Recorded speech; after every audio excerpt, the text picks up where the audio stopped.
Dollar, this is Frederick Benham. Benham? That's right, a Tri-Mutual Insurance Company Limited. Oh, I see. There's a very important matter I'd like you to look into for us. I thought you always used members of your own staff. I mean, as investigators. Ordinarily, we do, Mr. Dollar. Ordinarily, any problem that might arise would be handled by one of our own men. In this case, however, unfortunately, not one of them is a fisherman. Did you say fisherman? That's right. I understand from those reports of yours that broadcast on the radio that you are a very good one. Well, I like to think so, but do you mind telling me what connection that can possibly have with an insurance problem? I would be very glad to. Shall we say at 3:30 this afternoon, here in my office? Well, if it has anything whatever to do with fishing, Mr. Benham. Oh, it has, Mr. Dollar. It has. 3:30 then? Okay. I'll be there.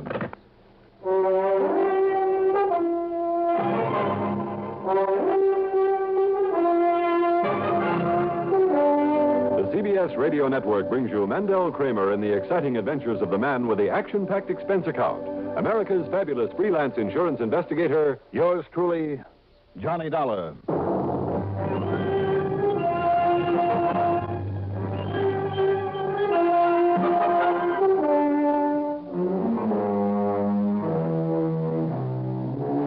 Expense account submitted by Special Investigator Johnny Dollar to the Tri-Mutual Insurance Company Limited, Home Office, Hartford, Connecticut.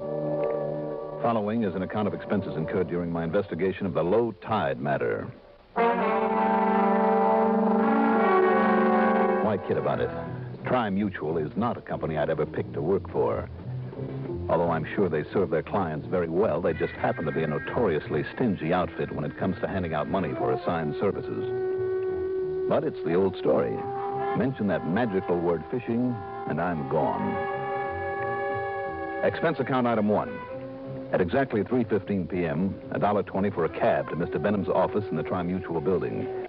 Being the methodical sort that he is, he kept me waiting at the reception desk until the exact time of our appointment. Very well, Mr. Dollar. You may come in now. I was beginning to think you'd forgotten I was waiting out here. Date was for 3:30, I believe. Well, then you're slipping, Mr. Benham. Slipping? Mm-hmm. According to my watch, it's nearly 3:31. Then your watch must be wrong. But come in, please. All right. Now, let's get one thing straight. Yeah? I'm freelance. That means you pay my expense account on whatever it is you want me to do. I'm fully aware of that. Also, I'll expect a fee. I'm quite familiar with your scale of fees, Mr. Dollar. Or, of course, a commission. A percentage of the actual amount of insurance involved. Of the amount saved, Mr. Dollar. All right, have it your way. I usually do. I'm sure you do. But whichever comes out largest, fee or commission, that's what I get. Okay? Yes. But now sit down. All right. I wouldn't want you to start charging us for the time taken with these, shall we say, amenities. What's it all about? The Foster Machine Tool Company, or rather, Mr. Charles Foster himself, and his junior partner, Michael Brady. They're both clients of yours? Our concern is over a partnership policy we've written for them. That will pay the survivor some $500,000 if and when the other dies. It's a lot of money. Which of them is on the sick list? Neither. But I'm seriously worried about Charles Foster. How come? He came in here the other day to ask if the policy could be canceled. I see. And, of course, I had to tell him we couldn't do that without the permission of young Brady. Mm-hmm. Why does he want to cancel? He and Brady haven't been getting along. Business hasn't been good, and he suspects Brady, who is much younger and completely and selfishly ambitious, of being responsible. Why, when Brady himself has a share in it? To ruin Foster, force him to sell out his share of the business cheap. Oh, it's been done before, I guess. Of course it has. But then Brady walked in and said he wouldn't consider cancellation of the policy for a minute. So the only trouble with Foster was that he was overworked. But what he needed was some rest and relaxation. Don't we all? I beg your pardon. No, nothing. Go on, Mr. Benham. I've tried to reach them for several days now in the hope of talking it out with them. Well, of helping them reach some amicable solution to their problem. They've refused to see you? No, not exactly. They've gone away together. Where? On a fishing trip. Look, don't knock it. It's the best way in the world I know of to get rid of troubles. Best way in the world I know of for Brady to get rid of Charles Foster. Oh, no, wait a minute. And thereby collect $500,000 insurance. Mr. Benham, aren't you jumping to conclusions just because a couple of men... You wait a minute, Dollar. You don't know these two as well as I do. I don't know them at all, but it does seem to me Perhaps that... Foster is getting old. Perhaps Brady is right in wanting that business for himself. He'd certainly make a go of it. Then what's the beef? Well, the more I think of it, the more certain I am that Brady knows only too well that the one way to get that business without its costing him anything, and $500,000 besides, is by having Foster dead. For old Foster to go on a fishing trip. Ridiculous. What's the matter with the fishing trip? Nothing. For you, or me, or Brady. But for old Charles Foster, ridiculous. Yes, you said that. And when Brady wouldn't inform me or Foster's wife or anyone else where he was taking him, well, Dolly, you've just got to find them. Make sure that Foster gets back here safely. Now, Mr. Benham... Or if it's too late, that Brady has already done him in. That Brady is brought to justice. Well, you sure can build a mountain out of a molehill. And I tell you that if you knew those men as well as I do, Donna, you've got to find them.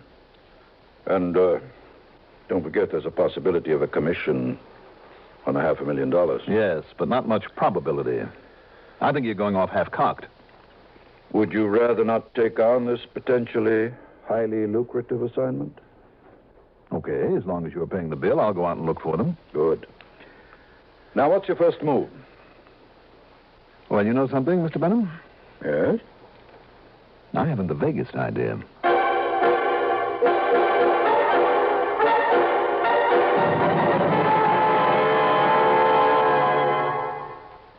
If you ever suffer a touch of arthritis or rheumatism and you've never tried mentholatum deep heating rub, you can't know how good its deep heating action can make you feel. As you massage it into painful areas, you feel its deep heating action. You know relief is on its way. Mentholatum Deep Heating Rub is an extra strong combination of active ingredients for safe, temporary relief of minor arthritic, rheumatic pain. Use greaseless, stainless Mentholatum Deep Heating Rub often.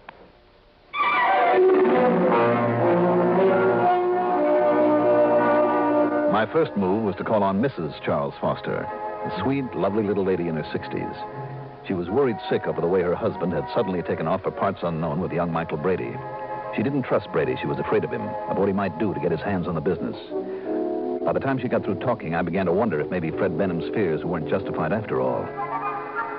Then I called on Mrs. Mike Brady. This was something else again. Kathy Brady was a living doll, and not one bit worried about the way her husband had taken off. Why should she be? This girl had everything. I mean, besides looks and charm and all that goes with. He'd set her up in a home that must have cost a couple of $100,000 with a couple of expensive cars, clothing, jewelry, the whole bit. Whether business was bad or not, they were living high on the hog, no doubt of it. And while Mike's away, Johnny, I'm having a ball. A flock of big parties that are really the most... I don't doubt it, Mrs. Brady, but now what please, Johnny, call me Kathy, Okay. Now, Kathy... And if you're on the loose, if you'd like to be included in on some of these brawls... I'm afraid that I have a job to do. I have to find your husband. And I would certainly appreciate your giving me any ideas of where I could start. Oh, now look, honey, don't worry about Mike. He'll be back. He always comes back. He kind of likes me. You said always? Well, you don't think this is the first time he's just up and gone fishing or something? Well, where does he go? Oh, I don't know. Somewhere as far away from business as he can get. When we lived on the West Coast, he'd go up to Lake Mead or Mojave. Sometimes he even came east to Maine, New Hampshire. So, now, who knows? Tell me one thing, Kathy. Anything, Johnny. Did he usually take somebody along with him on his trips? Oh, now I get it. What? It's that old Mr. Foster, his partner, that you're worried about. Now, surely you don't think a thing like that could ever happen again. A thing like what, Kathy? I mean like that partner he had a few years ago when they went on a hunting trip to Canada and some fool with a big rifle almost killed Michael, too. The man who was then his partner was killed? Oh, poor Michael. He was so upset about it, he sold out the business. And you know, it still upsets him if I even so much as mention it to him or anybody else. But now about these parties I'm throwing while he's away. Johnny? Kathy, you're sure you don't know where they might have gone? I haven't the least idea, Johnny. Mm-hmm. But now listen, if you're free and like a lot of fun... I'm sorry, but I really have to go now. Oh? Where to, Johnny? A long, long way from here.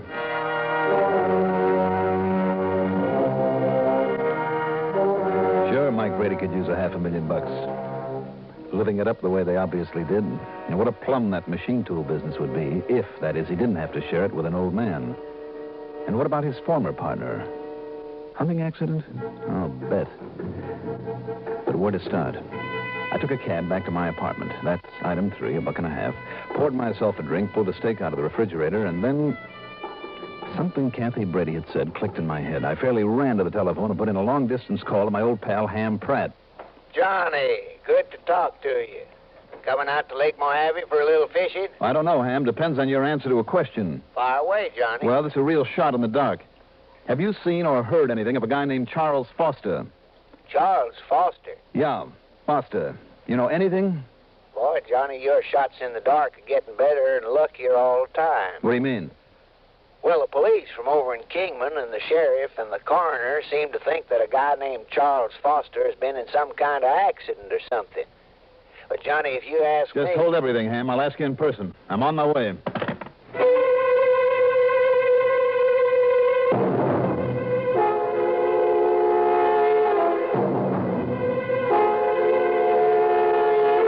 Item 4, $6 for a record-breaking taxi ride to Bradley Field. Item 5, $170.40 for a night flight to Los Angeles. Item 6, $21.10 for a plane to Las Vegas. There I got hold of a rental car. The deposit of $50 on it is item 7. Shortly after noon the next day, I was at my favorite fishing spot, Lake Mojave Resort, just above Davis Dam in the Colorado River. But I had other things in mind as I sat in the little office down by the dock and talked with Ham Pratt, the manager of the place. And the authorities have asked Mr. Brady, that was his partner, you know, have asked that Brady stay around a few days just in case. Now, let me get the whole thing straight, Ham. Go right ahead, Johnny. All right, now, Monday, that's 3 days ago, Brady and Foster hadn't been getting along too well, so each of them went fishing alone. Right. Mr. Foster went up toward the Big Basin. That's about 10, 12 miles up the lake. And Brady said he fished down below, near the dam. That's right. Mm-hmm. And nobody has any reason to believe otherwise. Nobody except you. Because of the way young Brady had been behaving, Johnny. You see, with all the people I meet running a place like this, well, I like to think I know a little something about human nature. That's the understatement of the week. Well, thank you. Then the wind came up. Yeah. All the rest of the fishermen came back in, including Mike Brady. All but old Mr. Foster. As soon as we dared, after the big blow let up a bit, we sent the launch out looking for him. But all we found was his boat. Where? Beached on the side of the big island. Mm. You know, the one about 7, 8 miles up over on the west, the Nevada side. Mm. Could have come from almost anywhere, and that much wind, though, Johnny. And there's been no sign of Foster's body. No, sir. All right. Excuse me, Johnny. It sounds like that's for me. Sure. Yes. Oh, hello, Sheriff. Oh. Yes, I see. Okay, sir. Thank you. Well, Johnny. Yeah? Sheriff says I can tell Mr. Brady it's okay, that he can pack up and leave if he wants to. Don't. Oh? Why not? Just don't tell him, Ham. Not yet. You have an idea, Johnny? Let me make a phone call. Then, if it works out the way I hope it will... You got a boat with a good outboard on it that I can borrow? Well, sure. You can take my own with a 40 horse on it. That'll be fast enough for whatever it is you're up to. That'll be fine. But first, let me have that phone. My call was to the Weather Bureau in Vegas, and they were able to tell me the exact direction of the big wind of 3 days before. Then, alone, I took off in Ham's outboard and drove some 8 or 9 miles up the eastern, the Arizona side of the lake. There, for the next few hours, I carefully explored every wash and cove that was a few degrees north of northeast of the big island on the opposite side, the one Ham had mentioned. Luck was with me. The lake was smooth as glass, the water clean. There were a few other boats around in some of the coves, fishermen. I hope I didn't disturb them too much with my prowling. I noticed that one boat kind of followed me, as though the man in it hoped I might lead him to a hot fishing spot. He didn't follow me into the cove they call the rock pile, where a lot of huge boulders have fallen from the cliffs above into the deep, clear water. And there I found it. The body of a man, wedged down between two rocks some 15 feet below the surface. One foot apparently was tangled in an anchor line. I quickly stripped down to my shorts, dove on over the side.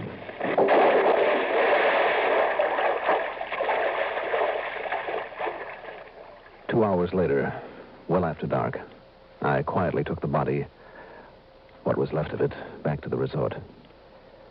The body of Charles Foster.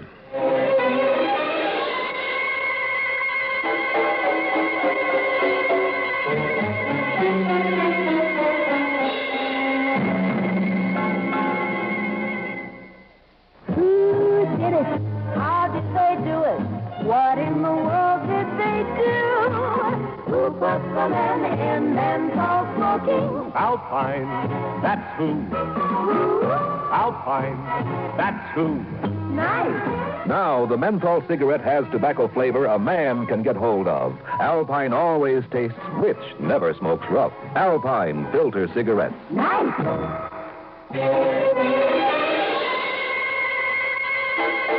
And you don't think we ought to notify the sheriff's office? Not yet, Ham, because we haven't any proof that he was thrown overboard with that anchor tied to his leg.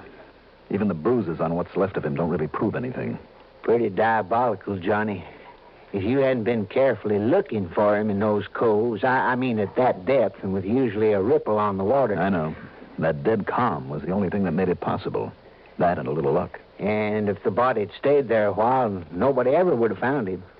But now, look, Johnny, if what you told me is true, if all that insurance was set up to go to Brady and the business, well, now, listen, you better nail him fast. Proof, Ham. Don't you see, without proof that Brady did it, and with everybody believing his alibi about being down at this end of the lake near the dam, if only there was some way to make him show his hand, something we could do that... Yeah, well? Ham, I got an idea. Believe me, Johnny, better be a good one.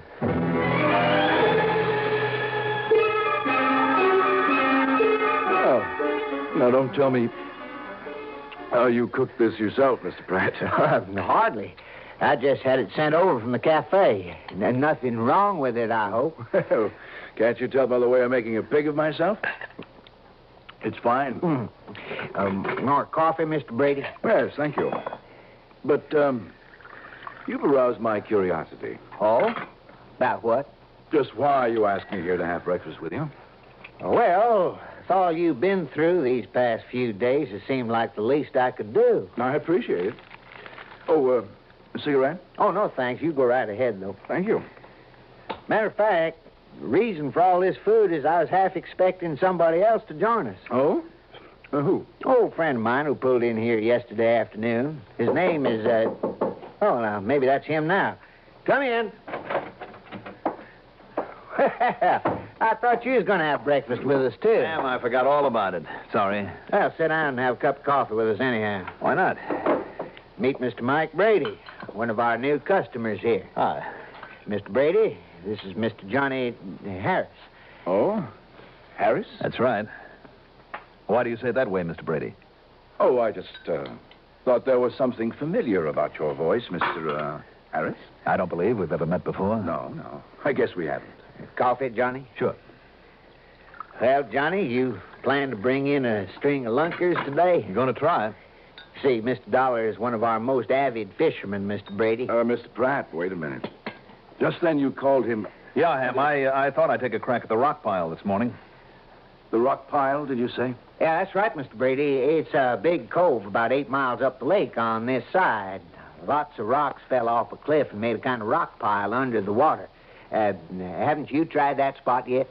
Why, you know that all my fishing has been down at this end of the lake, Mr. Pratt. Oh, yes.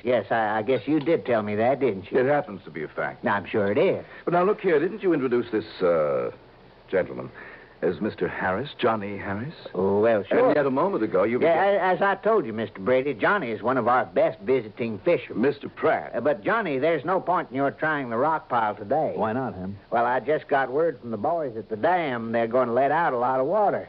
Some emergency or other down at one of the lakes below us here. Let out some of the water? Yes, sir. It'll be low tide today. I'm sorry, Johnny. Yeah, so am I. Well... how much do they drop the water in this lake, Mr. Pratt? The way I understand it, may go down as much as 20 feet. 20 feet? What's the matter, Mr. Brady? Why, nothing. Nothing at all. But now, excuse me, gentlemen. There are some things I have to do. Oh, and now, Mr. Brady, I thought you was going fishing, too, this morning. Yes, I am. Thanks very much for the breakfast. Wait a minute, Brady. Why don't you go out with me? I'd rather go alone, thank you. Oh, we could at least try the rock pile until the water gets too low up there. No, excuse me. I'll see you later on. What's the hurry? I tell you I want to go fishing. Oh, no, you don't. I beg your pardon. You want to be sure of getting up to that rock pile before I do, What are you talking about? so that you can move the body of your partner, the man you murdered, out of that cove before somebody else sees it. What are you talking Get it out of there and hide it somewhere else. You're crazy. Because you know it'll be a dead giveaway. No. You know the bruises on it will show how you murdered him, how you tied the anchor line around his leg to make him sick, to Listen, get your you- hands on the insurance, $500,000 worth. Get your hands on the business that he's left behind. Can you deny that, Brady? No, I can't. Any more than you can deny who you really are. Mr. Johnny Dollar. That's right. Insurance investigator. Right again. Well, it's too bad. It's too bad for you. Too bad that you caught up with me. Do you see this? Now, put away that gun, Mr. Brady. You see, you give me no choice now, Dollar. And I'm sorry, Mr. Pratt, but the same goes for you. Don't be ridiculous, Brady. Ridiculous or smart? Surely you don't think you can get off a shot with that thing before I can draw my own gun. Dollar? For instance, like this. Oh, no. Oh. Ooh, Johnny, that took a lot of nerve. Nerve? Damn, I was scared to death. What? I guess I never qualify for a part on Gunsmoke.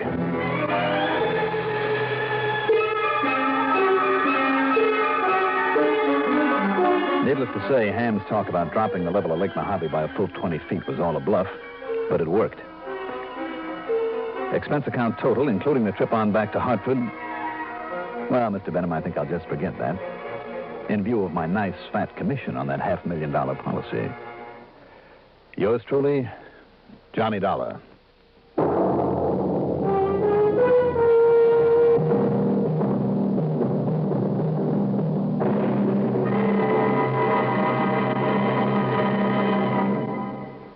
Now, here is our star to tell you about next week's story. Next week, somebody takes a crack at the perfect crime, and with pretty exciting results. Join us, won't you? Yours truly, Johnny Dollar.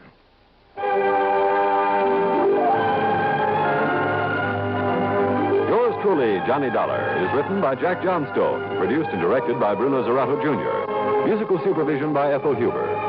The role of Johnny Dollar was played by Mandel Kramer.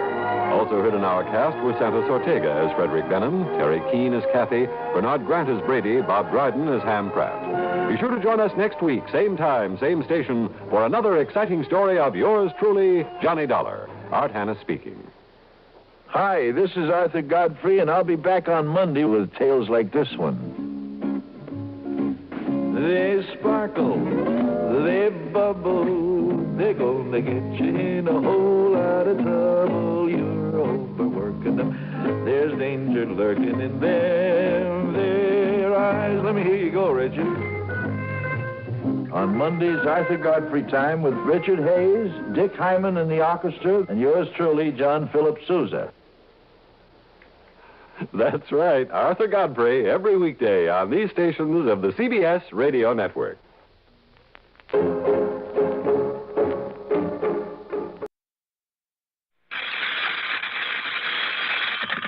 Johnny Dollar. Hi, Johnny. This is Lou Little over here at State Unity Life. Lou, it's about time I got a call from you. I know. But then our nice, quiet, wealthy clientele hasn't been giving us any trouble. Up to now. What's the problem now? Johnny, I've got a crazy writer on my hands. Well, maybe not crazy. Actually, he's a very nice old guy, but you know how writers are. Do I? Well, don't you? Only writer I have any contact with is Johnstone, the man who dramatizes these cases of mine to put them on the air. And he's perfectly normal? Well, let's see. He's kind of a nut about fishing. You see, if it isn't fishing, it's something else. So help me, every one of them is, well, they've got some peculiarity. Look, Lou, if liking to fish is a peculiarity, I'm the nuttiest guy around. Well, you know what I mean. They get so wrapped up in things. Anyhow, this man, this author, is a nut on murder. Writes nothing but murder stories. That's all he thinks about. So that makes him a killer? Can you think of anyone better qualified to plan a perfect crime? You have reason to think something like that's going on, Lou? Maybe. Maybe you better come on over here and let me tell you about it. Yeah. Maybe I better.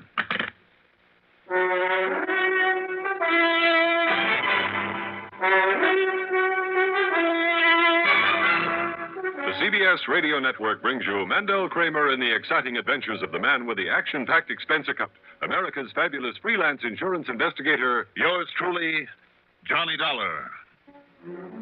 Expense account submitted by Special Investigator Johnny Dollar to State Unity Life Insurance Company, Home Office, Hartford, Connecticut.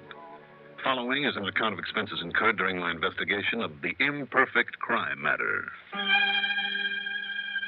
Expense account item 1, $4.26 for a tank full of gas. As long as I could fill up my own car on the expense account, why not? When I got to his office, Lou Little wasted no time in getting to the point. Bodyguard. Well, I'd say that's up to you after you've heard the facts in the case. Go ahead, shoot. Must say, though, I can't think of a nicer job than acting as a bodyguard for her. Her? And I mean, what a body. And all that goeth with, wow.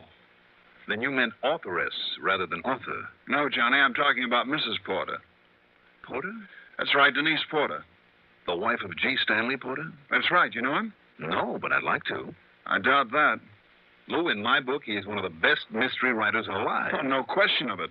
And over the years, he's done very well for himself. Well, he deserves to. That man can take the simplest plot and build it up into a fantastic mystery. And his descriptions, Lou, of people and places and things, why, he can almost make you see them just the way he does. What's his problem? Hers, Johnny. And I've asked her over here to tell you about her herself. Well, then bring her on. Well, she should have got here before you did. At least, let me tell you this while we're waiting. Yeah? We sold them both life insurance policies right after they got married a little over a year ago. Each made the other the beneficiary? Right. How large are the policies? $750,000 apiece. What? Double indemnity. Yep, $1.5 million in case of death of either one of them. And now they're not getting along, huh? Apparently they're not. You see, Johnny... Oh. Your secretary said to come right in, Mr. Little. Yes, do. Please, come in.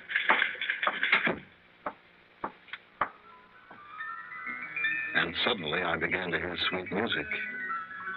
That whole office took on a kind of soft, warm, pleasant glow around one of the prettiest girls I've ever seen.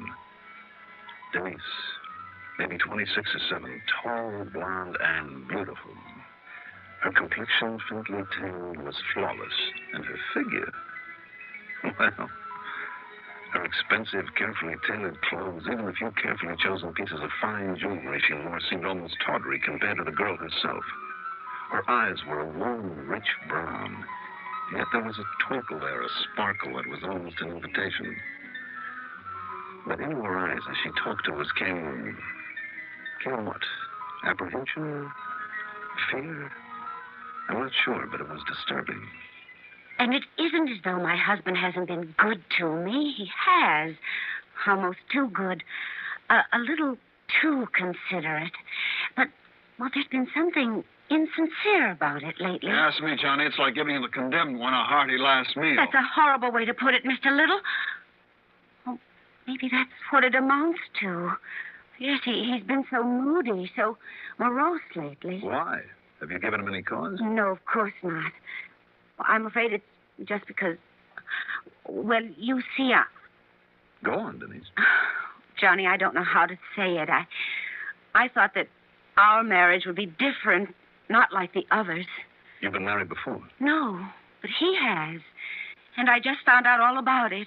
And not just once, Johnny, but 4 times. 4 other wives. Happy as a lark with every one of them, too, for a couple of years. And then? Then each of them died. Suddenly, unexpectedly. Under suspicious circumstances? Apparently not at all. Apparently a couple of them were accidents. But mind, I use that word, apparently. He's such a master of the perfect crime, Johnny. In his writing, I mean. But don't you see? That's all he thinks about. Planning perfect crimes, perfect murders. It's almost an obsession with him. And when I found out that right after each of them died, he'd written another book about the murder of a woman. But to commit a crime and then put it into a book would be ridiculous. What I said about authors still goes, Johnny. Well, do you or you, Denise, have any real reason for thinking that he might have murdered his other wives? 4 in a row? And each of them after only a year or 2? And each of them well insured? Doesn't prove anything, Lou. Not the least suspicious, huh? Well, of course I am, but if nobody's been able to prove anything, why... I'm scared, Johnny.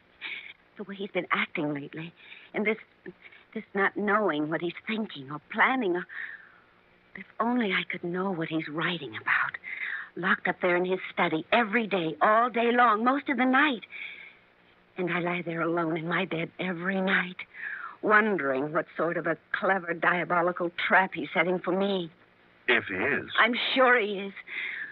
And the same thing will happen to me that happened to the other 4. Unless you can help me. Unless he falls into his trap himself. How long has this been going on, Denise? Months now, Johnny. Several months. So she finally called this morning and asked for you. Please, Johnny, will you help me? Will you protect me from whatever trap he's setting for me?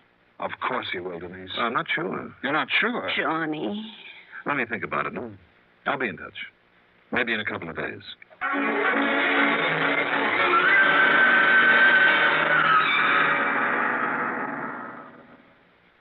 If you ever suffer a touch of arthritis or rheumatism and you've never tried Mentholatum Deep Heating Rub, you can't know how good its deep heating action can make you feel. As you massage it into painful areas, you feel its deep heating action. You know relief is on the way. Mentholatum Deep Heating Rub is an extra strong combination of active ingredients for safe, temporary relief of minor arthritic, rheumatic pain. Use greaseless, stainless Mentholatum Deep Heating Rub often.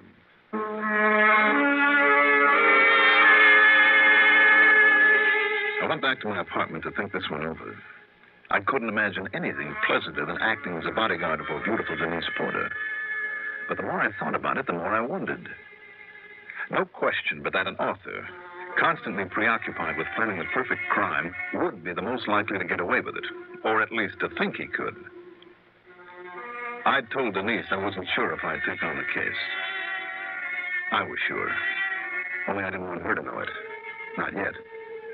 Especially in view of the fact that when she pulled a handkerchief out of her bag in Lou's office, a plane ticket had dropped out. A ticket to New York.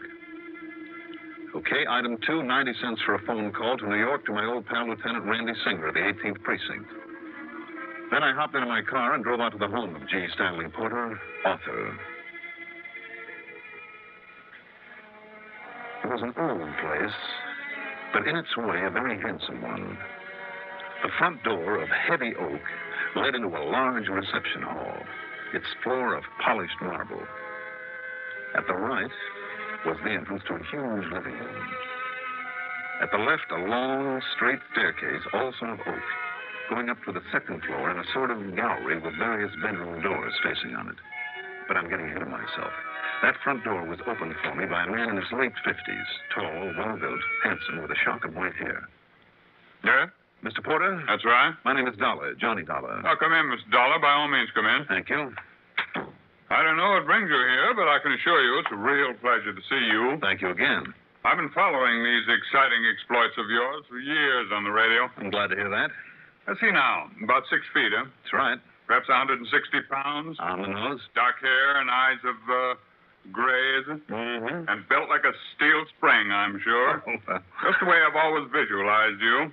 But what I can do for you? Your wife isn't at home. Oh. I see. She's been checking with you or one of your companies about our insurance. Something like that, yes. Now, I'm sorry, Mr. Dollar, but I can assure you we have all we need, and surely they aren't making you fill in your time as an ordinary salesman. No, Mr. Porter. It's just that where policies the size of yours are involved, we like to keep in touch, that's all. Well, it's a matter of making sure that we're hale and hearty and able to keep up these fantastic premiums they charge for a man of my age. I can assure you that everything's all right. Well, seeing this home of yours and the way it's kept, I'm sure it is. No, I'm a writer, you know. I certainly do know. I've read and thoroughly enjoyed most of your books. And things have been going nicely for me, financially, I mean. And, well, as long as I have the money, I like to surround myself with beautiful things, this home, the garden, beautiful paintings. And a beautiful wife. Yes. Denise is beautiful, isn't she? Very. Young, beautiful, full of vitality. Yes, I'm very lucky for a man of my age. And I suspect that all she needs to do is ask, and you give her everything she wants. Everything? Well, I try, but working the way I do, the long hours alone. You see, Dollar, my writing is a sort of compulsion. Writing is my whole life. I get ideas from everything, from everyone I meet. Now, it may sound morbid, but even the passing of my former wives, and believe me, I love them dearly, gave me ideas for stories. And if I don't get them down on paper and work them out immediately, well, I have to, or I'll lose them. You understand that, Dollar? Yeah, I think so. Oh. But apart from some of my, perhaps too much of my time, I try to give her everything to keep her happy. And, of course, when I die, she'll have not only my insurance, but other things and money as well. It's the least I can do when you consider how she nursed me back to health from an almost fatal illness. And if she dies before you? Have that happen again, lose her, my little Denise, the way the other... Sorry, Dolly, forgive me. I'm sorry she isn't here. She went down to New York with some of her girlfriends, and she won't be back until after the theater. Mm-hmm. Well, it really doesn't make any difference, I guess. As long as you're here, come along. Up to my study, second floor. Only it's really where I practically live these days with the book I work on. Oh? I'd like to talk further with you. Who knows? Maybe some of your exciting adventures will give me plot material. I'll lead the way. Well, you coming? Yes. Yes. Oh, why do you say it that way? A little surprised, perhaps, at the way I move around this place? More than a little, Mr. Porter. Why? Just because I happen to be totally blind?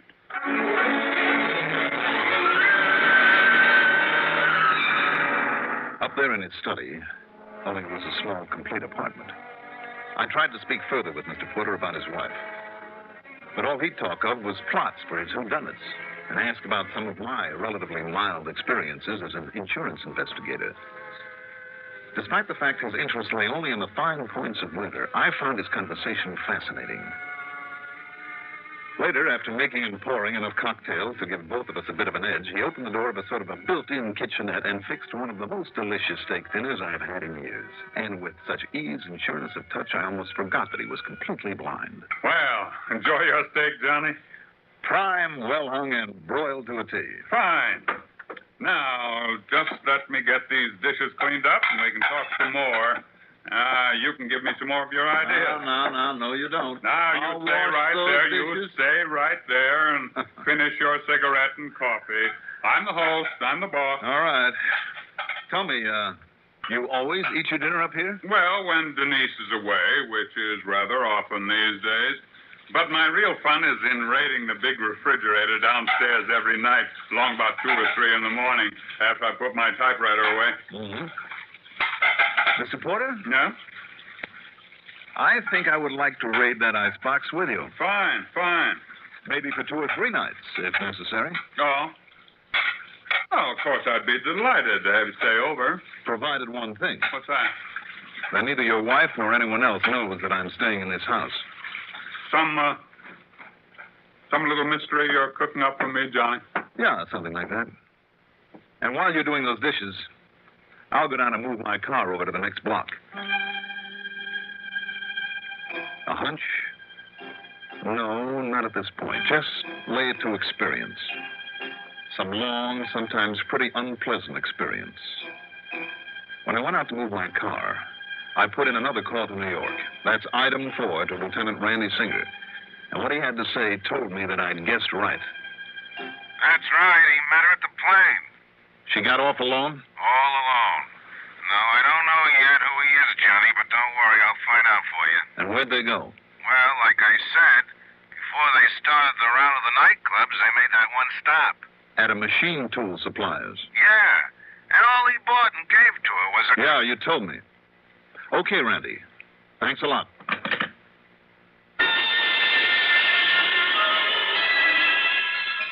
It all added up. And why call me in on the whole thing? As a cover-up, of course. To convince me so that I would convince the law when it was all over that Mr. G. Stanley Porter had slipped up. With his mind on his book, he'd forgotten the trap he'd set. That he'd fallen into it himself. That's what it would look like, all right. And what was the trap? Johnny, this mysterious behavior of yours intrigues me more than you may realize. Well, who knows? Maybe you'll get some material for a story. Well, at least give me some clues to what you're up to. Later, Mr. Porter. Maybe later. Maybe tomorrow. Whatever you say. Another drink? No, thanks. I'm fine. See, maybe that I'm ahead of you. Huh? What is it, sir? Front door. Denise is home. Now, as I told you, Johnny, she'll stop in here for a minute to say good night to me. So if you want to go through this little stunt of hiding from her, she's coming up the stairs now. I'll get to my typewriter. When I look back on it, the business of hiding in that tiny kitchenette with the door open only a crack seems almost childish, like a couple of kids playing mystery story. But believe me, this was playing for keeps.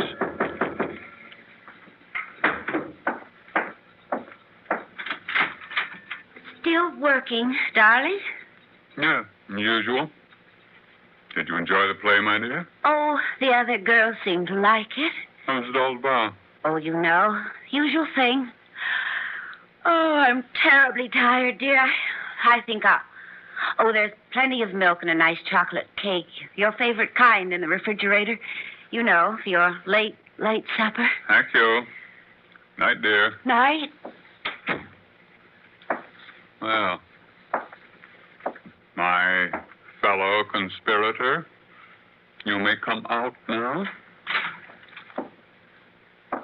Kind of a silly sort of a game, I suppose. Is it? Well, isn't it? I wonder. You wonder what? I was thinking that maybe I'd let you see the manuscript story I'm working on. Later on, perhaps. Whatever you say. Well, it might be quite apropos to this game of ours with Denise. Except, of course, that I haven't written the ending yet. Is that why you've been so interested in talking with me? Having me here, Mr. Porter, in the hope that maybe I can help you write the ending? I'm not sure. Not yet. Tell me this, Mr. Porter. Is there by any chance a character in it like yourself?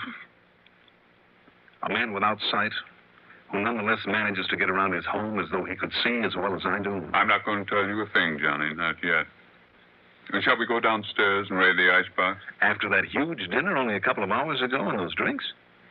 Don't you think a little snooze sounds like a much better idea?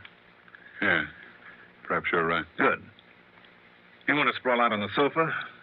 I'll grab some sleep right here in this chair. Finally, after what seemed like a couple of hours, he began to snore, softly but deeply. Quietly as possible, I slipped out of the room and to the head of the long, dark staircase that led to the marble floor of the reception hall far below. Then, carefully feeling my way, one step at a time, I started down. And there they were, on the fourth step from the top. There must have been a couple of dozen of them. Small, smooth, steel ball bearings that she and her boyfriend in New York had bought. Had Porter ever stepped on them in one of his usual quick flights down those stairs, nothing in the world could possibly have saved him from crashing to the stone floor below.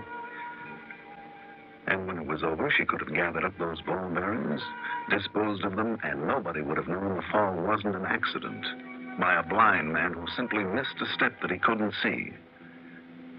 There'd be nothing to suggest that he was pushed down the stairs because he wasn't.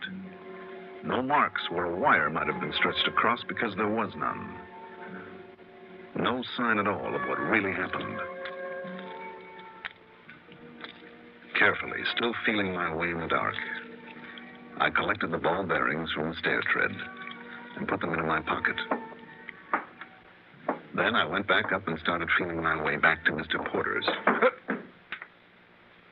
That's all right, Johnny. Mr. Porter. I've seen now what you planned for me. Or rather, my ears have told me. I'm sorry, Mr. Porter. And it looks as though you have given me an ending to my story, doesn't it? You mean your story is about this? About Denise? And her having got tired of living with an old man about her lover in New York. Yeah. I'm afraid I've known all along, Johnny, about a lot of things. And a man of my age married to a lovely young girl, only half his age. I guess that's why I felt in the beginning, Mr. Porter, that if one of you were plotting to kill the other, it wouldn't be you. All I didn't know was how she would try it, or when. What'll you do now, sir? No, I know it's really none of my affair. Now, give me the little steel balls you found. When I give them to her, and she sees that I know, I guess from now on, mine will be a very lonely life, Johnny. I left him then, walked out to my car, drove back to my apartment, poured myself a good stiff drink, and have been quietly sitting here writing out this report. Whatever may have happened when he faced her with the evidence of her attempt to murder him is none of my affair. The expense account? Forget it.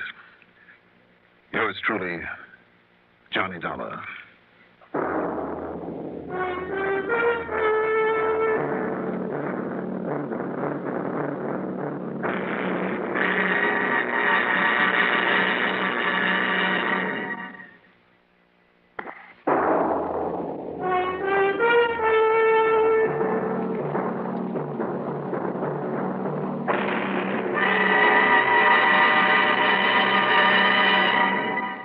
Now, here is Mandel Kramer to tell you about next week's story.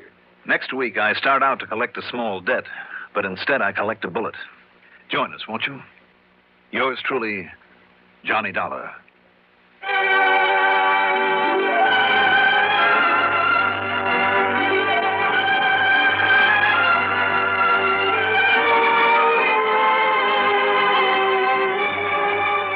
Yours truly, Johnny Dollar, is written by Jack Johnstone, produced by Bruno Zerato Jr., directed by Ed Oates, musical supervision by Ethel Huber.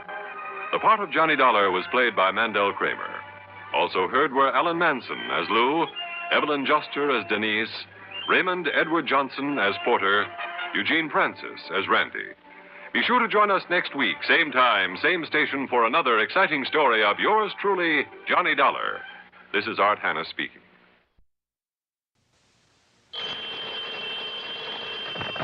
Johnny Dollar.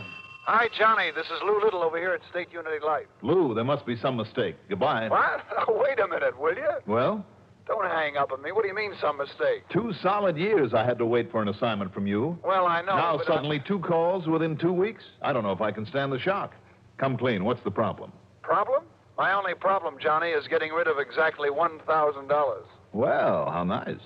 And I suppose you just want to hand it over to me. What else? You're kidding. Am I? You got to be.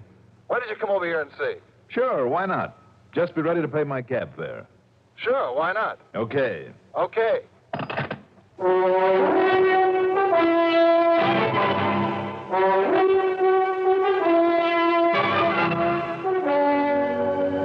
The CBS Radio Network brings you Mandel Kramer in the exciting adventures of the man with the action-packed expense account.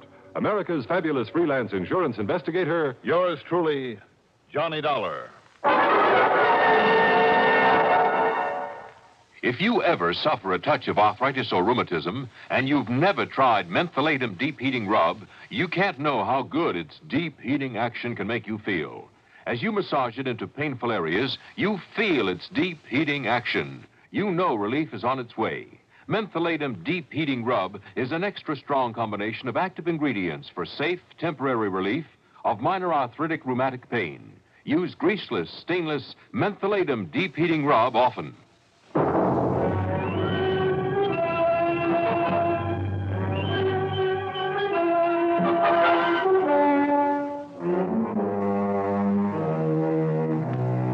Expense account submitted by Special Investigator Johnny Dollar to State Unity Life Insurance Company, Home Office, Hartford, Connecticut.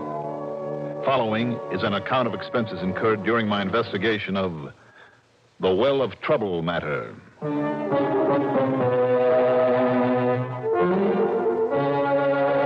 maybe Lou Little was just leading me on. Had some real nasty case bothering him, but if it meant $1,000 in my kick, and after the one I handled a week ago for him for free, well, to repeat myself, why not?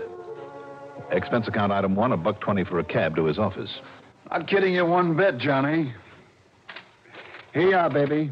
A perfectly good check for 1,000 clams. Well, a Merry Christmas to you, too. But what's it for, Lou? Why don't you take a look at the signature on it? G. Stanley Porter. That's right. Last week's little fracas. After what you did for him, and considering you wouldn't even take expenses for it, well, he insisted that you have this. Well, I thought I made it plain, Lou. That... He insisted. All right. I'm certainly not going to turn down $1,000. He wouldn't have it otherwise. Tell him thanks for me, will you? Be glad to. Hey, what goes around here? Huh? You planning a trip to the gambling halls of Las Vegas or just leaving the country in a hurry? What do you mean? Big stack of dough on your desk. Oh, that. Yeah, what goes, Lou? You must have around 5,000 here, all in small bills. Well, pick up the change line, man. You'll find there's exactly $2,388.24. I was just about to mail out a receipt for it. Receipt? Yeah. Just received it in the mail from an old crackpot by the name of Jeremy R. Withers. What's it for? His insurance premium. What else? In cash? In cash, like always. He simply stuffs it into a plain brown envelope and mails it in. Without even insuring it? He must be a crackpot. Johnny, I've written him half a dozen times, pointing out the risk in sending this much cash in the regular mail. I've even offered to send somebody out to his place to collect it from him. But he'll have none of it. Crazy. Stubborn as that wild old Western character, Durango Laramie Dalhart, huh? Durango what? That's right. You know, believe it or not, he lived in a town called Bumspung, Oklahoma. Oh, now you're kidding. No, I'm not really, Lou. Old Indian name. Bumspung means bad spring. Yes, Bumspung. Bad water. But at least Durango had sense enough to bring in the cash in person. Nearly 4,000 at a crack once a year. I thought maybe you might have heard my report on the case a couple of years ago. I must have missed it. But at least old Jeremy Withers has company in his eccentricity. Look, if you could meet some of the wacky policyholders I've had to deal with, you'd think nothing at all of Withers. Maybe not. What are you chuckling about? Old Durango. Boy, he gave us quite a scare that one time. How do you mean? Well, he brought in a stack like this one day, you know, and, brother, you should have seen them. One look, and you'd have sworn they were counterfeit. But they weren't? Now, you know what they'd done? Carefully washed and starched and ironed the money to make it look like new, just like some of these... Wait a minute, Lou. What's the matter, Johnny? Just hold everything a minute. Huh? Just hold up on that receipt for this stuff, will you? Why? What's the matter with it? Where'll I find this Jeremy Withers? You got his address? Well, sure. Let me have it. Well, sure, Johnny. Well, what's the matter? Just let me have his address.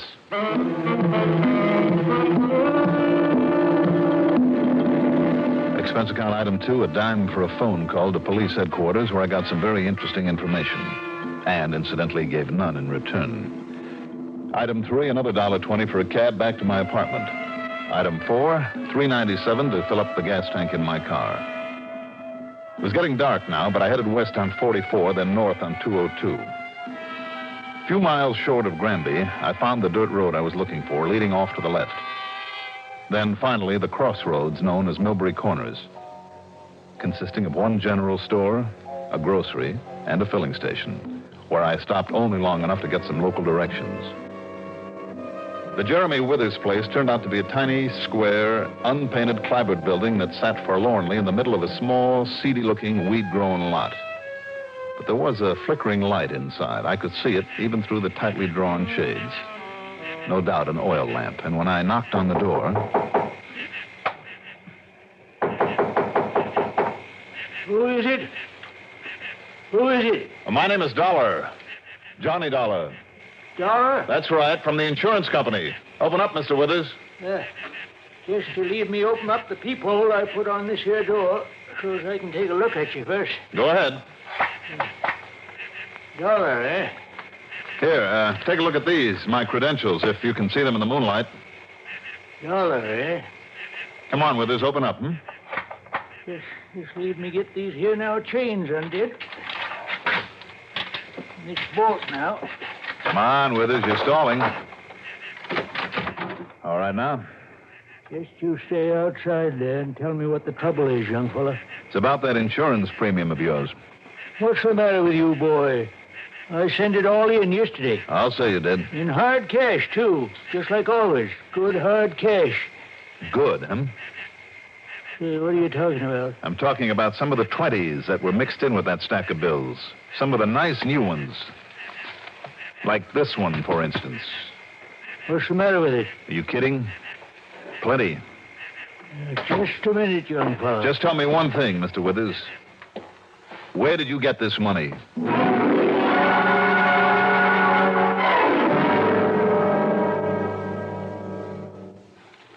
The time has come for a friendly warning.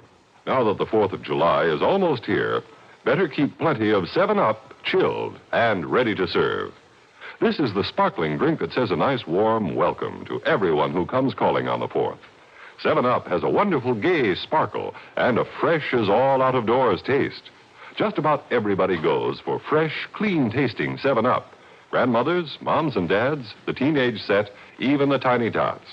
It's this same clean, fresh taste that makes 7-Up just great with food, too. 7-Up wakes up your taste buds, makes whatever you're eating taste even better. Believe me, any food's a feast with 7-Up.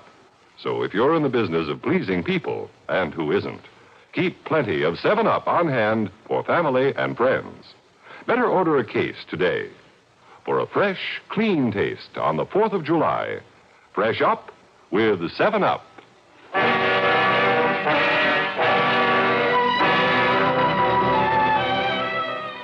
Now, you look here, boy. What's the matter with that money I sent in? I said, where did you get it, Mr. Withers? I'm talking about these brand new $20 bills. Anything wrong with it? The way you're talking, you might think it was counterfeit or something. Counterfeit? Hardly. No, of course not. But it's plenty hot, believe me. Now, what do you mean by that? Are you trying to tell me you don't know? How should I know? Well, why do you lock yourself in the way you do? Not only a lock on the door, but safety chains and a bolt. Man's got a right to protect himself, ain't he? Against what? Well, maybe against nosy people like you. Now, what's the matter with that money? You going to tell me or ain't you? Sure, I'll tell you. These new bills are part of the loot from the First National Bank over in Millville. Loot? That's right, stolen money.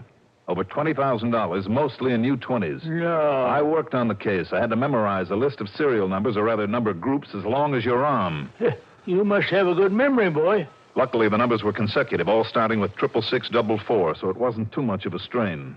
Well, you mean you didn't solve the case? I didn't get to first base. But you didn't answer my question. Where did you get these? Just part of the money I had. Mr. Withers, where do you get your income? Well? From a pension, that's what. Pension? Anything wrong with that? Big enough to afford an annual insurance premium of over $2,300? So for 2-3 years, I've been able to pay it okay. Doesn't make any sense, Withers, and you know it. Now, look, son, I worked hard all my life. Made a right steady income. And I saved up a little bit to put aside. Mr. Withers. I never did like to waste what I had on fancy living and such like. So after my wife died and our kid went off and got herself married, well, I just kept on putting it aside. Mm-hmm. And these here last couple of years, too, I've been buying up some insurance so my daughter, she can benefit when I die. Now, anything wrong with that?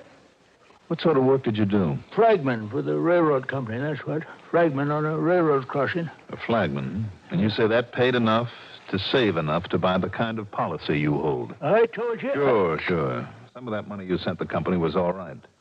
Maybe it did come out of your pension money or whatever you managed to save. But the rest, these brand new $20 bills? Now, you better tell me about it, Mr. Withers, or would you rather tell it to a judge? Well, all right, Mr. Dollar, did you say it is? That's right, Johnny Dollar. Well, maybe I had better tell you where some of the money come from. I think you better. Well, you see, I had a son, too. A stepson. His name was Bernard. Wait a minute. Barney Withers?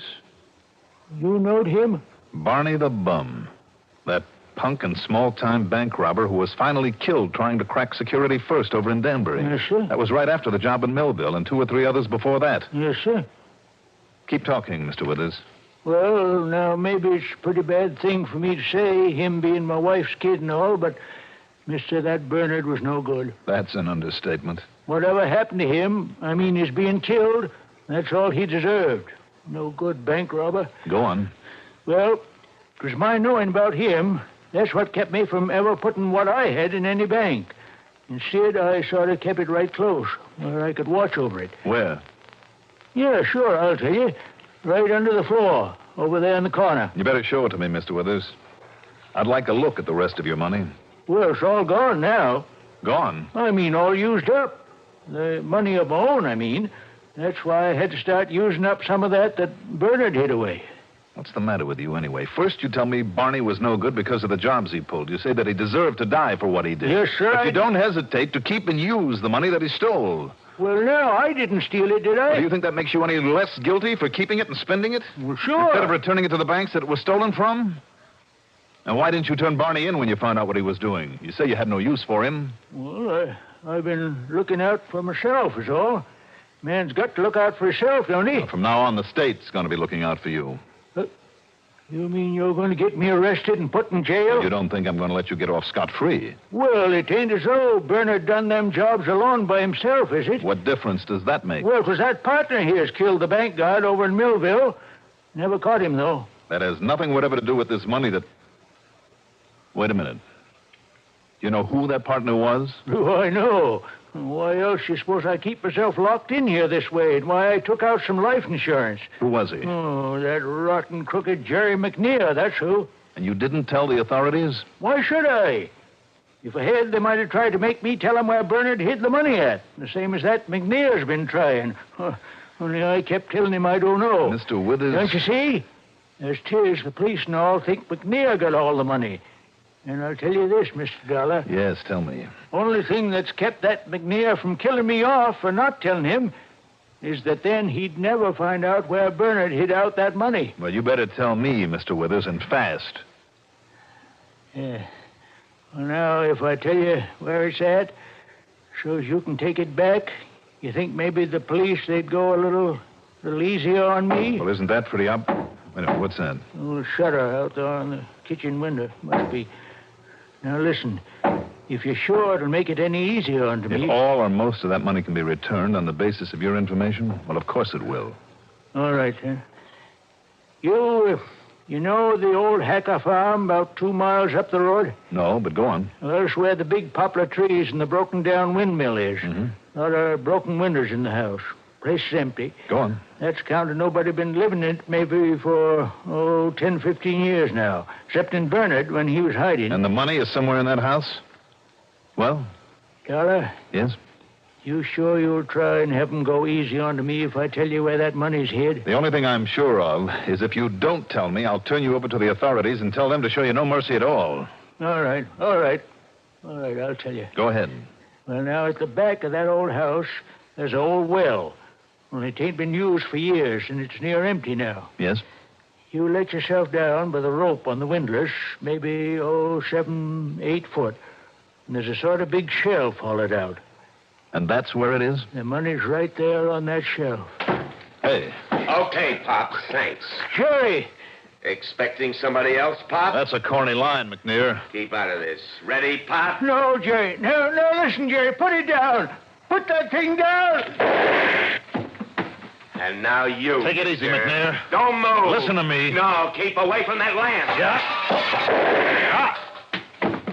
Yeah.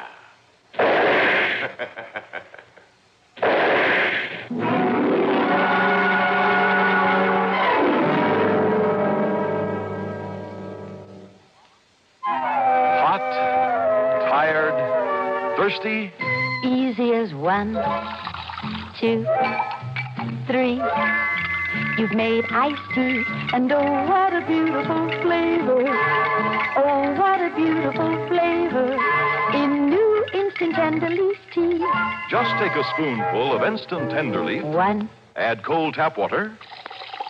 2. Load it with ice. 3. You've made iced tea. New instant Tenderleaf is 100% pure tea. Richer, brighter, livelier tea. It's made right from the juices of ripe young tea leaves. Instant tender leaf brand. Make a pitcher full. Easy as 1, 2, 3. You've made iced tea, and oh, what a beautiful flavor in new instant tender leaf tea.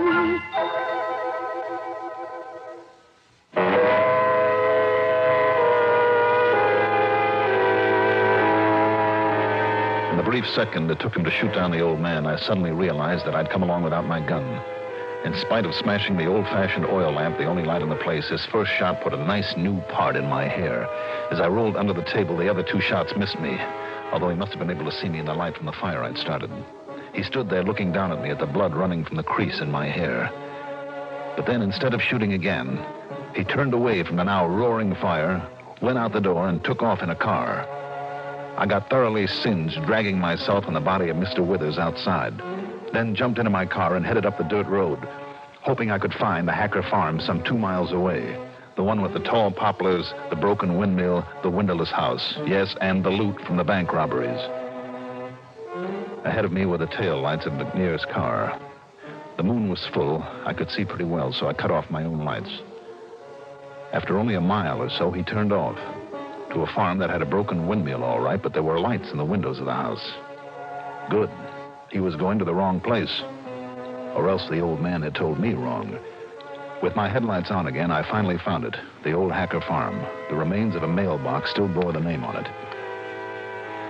After a quick look to make sure I wasn't being followed, I drove in the yard and parked the car behind a clump of bushes.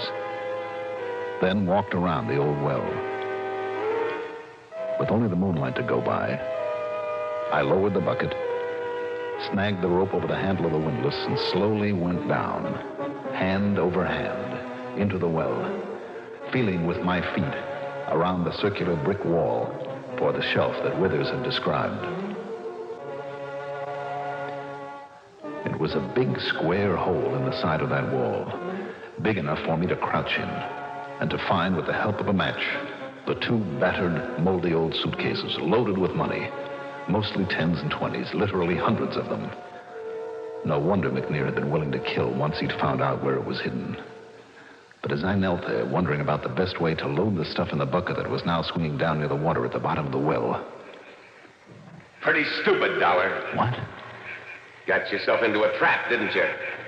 Did I, McNair? You think I didn't know it was you coming down the road after me before you turned off your lights? So you knew. That's why I turned off at that other place, to make you think I was stopping there, so you fell for it, huh? Fell for that old gag. Pretty smart, aren't you, McNair? That's right. That's why I stay alive. But you're not smart, Dollar. And that's why you're going to end up in the bottom of this well feeling real dead. Kind of, I'm the guy that's got the gun. So as soon as I get a match going... What makes you think I haven't got a gun? And didn't try to use it while I was knocking over the old man? And you think I didn't know you were still alive back As he there talked, in his place? I crouched there, out of his sight, and pulled off my jacket. I draped it over one of the suitcases, set my hat on one corner of it, then shoved it out just far enough for him to see it if he struck another match, in the hope he'd think it was me. Then I waited. Yeah, I got plenty of light now. And you think I can't see your head and shoulders sticking out of that hole? You make a real nice target, Dollar, even with only a match to see you. All right, then, I'll climb on back up the rope. Oh, no, you won't. What are you talking about? I'm going to shoot you right there in the well. Now, wait a minute. Listen to me. It's no use, I found the money. I'll make a deal with you. I'll split 50-50. You make a deal? Ha. You're trying to stall, that's all. McNair. Shut up. I got to be sure of my aim before this match goes out. Listen to me, will you? So long, Dollar.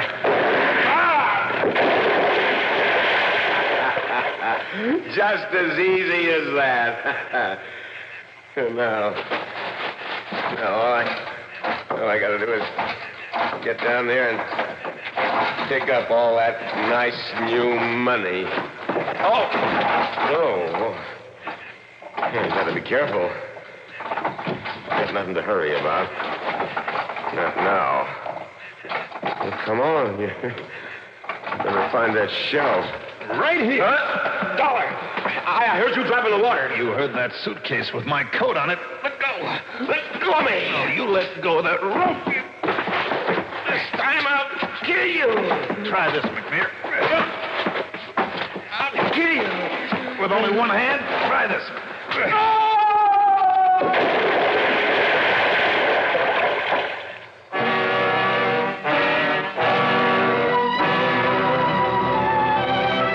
All he could do when he'd recovered from the shock of his fall was stand there in the water at the bottom of the well, knee-deep in the money from the suitcase I'd thrown down there, cursing me as I climbed out and pulled the bucket out of his reach. He was still there when I brought back a couple of the state police. Expense account total? Why bother with it when I'll collect such a nice commission on the loot I recovered? Not bad, you know. I mean, for one night's work. Yours truly, Johnny Dollar.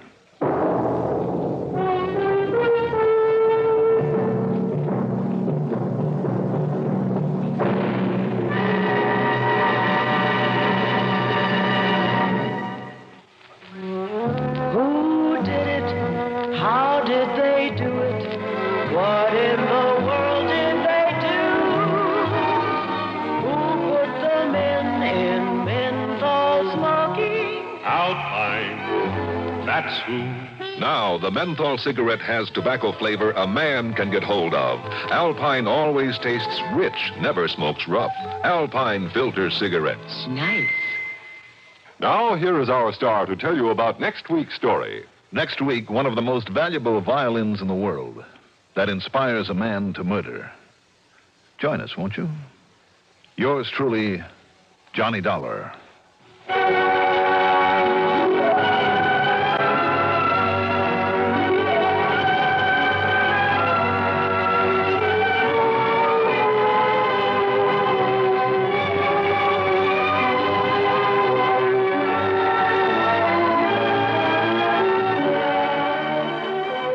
Yours truly, Johnny Dollar, is written by Jack Johnstone, produced and directed by Bruno Zerato Jr., musical supervision by Ethel Huber. Johnny Dollar is played by Mandel Kramer. Also featured in our cast were Parker Fennelly as Mr. Withers, Leon Janney as McNear, and Alan Manson as Lou Little. Be sure to join us next week, same time, same station, for another exciting story of yours truly, Johnny Dollar. This is Art Hanna speaking. This is the CBS Radio Network. Johnny Dollar. Hi, Johnny. This is Earl Foreman. Earl. You know, Tri-State Life and Casualty. Sure, in dear old Los Angeles, California. No. I should say West Los Angeles. No, sir. Only I thought you'd given up the insurance business to retire out there in the Golden West. No more, But you were Johnny. going to do nothing but laze around in that California sunshine, maybe play a little golf. Hey, wait a minute. I hear you throw in a no somewhere along the line there? You sure did. No to what? California. Huh? I mean that Mike, my darling wife, and I are back home in Florida again. No kidding. No kidding. Right back here in Sarasota. I'll be darned. When'd that happen? A couple of months ago. And by way of keeping out of mischief, I've taken over the Tri-State office again. Oh, I get it. You're back to your old habit of putting in a pitch for me to get on down there and do some fishing with you. Maybe, among other things. Other things like what? Like insurance investigation. What else? How's your musical ear? Well, I think I can tell the difference between a fiddle and a bass drum, if that's any help. It may be, Johnny. It may be. What's up, Earl? As long as the company will pay your expenses, why don't you come on down here and see? Okay. Why not?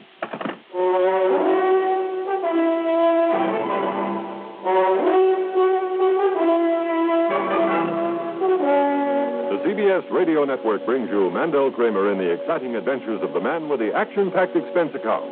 America's fabulous freelance insurance investigator, yours truly, Johnny Dollar.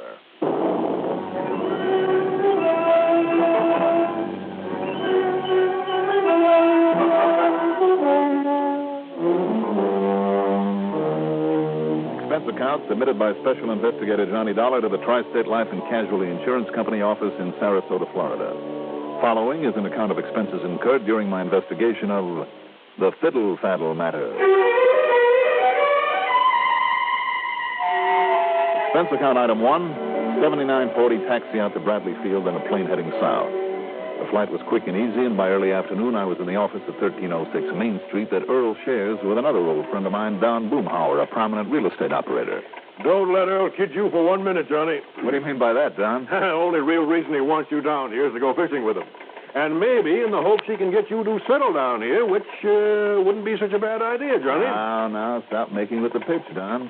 You dig up Earl for me so I can get to work on his insurance problem. Well, I tried. And you did very well. Tell me, do you know anything about why he wants me down here? I told you. No, I mean about the job he has for me. Oh, that. Well, Johnny, it's probably the most unimportant case anybody ever handed you. Did you ever hear of Mr. Joseph R. Tetrick? Nope, never heard of him. Real big in oil and steel and copper a while back. Came down here to retire. Built himself a big house at the north end of St. Armand's Key, really on Lido Shores. And? Well, that house of his includes an air-conditioned walk-in vault big enough for the average bank. And why?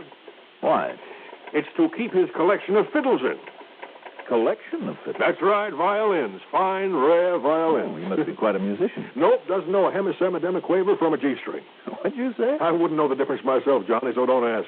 But that collection is his one pride and joy in life. A couple of genuine Strads.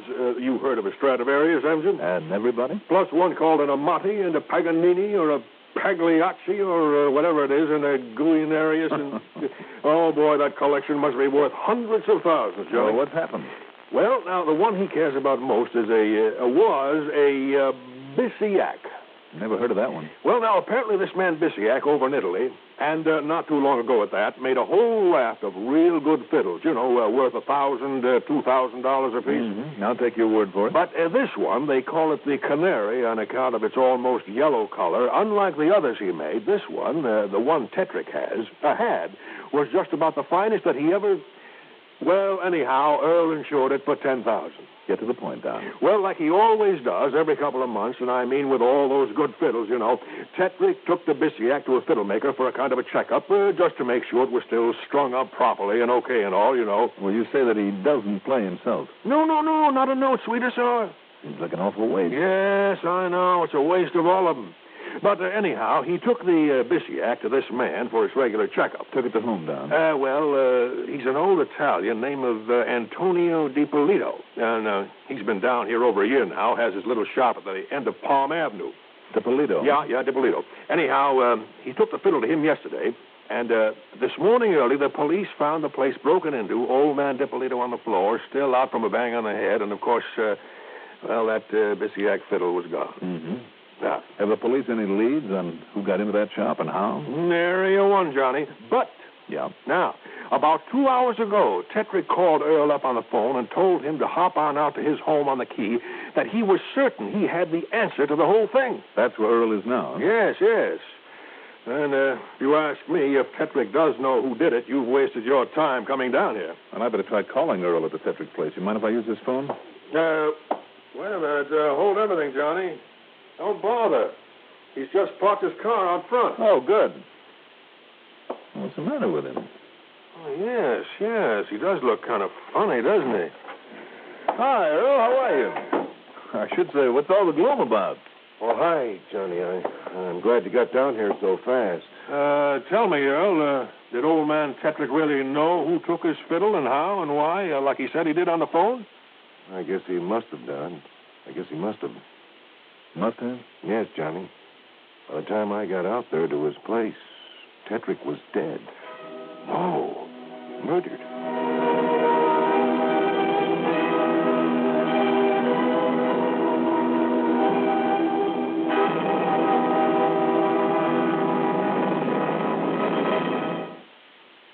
Take a thirsty man and serve him 7-Up. When he wants a fresh, clean taste, just serve him 7-Up.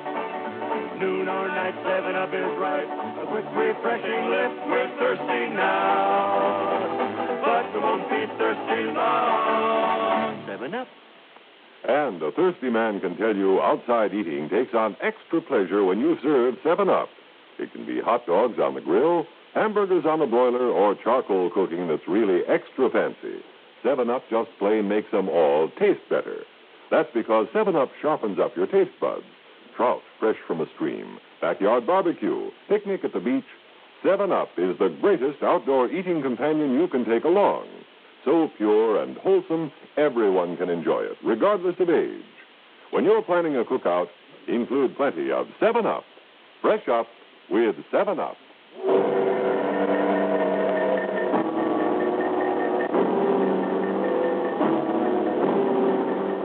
time Earl Pullman got back to his office to tell us about the murder of Joseph Tetrick, the Sarasota police had arrived there and a full-scale investigation was underway. Results so far, nothing. Apparently someone Tetrick knew had gone to see him. There were no signs of the house having been broken into. He'd let them in himself and got slugged to death with just one blow with a heavy crystal ashtray. But the police had found no fingerprints, no clues of any kind, not yet. So if you want to go on over there and talk with the police, well, it might be a good idea, Johnny. Yeah, I suppose so. Don, Earl, either of you have an extra car I can use for a while? Oh, sure, Johnny, sure.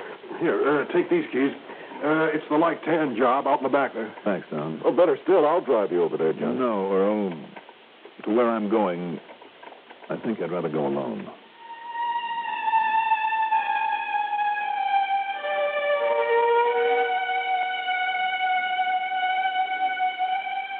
The little shop of Antonio DiPolito, there at the end of Palm Avenue, was just that. Little and dirty and thoroughly cluttered with the tools of his trade. In the dusty fly-specked window, he had half a dozen or so dark brown, cheap violins in a stack of fiber cases. Inside, on a couple of shelves serving as a counter, was the usual stock of strings, rosin, mutes, and so on.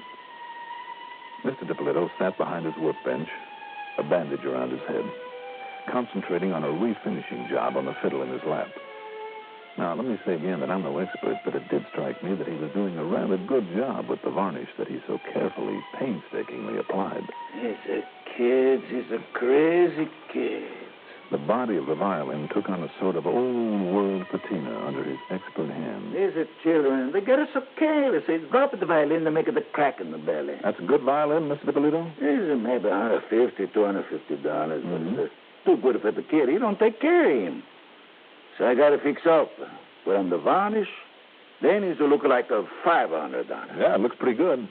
Yeah. Now I'm hang it up to here. And he's dry. Yeah. And now, what am I going to do for you, mister? I'm an insurance investigator, Mr. DiPolito. Oh. Oh, yes. It's a terrible thing. Yes, that happened last night. The Beesiac, the beautiful, beautiful canary Beesiac. I call it canary because of its color, I understand. Yeah. Because it had sort of a yellowish cast to it, And because of the way it could sing like only the most beautiful violin of a master can sing. Only my own boy, my young Antonio. Yeah, but now the violin is gone. Mamma mia. What a terrible thing. You want to tell me what happened to the Beesiac? I was working on it, Mr. Dollar, Johnny Dollar. See, I was alone. It was very late. And because it was the beautiful Beesiac, and pulled down the shades in at the front, I locked the door, just like I'm telling the police, so that nobody would have seen you. It's so late. Yes? And I'm, I guess I fall asleep. And then I'm going to wake up because I'm hearing somebody in behind me. Could you see who it was? By the time I'm turning my head, he's a hit to me, and a hit to me. I want to know. Only is daylight. And I'm going to see the police when he's a bang-bang on the front door, so I'm going to let him in. Well, the door was still locked then? Yes, yes. And he'd come up behind you? Yes. From the window in the back room. Mm-hmm. Come, I'm going to show you where he's a break open at the window while I'm asleep. Yeah, I'd like to see that. Now, here. You see where he cut the glass? Where he make it the hole to reach in and lock the window? He used a glass cutter and probably some tape to keep the glass from falling and waking you. That's what the police says. Looks like the work of an amateur, though. Why you say that, Mr. Dollar? Well, you see, instead of a clean, round stroke with a glass cutter, he made a whole flock of straight scratches with it. You see him? Huh? You feel that? Yeah. The kind of clumsy grooves that he cut? See, senor. But he's thinking he hit me. Now, Mr. DiPolito. Yes? Like I've said a couple of times now, I don't know very much about these things. But you tell me, where could a fine violin like that, where would a person be able to buy one? Well, Beesiac. I mean, surely a little place like this of yours wouldn't sell them. Oh, no. At least if those you have in the window are any sample of the stock you'd carry. Oh, no. Fine violin is like a fine jewel. That's exactly what I'm thinking of. And it's a lot more conspicuous. So whoever stole a thing like the Beesiac would either have to hide it away for years or get rid of it immediately before the alarm was out. The only place I know of that would handle a fine violin. Oh. Yeah, I kind of thought you might be coming over here. Feeling any better, Dippolito? Thank you, Mr. Pullman. Good. The only place I know of that would trade in a fiddle like the Bisiak and those Strads and the rest, well, as a matter of fact, that's where old Tetrick got all his violins. Where, Earl? The famous Wurlitzer collection up in Chicago. Sure? I could be wrong, but the way I understand it, practically all the great violins in the world have passed through their hands. Okay, then. I'm on expense account, right? Well, of course, but Johnny, what just happened to Mr. Tetrick is far more important than the fiddle right now. Or is the fiddle the key to that murder? Murder? I'll leave Don's car here. Huh? That is, if you'll drive me out to the airport.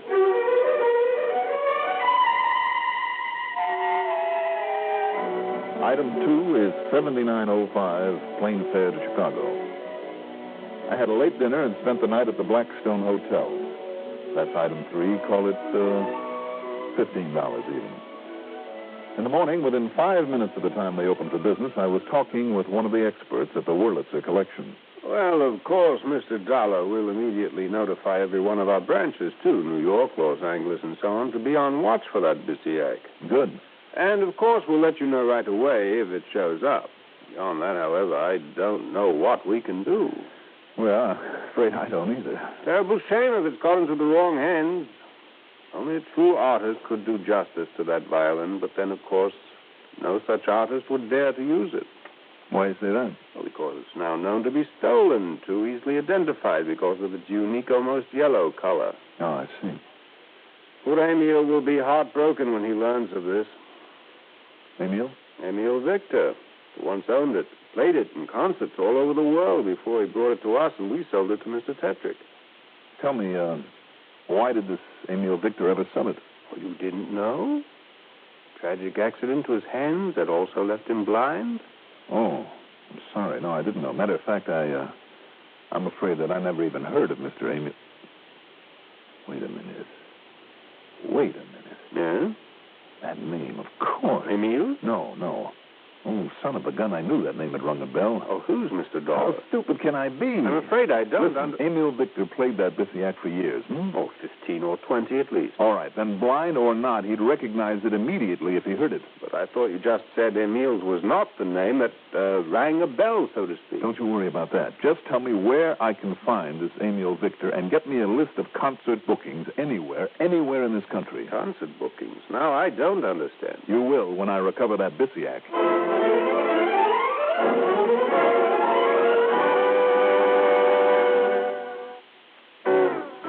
Who did it? How did they do it? What in the world did they do?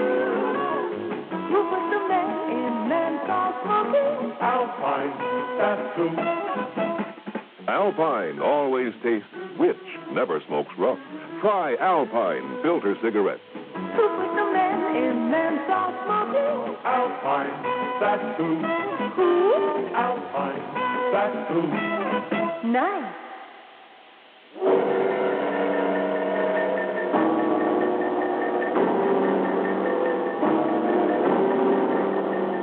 Item 4 is 420 for a couple of phone calls to Earl Pullman. Yes, the man I was now looking for had been in Sarasota on a brief stopover before resuming a concert tour. Okay, now, with the help of the concert schedule, I knew where he was going to play next. That very night, as a matter of fact. Item 5, $1.90 for a cab to the flat where the once famous violinist, poor, blind, old Emil Victor lived. I told him about my suspicions, of what I planned to do with his help. But I cannot believe it, Mr. Dollar, that a fine young musician could... and that his own father... And perhaps he didn't know what he was saying. Because of that bang in the head? Who really knows how hard he was hit? Maybe that wallop on the head was faked. But if he was unconscious the rest of the night... Well, that's what he says. Who can prove otherwise?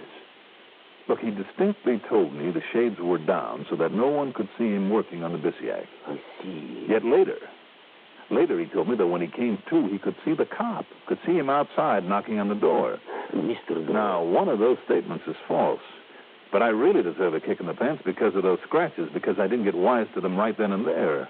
Scratches, Mr. Dollar? Yes, from a glass cutter on the window in the back of the shop to make it look like that was the way somebody had got in there.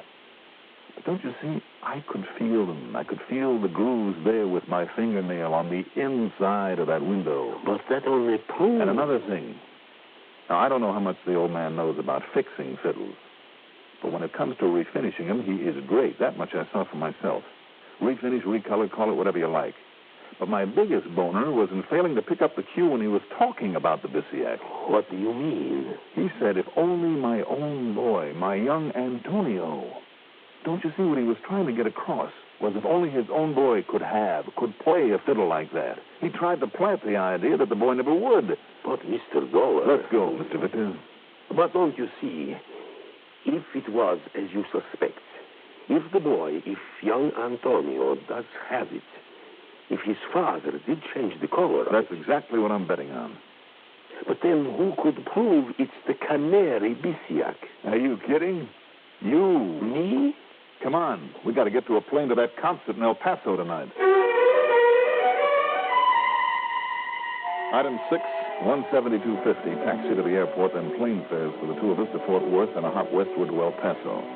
There, thanks to a captain of police, our tickets for the symphony concert cost us nothing because, yes, the soloist for the evening was young Antonio DiPolito. I'll say this for him. The short, dark, intense-looking kid could really play beautifully on the rather reddish-brown colored violin that he used.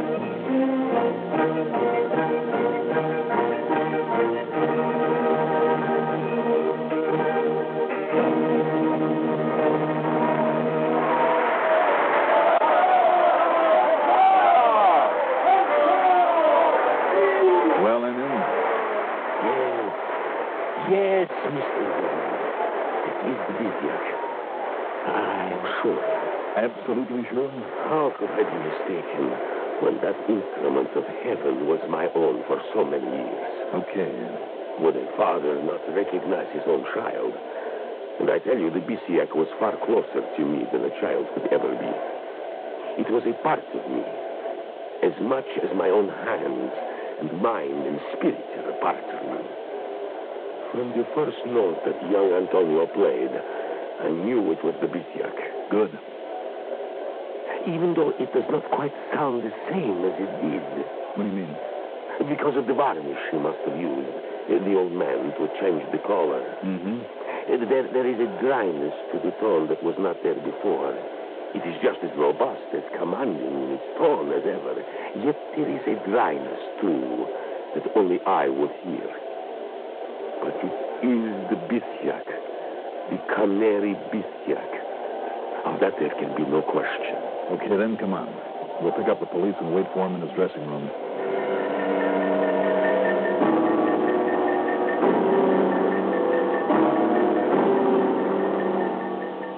After the concert was finished, there in the dressing room when he was faced with the facts as I now knew them, temperamental young Antonio screamed and fought like a tiger.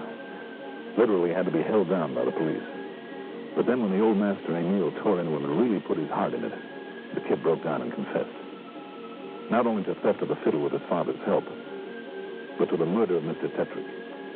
It seems that Tetrick had called him in to tell him that he suspected him. And when Tetrick picked up the phone and called Earl Pullman, Tony struck him down and killed him. That's all I've told you. I've told you everything. So you can take me away. You can kill me, too. But he deserved to die. Did he, Tony? Keeping such a priceless instrument locked up in a vault. It had to be played and played and played as only a true artist like me can play it. To thrill an audience with the warmth and color and sound that only I, Antonio, can bring from anything I touch. And now, thanks to you, I shall play no more. No? All this talent of mine, this matchless technique wasted. All the years that my father spent working, begging, even stealing so that I could study. And the hours and days and years of practice that I spent developing this wonderful gift that I have wasted. Is it? But it's the world that loses. Never again will an audience be able to feel the outpouring of my soul and the music of my violin. Without an audience to feel the power of my every note, I shall play no more. Why not, Tony? What? Well, if an audience is all you need, seems to me that where you're going, you can be pretty sure of a captive one.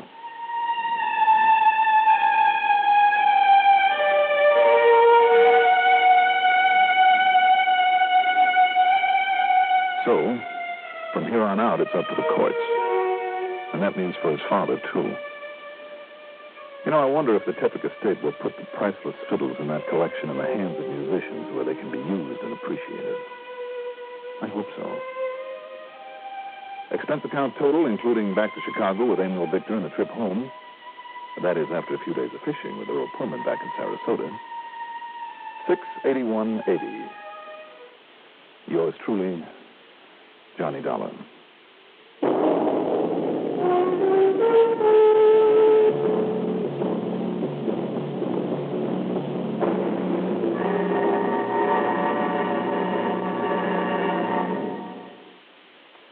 If you ever suffer a touch of arthritis or rheumatism and you've never tried Mentholatum Deep Heating Rub, you can't know how good its deep heating action can make you feel.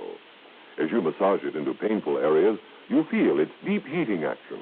You know relief is on its way. Mentholatum Deep Heating Rub is an extra strong combination of active ingredients for safe, temporary relief of minor arthritic rheumatic pain. Use greaseless, stainless Mentholatum Deep Heating Rub often. Now, here's our star to tell you about next week's story. Next week, the old-fashioned murder matter. As if there was anything new-fashioned about it. Join us, won't you? Yours truly, Johnny Dollar.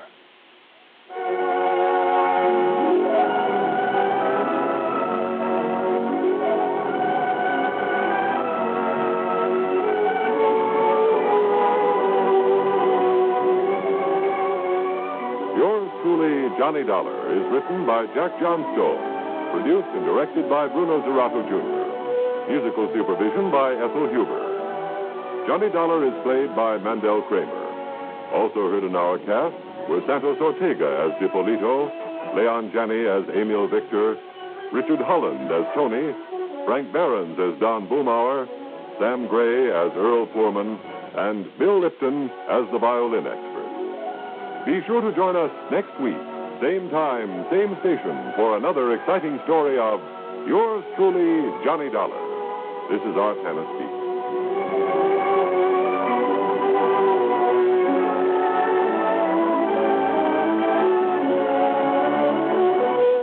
First word in speed, the last for accuracy, expanded CBS News on the CBS Radio Network.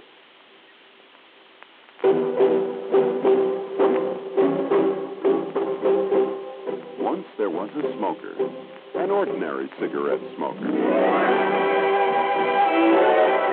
He was neither happy nor unhappy about his cigarette. Then one day he tried a Salem cigarette because he heard that Salem refreshes your taste. He soon learned that Salem does refresh your taste. So softly, so gently, that when you take a puff, it's springtime.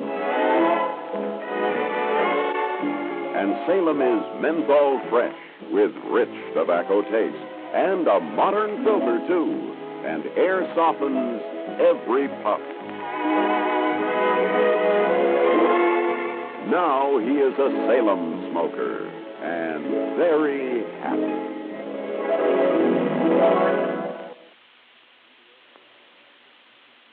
CBS Radio. Johnny Dollar. Mr. Dollar, this is Herbert Lynn, State Unity Life, Denver, Colorado. Mr. Lynn? I wonder if you're free to come out here and see me right away. Well, now, let me see. I hope so. What's more, I can promise you a handsome fee, in addition to your expense account, of course, whether my fears are justified or not. Fears of what, Mr. Lynn? What seems to be the trouble? A murder, Mr. Dollar. Oh? That has not yet been committed. I see, but you think will be, hmm? I must confess that I alone anticipated, or at least an attempt at it. I hope that you can somehow forestall any such attempt. Well, I can certainly try. Fine. I'll grab the first plane.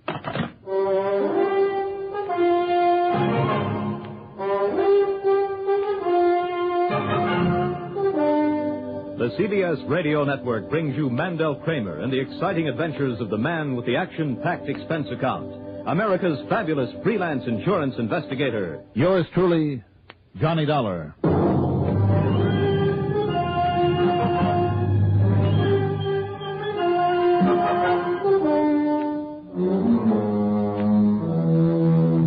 expense account submitted by Special Investigator Johnny Dollar to the State Unity Life Insurance Company, Denver, Colorado office. Following is an account of expenses incurred during my investigation of the old-fashioned murder matter.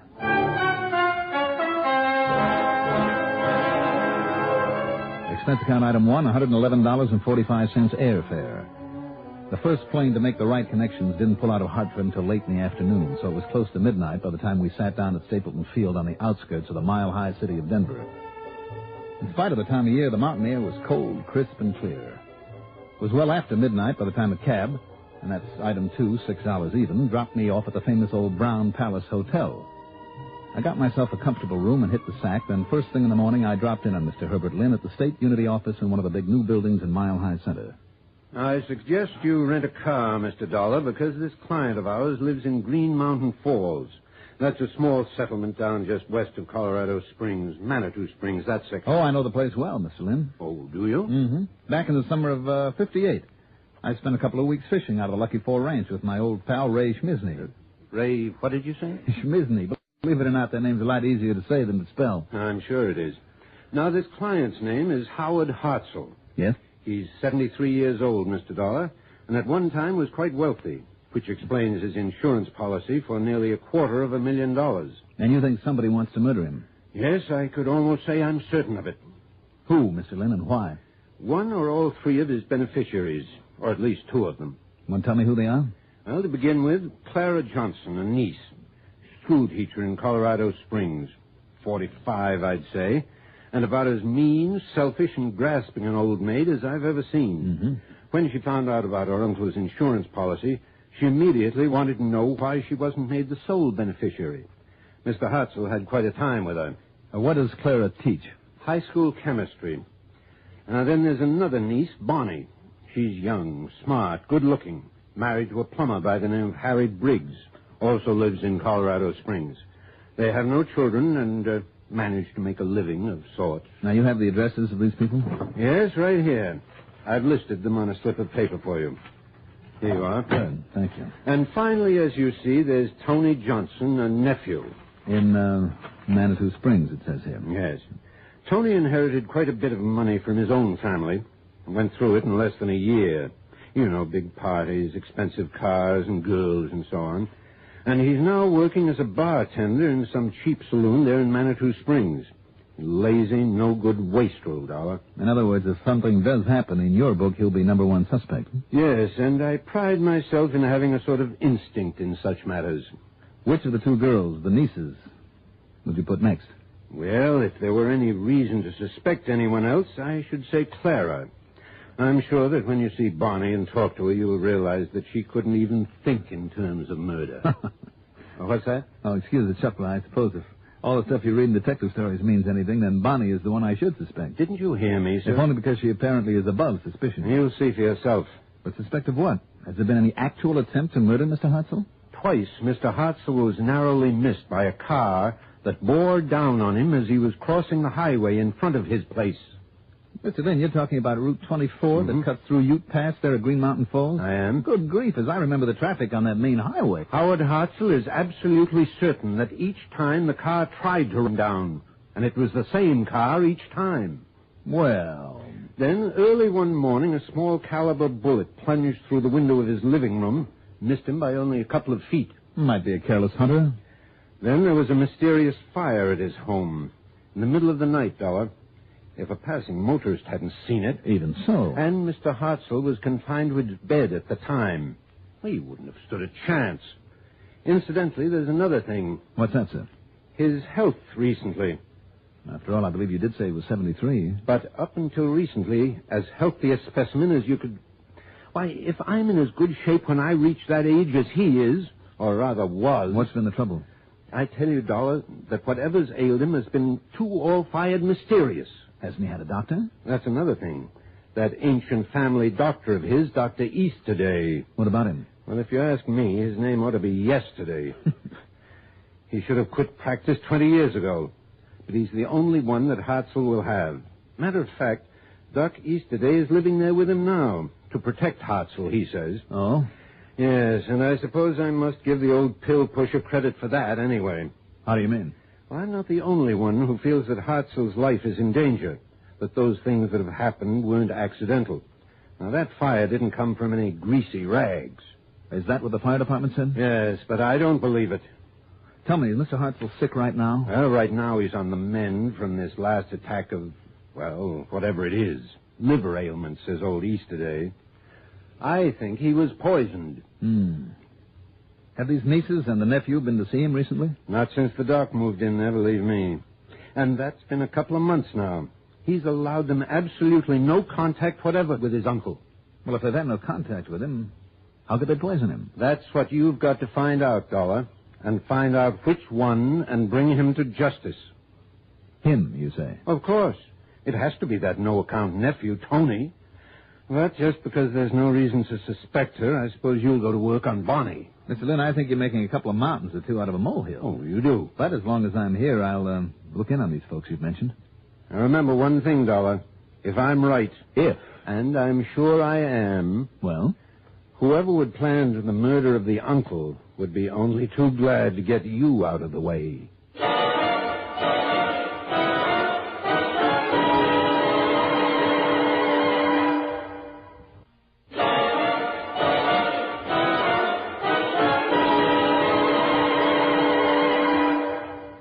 Mr. Lynn had given me a good idea, possibly a dangerous one. It was simply to make no bones about who I was, why I'd come out here, why I wanted to see and talk with them. The nieces and nephew, I mean. Then, if one of them did try to make a fast move, get me out of the picture, I'd be on guard. It was a pretty sure way of knowing who was up to something. Item 3, $1.95 worth of phone calls to tell the relatives and the old man that I was on my way to... Item 4, $50 deposit on a rental car. I'd like to have stopped off at the U.S. Mint there in Denver, one of the largest in the country, to see if they were handing out any free samples, but instead I headed south on 87 past the big new Air Force Academy into Colorado Springs. Clara Johnson, the older niece, lived in a tiny 3 or 4 room house badly in need of repair on a side street off Cascade Avenue. Fortunately, for pretty obvious reasons, the interview was a short one. It's ridiculous, that's all. Utterly ridiculous. Now, Miss Johnson... I mean that Uncle Howard, the old fool, should have included those other two in his will, in his insurance. Positively indecent. Well, tell me, does your uncle have much of an estate besides the insurance? No, not anymore. But do you know how much that insurance is? I have a pretty good idea. Nearly $250,000. And do you know what that would mean to me? To me, who's worked and struggled along all these years alone. I could give up this miserable teaching of those nasty, unappreciative brats at the high school. I could travel, go abroad, enjoy myself for a change, the way I deserve to after all these years. Now, don't you think that Tony and Bonnie... Oh, look at Bonnie. She has that young husband to take care of her, give her everything she wants, or at least most everything. And she's pretty. She has a nice figure, and do you think that Tony deserves anything? Miss Johnson. After the way he went through the fortune that his father left him. He does not. Well, nonetheless... Saloon keeper, that's what he is. And always getting into scrapes for those gangsters that hang around that dive where he works. It's disgusting. Miss Johnson. I'm the one who deserves that money. All of it. Clara. If only that old miser would die before it's too late, before I get too old. But he keeps on living just to spite me. Too bad you can't help him along then, isn't it? I don't wish I could, Mr. Dollar. Believe me, if I could find some way to... Oh, no, I didn't mean that. Didn't you? No, I shouldn't have said such a thing. Well, I'm afraid you did. Thanks very much, Miss Johnson. Now, wait. I didn't mean that the way it sounded. Bye.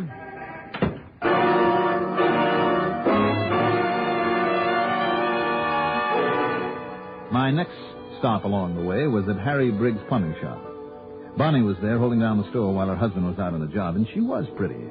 Although it always kind of stops me a little when I see a girl working on her makeup over a business desk. And I was so glad when you phoned to say that you're here to kind of look out for Uncle Howard. Oh, I called Tony and told him you'd be seeing him, too. Here. I look better now? Oh, you look like a million. Well, thanks, Johnny. Gee, you're cute for a private eye. Oh, thank you, ma'am. No derby, no cigar in the corner of your mouth. Just a real good-looking guy. Only I shouldn't talk like that, should I? Well, I'm afraid flattery will get you nowhere. Oh, darn. Tell me, did you mean that you two have been worried about your uncle? Well, of course, after those cars that almost killed him and that fire at the posterior of his house and the sicknesses he's been having one after the other. Oh, I'm sure that Dr. Easterday is doing all he can for him, but Much as Harry needs me around here, business isn't too good these days, and I feel I ought to be out there taking care of Uncle Howard, nursing him. It isn't as if I didn't know how. Would he have you? No. No, he wouldn't, Johnny. I'm afraid he thinks that all Clara and Tony and I keep hoping is that he'll die and leave us that insurance. And isn't that true? Should I lie and say no? Of course, we'll be glad to get that money, all of us, at the proper time.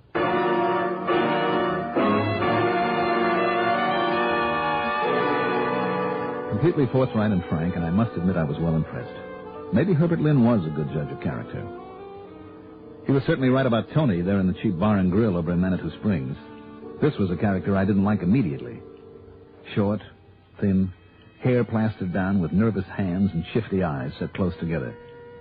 As we stood there behind the bar talking, with Tony claiming only undying affection for poor Uncle Howard, another man came in and stood by, as though waiting for Tony's signal to rough me up. Yeah, Mr. Lynn was right, all right. I wouldn't have trusted Tony as far as I could throw the Empire State Building. Sure, Dollar. If you can figure some way to knock off the old man. Well, I know 3 of us would be glad to cut you in on that nice fat hunk of insurance. What good is he living out the rest of his days?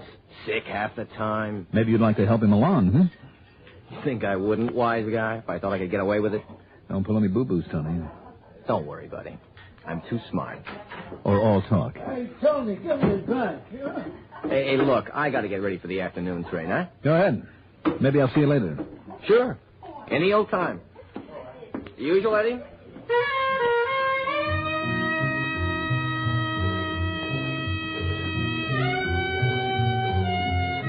The important thing now was to see Mr. Hartzell and the old family doctor at Green Mountain Falls. I walked around to the back of the saloon, got into my car, then turned on the ignition. But in that brief moment before the starter took hold, I heard a buzzing under the hood, a sound that I knew only too well. That car had been wired. I jumped out and ran, almost too late.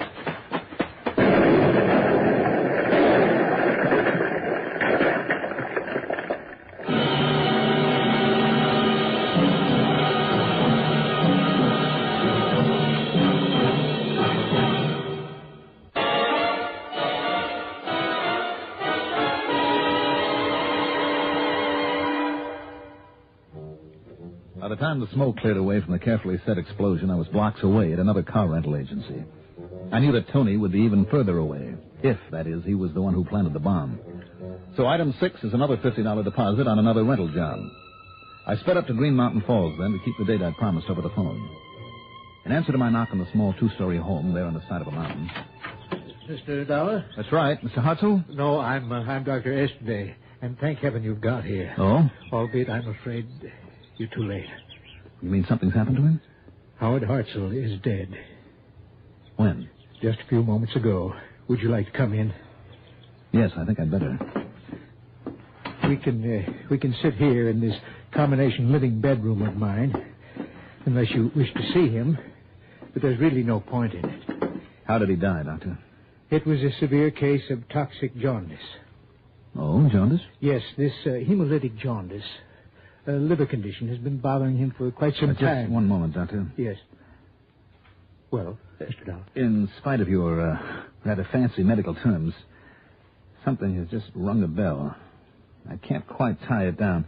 You're sure that jaundice is what killed him? Mr. Dollar, after all, I've been practicing medicine some 50 years. Well, maybe that's good, and maybe it's bad. I beg your pardon. When I was out here before on a vacation, I had an infected finger. Well, I failed to see what... Now, the doctor who treated me was a young fellow by the name of, Ed Wilson. Where's your phone?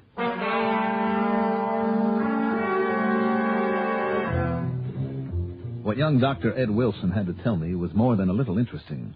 That's right, Johnny.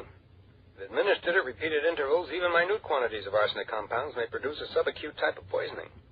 Go on, Ed. Well, the victim may develop a toxic degeneration of the liver. It may progress to an acute or subacute yellow atrophy that's accompanied by an intense toxic jaundice. I see. And that, in turn, can be followed by severe, even deadly gastroenteritis. And is that sort of poisoning something that might fool an old-time doctor who hasn't kept up with modern developments in medicine? Johnny, I wouldn't want to go so far as to... what is all this, anyway? Thanks, Ed. Thanks a lot. do you mind telling me what that was all about, young man? Doctor, I want you to have an autopsy made immediately. But there was a physician in attendance at his death. I myself, it isn't necessary. Doctor, will you please order the autopsy? Well, very well, if you insist.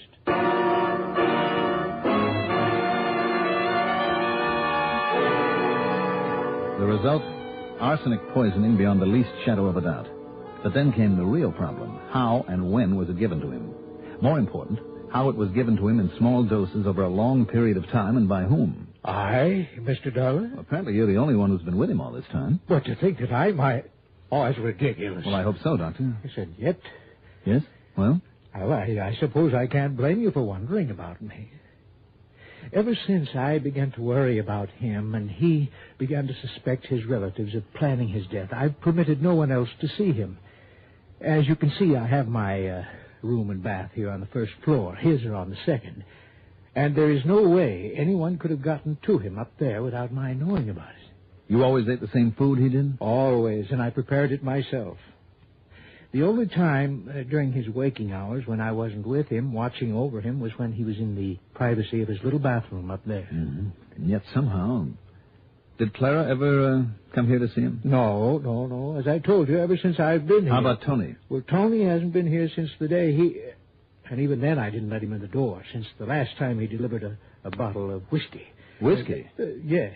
In the beginning, I had Mr. Hartzell take a small quantity of it each night as a stimulant. Well, all right, then. Well, that was stopped months ago. Oh. Where's the rest of the whiskey? Oh, I'm afraid I drank it myself. Oh, well, then that's out.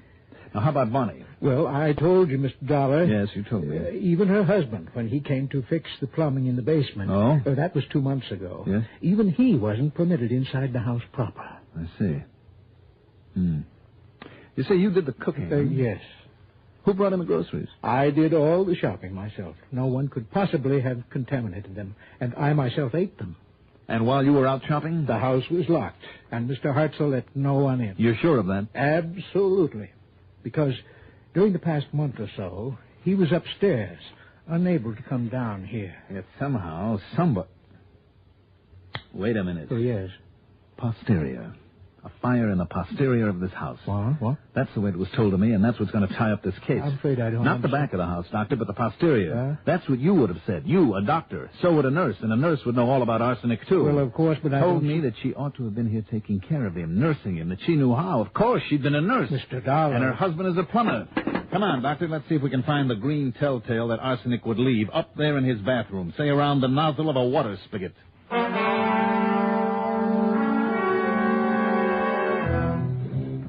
And that's exactly where we found it. And downstairs in the cellar, hidden behind a furnace pipe and hooked up to that cold water line, not the line to the kitchen or the bathroom on the first floor, but hooked up to the line to the second floor was that ingenious, deadly device, a small container half full of an arsenic solution with a valve, so that only a drop at a time would enter the pipe that gave Mr. Hartzell his drinking water, the one drop at a time that killed him. Funny. It wasn't the sweet, gentle Bonnie who finally broke down and confessed their little plot, but her husband, the plumber who'd rigged the device, who'd also rigged my car for that explosion.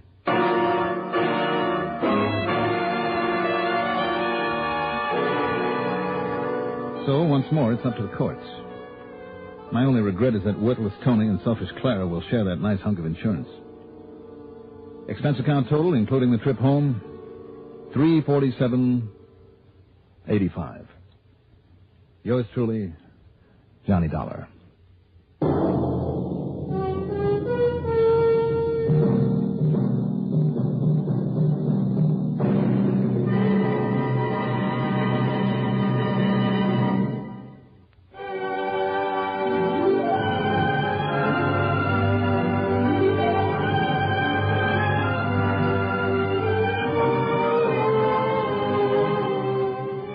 Truly, Johnny Dollar is written by Jack Johnstone, produced and directed by Bruno Zerato, Jr., musical supervision by Ethel Huber.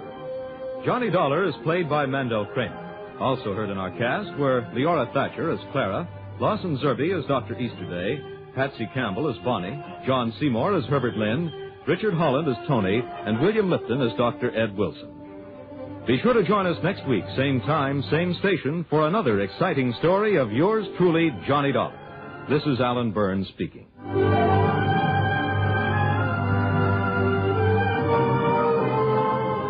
Johnny Dollar has come to you through the worldwide facilities of the United States Armed Forces Radio and Television Service.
Johnny Dollar.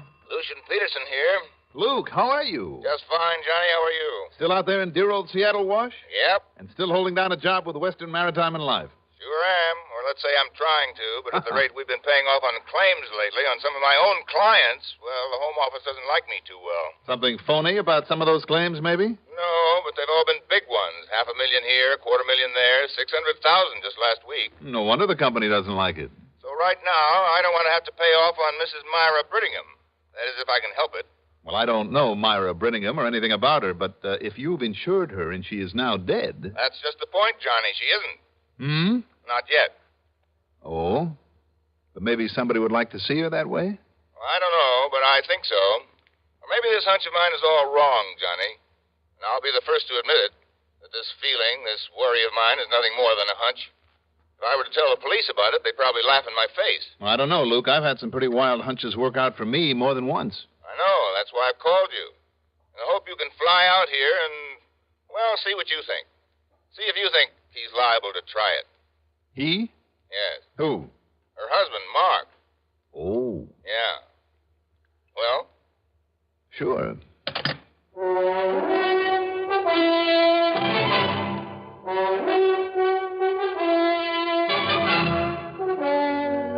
The CBS Radio Network brings you Mandel Kramer in the exciting adventures of the man with the action-packed expense account, America's fabulous freelance insurance investigator. Yours truly, Johnny Dollar.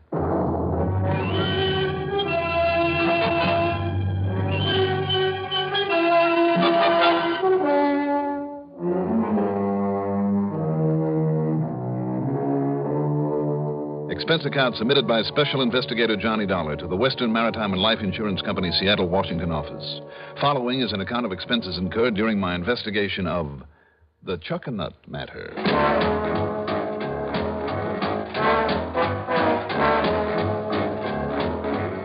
Expense account item 1, $6 for a cab out to Bradley Field.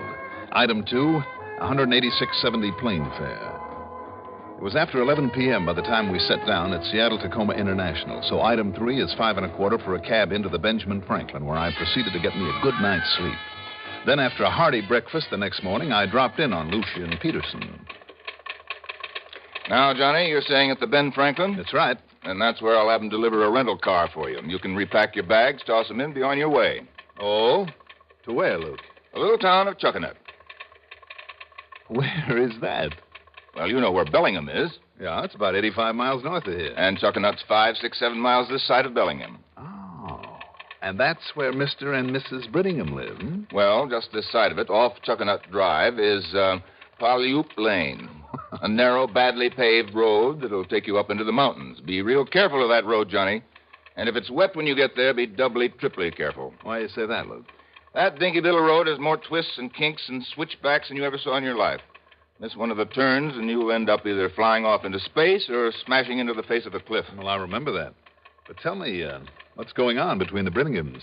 Well, to begin with, they're both heavily insured. As a matter of fact, $500,000 worth apiece. Wow. Yes, and they're insured in each other's favor. I see. Mark Brittingham is about 35, Johnny, and all his life he's been nothing but a playboy and a sportsman. Mm-hmm. Living first on the money his father gave him, and now on the insurance left him by his last wife. Oh, then Myra's number 2. Myra's number 4.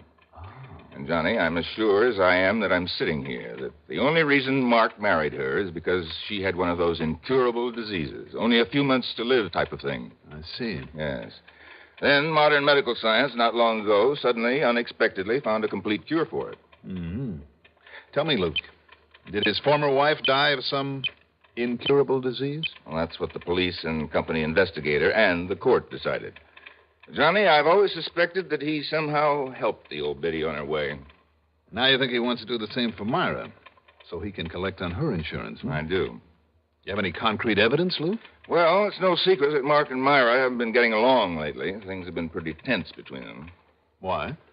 Well, Myra's 5 or 6 years older than he is. Still a very attractive woman, Johnny, believe me. But she's older than he is. Mm-hmm. Also, that woman has more expensive taste than anyone I've ever known. In other words, instead of dying off like he thought she would and leaving him a lot of money, all she does is spend it for him. I see. So instead of having plenty of dough for the racetracks and nightclubs and parties and so on, he's having to reef in his sales. And the only way he can ever get together a sizable hunk again is by having her dead. Well, you think he'd go so far as to kill her? If he can get away with it, yes. Because evidence to the contrary notwithstanding, Johnny, I still think that's what happened to the last one. Well, if he should, he'd never collect the insurance. If we could prove it. Well, yes. Well, what am I supposed to do, Luke? Go up there and scare him out of it? Why not? That's a new one. I know. As I told you on the phone, this is really all just a hunch on my part. But I think it has a pretty solid basis. Look, suppose you go up there. Just see him on the pretense you're interested in buying that property. Oh, is it for sale? Well, he wants to sell it to raise some of that green stuff he loves so much and that he's rapidly running out of. To spend a couple of hours talking about their house and property. Now, listen, Johnny. And then just let it slip out who and what you really are. What? Sure. If that doesn't convince him he's under suspicion, make him change his mind about trying anything, I'll eat my hat. Will you do it? Okay, Luke. As long as you're paying the bill. Good. But I still don't think that you have any real...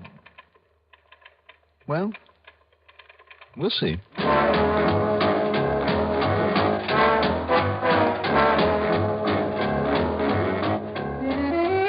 The weather was clear, and the drive up to Chuckanut was a pleasant one.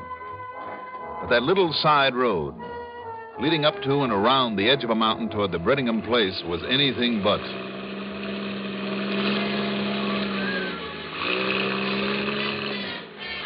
A couple of times, on an outside turn on that tortuous, narrow asphalt, I could catch a glimpse of the house, far above and nestled in among the trees.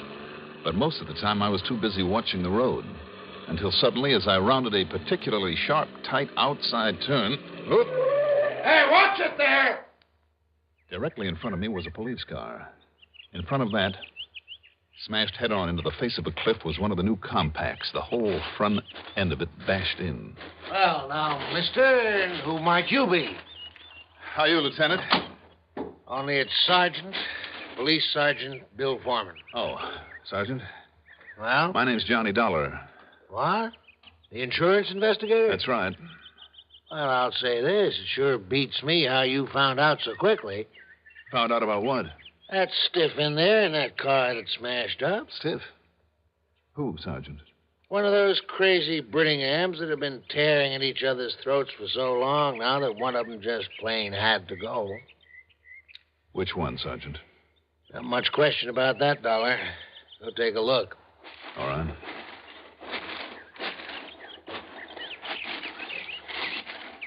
Yeah, Dollar, that's Mr. Mark Brittingham. What's left of him. Mr. Brittingham? Hey, you sound surprised. Yeah, I am. You know him? No. Oh, his wife, then? No, Sergeant. I never met either of them. How did you find out about the accident? I got a call from his wife, Myra. Said Mark's been away for a while. He wouldn't be back until sometime early in the week, so she was all alone. Yeah? Said she was sitting up there on the porch. You notice the porch that sticks out the side of their house up there, Dollar? No, it's so far away, and I was so busy driving. Go on. Well, when you walk back to your car, there on that outside curve, maybe you can see it. Anyhow, she caught glimpses of a car coming up the road. Whose it was, she didn't know. And, well, her being alone, she didn't want any prowlers around, so would I come take a look? So? Well, I told her I was busy. Maybe it was just a special delivery or something, but then she hollered, "Oh, my goodness, it sounds like there's been an explosion down there on the road." So I came on up here. She didn't recognize the car? This morning sun right in her face, and the car only showing itself now and then on those outside curves. But just take a look at that sun.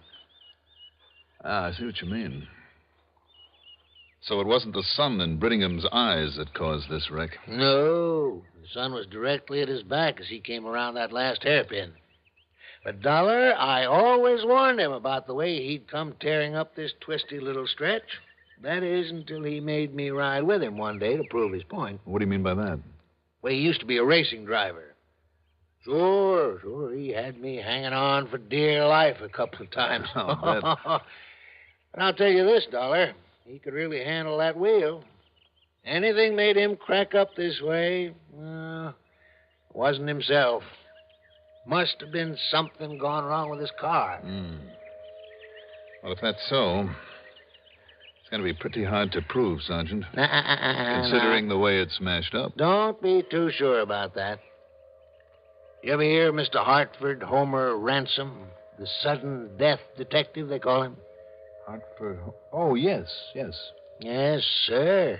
Greatest reconstructor of traffic accidents that ever lived. So I understand. Yeah. Well, he lives just the other side of town.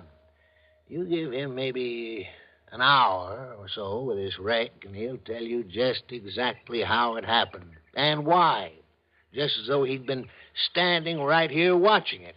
Well, then maybe you talk about Sherlock Holmes. Oh, why, Mr. Ransom can look at a set of tire tracks or even a couple of pieces off an accident, and he'll reconstruct the whole thing. Just like that. I tell you, sir, it's uncanny.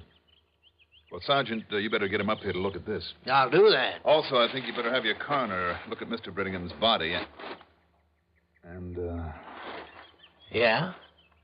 Well, what is it, Dollar? The way that he apparently threw his right arm up in front of his eyes just before the crash. You notice?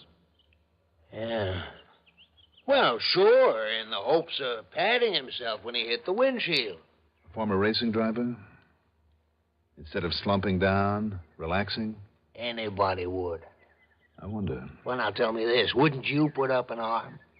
I mean, seeing that wall of rock coming straight at you? I don't know. Well, I do. I know I would. Wouldn't you have had both hands tight on the wheel, going around that turn at the speed he must have been going? Well, maybe so. But he put his arm up. And that's what puzzles me. Because he must have done it while he was taking the curve. That outside curve. Yeah, well, I don't know. But now we better get up there to the house and give Myra Brittingham the bad news. I'll tell you what, Sergeant. Yeah? Let me go up there and tell her. Meantime, you get this man Ransom on the job and have a medico do an examination of the body. And I mean a thorough one. Now. Wait a minute.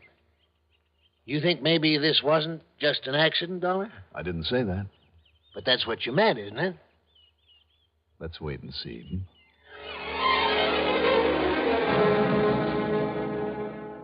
The Brittingham place, built there on the side of a mountain among the trees, was quite an establishment. New, modern, and very expensive. As for Mrs. Brittingham, Myra, well, Lucian had said she was about 40. She didn't look it. She was 5'3" or 4", brunette, with an almost olive complexion, very dark eyes, and the kind of natural beauty that you seldom see in a figure to go with it. I introduced myself and made no bones about my connection with the insurance company. Before I could tell her why I was there, she led me out onto the little porch where, looking out against the sun, I could see occasional spots on the road I'd just driven up. And then, calmly and with a self-control that I hadn't expected. Was it Mark, Mr. Dollar? I'm afraid so. He's dead, isn't he? Yes. Well, I knew it would happen sometime. I warned him over and over about the way he drove so madly up and down that crooked little road, in spite of the fact he'd driven expensive racing cars when he was younger. I knew he'd kill himself sooner or later, and now he has. I'm sorry, Mrs. Brittingham. Are you? I'm not. What did you say? It rather settles things, doesn't it? Does it? We hadn't been getting along, Mark and I, for quite some time. And I know it was partly my fault. Why do you say that? Because of money, Mr. Dollar. You see, I married him for his money because I thought that for the rest of my life he'd be able to give me all the things I'd always wanted. Yes? Oh, it was all great fun with him while he still had it. The big parties night after night, the racetracks all over the country, theaters, nightclubs. I even put up with his silly hunting and fishing up here. But when the money began to run out and we had to sell the big home in Benham and the cars and get rid of the servants and settle down in this little place, I've hated this place, Mr. Dollar. And I hated him. And we fought like spoiled, hysterical children. But you see, when he knew the money was getting low, well, if he had any gumption, he'd have got himself a job of some kind. For once, he'd have had to work for a living. But instead, he only got moody. He drank a lot, acted very strangely. Began looking at me in a peculiar, frightening kind of a way. Oh? And then, because of something he said one night, I began to fear him, what he might do. Go on, Mrs. Brittingham. Oh, I know, Mr. Dollar. He was upset that night because we'd had another argument, a terrible argument. And he'd had too much to drink. But he started laughing to himself, quietly chuckling to himself.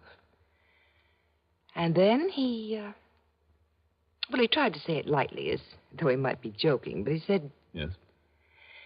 He said, wouldn't it be nice for him if I should die, like his wife before me had? Then he could get a little fun out of life again, on my insurance money. It frightened me, Mr. Dollar, terribly. I can't say I blame you. And then these long trips and leaving me alone like this. Trips to where, do you know? No. Oh, I've wondered if he hasn't been out looking for someone to take my place. Or just planning some way to, Well, it's all over now. Well, I'd lie to you if I said I was sorry. You know, of course, that you stand to collect some $500,000 of insurance. Yes, I know. And I'll use it to get as far away from here as I can. Can you blame me? I want to talk further with you, Mrs. Brittingham. Of course. First, though, I'd better check out the police report on this accident, purely as a formality. Of course. So, if you don't mind. I'll be here, Mr. Dollar.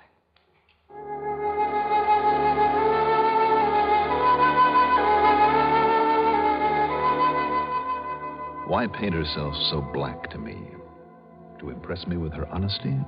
So I'd dismiss any thought that she might have somehow had something to do with the accident?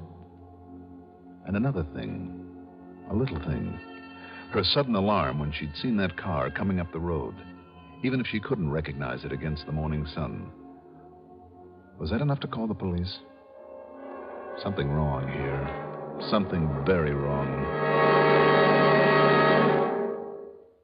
In the United States today, there are more than 6 million children under the age of 18 who live in homes where there is no father.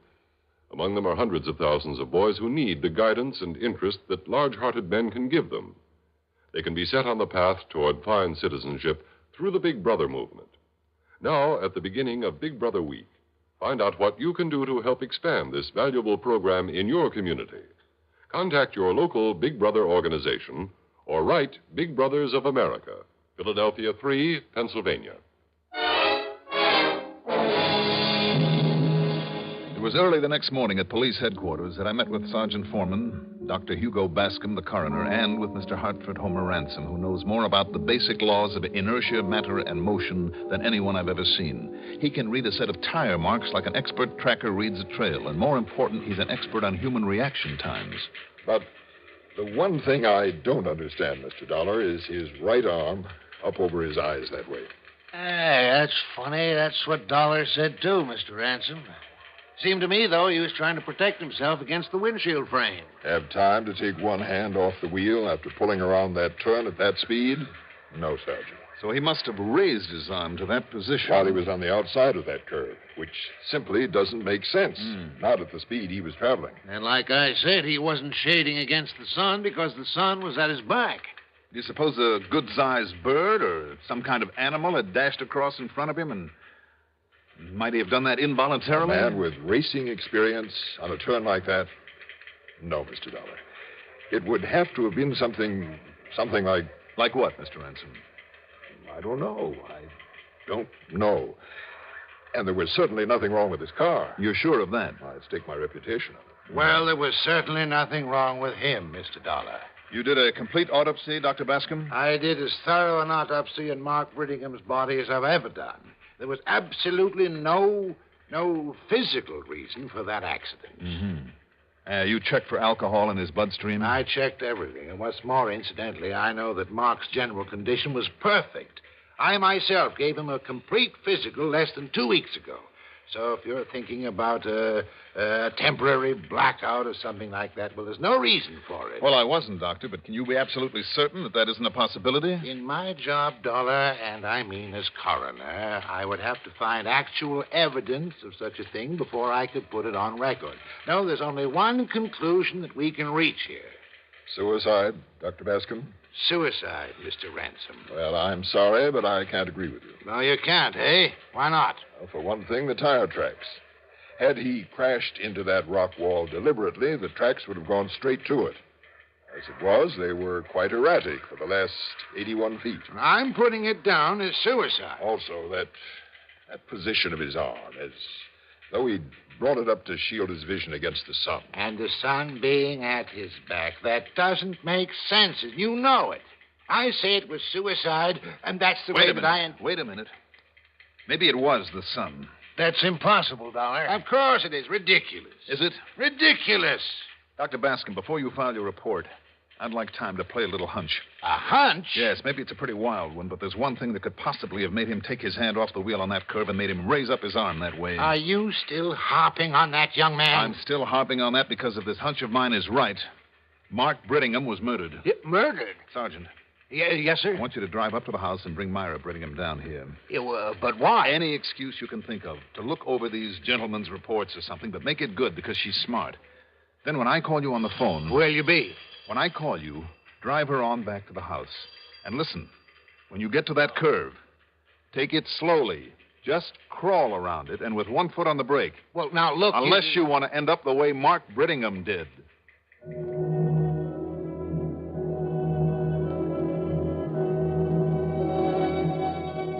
When the sergeant got her away from there, I went over that house top to bottom. Sure, there were mirrors on the bedroom walls, big, clumsy ones, a couple of hand mirrors, too, on her dressing table. But the kind I was looking for would be in among her husband's fishing and hunting equipment. I found the survival kit, all right, and in it were the usual, the water-purifying pills, some iodine, salves, bandages, a couple of cans of sea ration. But the little mirror was missing. I mean the kind that's used for signaling, a small, clear, oblong mirror with a hole in the center. By facing the sun and peering through that hole, you can aim it. You can focus the full rays of the sun on anything up to a mile away. And then I found it, tucked between the pages of a book on a table out on the porch, where she practiced with it and then used it as a murder weapon. I called Sergeant Foreman and told him to drive on up the hill, but slowly. And then as he poked his car around that crucial curve, as I aimed the mirror to reflect the blinding rays of the sun full into his windshield, well, fortunately, he was able to stop before losing control. He waited there until I drove down to meet them. Then... No, she hasn't said a word, Dollar, since I jammed on the brakes and raised up my arm to cut off that glare you shot down here. I see. Well, Myra? How did you know? How did you know that's the way I killed him? I didn't. It was purely a hunch, I guess, but it looks like it paid off, doesn't it? $500,000? That's a nice round figure. A lot of money. But don't they ever learn that even millions aren't enough to murder for? Expense account total? Oh, call it a nice round figure, like, say, $391.18. Yours truly, Johnny Dollar.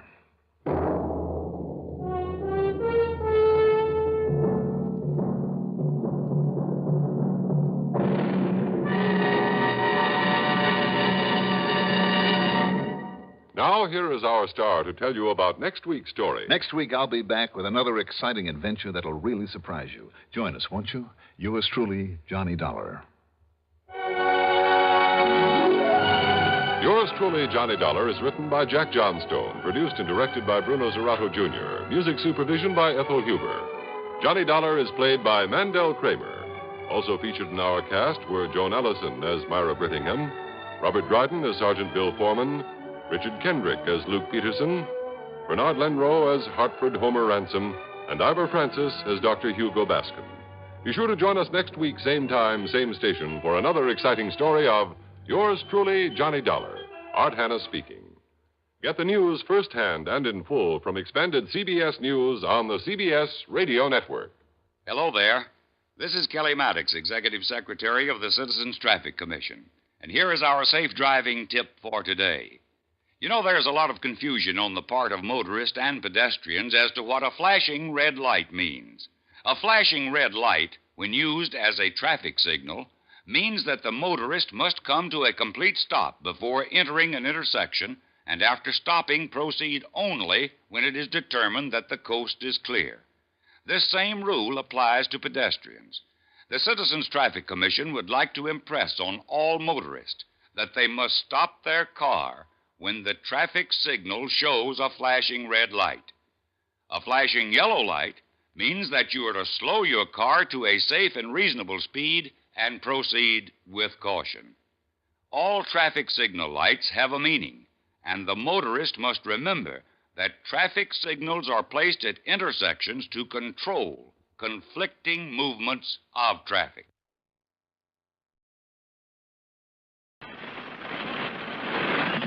Johnny Dollar. This is George Caldwell, Mr. Dollar. Caldwell? That's right. I'm in charge of the Office of Amalgamated Life Association here in Meridian, Mississippi. Oh, I see. Yes, sir. And I'm certainly glad I caught you. What can I do for you, Mr. Caldwell? Well, I understand that you've been given top security clearance. That's right, sir, I have. Good. Our client was certain you have, and that's why he asked that you be called in on this problem of his.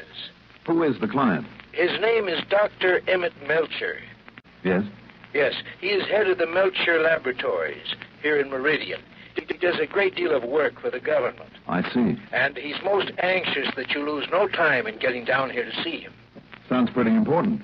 I'm certain it is. What's it all about, Mr. Caldwell? I don't know. What?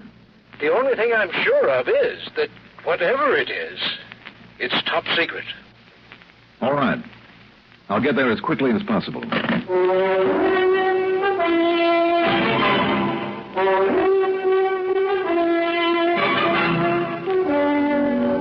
CBS Radio Network brings you Mandel Kramer in the exciting adventures of the man with the action-packed expense account. America's fabulous freelance insurance investigator, yours truly, Johnny Dollar.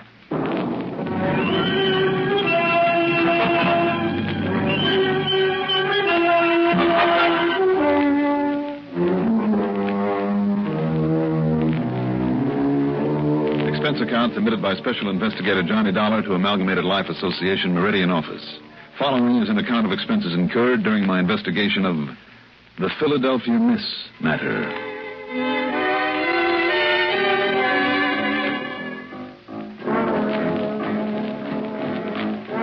Expense account item 1, $81.60, cab to Bradley Field and plane fare to Meridian, Mississippi. Making connections wasn't as easy as I'd hoped. I had a stopover in New York, another in Atlanta, Georgia, so it was nearly 7 p.m. by the time I landed in the busy railroad and manufacturing center with its stockyards and business in cotton, tobacco, fruit, poultry, and lumber. In the hopes that Caldwell might still be waiting for me at his office, I grabbed a taxi. That's item 2, $1.85. Okay, buddy, where to, huh? Do you know the address of the Amalgamated Life building? Are you kidding, buddy? I know this town like the back of my hand. Where'd you say you want to go? Amalgamated Life Association. Say it again, just once more. Amalgamated Life. I knowed it the minute you opened that yap of yours. Hiya, Johnny. Johnny? Sure. I don't get it. You mean you don't recognize me? I'm afraid not. You kidding? I drove you halfway all over New York City one night when I was working up there. Oh, I see. Yeah, it was a couple of years ago. You was chasing some crook from all the way down to Pier 27 all the way up to the Bronx. That's my old hometown. Sure, you're Johnny Dollar. Remember how much help I was helping you run down that crook that time? My name is Bernard York, and just call me Bernie. All right, Bernie. Yeah, boy, I sure remember that big fat tip you gave me that night. Hey, kept me eating steak for a week. And now you listen, Johnny. Yes, Bernie. You need any more help? I mean, down here, you just give me the buzz. Now, you do that, Johnny. All right, sure. Yeah, I may not talk too good, Johnny, but when it comes to using the old noodle, a New York boy like me has it all over the yokels from any other part of the country, and that's a fact. So, what kind of case you got down here, huh? I haven't the least idea. Oh, now don't give me that, Johnny. No, it's a fact. Okay. You keep it a secret if you want. I don't blame you. I guess it's part of your business. But I'll try and keep an eye on you, Johnny. And when you need my help, you just let me know, okay? Okay, Bernie. Okay.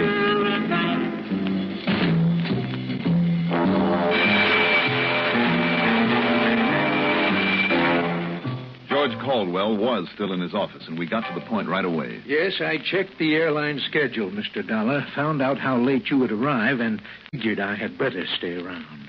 Well, tell me, have you found out any more about what's bothering this Dr. Melcher? Well, I phoned the laboratories to tell him you were on your way, but it seems he was suddenly called to Washington and may not be back until quite late tonight. Mm-hmm. However, his secretary, Miss Mona Littlewolf, said that she would wait for him. Littlewolf? Yes, she's a Philadelphia girl. Part Indian, I understand. Oh, I see.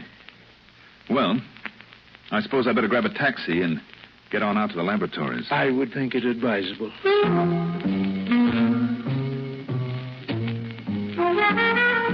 the man behind the wheel of the taxi that just happened to be waiting out front? My pal, Bernie again. Melcher Laboratories, huh? Must be real important, Johnny. I wouldn't know. Well, I do. And they got more government secrets going on at that place, you know, man in space and all that caper. Oh? Hey, is that what you come down here to investigate, something like that? Bernie, I told you I wouldn't know. Okay. But when you need me, Johnny, you just holler. I'll be around. I'm sure you will.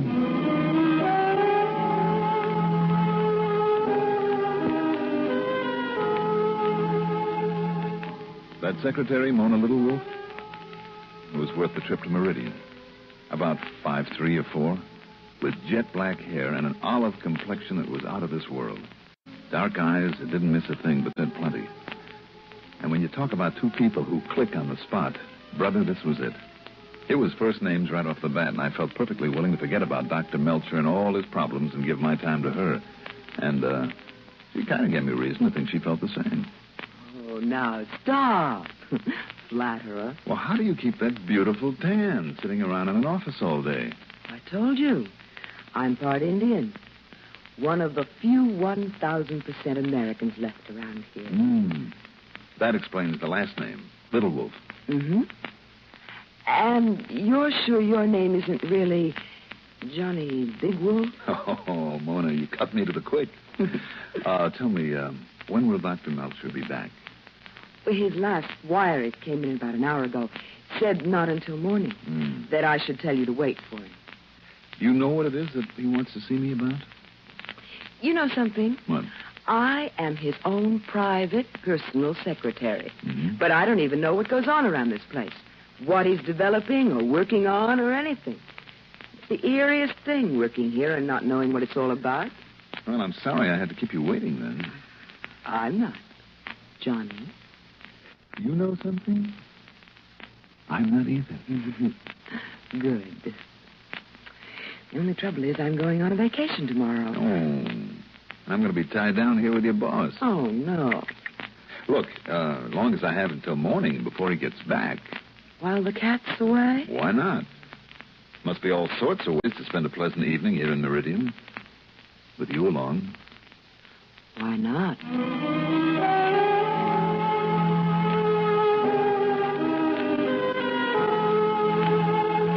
As I fully expected, pal Bernie and his taxi were still waiting outside, and after some snide comments on how fast I work and how well I pick him, he drove us back to town.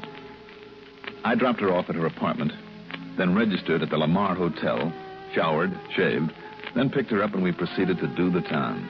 This time, by some miracle, without Bernie around.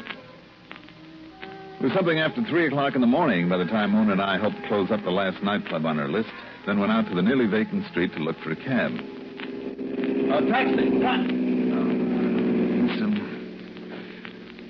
Oh, what a wonderful evening, Johnny, darling. Mona, have you looked? It's morning. Then the morning's wonderful. You're wonderful. Everything is wonderful. Oh, Mona, are you sure you want to go away on that vacation? Mm-mm. But I'm afraid I'd better. But why? Truth, Johnny? The truth. You? I'd better kind of get away and think about you and me. Mona, another day or two. You want a taxi, mister? Oh, yeah, sure. I didn't want to disturb you and the lady, but here you are, sir. All right, thank you. Mona? Yes. Get away, mister. I'll help her in. Wait a minute now. Get in, lady. Just a minute. And stay in there and shut up. Now, look. No, you don't. Oh, no? And just to make sure, mister.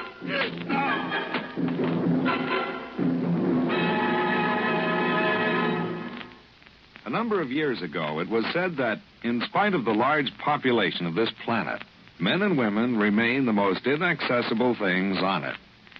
Today, we see this lack of understanding among peoples of the world reflected in headline stories. But it isn't because the people of the world are enemies. All people want to be friends. Long before the termination of World War II, Reverend Eugene Wood, a Methodist minister from Oceanside, California, went into a Scottsdale, Arizona camp where German prisoners of war were interned and offered his services to the imprisoned men. Among other things, Reverend Wood taught the men English, and he taught them about the United States of America. During the following years, after the men had been repatriated to their native Germany, nearly half of the internees corresponded frequently with Reverend Wood. Those men expressed a unique understanding of the people and the country of the United States of America. This great feeling of friendship and understanding prompted the minister to make a pilgrimage to Europe to seek out the men he had befriended in the prisoner of war camp in Arizona. This gesture on Reverend Wood's part gained him a fantastic welcome everywhere he went. In all the places he visited, he spread the gospel of love and friendship and had it returned to him. There were no enemies, only men with the love of freedom, the right of all men, everywhere. I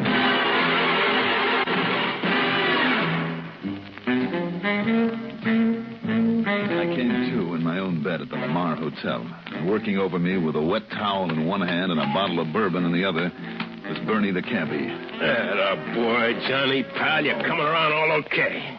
Bernie. Hey, you want another slug of this here now, bourbon? No, thanks, Bernie. So you was going to need my help around this bay? Boy, sure lucky I was cruising around late last night. I seen you laying there in front of that fancy saloon. Boy, was you out cold like a fish.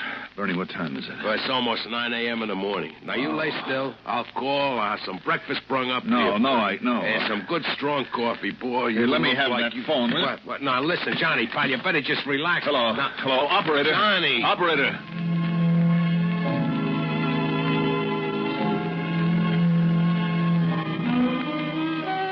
The call was to Mona's apartment. No answer. But why that attack on us? And the kidnapping of Mona? The few nice jewels she'd been wearing?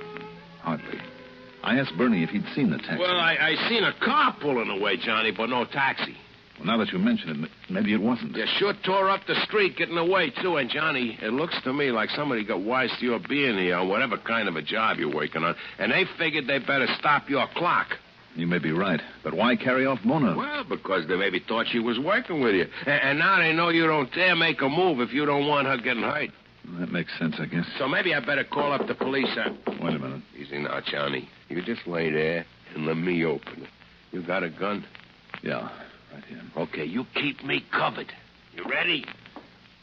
Ready. Yeah. I beg your pardon. Inside, buddy. Start talking. Who are you? Start talking. Wait a minute, Bernie. Are you Mr. Dollar? That's right. Oh, thank goodness. I am Dr. Melcher. Oh, say, Doc, I'm sorry. But what is going on here? Well, that's exactly what I'd like to know, Doctor. And what has happened to you, Mr. Dollar? Bernie. Yeah, Johnny. Don't call in the police, not yet. Anything you say, Johnny. See if you can find somehow what happened to the girl, what happened to Mona. Mona? If anything really did. Check with all your driver pals all over town. If anybody's likely to have seen her, they are. You're right, Johnny. A hockey is better than all the cops in town when it comes to right. checking. Now, go ahead. Circulate around. Put it on your meter, and I'll pay the bill. And if I get a lead on her, should I bring her here? No. Don't even let her know. Just call me. If I'm not here, I'll be at the doctor's laboratory. Now, go ahead. Yes, sir, Johnny. You leave it to me. All right, now, Doctor. Tell me what it is that you wanted me down here for. Oh, but it is too late. It has already been stolen. Been stolen? What has? Well, I'll tell you what I can about it. You see, it is highly classified. I'll tell you in a moment. What have you said? The point is that for some days now, I've suspected that someone was trying to get hold of it. Yes? Yes, the vault, the temperature-controlled vault in which I've kept it. You see, no one else has worked on this formula but me. Formula for what, sir? I found the vault had been tampered with. I didn't dare to call the police because of the secrecy involved, but perhaps I should have called in the FBI, but I sent for you because I knew that you... Oh, but you are too late now, Mr. Dollar. When I got back from Washington, I got there this morning. It was gone. The formula? No. The product itself. And unless it is found within 2 or 3 days at the most... But now I suppose I'd better tell you what it is. Yes, Doctor. I think maybe you'd better.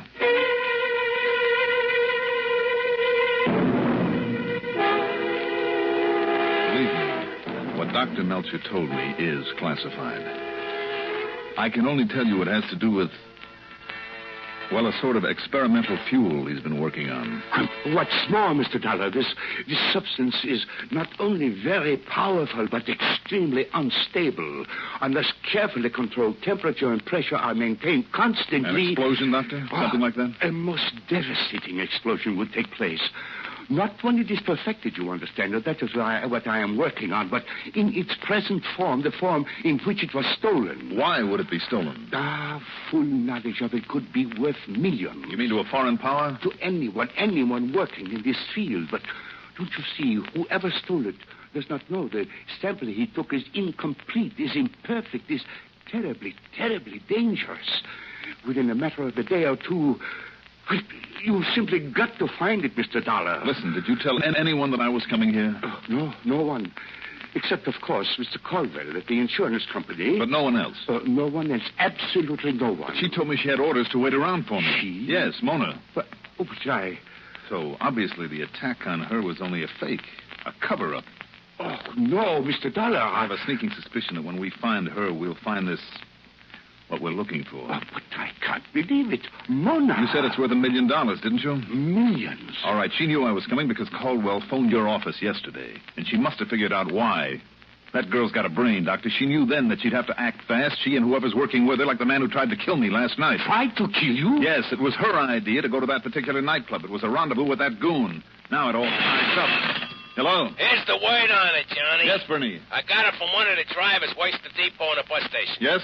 Furthermore, he's known that dame for years. Yes, Bernie, go on. I mean, he's seen her around. He's had her for a fair, so there's no mistake about it. Where is she? Took off on a bus with a heavy suitcase with her. Took off to where? Bought a ticket to Philadelphia. Philadelphia? That's right. But now, Johnny... All right, Bernie, thanks. Caldwell said she came here from Philadelphia. Doctor, I'll see you later. Where are you going, Mr. Dollar? The airport. Airport? That's right. Oh, but I'm afraid I don't... Oh, but you must understand the danger, Mr. Dollar, if that substance is not found. No time to talk about it, Doctor. I've got to get out to that airport and fast.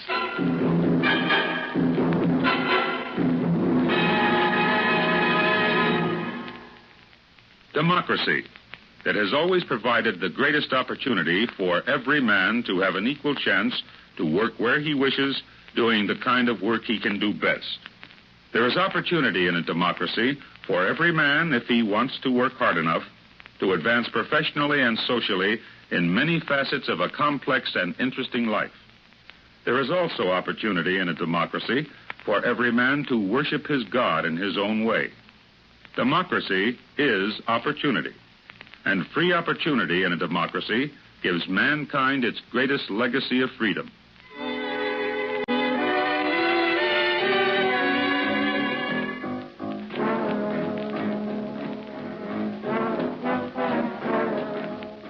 Expense account item 4, $2 for a cab. Not Bernie's, couldn't wait for him. A cab to the airport. Item 5, $30.45 plane ticket to Philadelphia, PA. But before taking off, I called the office of the bus line, talked to the manager, and gave him specific instructions about a checkup on all passengers who'd cleared for the city of brotherly love that morning, about where and how to contact me. Then I jumped aboard the plane and we took off. When I got to Philadelphia, I enlisted the aid of my old pal, Lieutenant Harry Langley, of the police department. He went to work immediately, but then, nearly 24 hours later... Nothing, Johnny, nothing. I checked that bus line from stem to stern at every station between Riddy and Miss and here. Well, it's the Philadelphia Miss I'm interested in. And don't forget, when that bus line manager called you here, he said he had no record of any long-trip ticket, any Mona Little Wolf to begin with.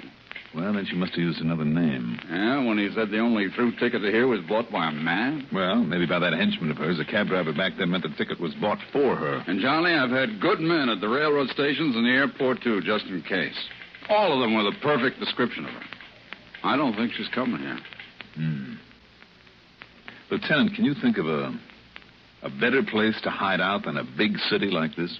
Some out-of-the-way small town. Yeah, I suppose so. Of course, her ticket... Of course, Philadelphia was pretty small when I was born in it. You know, only a couple of hundred people. What's the gag? No gag. When I was born in Philadelphia, that's exactly what the population was, about 200. What? That was in Philadelphia, Indiana. What'd you say? Sure, my old hometown, Philly, Indiana. Wait a minute, Lieutenant. Wait a minute. You didn't think that right here in PA was the only Philadelphia, did you? Lieutenant, if there's one more Philadelphia, maybe there's more than one more. I wouldn't know. Come on, get me a handful of maps, an atlas, anything.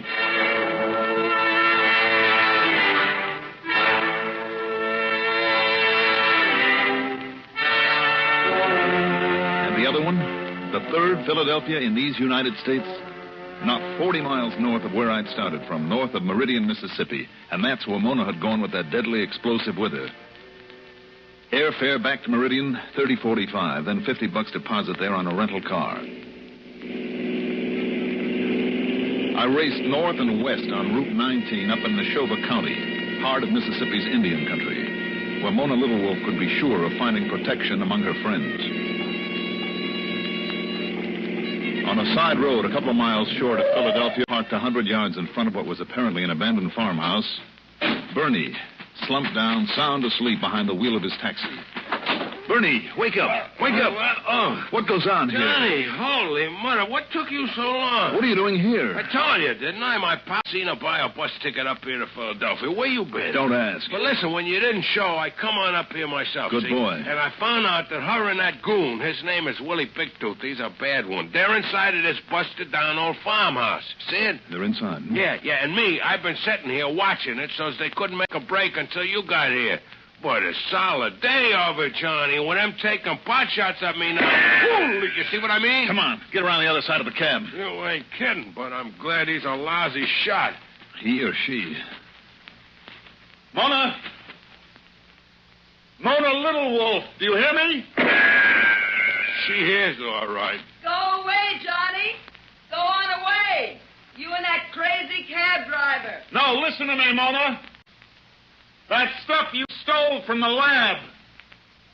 Leave it there and get out, Mona. It'll kill you. Sorry, Johnny. A bluff like that won't work. I'm not bluffing, Mona. That stuff is explosive. Now leave it. Get away from there before it's too late. What? Too late for what, Johnny?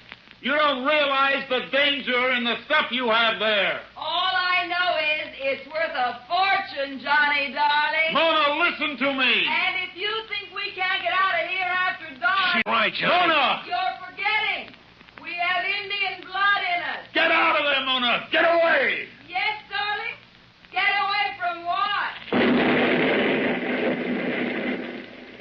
Holy Toledo.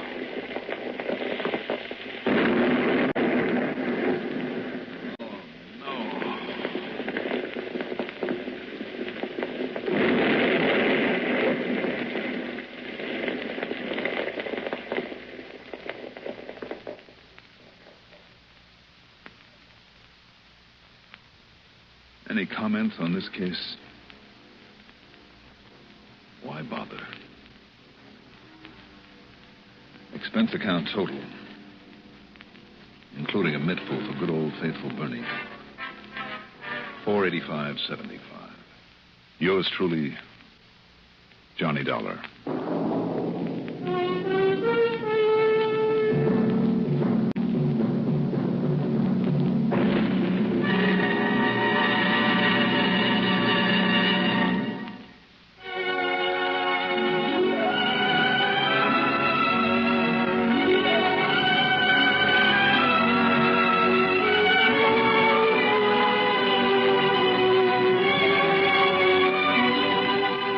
Yours truly, Johnny Dollar, is written by Jack Johnstone, produced and directed by Bruno Zerato Jr., musical supervision by Ethel Huber. Johnny Dollar is played by Mandel Kramer. Also featured in our cast were Mason Adams as Bernie, Arthur Cole as Dr. Melcher, Rita Lloyd as Mona Littlewolf, Martin Blaine as Lieutenant Langley. Be sure to join us next week, same time, same station, for another exciting story of Yours truly, Johnny Dollar. This is Stuart Metz speaking. Johnny Dollar has come to you through the worldwide facilities of the United States Armed Forces Radio and Television Service.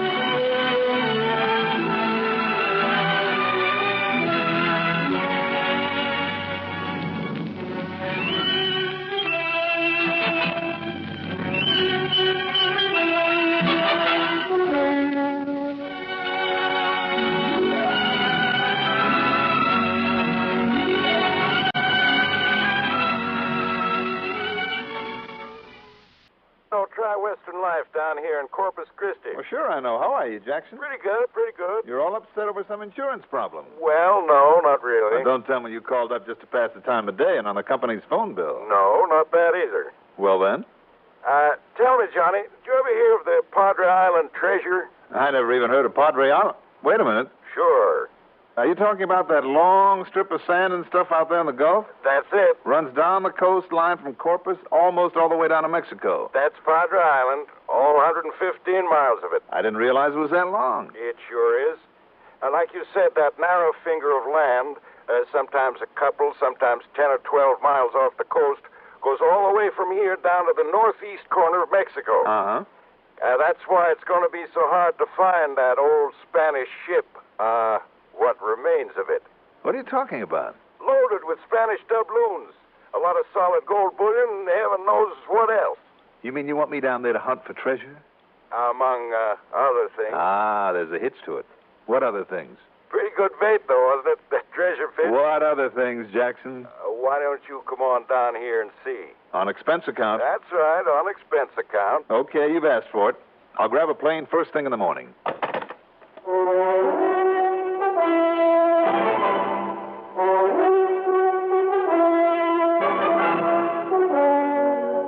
The CBS Radio Network brings you Mandel Kramer and the exciting adventures of the man with the action-packed expense account, America's fabulous freelance insurance investigator. Yours truly, Johnny Dollar.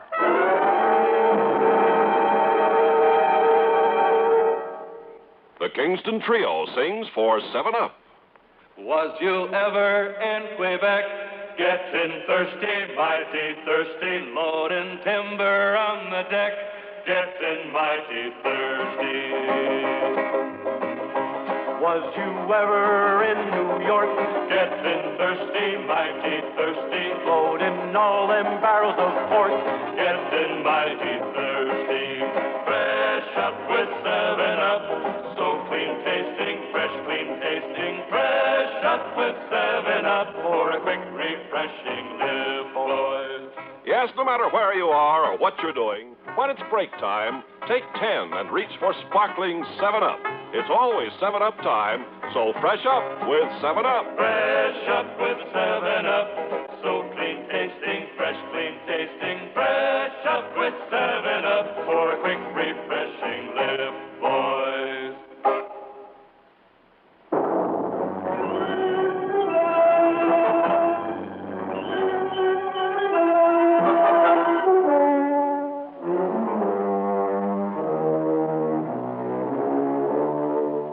Expense account submitted by Special Investigator Johnny Dollar to the Tri-Western Life Insurance Company office in Corpus Christi. Following is an account of expenses incurred during my investigation of the perilous Padre matter.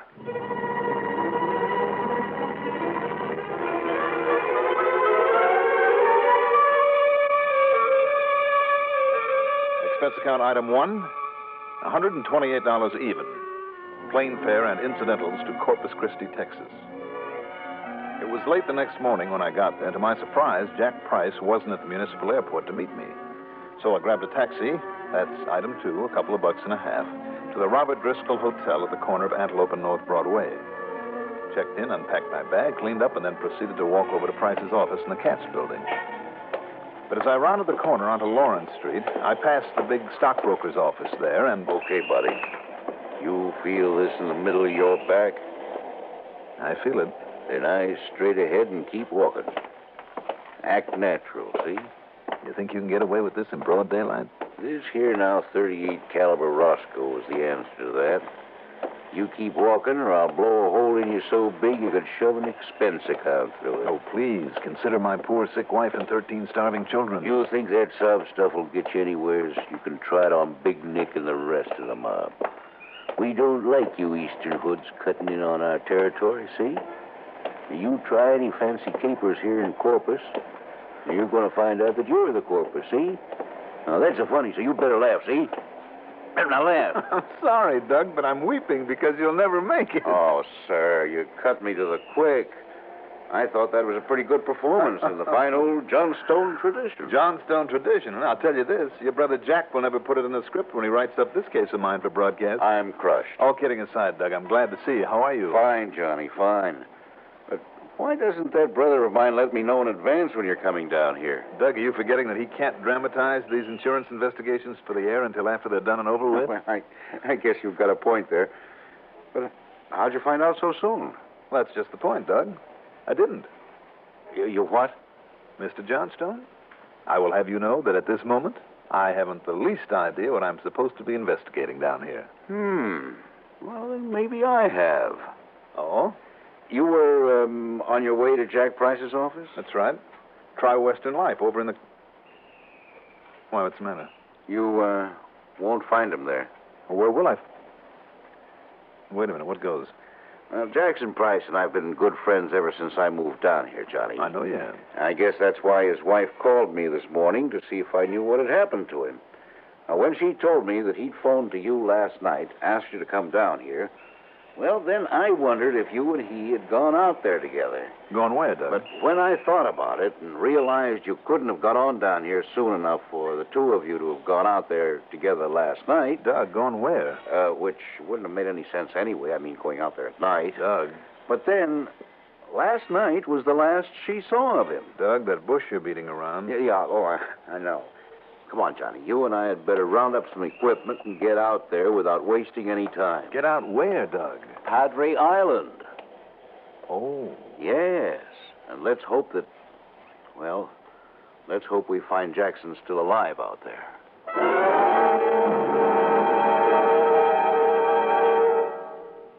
First major toothpaste advance since fluoride. Westbrook Van Voris announcing new Ipana with hexafluoride. contains fluoride plus hexachlorophene. Now listen. Gum troubles cause more loss of adult teeth than tooth decay. Gum trouble is often caused by tartar. Thorough cleansing with new Ipana helps prevent this gum trouble because it helps remove soft film on teeth before it hardens into tartar. Help protect your gums as you protect your teeth. Brush as directed with new hexafluoride Ipana.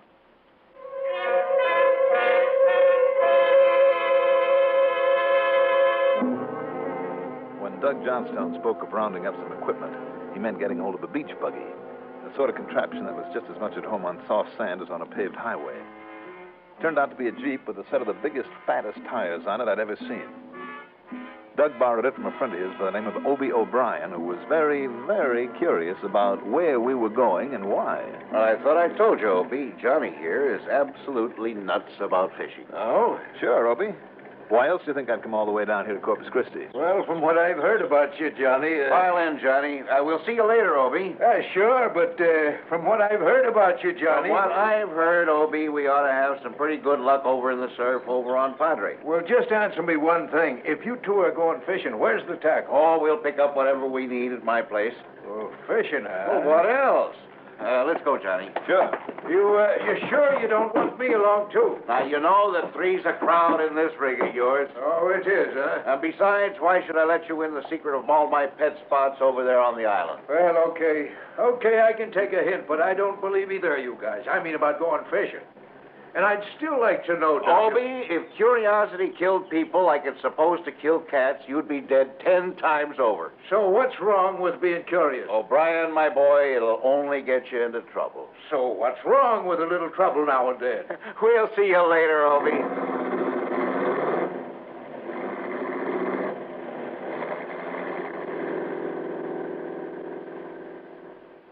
But at Doug's house on Hinman Drive, instead of loading up with fishing tackle, he threw in a couple of long-handled shovels, a couple of Jeep cans of extra gas, a can of water, and, most important of all, he said, was an old but well-oiled 30-30 Winchester and a box of cartridges.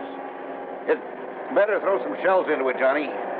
I don't like toting a loaded gun in a car any more than you do, but I think we'd better be prepared for anything. We tore on up to the north end of town, then across the new causeway to Padre Island, through the park, then headed south on the so-called highway that stretches from one end of that long, narrow, sandy island to the other.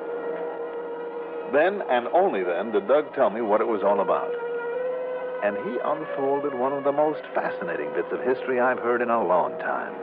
You see, Johnny, it goes back to the year 1553, when a Spanish treasure fleet, 20 ships or more, set out from Veracruz, Mexico, loaded down with more gold and jewels than you can shake a stick at. The treasure that Jack Price told me about over the phone. Just let me get on to the story. Sure, go ahead. Now, somewhere along the line, they ran into a terrific storm. That sent 3 of those galleons to the bottom, and at least 3 of them. No wonder there's so much treasure hunting off the lower coast of Florida. Right. Now, some of the ships got through that storm and kept on eastward.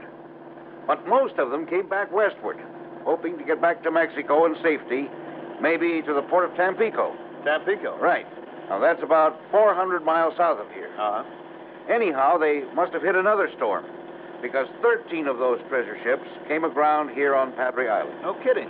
Few of the survivors managed to get across from the lower end of it to what is now the Rio Grande Valley town of Port Isabel. I see. And the rest of them made a tasty meal or two for the people who lived on this island. Karankawa Indians. They were cannibals. Cannibals? Yeah. Ouch. Anyhow, sometime later, a salvage fleet came on from Spain under the leadership of a Don Angel de la something or other, found most of the wrecks and took the gold off them back home. You say he found most of the wrecks, huh? One of them, Johnny, with its load of Spanish doubloons and bars of solid gold, is still somewhere under the sands of this island. And Jackson has found out where? Well, one of Jack's clients, a young fellow named Jose Pineda, found a chart in the false bottom of an old wooden chest he was about to throw out. Here on this island? Yeah, according to this chart, it was from one of the treasure ships, and... Hey, wait a minute. Whose car is that? Huh? Parked there at the side of the road. Probably just a breakdown. There's nobody around. Go on. Yeah, well, now this chart I was talking about called for taking bearings on a Spanish dagger plant. And the other markers were an old anchor and 3 heavy brass spikes, all of them, no doubt, buried in the sand. But now, with dagger plants around here by the thousands... Yeah, I wondered about that. Go on, though, Doug. This buried treasure bit's getting to me. Well, you're not the first, believe me. Anyhow, back in the 1840s, a man who'd settled here on the island, he was digging around. He uncovered a chest full of jewelry and gold coins worth over $80,000. And that was before inflation. Right. But the Civil War came along, brought a lot of naval activity in these waters. So the old man buried all the stuff again and fled up north. And? Later, when he came back to look for it, well, he never found it again. And nobody else has, huh? Oh, there's lots of stories, Johnny. But until young Jose Pineda found that chart... And then found the wreck? That's what I'm not sure of. Jackson Price is the only one he told about that chart, swore him to secrecy, at least until Jose himself could dig around a bit. Well, how come you know about it, Doug? Well, Jose equipped himself with all sorts of modern detecting apparatus, some kind of combination of radar, sonar, a new type of mine detector, all sorts of stuff. Mm-hmm. Then, early last week, he told Price he thought he'd found something. Yeah? Yeah. Told him he'd be back to Corpus day before yesterday morning at the latest, pick up Price, and the two of them would come down here and dig it up. I see. Go on. Only Jose was worried about something. About the man he bought some of his equipment from, a fellow named Tony Larker. Kind of a beachcomber in these parts. You thought maybe this Larker had gotten wise to what he was after? Well, that's what Jackson thought, too. Anyhow, yesterday morning came, and Jose Pineda still hadn't shown up. Jackson got worried. I don't blame him. So he looked all over for Tony Larker. Couldn't find him either. That's when he confided in me. Told me that he was coming down here for a look around. Well, did he tell you exactly where? Well, only approximately. So keep an eye out for Price's beach buggy. It's an old Model T that he's rigged up. I sure hope he's all right. He's found Jose okay and... Hold everything. Yeah? Up ahead there on the right, back of that big mass of yuccas. Hey, you're right. Now, you've got good eyes. That's his beach buggy, all right. Hang on, Johnny.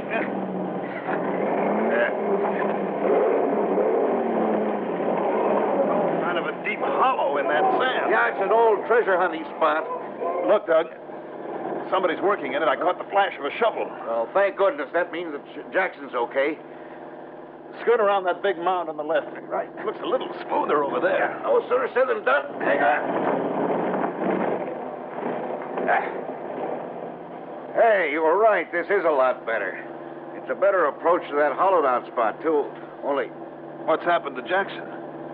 Where is he now? Well, his buggy's still there. Slow down a minute, Doug. Shouldn't Jose Pineda's car be out here, too? Yeah, you're right.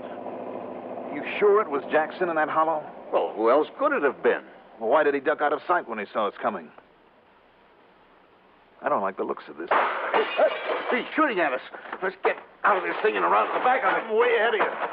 Listen, that bullet through the windshield was too close for comfort. Wait a minute. I can just reach that old 30-30 in the back without making a target of myself. There it is. Be careful, will you? Stay down. Johnny, I don't get it. I'm afraid I do. That isn't Jackson pulling off those shots. Well, it certainly isn't Jose Pineda. I know that he would. Larker. Tony Larker. Sure. If there really is all that treasure out here, if Jose and Jackson found it, and if Larker found that out... Where are they then, Jose and Jackson? Let's just hope they're still alive.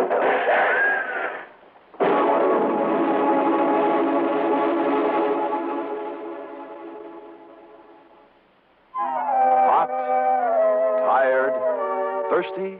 Easy as 1, 2, 3. You've made iced tea, and oh, what a beautiful flavor.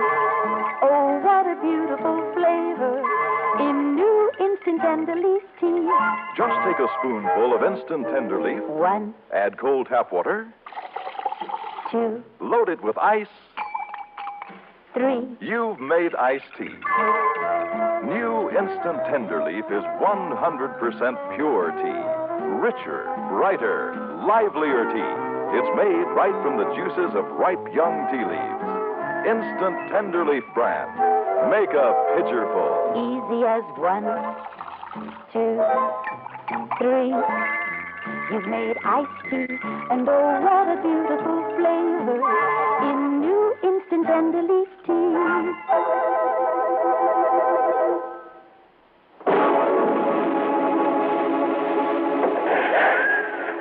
What'll we do, Johnny?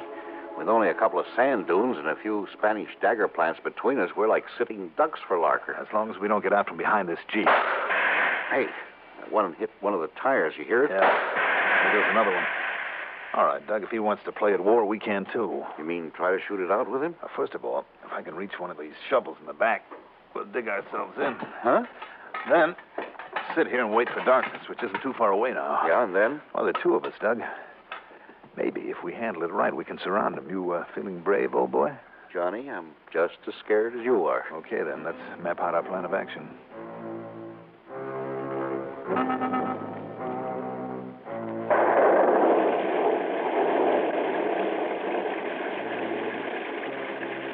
We didn't have to wait for dark.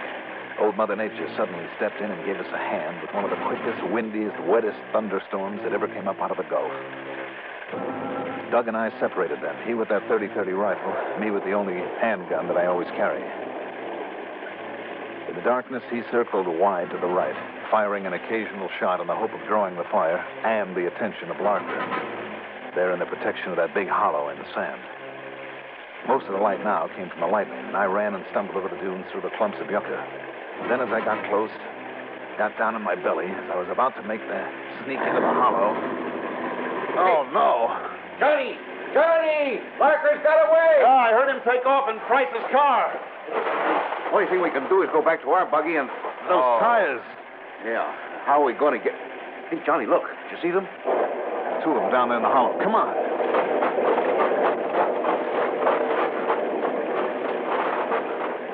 Jackson. Johnny. Jack. What happened here? That bullet crease on the top of your head. Larker. All right, Jackson, take it easy now. But Jose... Yes, I see. Judging by those bullet holes, one in the chest and one in the head. It was Larker. Yeah. Looks like a murder case now. But what happened, Jackson? I met Jose on the road. His car had broken down early this morning. That was the one we passed a couple of miles back, Johnny. Yeah. I should have recognized. Go on, Jackson. Well, he'd found the treasure. He was on his way back to get me and some shovels, and... He found the treasure here in this hollow? No. I don't know where he found it. But that's when we saw Larker prowling around, keeping an eye on us. So to throw Larker off the track, you and Jose started digging around here in this hollow. Yeah. But then Larker came up to us with a gun. He shot Jose, and I guess this one on my head knocked me out. I don't remember anything till you came. All right, Jackson. Now, one thing, Jackson, before we got out here. Do you know where Jose found the treasure? Well, that's something he's going to tell to me. What? Larker. I know. Watch it, boys. Just drop those guns in the sand. Johnny? You better do it, Doug. Well, okay. So I fooled you, huh? Taking that buggy away from here and then coming back on foot? So you fooled us. Well? Too bad, boys. For both of you. So now I got to kill you.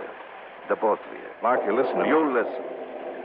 Price is going to stay alive long enough to tell me where his pal Jose found the treasure. I know it ain't here because I dug down and looked for it. Larker, if you think for You'll 1 minute... tell me all right.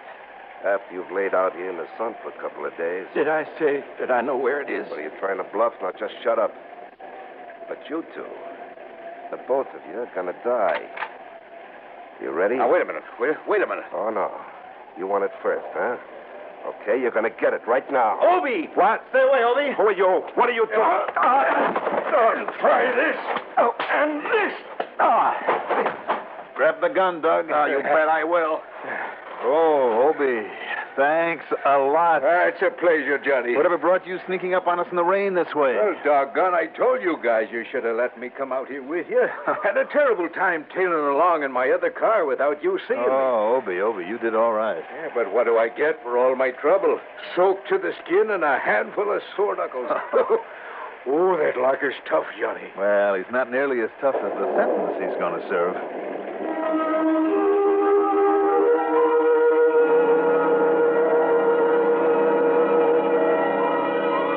Treasure?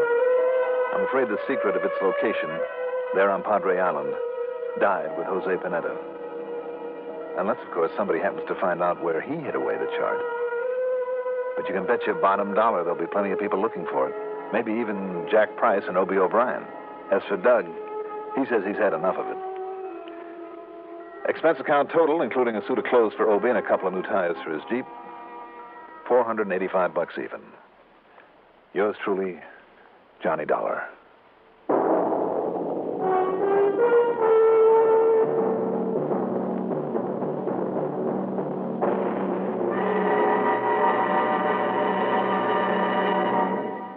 If you ever suffer a touch of arthritis or rheumatism, and you've never tried mentholatum deep heating rub, you can't know how good its deep heating action can make you feel. As you massage it into painful areas, you feel its deep heating action. You know relief is on its way.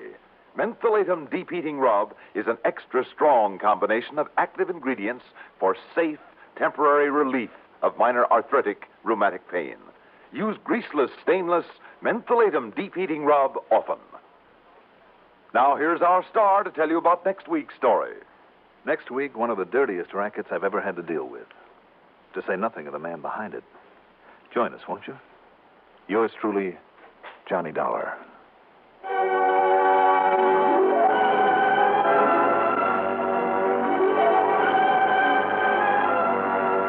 Yours truly, Johnny Dollar, is written by Jack Johnstone, produced and directed by Bruno Zerato Jr., music supervision by Ethel Huber. Johnny Dollar is played by Mandel Kramer. Also featured in our cast were Louis Van Ruten as Doug, Larry Haynes as Tony, Maurice Tarplin as Price, and Lawson Zerby as Obie. Be sure to join us next week, same time, same station, for another exciting story of Yours truly, Johnny Dollar. This is Stuart Metz speaking. Johnny Dollar. Come on back, Johnny. What? I said come on back here is all. Well, why not? Only where and who's that? The where is here in Corpus Christi, and this is Jack Price. Jackson. Haven't you had enough of me lately? Sure we have, but that's beside the point. Now, wait a minute, Jack. Well? Don't tell me you and Doug Johnstone have finally found that old Spanish treasure we were all looking for last week. No, thanks. And I thought we made it plain we've had our fill of that caper. But seriously, Johnny. Yeah. What happened to us out there on Padre Island kind of proves a point, doesn't it? That in this world of ours, you simply don't get something for nothing? Right. And sometimes when you try to, you may lose everything. Like young Jose Pineda lost his life. Yeah. Jackson, from here on, I'm perfectly willing to work for what I need and want. Now that we've got the lecture on philosophy over and done with. How'd you like to take on another case down here? Why not? As long as you're willing to pay the old expense account. Well, of course. Without questions or checking it over too carefully. Oh, hold it. Plus, of course, a nice, big, fat extra fee. Hello, operator. Operator? Must be a wrong connection. The man I was talking to was that fine, generous, self-sacrificing, do-it-for-nothing gentleman by the name of Johnny Dollar. Do it for nothing? Okay, that do-nothing gentleman. That's more like it. Seriously, Johnny. Yes, seriously. Come on down here, will you? Right away. What's up? The makings of an international incident, maybe. Oh, you better call in the U.S. Marines. Be serious, will you? Well, who's kidding? I'm afraid one of my clients is mixed up in the narcotics racket. And you know what that could mean. That he's not long for this world. That's right. Unless you can straighten things out for him. Narcotics, huh? It sounds like a big order. Don't kid yourself, Johnny. It is. And it could be kind of dangerous. Well? You know something, Jackson? Yeah? When somebody calls me in on a case that's supposed to be a lead pipe cinch, I always nearly get my head shot off, like last week. Yeah? So maybe this one that looks kind of big and dangerous, well, who knows? Maybe this will turn out to be a lead pipe cinch. Well, don't bank on it. Oh, I won't. But why not give it a try? I'll grab a plane that'll get me down there first thing tomorrow morning.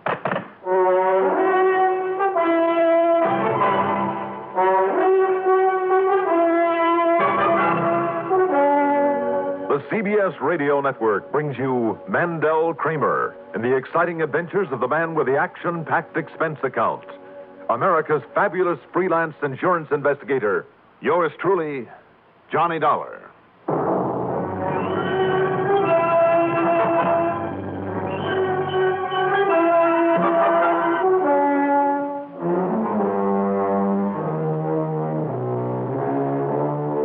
expense account submitted by Special Investigator Johnny Dollar to the Tri-Western Life Insurance Company Corpus Christi office.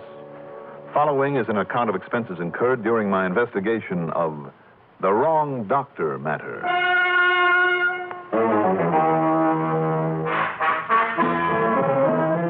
Expense account item 1, shortly after midnight, $132.21. That's for a taxi out to Bradley Field and a plane ticket to Corpus Christi, Texas. As promised, I arrived early in the morning. Too early for Jack Price's office to be open, and there was no sign of him around the airport. So item 2 is $3 for a cab to the Robert Driscoll, where I grabbed some breakfast. That's item 3, $1.30. Then went up to my room, unpacked my bag, showered, shaved. Johnny Dollar. Jack Price, Johnny. I thought you might have signed in there at the hotel. Well, after all, Jackson, if you weren't up early enough to meet me at the airport. Oh, I've been up all right and down at the office. Now, this thing is even harder than I thought it would be. Oh? Yeah, you see, this client, his name is Julio Olvera. Sounds Mexican. He is. Now, go on. Julio worked the shrimp boats, down the Mexican coast, and they dump their catch off here. Yeah, so? Well, one of them started hauling narcotics up here, heroin. Much easier than smuggling it across the border on land. Now, Julio happened to be on board, so the judge gave him 3 years in the clink. But now he's out again. And back in the dope racket? Not if he can help it, Johnny. I'm sure of it. Not if he can help it? Right. But I got a call from his girlfriend, Consuelo Diaz. Real nice little girl who used to work here in this office. Uh-huh. And according to her, well, anyhow, I promised her I'd send for you. Because, Johnny, what's happened is this. I'm listening. Only wait, I try to explain it over the phone. That's right. You're only a few blocks away. Right, so come on over here at the office. I'll give you the whole story. Right. Okay. Now, let's see. I'd better take along the old 38 lemon squeezer. And I'm sure I put my hat somewhere. There we are. Now, off to the races, Johnny. Yes? Room service. Room service? Yes, sir. Sorry, you must have made some mistake. There's no mistake, Senor Dollar. Isn't the silencer on that thing just a bit corny in this day and age? Back up so I can come in and close the door. Well, sure, as long as you hold the gun and with that chambermaid coming down the hall. I said inside. Never let it be said that Johnny Dollar isn't the perfect host. Try and trick me, huh? You may be pretty big. Too big for you, senor. Oh, my goodness. What's happened? What's happened here? My friend, he hurt himself. But I thought I heard a shot. No, he fell. He fell against the door. He hurt himself very bad. Oh, my goodness. See, you go on downstairs. You get the doctor, eh? Oh, yes, I surely will. I'll get the doctor right away. Yes, pronto. And by the time the doctor he arrive here, Senor Dollar, you will be very dead.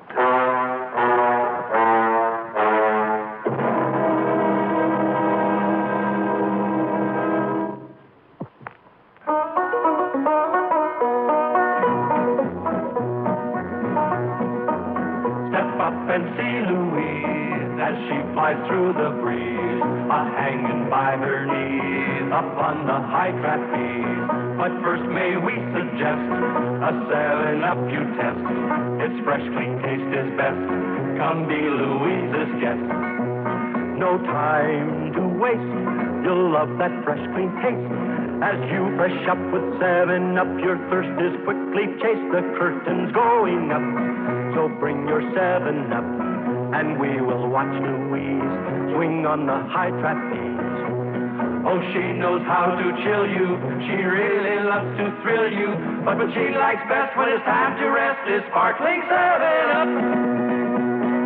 What did you say? For the very best when it's time to rest, fresh up with 7-Up.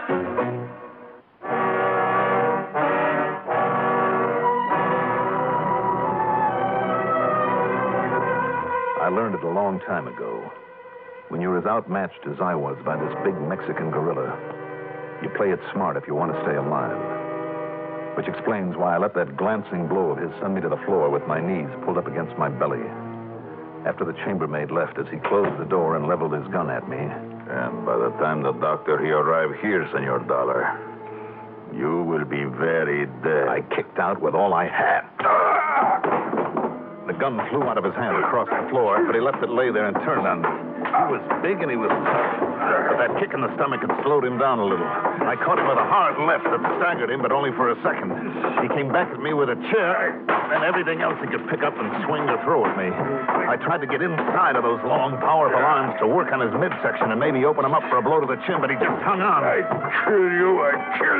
He locked my arms to my sides, and grabbing his hands behind my back with his powerful arms, he started to squeeze. I break you in two. And a terrible pressure against my ribs and against my spine. I wondered how long before my bones would... Hey, what's going on in there? Open up. He's killing him. Open up in there. Break down the door. First I break you. Open up. Here, I got a key. A key? Well, give it to me. What's the matter with you? Here you are. That's too late. Looks like I got here too late. You mean he's dead? Oh, I knew it. I knew something was wrong here. And now, maybe... Let me see now. That's why I got you instead of the doctor. You being the house detective and all. I just... Now, wait a knew minute. that- Wait a minute. Where's the man who did this to him? You said it was a big fellow? Look, hiding there behind the door. That's right, senor. Oh.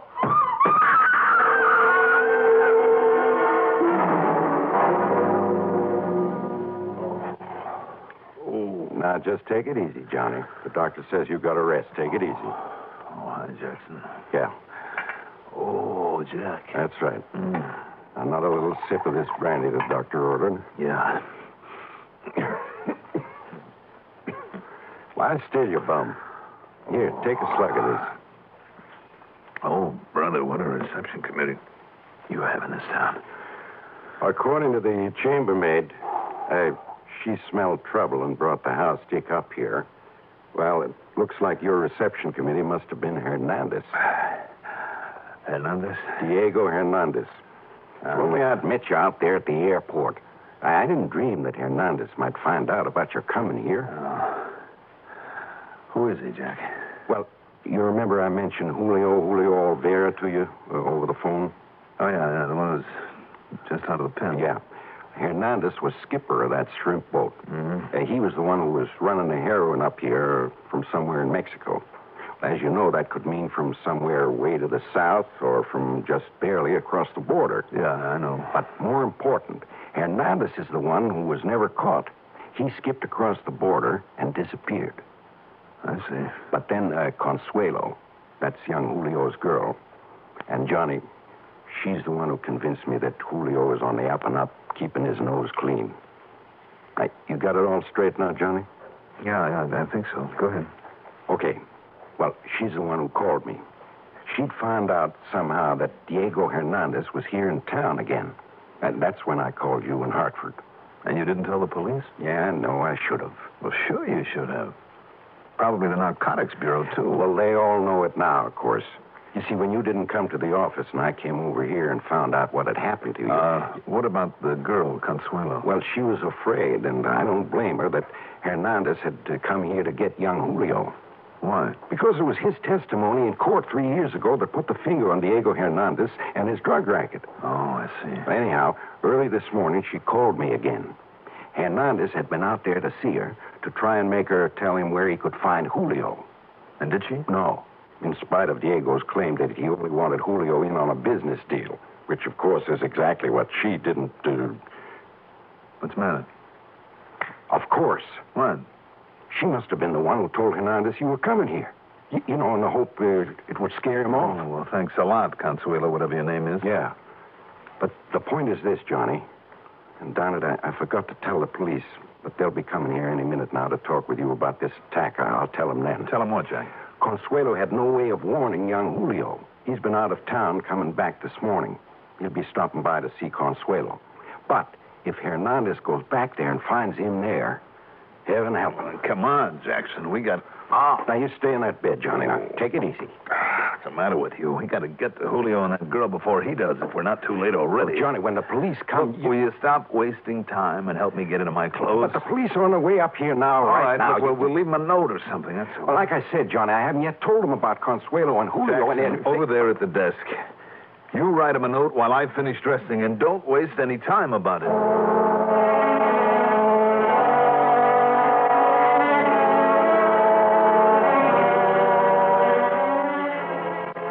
Consuelo's little house was way out at the edge of town, in a very sparsely populated area.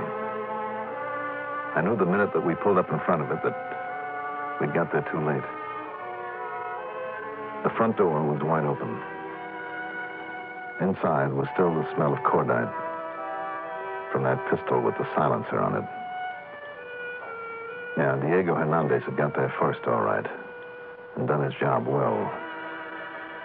Too well. In the doorway lay the body of young Julio. Just one well-aimed bullet must have killed him instantly. The little Consuelo, young, pretty, dark-haired Consuelo, was still alive. And she tried to drag herself to the phone on a nearby table, but she just lay there gasping, barely out of reach of it. While Jackson called the police and a doctor, I carried her into the bedroom, and I went to work with a couple of wet towels and a bottle of tequila that I found. Then, finally... No. It is no use, senor.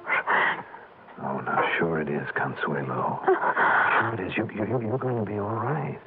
The doctor will be here in a couple of minutes, and he'll get that bullet out of your back. No. With my Julio gone, I do not want to leave now. Consuelo, come on now. Now listen to me. Listen. Tell me, what was it Hernandez, Consuelo? Was it Diego Hernandez who did this? See? I want my Julio to help him again. He wanted him to help him in the heroin racket again. See? To go with him. To help him. To go with him where, Consuelo? Consuelo, listen to me. Did Hernandez tell you where he's operating? Where? Doctor. Now, you mustn't worry. The doctor will be here. No. Where will we find Hernandez? I can't tell you. That's right, Consuelo. That's right. Tell me. Doctor. Well, last question. Maybe it'll be Dr. Velasquez, but please, Consuelo. Where will I find Hernandez? Where, Consuelo? I say it. Yes? Dr. Velasquez. Consuelo, I know the doctor is on his way. You must tell me, where has Hernandez gone? Doctor. Consuelo, try.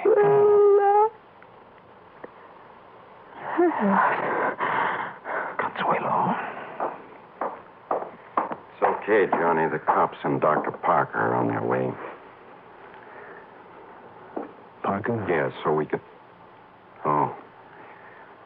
Is she... Yeah. Too bad.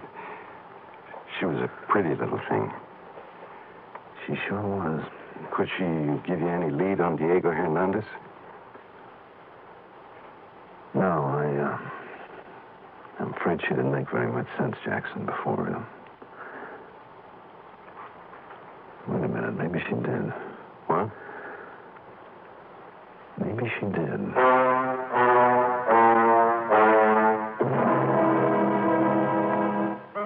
The next 15 hours, I spent down at police headquarters working with a young Sergeant Ortiz, trying to locate a Dr. Velasquez there in Corpus Christi. There in any city on the Gulf Coast, anywhere in Texas even. We must have run up a phone bill of several $100s, but it was no go. Sí, gracias. Muchas gracias. Nothing again, Sergeant? Nothing, sir. Again. Well, unless this map here is lying, we have covered every single town this side of the Mexican border. Look at it. I've circled them all. I know. But if he went to a Dr. Velasquez and the girl was sure of it... Of course, down in Mexico, a name like that is probably as... Wait a minute. What is it, Mr. Dollar? Of course she told us where he is. Here, right in front of our noses on this map. Look, Sergeant, don't you see it? Yes.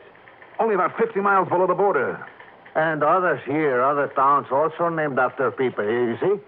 Here's one called General Bravo. Here's Dr. Gonzalez, Dr. Cos. Little town. The one we care about is this one, Sergeant. The town they call Dr. Velasquez. Yes? And, of course, that's where he works his racket. Right there below the border in Dr. Velasquez. Okay, Sergeant. Yeah, well, Mr. Dollar, by the time the necessary contact can be made with the policia down there, by the time the necessary papers can be drawn up, and look, here it is such a small town on just a little side road, and in such a desert country. Oh, it's all the better. That means if I take things into my own hands, there'll be nobody around to interfere. You would go down there alone, without the authorization? After what Hernandez did? The attack on me, 2 murders, and heaven only knows how many people he's killed with this filthy heroin. You are right. But he has had such a start on you in a fast car, even now he could be well across the border. All the better. It's down there in that wasteland that I'm just dying to meet him. And if I'm lucky, maybe I can get down there ahead of him. But how?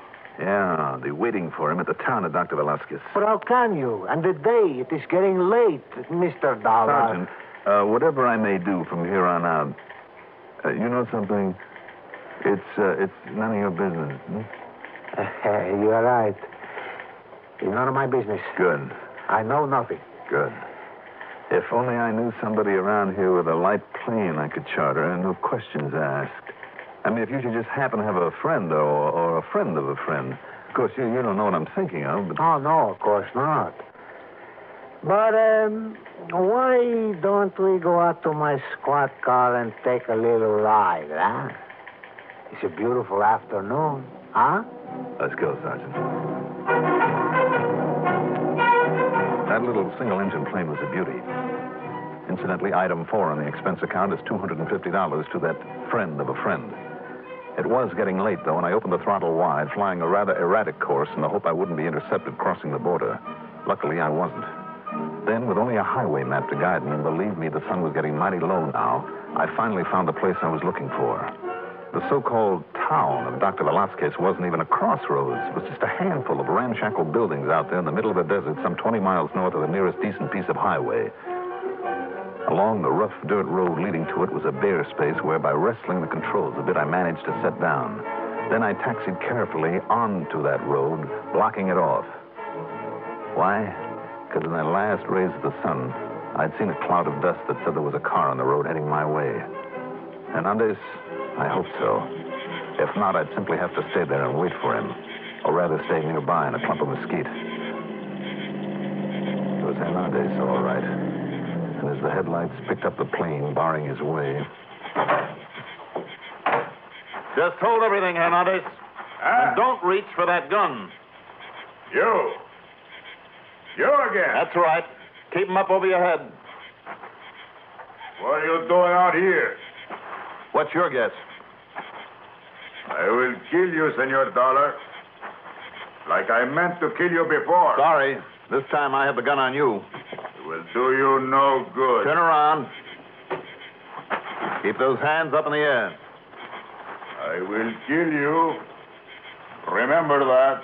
Aren't you getting a little tired of killing? This gun of yours will be a nice souvenir. Thanks. So, you have what you call the advantage, eh? That's right. But not for long. Well, we'll see about that. All right, put your hands down slowly. Put them behind your back. You're not afraid to let me lower the hands, eh? Do it, but slowly. Very well. But it gives me the chance, senor. The one chance. Yes, for what? Have you never heard of the gun in the sleeve? No, you don't. No, I kill you.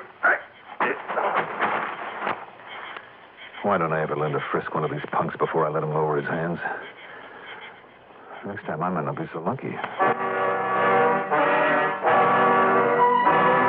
was well after dark when I finally got us back to Corpus Christi, and I had quite a time landing in the small private field from which I'd borrowed the plane.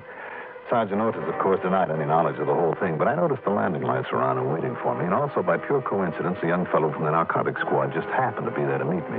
Nor did he suggest that I might have picked up my prisoner anywhere but this side of the border. Just the same, Jackson, maybe it wouldn't hurt to keep this report under wraps for a while. Expense account total, including board and room, the trip home, $532.40. Yours truly, Johnny Dollar.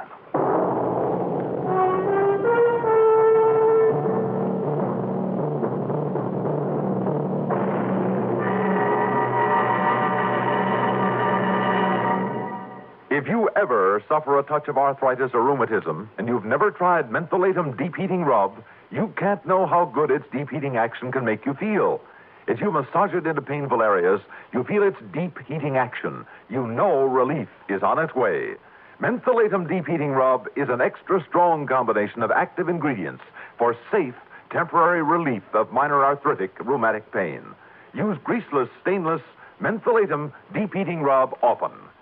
Now, here's our star to tell you about next week's story. Next week, 1 murder, 3 suspects, and each of them with plenty of reason, plenty of opportunity. Join us, won't you? Yours truly, Johnny Dollar. Yours truly, Johnny Dollar, is written by Jack Johnstone, produced and directed by Bruno Zerato Jr., music supervision by Ethel Huber. Johnny Dollar is played by Mandel Kramer. Also featured in our cast were Ralph Camargo as Diego, Bob Dryden as the sergeant, Deli Sonnenberg as Consuelo, Lawson Zerby as the voice, Maurice Tarplin as Price, and Hilda Haynes as the maid. Be sure to join us next week, same time, same station, for another exciting story of yours truly, Johnny Dollar. This is Stuart Metz speaking. Johnny Dollar. Brady Friedkin, Johnny, over here at Mono Guarantee Insurance. Brady, how are you? Oh, same as always. Listen, now, why don't you do me a favor? If I can. Ever hear of an old dame by the name of Mrs. Ambrose Winifred Van Turkle? Ambrose, what? Van Turkle. No, I'm happy to say I haven't. Yeah, I guess you have a point there. Nancy's an old fuss budget. Lives over on South Tyrone, 1227. South Tyrone? She must be loaded. And depends on how you look at it. But we have written a bit of insurance on her jewelry. And Johnny. How much? Just under $2 million. And Johnny. You're kidding. Not a bit. But now listen. My regular commission on $1 million? Now listen, will Brady, you? say no more. I'll take the case.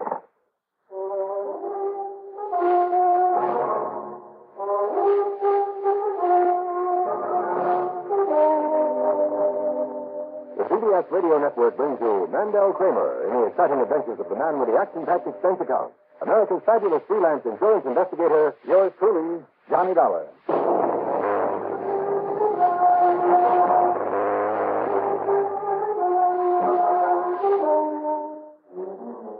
Expense account submitted by Special Investigator Johnny Dollar to Mono Guarantee Insurance Company, Hartford, Connecticut. Following is an account of expenses incurred during my investigation of the Too Many Crooks matter.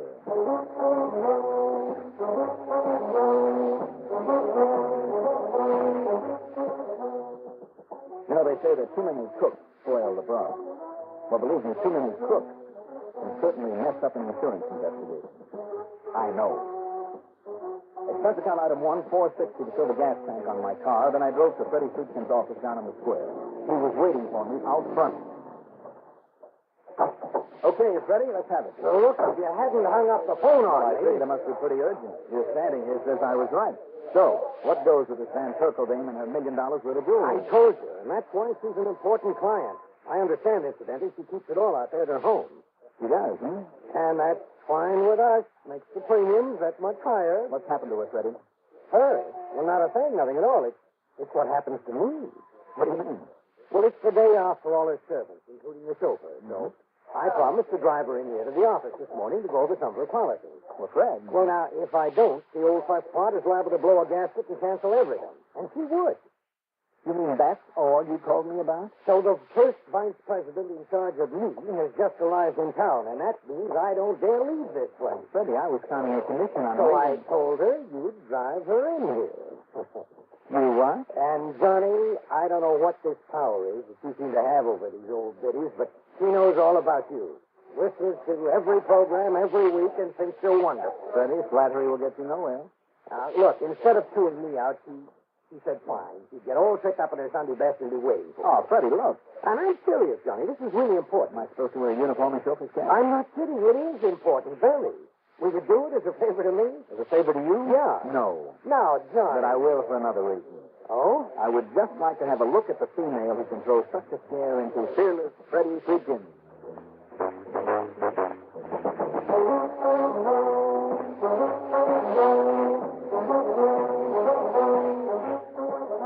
I drove to the CC residential section on South Trevone Avenue. Number 1227 was one of those huge, once very fashionable brownstone affairs surrounded with broad lawns, formal gardens, and plenty of stately elms. The winding driveway led to a porte cochere on one side. I pulled into it, gave the horn a couple of polite beats, and waited.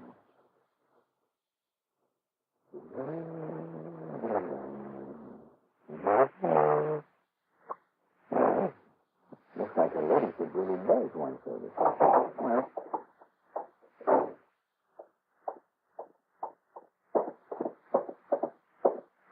I'm something that's still using these things.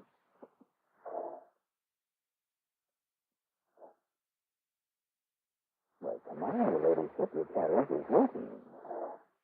So am I. Oh, Mrs. Van...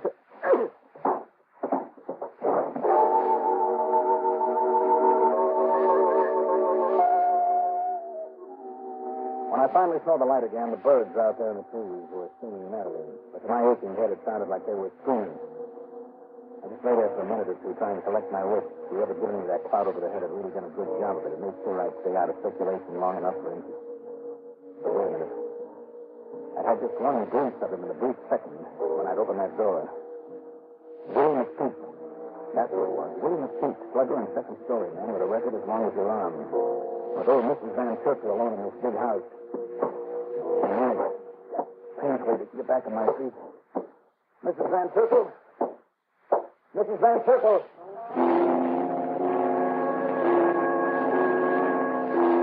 I found her slumped over in a chair in a sort of morning room. She'd been struck over the head, too, and hard. She was breathing, but only faintly. I grabbed the telephone.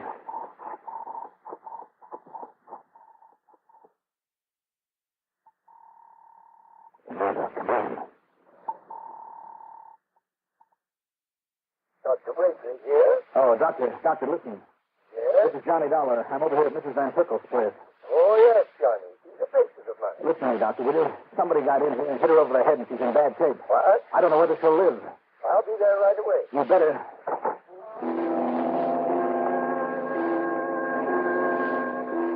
Another call, this time to headquarters from Sergeant Harry Benham. He promised to send somebody pronto. Then, after throwing after him to Mrs. Van Turkle, I looked around. Finally, I found it in the library. The oil painting pushed aside. And back of it, the wall safe. Broken open and very empty. On the floor, a single ring that apparently had been dislodged from the setting. I dropped it in my pocket and made another phone call.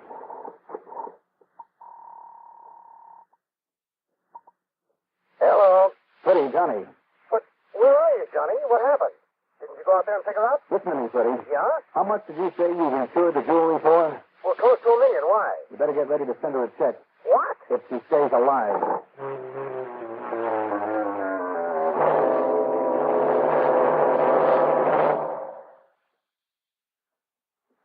This ever happened to you? You're driving down a long highway or working late, and then monotony makes you feel drowsy. Perk up with No-Dose. No-Dose keeps you alert with the same safe refresher found in coffee. Yet No-Dose is faster, handier, more reliable. Absolutely not habit-forming.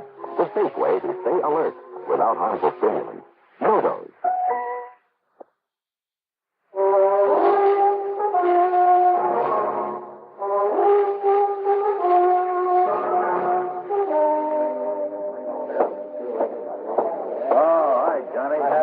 Thanks. Yeah, sit down. thanks for the tip on old Van Turkle. I sent Mullins over there right away. Well, good. I left as soon as the doctor got there. Yeah, I talked with the doctor on the phone and sent an ambulance out. Mm-hmm. He's going to try, but he's not sure if he can pull it through. Good. Let me hurry. Hey, that reminds me. Yeah? Yeah, an old friend of yours just left town only about an hour ago at our request. Friend of mine? Who? An old strong arm by the name of Willie McPeak. Willie? What? Yeah, we helped him onto a train to New York. Oh, fine. Told him we just don't like his looks around here. Harry, he's the man. What? Didn't you know? He's not only a strong-arm specialist, but he has enough raps against him for burglary to fill a book. Well, our records here only show a couple of arrests over the years. I don't care what they show, Harry. He's the one I found there at Mrs. Van Turkle's house, the one who belted me over the head. Oh, and we helped him out of town. You sure did. Okay, Johnny, okay. I'll notify the New York Police Department right away to grab him for us. If they can find him. And you know how long it'll take just to get the wheels turning, get all the red tape out of the way? Yeah, I know. Oh, brother. Oh, wait a minute. Maybe I can find him. Wow, Johnny. A little local knowledge, Harry. About him? About him and about some other people down there. I'll see you later.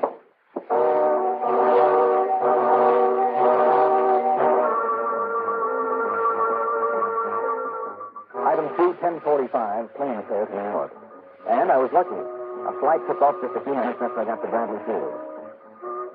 Item 3, in the big city, $4 even for a cab in to 18th Precinct headquarters. Before even talking to my old pal, Lieutenant Manning Singer, I appropriated a phone in the office next to his and made 5 calls to men who were always ready to dig up a little information to me for a price. Then I walked into Randy's office. Okay. Now, what's it all about, Johnny? You can make all those calls to him there. Randy, if I told you, you'd probably round them all up and toss them in the jug. Oh, feelings, huh? Right. And they're a lot more valuable to me on the loose. Well, sure you hadn't better tell me who they are so we can, sort of protect them for you, huh? Departments can always use some extra talk of king, you know, Johnny. Randy, I'd rather not. Okay, but stop tapping that diamond or whatever it is on the top of my desk, will you? Want to scratch the glass? This diamond is what I came here about. Well, Johnny, you sure couldn't pick a better day with a Mexican down here in Texas. Why, what's that? Oh, everything. Country's on our necks again. There's a lot of phony dough that's circulating around. Oh? Places so darn good, it takes an expert to tell the bad 10s and 20s from the good ones. How does it mean? Yes and no. I mean, when you say rings, you're pretty hefty those bills around here, Johnny. I mean, we've got a feel on almost all of them. Almost. Well, of course, the federal boys are beating their brains out, too, but what's happening is this. Yeah? Every time we knock over a print shop that's been making the stuff, we get there too late. How do you mean? Well, the plates are gone. Been sold to someone else. And not just to another printer, Johnny. That we could track down real easy. I think, I hope, but to some intermediary, some brain who plants them with another printer just long enough to get out a mitzvah and then pass them on to somebody else. Maybe you better shut down every print shop in town, Randy. Oh, sure. You know what it takes? Just one little crack tucked away in somebody's basement. City this size, it could be thousands of them. But the department's raising Cain, the feds are complaining we aren't cooperating, I feel lousy. And what's your problem? Willie McPeak. McPeak? Well, he hasn't been active for a long time. Oh, he hasn't, Ambitious, Willie? Nah. Always on the way to something big and always done nothing to play. Now, let me tell you now, Randy. Excuse me. Yeah? No. We tried peddling these girls for a while, Johnny. 2 years up the river. Tried just making another turn. Tried half a dozen rackets. Always fell on his face. The only thing he could seem to get away with was a burglary and safe job. Well, he can't this time, so listen. Now, look, Johnny, I'd like to help you, really. Will you stop tapping that thing? Nearly $1 million worth of jewels. I don't care if it's... Down here? No, up in Hartford, but I need your help. Well, Johnny, until we get official fix from the boys up there, you know how it is. I mean, a little deal between you and me has to be official all of a sudden? Oh, no, of course not. But will you stop scratching that diamond on the glass, huh? Okay, Randy. Well, wait. Yeah? This? Yeah.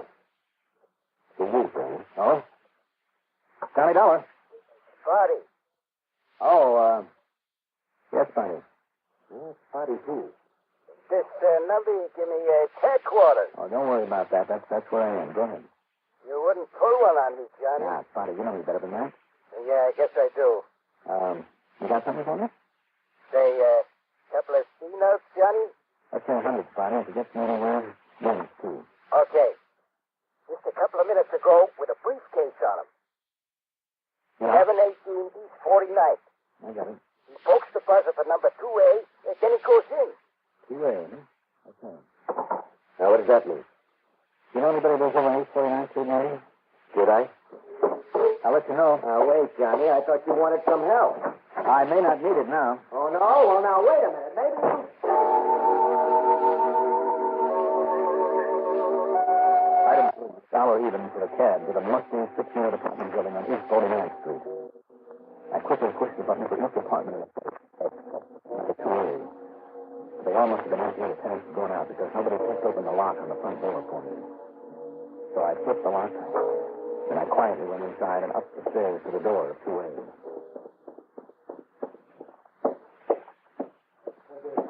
Nobody talks to them, Sam. What do you mean, give them back to you? You crazy or something? I give you a rec form, so now I'll keep them. Oh, yes, you gave me these, all right. Sure, I made a deal. I carried out my head, and now you want to work out on me? Keep your voice down, Willie. What are you trying to pull on me, huh? You want me to get rough? I said you, Willie. These stones you broke. I'm telling you, Buster. All right, put down that gun. You listen to me, Willie. I warned you, Buster. Start. All right, don't try it, Willie. Just drop your gun. Kick it over here. Come on. Sure. Okay. All right, now sit down over there against the wall. Let me take a look at you. Looks like you killed him, Willie. Turn it back out on me. But if you figure on keeping this mess of yours and whatever it was he gave you for them. What was it, Willie? What did he give you for them? Look, take a look at his briefcase here. Don't move, Willie. Okay. You got the gun.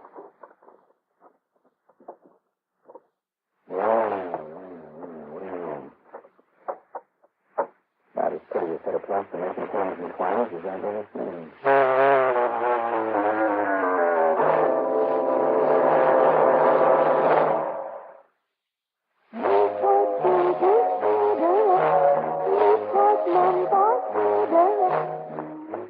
There's that Newport team again.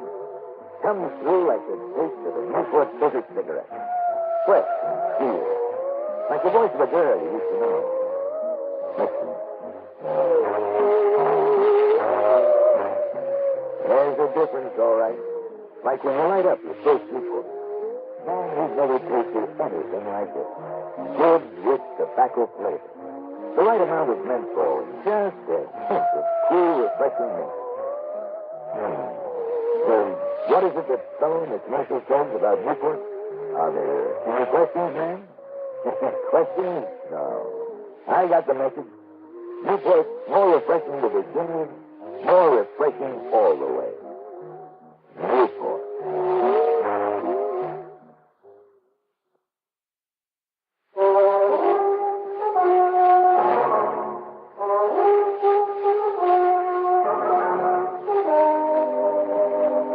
Brandy, this is Johnny again. Johnny, where are you calling from? 718 East 49th. Well, listen, I just... Apartment 2A. There's a guy living over there we've been looking at for years. There was, Randy. Name of Horace Petersley. A passer of hot jewelry, that sort of stuff, you know?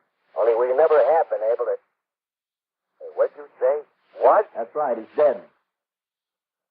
Okay, I'll be right over. No, Randy. What do you mean? Send somebody else. Well, now listen, Johnny, if you knocked him off, I mean, even... Somebody else killed him, Randy. The punk I have sitting here at the other end of my gun. Who? You stay right there in your office, and I'll be along in a couple of minutes with the Van Terkel jewels and with Willie McPeak in tow. You're kidding. Not a bit. And that's all the more reason I better get over there. No, Randy, because while you're waiting for us, I want you to get hold of Fritz Melchior. That, gemologist? Yes. Tell him to get there immediately with all of his equipment. Well, I don't get it, Johnny. You will, Randy, you will.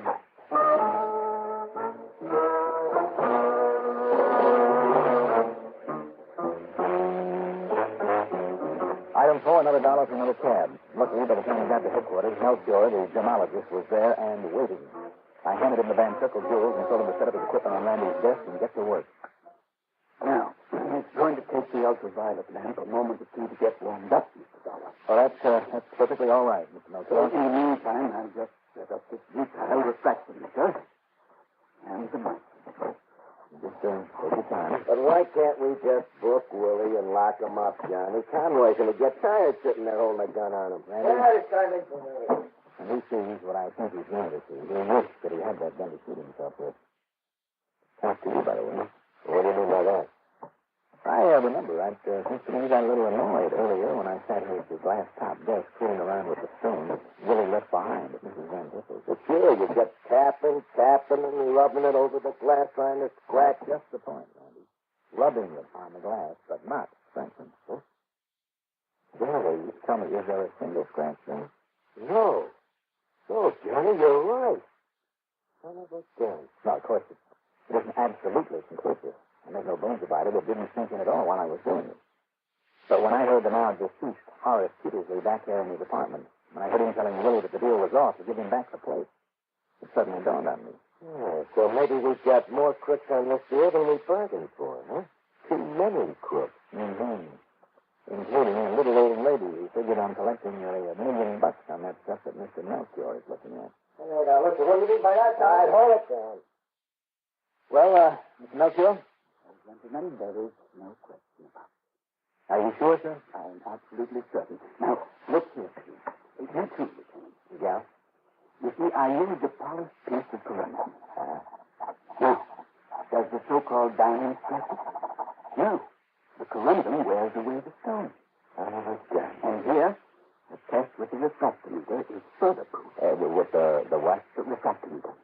It measures the deviation from a straight line suffered by a ray of light in passing obliquely through various media of varying density. Now, look here, under the ultraviolet light.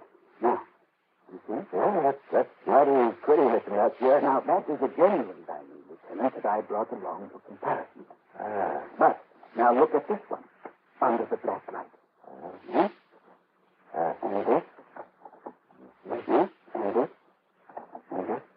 A lot of nothing by comparison. Exactly. In other words, Mr. Melchior, these supposedly precious jewels insured by Mrs. Van Tippel. Quite so, Mr. Dollar. They're straps, paste, common glass. They're not valuable gems. What are you, some kind of a nut? Although some of them have been very cleverly cut. No. Hang on, don't Conway. Wait a minute. Look. It ain't true. It's a lie. It ain't true. I took him out of that safe myself. I had to kill a man to make a deal with him. No, it ain't true. It's true, all right, Willie. Then I've been robbed. Get him out of here, Conway. Lock him up. Right. Look, I've been robbed. Well, Johnny, much as I hate to admit it, you've kind of done yourself a good day's work. Well, of course, Willie Hepper did. Oh, sure. He got hold of those counterfeit plates for you, Randy, didn't he? And he took care of that Petersley character for you, too. So, Randy, why don't you be a nice guy and see that he doesn't get more than a couple of lifetimes.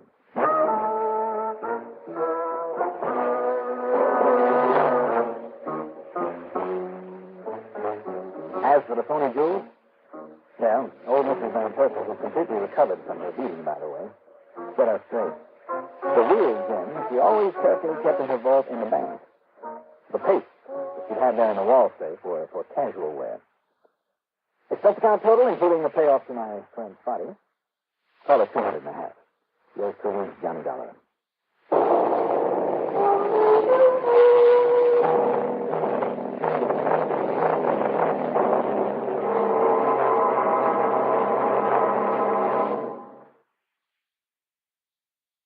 When you get premium gasoline performance at regular gasoline price, find out what so many other car owners have found.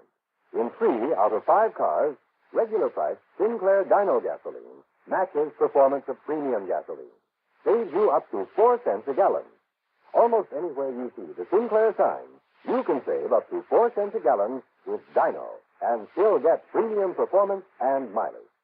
Drive with care and buy Sinclair Dyno gasoline.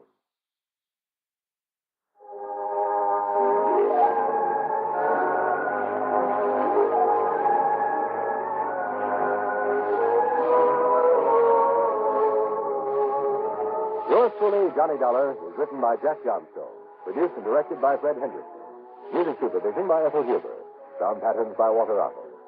Johnny Dollar is played by Mandel Kramer. Also featured in our cast were Court Benson, Jim Stevens, Tom Gorman, Jackson Beck, Sam Gray, Maurice Copland, and Bill Smith. Be sure to join us next week, same time, same station, for another exciting story of yours truly, Johnny Dollar. Art Hannah speaking.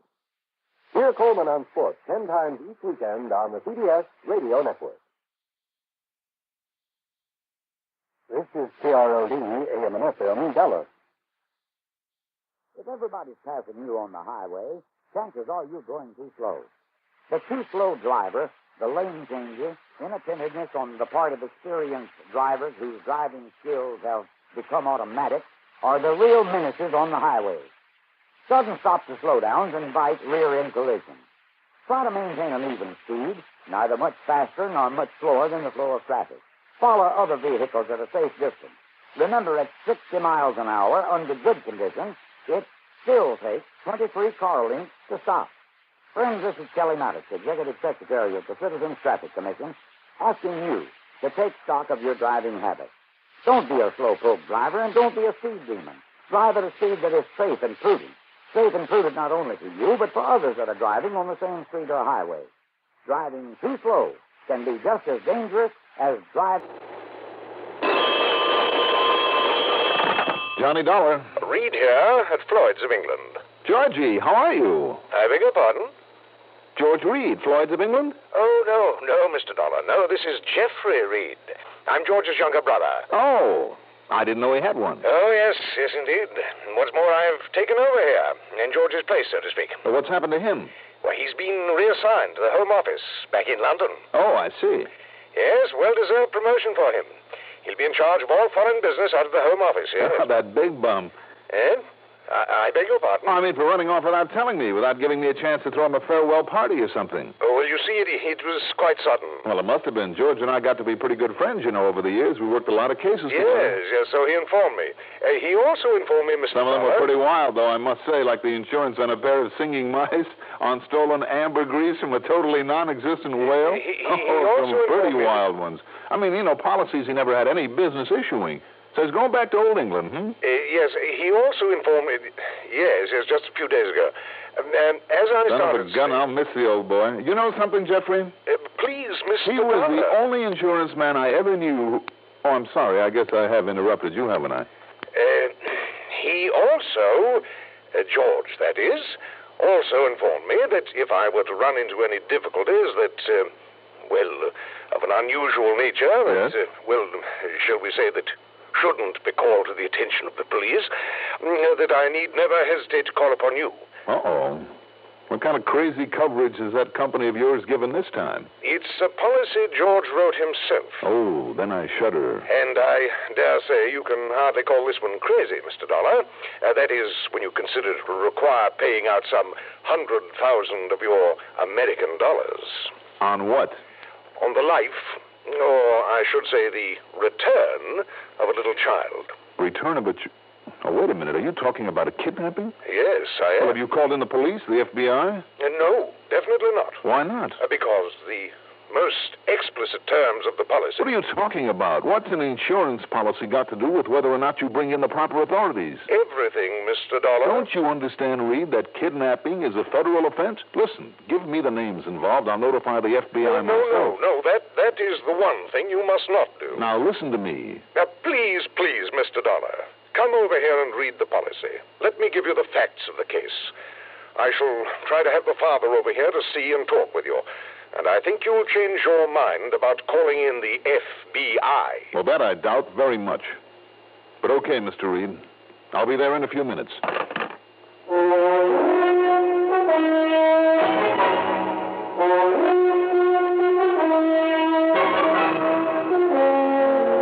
The CBS Radio Network brings you Mandel Kramer and the exciting adventures of the man with the action-packed expense account. America's fabulous freelance insurance investigator... Yours truly, Johnny Dollar.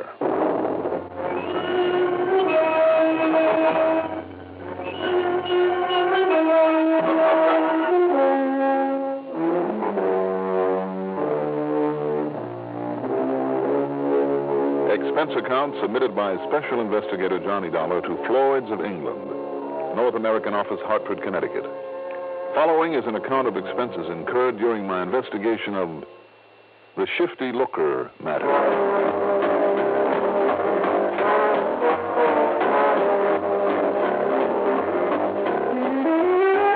Expense account item 1. 4:30 for the inevitable tank full of gas. I always seem to find it empty when I have to use my car in a hurry. I drove downtown to Reed's office in the Spear Building.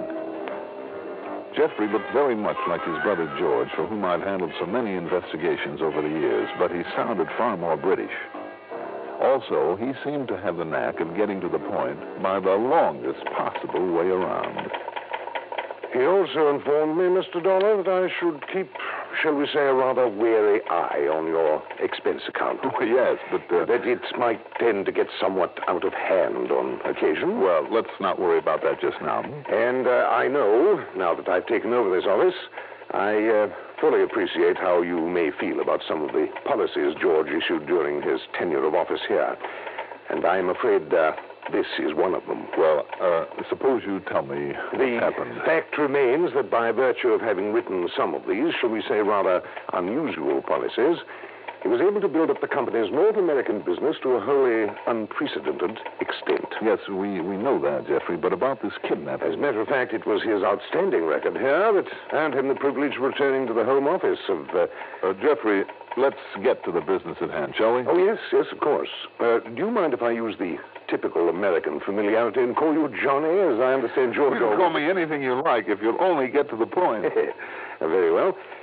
And first, Johnny, I must insist that you read the terms of the policy covering the Looker child. Looker? Yes, just what it sounds like. Looker. Cynthia Looker, and her father's name is Stephen. Stephen Looker. Steve Looker. Why do you say it that way? I'm not sure, really. That somewhere in the back of my mind... Oh, forget it. Now, what happened? Well, Mr. Looker and his child have residence at the old Wakefield Towers. He's retired, I understand, at least according to the policy. Looker. I beg your pardon? No, nothing. Go on. Well, he called me just before I called you. That is, I called you after checking over this policy, as he insists I do. Yes, well? It seems that he spent last evening, up to the wee small hours, with some friends, leaving his daughter Cynthia alone in the apartment. How old is Cynthia? 7. Go on. When he returned early this morning, she was gone. Well, now, that doesn't necessarily mean that she was kidnapped. Oh, but I'm afraid it does, Johnny. Was there a ransom note? A ransom message, rather, on a tape recording device attached to his telephone, demanding $100,000. I see. By some coincidence, that is exactly the amount specified in the policy. Now, read it, please. He insured her specifically against kidnapping? It provides for immediate payment in cash, in unmarked bills of any amount up to and including $100,000 that may be demanded by the kidnappers. But look here, Jeff. It also states that under no circumstances are the press, the police, the FBI, or any other recognized law enforcement agency to be brought in until Mr. Looker has had ample opportunity to attempt payment of the ransom, and if possible, achieve return of the child. I told you it was unusual, Johnny. Unusual? It's highly illegal, too. Be that as it may, we are bound by its terms. Well, then why call me in? Well, fortunately, you are not one of the agencies of the law referred to. Why under the sun would George ever issue a policy like this? I told you, Johnny. Yes, you told me. When was it issued? Shortly after little Cynthia was born, which happened to be shortly after the Beeler kidnapping and the abduction and subsequent murder of the Hammerthwaite child. As you may remember, the Hammerthwaites refused to pay the ransom. Yes, I do remember them both. Well, can you blame Mr. Looker, then, for wanting such protection for Cynthia? When is the money supposed to be paid? Did he tell you that? Yes, tonight. Where and how? I don't know. Where is Looker now? On his way over here. To pick up the money? Yes, I have it all ready for him. But now, if he should find you here... Excuse me. Yes? Mr. Looker is here to see you, Mr. Reed. Well, just a moment, Sarah. Johnny. I work here. I'm the one who had to go out and pick up the cash. Oh, good. Very well, sir. Send him in, please. Yes, sir. Also, Jeff. Yes? I'm the one who's going to try to keep that cash from ever being paid out. The terms of that policy notwithstanding. Well, now, look, Johnny. Hello. Come in, Mr. Looker. Come in.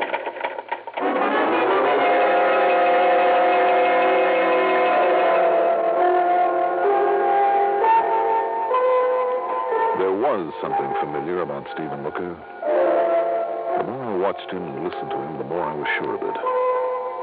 When Jeffrey Reed introduced me as an associate, he protested that it was a breach of the confidence stipulated in the insurance policy. But of course, it was too late to do anything about it. He simply warned me that if I, or Jeff either for that matter, if we made any attempt to contact the authorities, he'd have our heads, and I think he meant just exactly that. Because I know about those dirty, rotten kidnappings. I've read all about them, so have you. And you know what happens if you don't do exactly what they say. Well, don't believe everything you read, Mr. Looker. It's easy for you to say, Mr. Dollar, is it? Yes. Because it isn't your kid, but I don't follow out their orders exactly in every way. They'll kill her. I know they will. Now, wait a minute. Wait, nothing. Cynthia's all I got in my life. She's the most wonderful kid alive, the sweetest, the prettiest, the most lovin'est little. She's all I got, don't you understand? And neither you or anybody else is going to let them take her away from me. Mr. Looker, if you pay off once, don't you know that they'll try it again? Not on me, they won't. Because I and Cynthia will be far away. You think I'd stay in a place like this, a country like this, after that? Mr. Looker. No. No. Don't try. Argue with me. It won't do any good. Just give me the money. Let me pay him off and get her back. Well, of course, we are faced with the matter of proof. Proof? What are you talking about? Proof that she was actually kidnapped. What more kind of proof you want than this?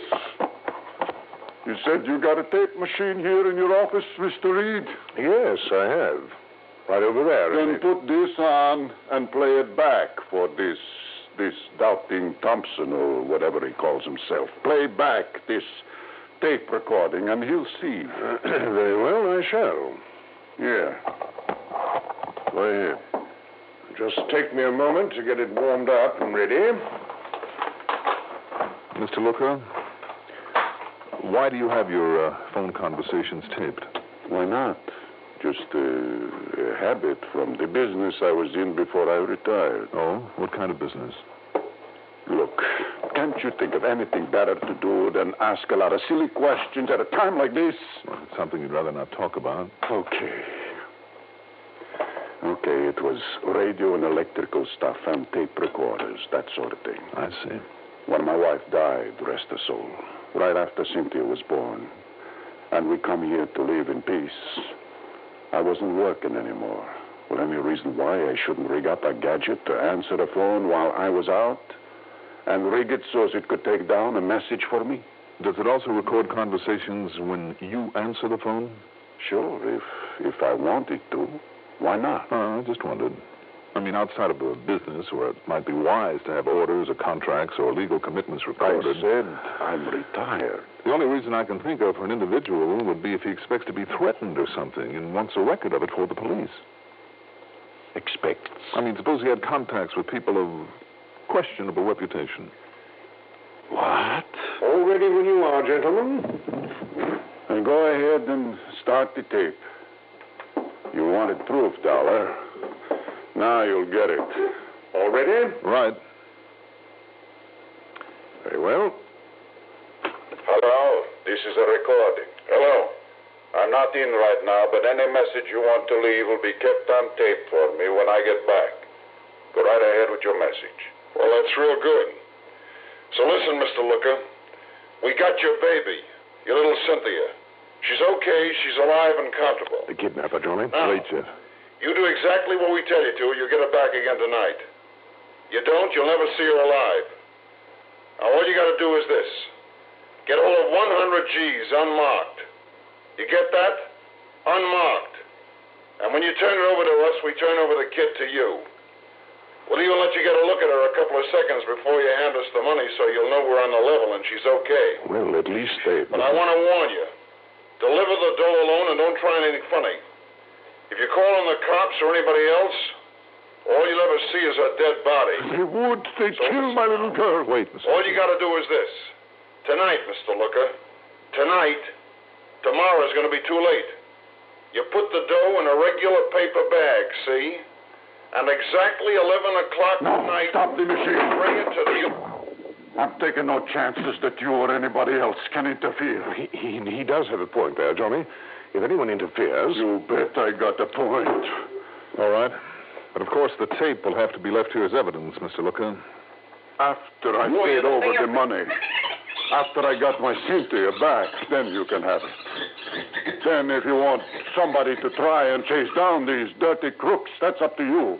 But not until I get my little girl back. Well, now, when you do get her back, since we are paying out all this money, you must let me know immediately. Don't you worry. The second I get her back to the apartment, I'll call you. I'll have her talk to you so you'll be sure. That's the Wakefield Tower. That's right. Good. They have a switchboard there. What's the difference? Well, as long as you make the call from there, from your own apartment, there'll be a record of it. Splendid. And that will suffice for the evidence we'll need before we call in the police. Okay. I'll do it just like you say. Now, give me the money, and the both of you better pray a little bit.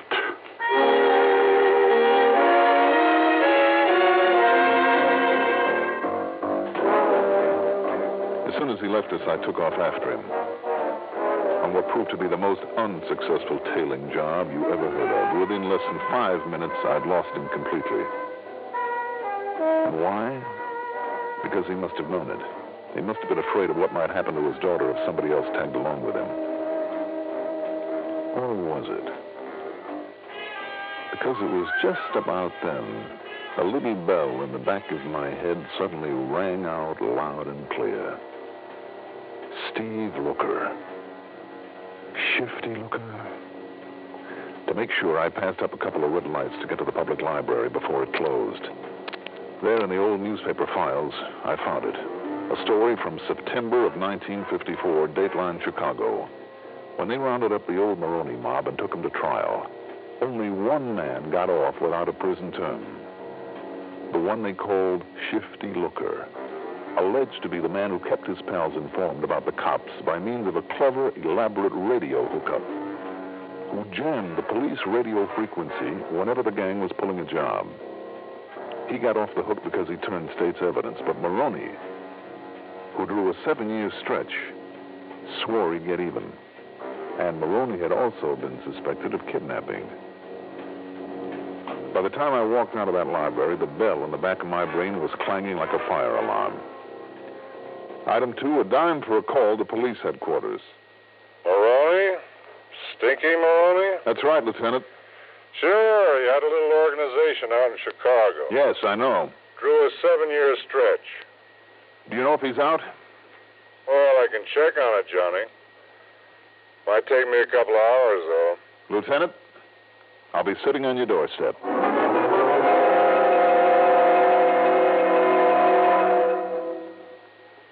If you ever suffer a touch of arthritis or rheumatism and you've never tried Mentholatum Deep Heating Rub, you can't know how good its deep heating action can make you feel. As you massage it into painful areas, you feel its deep heating action. You know relief is on its way. Mentholatum Deep Heating Rub is an extra strong combination of active ingredients for safe temporary relief of minor arthritic rheumatic pain. Use greaseless, stainless Mentholatum Deep Heating Rub often.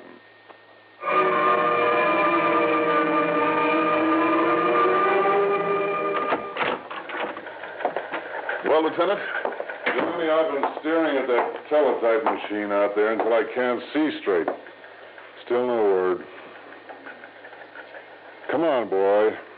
Sure you don't want to tell me what this is all about? Sorry, Lieutenant. Now, wait a minute. Are you thinking maybe Maroney might have some reason for coming here to Hartford?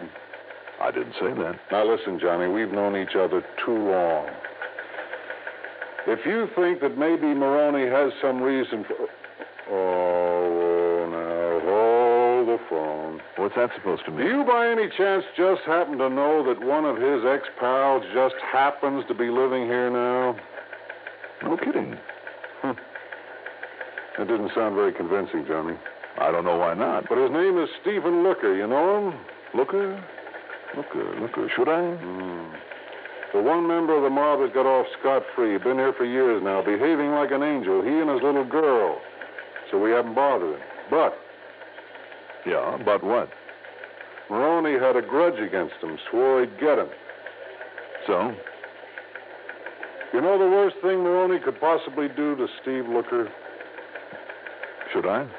Well, if you really don't know him, I guess not. But I'll tell you, Johnny, the worst thing would be for him to harm that little girl. Money? No, Looker hasn't got much. But if one hair of his little girl's head is touched, listen, he's been a mother and a father and everything else to that pretty little kid. And like I say, he's kept his nose clean here in Hartford. So if Maroney is out...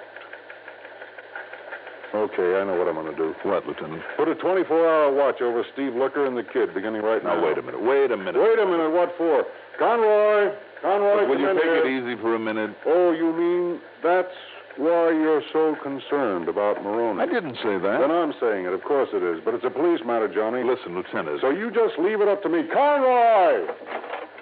You call me, Lieutenant? Yeah? Come in here. Right, sir. Oh, and here's the telly you were waiting Oh, for. good. Let me see it. Oh. And, what do you want me for, Lieutenant? You, Conroy, not a thing. Not yet, that is. Not for a couple of weeks, so relax. Huh? The teletype, Lieutenant. Johnny, you can relax, too. What do you mean? Your friend Maroney doesn't get out of the pen until the 1st of next month. Oh. Yeah. Okay, Conroy, that's all. Yes, sir. Yes, Johnny, you can just relax for 2 solid weeks. I guess that teletype knocks a theory of mine. Oh, smoke. How blind can I be? Now, listen, Johnny. I'll see you later.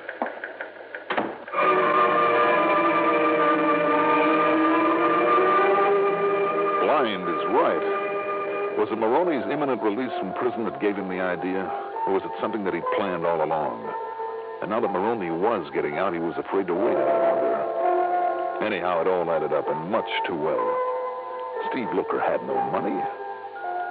So how could a kidnapper expect anybody to come up with $100,000 in less than 24 hours? Unless he knew about that insurance policy. But that policy was a deep, dark secret. Yet by some coincidence, that ransom message demanded just exactly 100 G's. Coincidence? And his defensive attitude when he found me there in Jeffrey's office. Of course. He must have known who and what I am.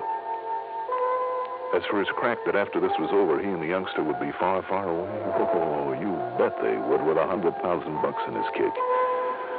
I didn't know where he'd hidden his child, away from his apartment for the day. I didn't care.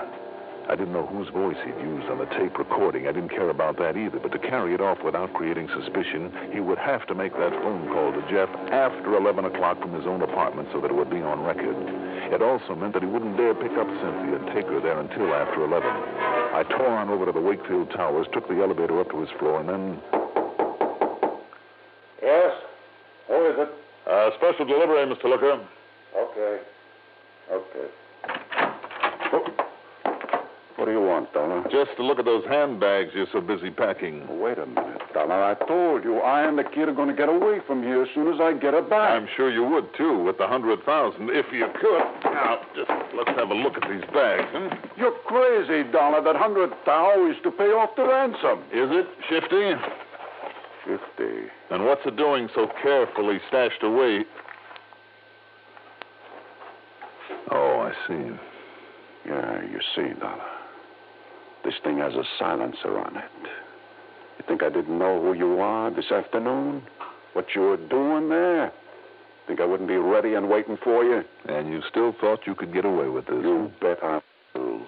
First, I give you one nice slug between the eyes. Right? Just drop it, Shifty. Cops. That's right, cops. Lots of them. Gonna drop it, Shifty? Oh, sure. I will. Okay, boys, take him out to the car. Hey, come on. And carefully. Well, what brought you here, Lieutenant? Oh, you didn't spot the tail I put on you when you left headquarters. Oh, no, I guess I didn't. Oh, you're slipping, Johnny. Yeah, but I'm glad you did. Thanks. Pleasure.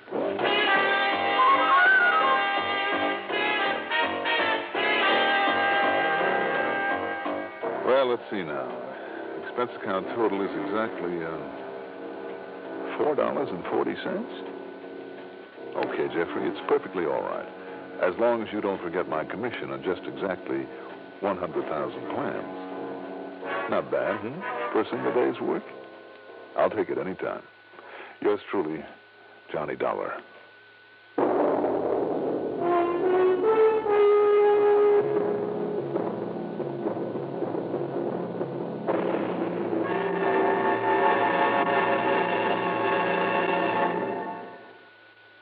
Now, here is our star to tell you about next week's story. Next week, one of the cleverest, most diabolical weapons for murder I've ever seen. Join us, won't you? Yours truly, Johnny Dollar.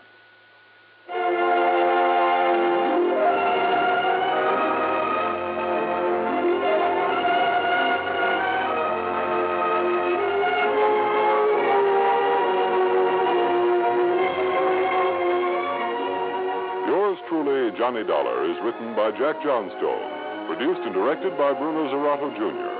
Music supervision by Ethel Huber. Johnny Dollar is played by Mandel Kramer. Also featured in our cast were Court Benson as Reed, Roger DeKoven as Steve Looker, Carl Frank as the police lieutenant, Ellen Manson as the voice on the tape, Guy Repp as Conroy, and Barbara Cassar as Sarah. Be sure to join us next week, same time, same station, for another exciting story of yours truly, Johnny Dollar. This is Art Hanna speaking. Johnny Dollar. Miss Dollar, this is Lawrence Penworthy Thurston, sir. Thurston? Yes, sir. I am the local representative for the State Unity Life Insurance Company down here. Down where, Mr. Thurston? Casey, South Carolina, sir. Casey, that's somewhere near Columbia, the state capital, isn't it? Yes, sir. It's practically a part of it.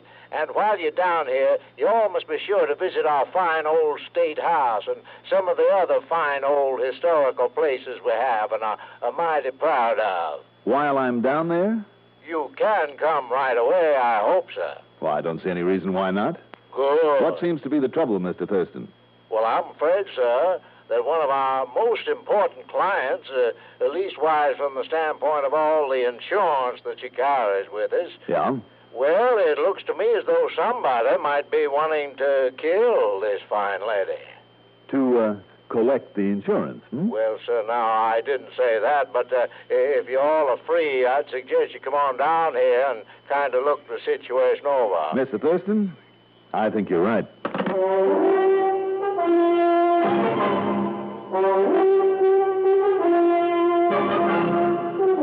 The CBS Radio Network brings you Mandel Kramer in the exciting adventures of the man with the action-packed expense account. America's fabulous freelance insurance investigator, yours truly, Johnny Dollar.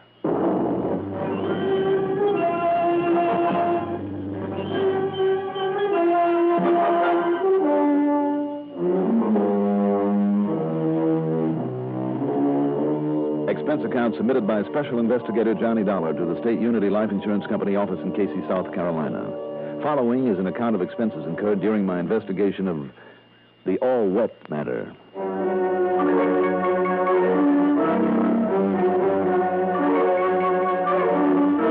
Expense account item 1, 5110 plane fare, Hartford to New York to Columbia, South Carolina.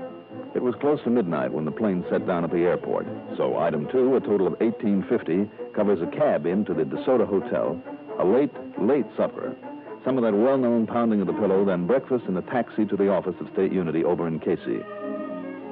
The office happens to be on State Street, not far away from station WCAY, which incidentally carries the radio reports of these cases of mine every week. The insurance man, Thurston, turned out to be a round, pleasant, white-haired fellow in his early 60s with a soft, warm southern accent so thick you could cut it with a knife. All right now, Miss Dollar. Would you all care for a cigar? Well, thank you, but I'll smoke one of these cigarettes, if you don't mind. Not at all, not at all. That's what my friends up north always smoke up there where they make them. Up north? North Carolina, Virginia, way up there. Oh, I see. Yeah, but all right now, Miss Dollar. This client of mine is a fine lady by the name of Miss Melanie Ramsey Pembroke. And you said it looks to you. And Miss Dollar. Yes? She come from one of the finest, wealthiest old families we got around here. Yes. Yes, sir. Dates back to 1718 on the Ramsey side. That is, when they first put up old Fort Congaree just south of here, the place they call Granby. Fort was to keep away the Indians, named after the Congaree River. Yes. Or maybe it was the other way around. The river named after the fort. Anyhow, that was long before the war. I mean the war. Yes, I'm sure it was. Now, Mr. Thurston... Anyhow, her great-great-grandfather, or maybe it was her great-great-great... Well, anyhow, Colonel Jacob Ramsey got a hold of thousands of acres all over these parts, and Miss Dollar, the Ramsey side of that family's had money ever since, and that includes up to the present. Yes, now you said that this Mrs. Ramsey Pembroke... That's right, sir. Miss Melanie Ramsey Pembroke lives in the one fine big old home over in Ramseyville. You just take the Platte Springs Road out of Casey, and you follow the sign, and you can't miss it. And what's happened to her? Well, Miss You said on the phone that you think somebody wants to kill her. Yes, sir, I do. Why? Because of that package she received in the mail just before I called you up in Hartford. And the reason I called you, sir, is account of Ramseyville is so small, hasn't got itself any kind of a police department. I see. What was in the package? Well, now, mind you, I didn't see it. I didn't see it for myself. All I know is what she told me on the phone before I called you. What did she say was in it? And, of course, with her young husband being away, that's Mr. Peter Pembroke. Mr. Thurston? Well, he's kind of a sort of a traveling salesman. Mr. Thurston, could you get to the point, please, about that package? Oh, yes, sir. I certainly will. All right, then. Because, Mr. Dollar, the way I figure it out, you better rent yourself a car and get yourself over there to see her just as quick as you can. The package? Well, Miss Dollar, you know what was in it? What? One of those, what you all call, one of those infernal machines. Infernal machines? I'm sorry, you mean a bomb? Yes, sir. And if I was you... Yes. All right, Mr. Thurston. I'll see you later.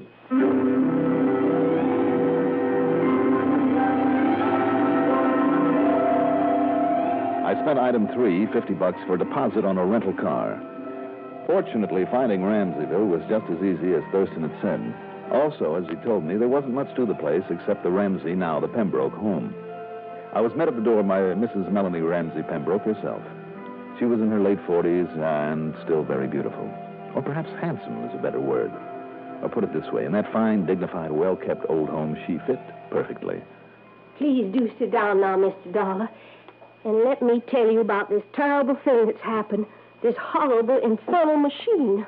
Yes, ma'am, thank you. My husband is away, you see. He spends a great deal of his time out selling things. I believe you call it on the road. What does he sell, Mrs. Pembroke? Some kind of tools, I think they are, for big companies. Machine tools? Yes, that's what he calls them. He's really not very good at it. But, Mr. Dollar, I've insisted he do something with his time, and that's it. Mrs. Pembroke, before we go any further, I want to ask you a question, and I hope it won't embarrass you. Yes? How old is your husband? Peter's 11 years younger than I am. I see. And, like yourself, rather wealthy? No, I'm afraid things were rather difficult for Pete until we got married. How long ago was that? Been married 4 years now. I see. And where did you say that this present selling trip had taken him? He flew to Milwaukee and Minneapolis and Duluth, and he should be back any time now. Mm-hmm. Would you go on, please? Well, there really isn't much to tell you. I received this rather badly wrapped package early yesterday afternoon. There was no return name or address on it. Or perhaps it was torn off. Yes. I had no idea who might be sending me something. So, like a curious child, I guess I shook it. Mm-hmm. And then I noticed the strange sort of ticking sound inside of it. Well, Mr. Dollar, perhaps I've been reading too many mystery stories while Peter's away. I see. But I'm glad I have. Because what I did was throw open that window and throw it out in a little fish pond out there. And then what happened? Nothing. Nothing at all. But a few minutes later, when I went out to look at it, that package had fallen all apart. Uh-huh. And here, Mr. Dollar. Here, I'll show you what's been wrapped up in it. Do you see? I certainly do. That's a time bomb, all right. Luckily for you, it's a pretty crude one. Throwing it into the fish pond not only broke a couple of the wires, but got it all wet and ruined the detonating device. I can hardly believe it, Mr. Dollar. As I told Miss Thurston, it looks as though somebody wanted, as though somebody Now, intended. the package was addressed to you, not your husband. Yes, sir, to me. Tell me one thing, Mrs. Pembroke. Could you read the postmark on the package? Yes. Did it come from Milwaukee or Minneapolis or Duluth? No. Where? He came from Chicago. Chicago. Well, that's bound to have been a stopover on his plane route. Yes, I guess it. Oh. Yes. Oh, no. Good heavens, Mr. Dollar. If you mean what I think you do. Oh, no, it couldn't be. Couldn't it? Suppose we see.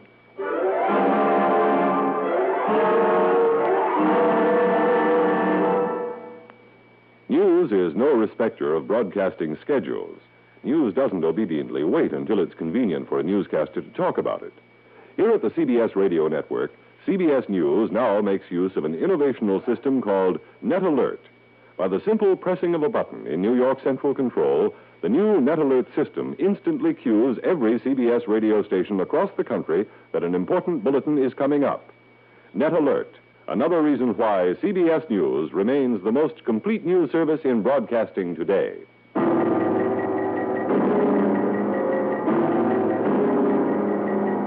Any fingerprints on the crude little time bomb had been too badly smudged by her handling of it to be of any use. The postmark on the wrapper said it was mailed from Chicago only 2 days before. But when I checked the hotel Mrs. Pembroke said he used in Duluth, I learned that he'd been there for the past 4 days and had just left to come back home. Did someone else then mail a package from Chicago for him? Maybe. But she still wouldn't believe... My own husband would send me this murderous thing? Well, it is a possibility, isn't it? No. You don't know him. He's so kind and gentle. He has such a good heart, and... I mean, he's so good-hearted. Is there a difference? Well, you know he has some trouble with his heart.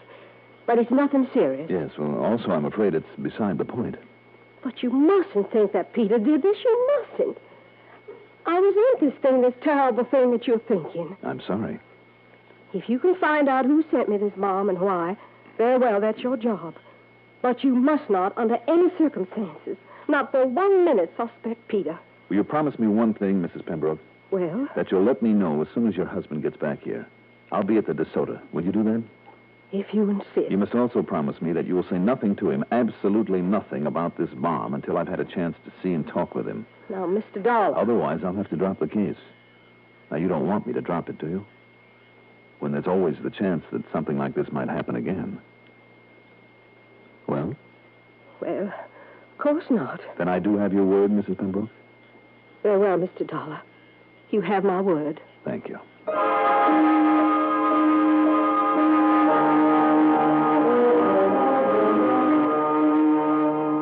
Item 4, 10 cents for a phone call to the desk at the hotel where I'd registered, and I left instructions about forwarding any phone calls that I might receive. Then I drove over to station WCAY. After swapping the usual amenities with the station manager and program director, I talked with young Bill Barrett of the News Bureau, kind of feeling my way gently so not to arouse any suspicion. Surely you aren't here just on a sightseeing trip, Johnny. Why not? Don't you think I'm entitled to some time off to kind of roam around and look at this country of ours as much as anybody else? Oh, don't kid me now, Johnny. What did you come down here for? Oh, I told you, Bill. Look, aren't there any fine old plantation houses around here, the sort we Northerners keep hearing about all the time? Oh, there's a few of them left. Of course, there's There's the old Ramsey place. Where's that? Over in Ramseyville, if you can call it a ville. Old Mrs. Melanie Ramsey Pembroke, last of the line. Pembroke? I thought you said the name was... Well, she married Pete Pembroke a couple of years ago, 3 or 4. Oh, I see. Another good old Southern family. Huh? Are you kidding? But he was smart, Johnny. Pete married into a lot of money there. Oh, good for him. Yeah, sure is. If she doesn't catch up with him, that is. What do you mean? Well, he's 10, 12 years younger than she is. A real Romeo, or maybe Casanova is a better word. That's so? Yeah. Married her for only one thing, that money. What he gets now and what he'll take when she kicks off. It's a funny thing, though. What's that, Bill? Well, she's supposed to be a pretty shrewd character, in spite of all her polite manners and such. But, Johnny, it looks like she's the only one around these parts isn't wise to him. I mean, his playing around, these so-called business trips he takes. Oh, that kind. Yeah, a real playboy. And she doesn't know anything about it? Are you kidding? Of course she doesn't. You sure of that? You think she wouldn't do something about it if she did know? Cut off his money, throw him out, something like that? You don't know her, Johnny. But to get back to your sightseeing. Oh, yeah. If you'd like to look around the Ramsey place, well, maybe one of the boys in the station here knows her. Oh, why bother, Bill? Oh, excuse me. Bill Brad. Oh, yes, he is. Mrs. Who? It's for you, Johnny. Oh, thanks. Hey, listen, boy, you been kidding me? Johnny Dollar. This is Mrs. Pembroke. I promised to call you. Oh, he's come home? Half or 3/4 of an hour ago. This is the first opportunity. All right, I'll be right over. Oh, now, Johnny, you were just stringing me along. Now, why? I'm sorry, Bill. I gotta go.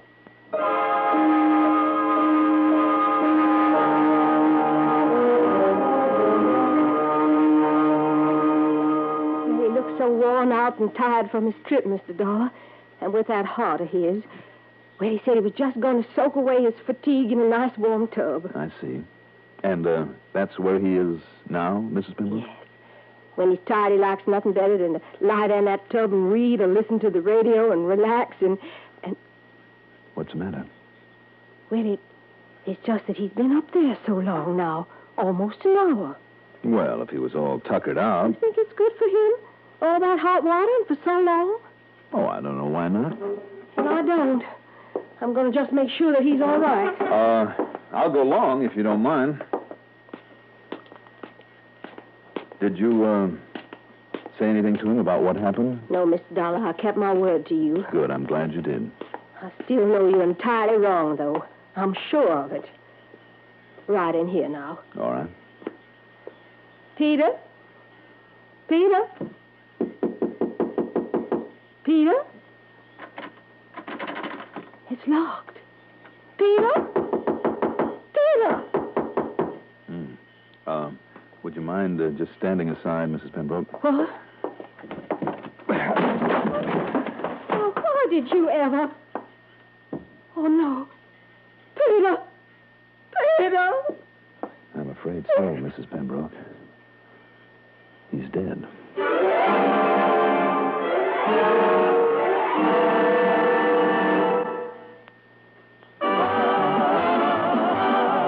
Now, this is a year more people need more, so dig a little deeper than you did before to help out the folks who depend upon the United Campaign. Just think how your gift covers so many things, the good that it does, the great help that it brings, through United agencies tried and true. United Campaign is counting on you. Give more to the United Campaign.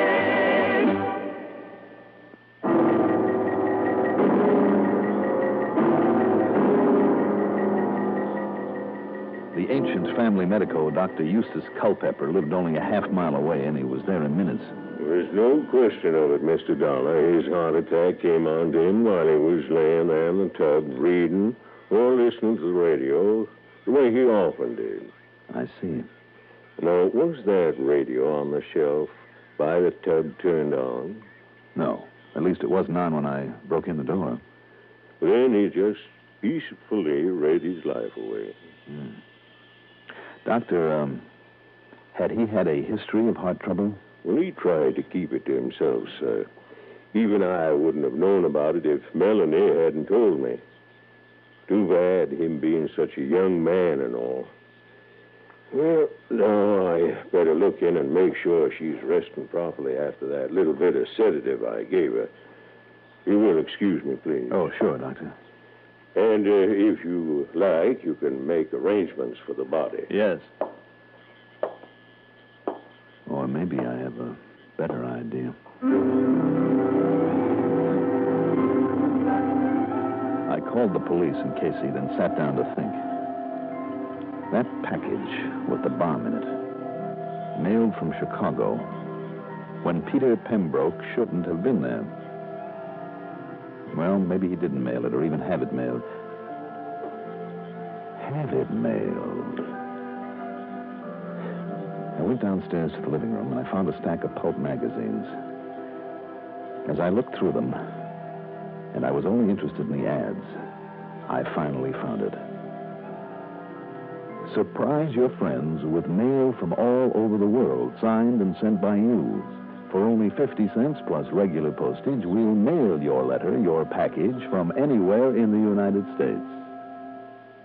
And the address of the remailing outfit, of course, was Chicago, Illinois. A simple long-distance call then would tell me who paid to have that package sent on to her. Instead, I went back up to the bathroom where Pembroke's body had been found. I looked around a bit. While I was at it, a policeman came in, got the story from Dr. Culpepper, and then joined me. Yes, sir, Mr. Dahl. Dr. Culpepper says there's no doubt of it. Mr. Pembroke's pump just naturally gave out on him. He's going on back to file his report. Just the same, I wonder what, if anything, the autopsy will show. Autopsy, sir? Mm-hmm. Because what I think happened, officer, of course, maybe the autopsy wouldn't show it in spite of the strained, shocked look on his face as he lay here in the water. Well, just what are you getting at, sir? Well, look here, officer. Right here on the edge of this door. Yes, sir. Same level as the catch, as the bolt that was used to lock the door. Well, the doctor said that you had to break in. Yes, now just look here, will you? Now, do you know what made this mark, this little sort of a burn here? Well, I certainly don't, sir. Well, the door was locked all right, but from the outside. No, sir, the handle on that lock is on the inside. Yes, but you take a piece of string and you loop it over this little handle. It's long enough. Here, look, I'll just use the hem of a handkerchief, like so. As I would a piece of string. I'll just loop it over this little handle on the lock inside, like that. See, then I just take the ends around the edge of the door here to the outside, and I pull. See? After I've locked the door, that way from the outside, I just let go one end and pull the string or whatever I've used and pull it away. Somebody came in here and killed him? Well, then left and locked the door the way you showed me, from the outside? That's right. To make it look as though he died in there alone, locked in where nobody could get to him. But the doctor said his heart. Oh, officer, that's the easiest part of all. Look here. One of the most dangerous things that could be found in a bathroom if it isn't handled properly. That little radio? Mm-hmm. Right here on this shelf above the tub, where no electrical gadget should ever be. But the cord's pulled out of the wall socket. Well, isn't that the way you'd turn it off after using it for a murder weapon to keep from shocking yourself? And look here. Look, the base of it's still wet. And the inside of it is soaking wet. And the switch still on. Mr. Dollar? Mm-hmm. He lay there in a tub of water. The killer came in, turned on the set, then shoved it off the shelf into the tub. Bad heart or good, he didn't have a chance. No wonder that look on his face. But what if he himself reached up out of the water? And then afterwards pulled out the plug and set it back on the shelf so nobody would know? You're right. You're right, sir. He was murdered. But who? The only other person here in the house with him. Because she finally realized that he'd married her only for money. And when she found out he was playing around, it was just too much for that fine old family pride. But the cover-up... Cover-up? Sending out that phony infernal machine. Infernal? To be mailed back to herself. Make it look as though he was the one with murder in mind so that nobody would ever suspect her. Great day. What you did, Mr. Dollar. What? Miss Pembroke. Too bad for both of you. Now, do you think you can shoot fast enough to get both of us? You first, Mr. Dollar. No, man! Nice work, officer. Thanks. Yes, sir. But to think that I, a gentleman, sir, would ever strike a woman that way. Well, when it saved us both from getting shot? Well, even so. Well, don't you worry about it, old man. You'll get over it.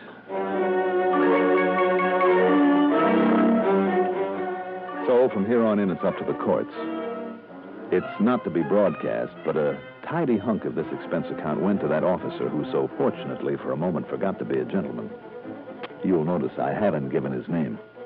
Expense account total, including hotel bill, incidentals, and the trip home, call it $300 even. Yours truly, Johnny Dollar.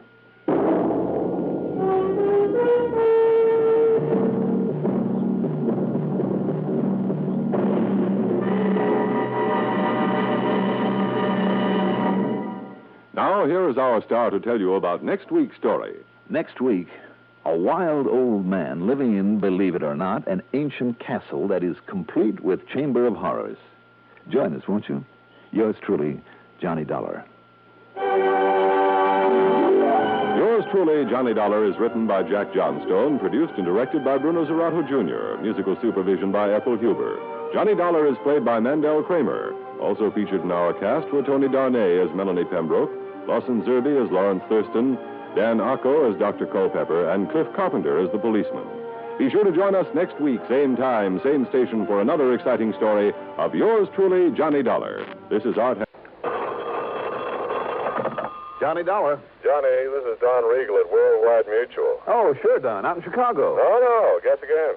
You've been moved? Yeah. Where? I hope it's been a promotion. Well, Johnny, I'm sitting here looking out the window of my office at the vast blue expanse of the mighty Pacific. Or at least I would be if the fog weren't so dark and thick this afternoon. San Francisco. Right. One of my favorite towns. Go on. I'll bet you say that to every city in the United States. No, I mean it. I have some real fond memories. Oh, yeah? Who is she, Johnny? I mean memories of nice, big, fat fees. You know, Don, every case I've handled in that fair city of yours over the years has paid me very nicely. How about this one, Don? Let's wait and see, huh? What's the problem? Man missing. Anybody I might know? Well, I doubt it. His name is Harvey Lehman. And, Johnny, I find we have the gentleman insured to the tune of exactly $250,000. Wow. Yeah. Okay, Don. I'm on my way.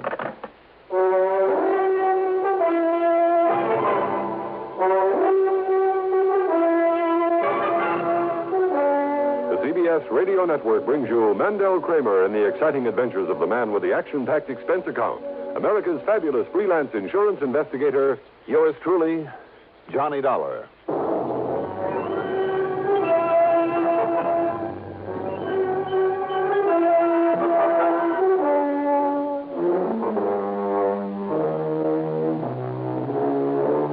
Expense account submitted by Special Investigator Johnny Dollar to the Worldwide Mutual Insurance Company San Francisco office. Following is an account of expenses incurred during my investigation of the buyer and the seller matter.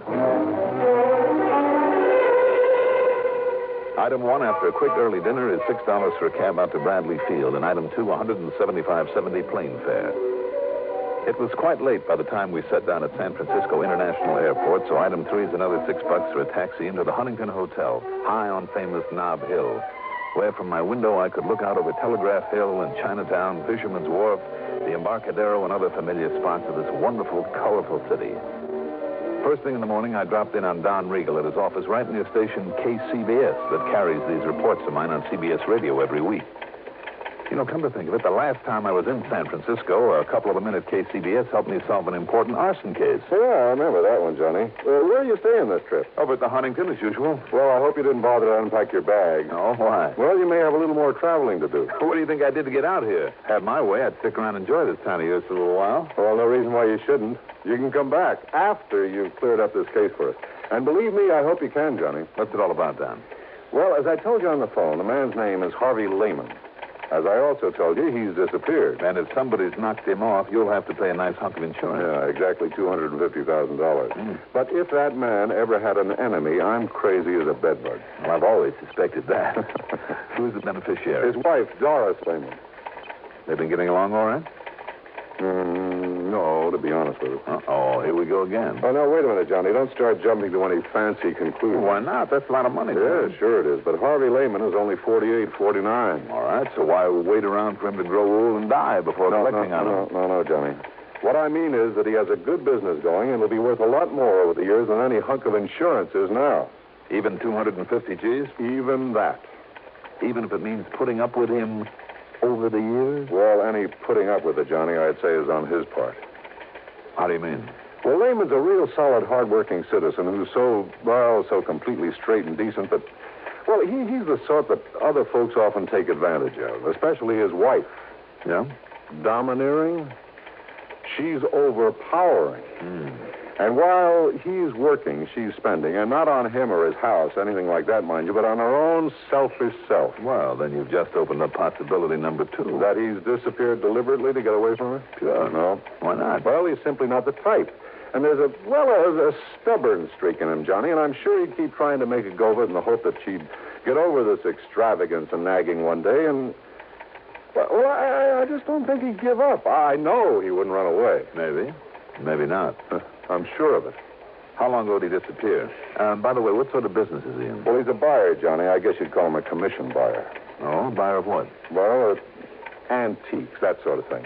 You want a giant ruby from some ancient Persian idol, Lehman would get it for you if anyone could. Or the suit of armor that King Arthur wore. Or even a whole room from some Scottish castle. You know that sort of thing. Uh-huh. Well, anyhow, he left here just a week ago. A week ago? Mm-hmm. Well, that means a pretty cold trail. Yeah, I know. He told his wife he was going down to Los Angeles, to Beverly Hills to be exact, to see a man. Told her he'd be back the following day. But he wasn't. Any reason why he couldn't have just stayed over for a while? Well, look, Johnny, if Lehman said he'd show up at 9:16 on Tuesday morning, he'd be there at 9:16 on Tuesday morning on the nose. Not a minute sooner, not a minute later. That kind. Yeah, that kind. Anyhow, Johnny, I've checked every hotel and apartment down there, so have the police. There's been no sign of him. What about this man that he went to see? Well, his name is John Arthur Whittington Maynard. I've been on the phone with him. The police have been on the phone with him half a dozen times. Lehman never showed up. Maynard. John Arthur Whittington. Yeah, you remember him, Johnny. Big producer-nick of a lot of big movies some 30 years ago. Well, at least they made a lot of money. Yeah. All of them horror films, Edgar Allan Poe and vampire and werewolf sort of stuff, before all this science fiction type of stuff came along. Well, the old screwball made himself millions. Well, why did Lehman say he was going down? Well, like I said, Lehman was a buyer of some pretty unusual stuff on commission. And I understand Maynard has a house full of it. Oh, wait a minute now. Don, isn't he the one who had an old movie set, an old castle moved onto some property to use for a home? Yeah, that's the one. You've probably seen it in one of the picture magazines. But now, to get back to Lehman. You better give me his description. Let's see. Here's the scope on him, Johnny, all scribbled out for you. Thanks. And if you want a picture without having to go to the police, his wife has promised to have one for you. Good. Because she's the one person that I want to talk to about this. Now, have you got a car I can use? No, sure, you can have mine. But listen, Johnny, so far as Mrs. Lehman is concerned, I thought I made it clear a couple of minutes ago. Okay, Don, okay. Let's just wait and see. The Lehman house was up in Marin County over the Golden Gate Bridge, and it was quite a mansion. From the minute I stepped inside, it was plain who dominated this household. The rugs, every piece of furniture, every bit of decoration, everything was in the unmistakable taste of a woman. Even Lehman's so-called study would have done much better as a sewing room. There was certainly no place where a man could open his collar, take off his shoes, put up his feet, and relax. And the more I talked with Doris Lehman, the more I became convinced that one of two things had happened. Either he, in spite of what Don had told me, either he'd skipped out simply to get away from her, or she had done him in for that insurance.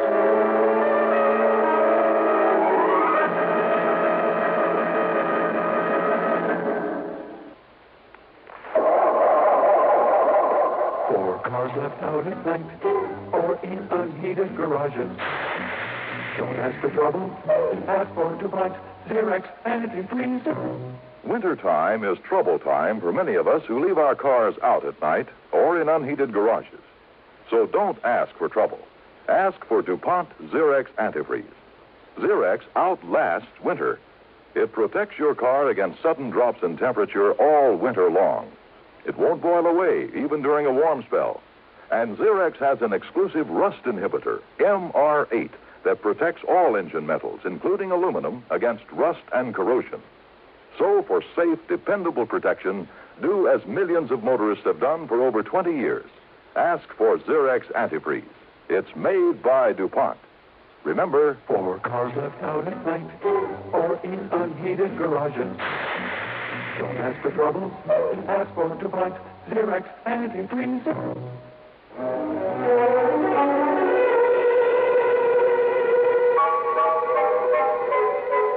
Now, just a minute, young man. If you came out here to insult me... I'm sorry, Mrs. Lehman. You very well should be. But in my job, we have to consider all the possibilities. Ridiculous. Do you think for 1 minute I'd dirty my hands with such a low act as murder? It's ridiculous. Even for $250,000?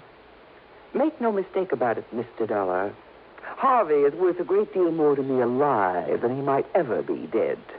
He's done very well for me and will continue to. If you can find him and bring him back to me... I'm sure he will. Of course he will. Have you considered that he might have just wanted to get away from you for a while? I beg your pardon.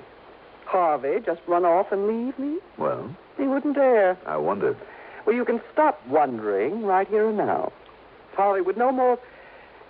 He would no more... Yes? Go on, Mrs. Lehman, or if I hit a sore spot. Mr. Dollar, if I thought for 1 minute, if it were possible that you were right... No, I refuse to believe it. And if you have no better theory, I suggest you get out of here and forget the whole thing. If he's to be found, the police can do it. Have they accomplished anything as yet? No. Big, talking, do-nothing men. They haven't accomplished a thing. And those bumbling, movie-struck police down there in Beverly Hills are just as bad. Now, just a minute. It just happens that Beverly Hills is a mighty fine police department. I know. I've worked with them. Then why haven't they found him?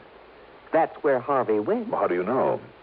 How do you know that he ever got there? Because he telephoned me from Mr. Maynard's home. If you can call that atrocity a home. He said that's where he was calling from? The night of the morning he left here. Harvey always calls me when he gets to a destination, wherever it is. I insist on it.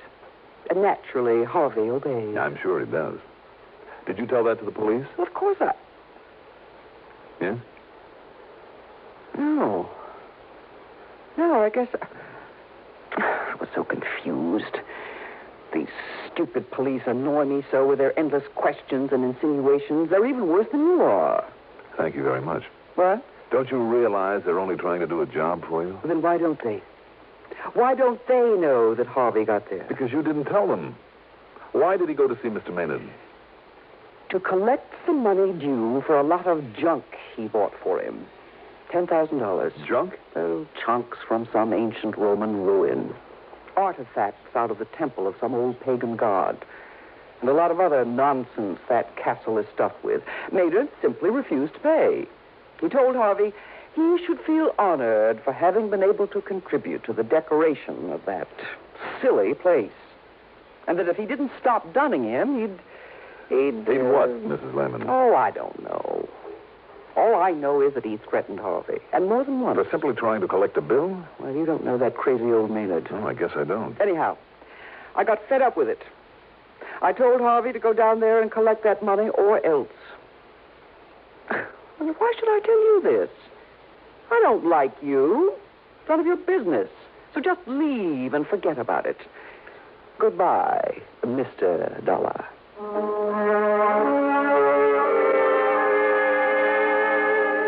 I was afraid if I lingered any longer, she'd literally throw me out. So I got the next bit of information, her telephone number, from the phone book in my room at the Huntington. Then I put through a call, not to her, but to an old pal of mine. Under the circumstances, it wouldn't be diplomatic to give his right name, so we'll just call him Brady. Sergeant Brady, the Beverly Hills Police Department. And 15 minutes later, he called me back. Johnny Dollar. Brady, Johnny. Yeah. Well, as you suggested, I snooped the phone company, and yes, there was a call to that Marin County number the same night Lehman should have arrived down here. All right, then, Brady. So maybe old Maynard called to see why he hadn't. He must have known Lehman was planning to come. I don't think so. I don't think Maynard would have called because I don't believe he did know Lehman was heading your way. Oh, you don't, huh? What's more, it was Lehman himself who made that call. No, wait a minute. You're sure of that? Yes. At least that's what I was told by... Yeah, Johnny? Well, maybe I'm not sure. Well, if you're thinking that maybe Lehman did get here and that maybe they had a fight or something, well, Johnny, we thought of that, too. You see, we know that wacky old Maynard pretty well. He's a real nut. And if you don't believe me, just dig up some of those old horror pictures he used to make. Wow. I know what you mean. Made a lot of the props for him, too, with his own little hands. Anyhow, just in case, some of the boys and I went through that joint of his from stem to stern. And? Nothing. Zero. No sign of Lehman or anybody else. We even tapped on walls and took measurements, looking for hidden rooms or secret panels, that sort of thing. Nothing. But you did suspect him. Did? Yeah. But only because that crazy old man, just to be dramatic, might try most anything, just for kicks. Even murder? Murder. So what's a murder to him? I mean, after all those he put on film? But you know something? No? If that ham ever did kill somebody, why, Johnny, he'd be the first one to ask us over. He'd probably lead us right to where he'd hidden the stiff after fixing it so we wouldn't see it. Just to show off? Yeah, sure. That's why we went over the place so carefully. Even poked around in all the old suits of armor that he kept pointing out to us. Brady, how long are you going to be on duty? Well, I'm off in half an hour, but now listen, Johnny, if you think you have some Well, ideas... I'm not sure, but maybe I'll run on down there. If so, I'll holler. Yeah, you do that.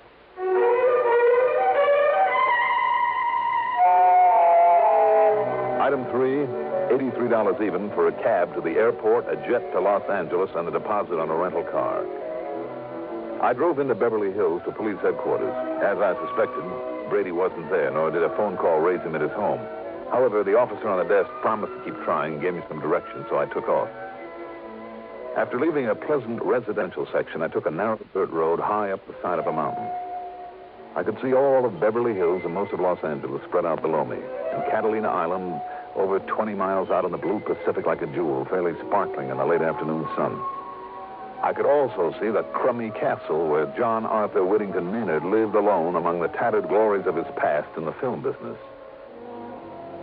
And suddenly, that wee small voice in the back of my brain spoke out loud and clear. Watch it, Dollar. You may be getting into more than you bargained for, so watch it, Dollar. Watch it.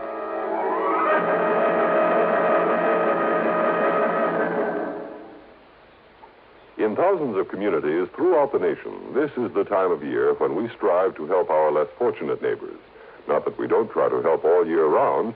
It's just that now many health, recreation, and welfare agencies band together in a common fundraising campaign. When you give just once to your United Fund or community chest, you help many people in your city, the sick, the needy, the aged, the serviceman, and veteran. So give the United Way, and please give generously.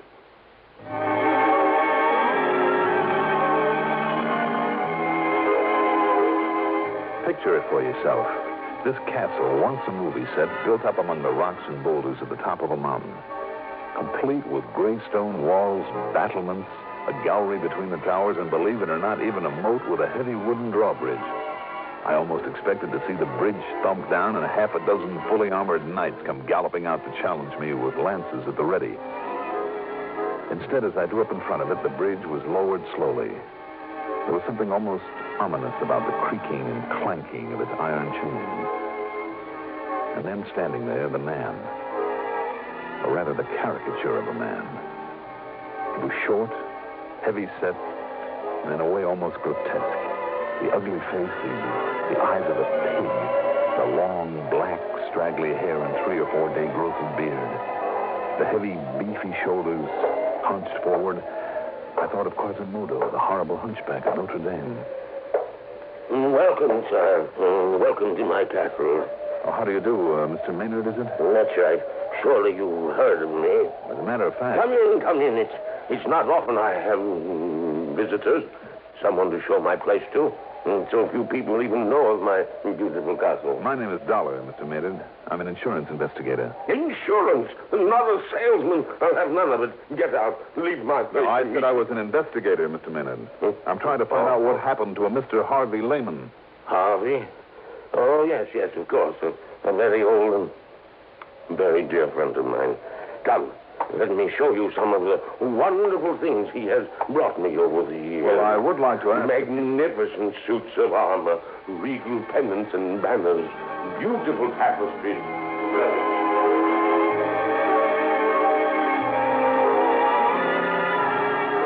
Pinning him down to talk about Harvey Lehman was almost impossible.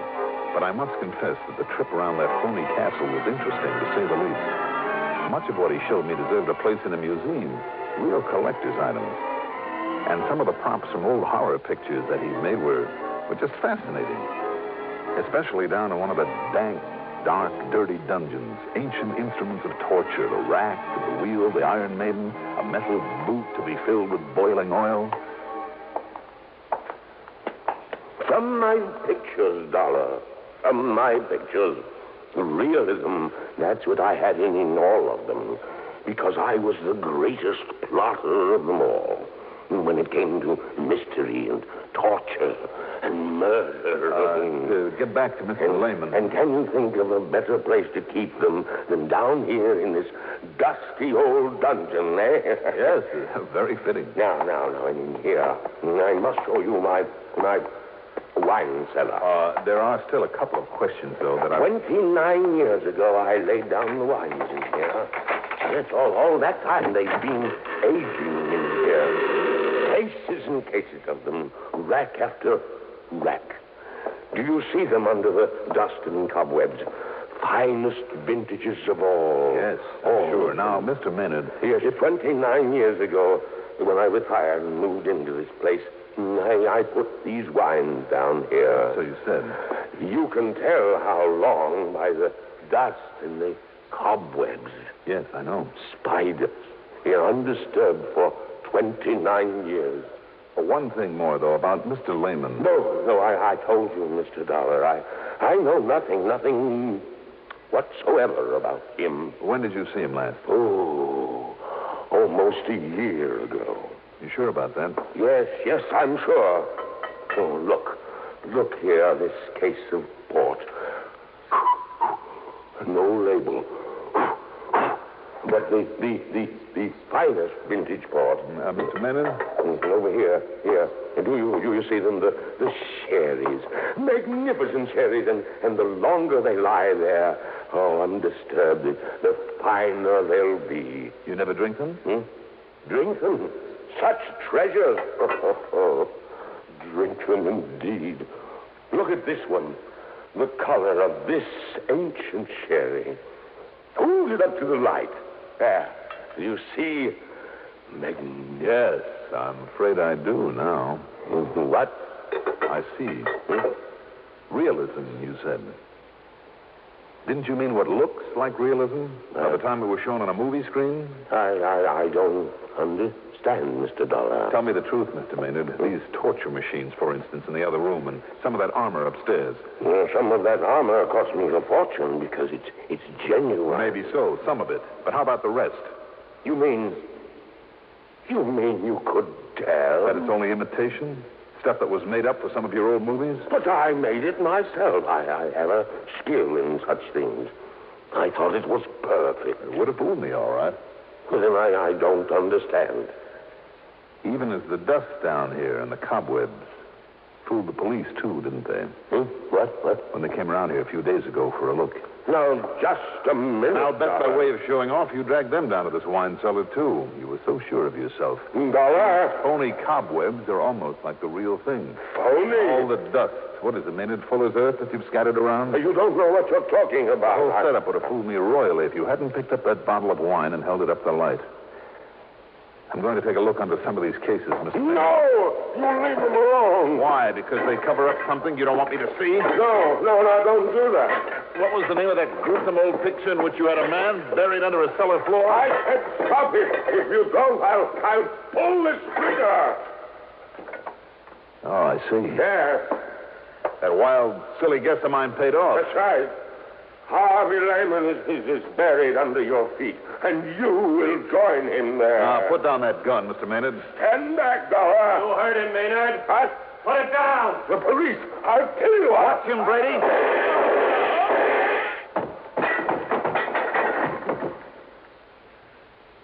Thanks, Brady. Well, it was a pleasure, Johnny. I'm sure glad you left word for me at headquarters. Oh, believe me, so am I. And he certainly fooled us when the boys and I went through here a couple of days ago. But how did you ever guess? A bottle of wine when he held it up to the light. Well? He said it was fine old sherry, lying around down here for 29 years. So? Sherry? There should have been a sediment in that bottle this thick. Uh-huh. So the age and dust and cobwebs were a fake, huh? And he must have moved the bottles over this spot only recently. That's right. I just took a wild guess. You know the rest. Pretty smart, Johnny. Pretty smart. Needless to say, wild as the whole thing may seem, they found Lehman's body buried there in the cellar. Expense account total, including the trip back to Hartford by way of San Francisco to pick up my clothes, $477.30. Yours truly, Johnny Dollar.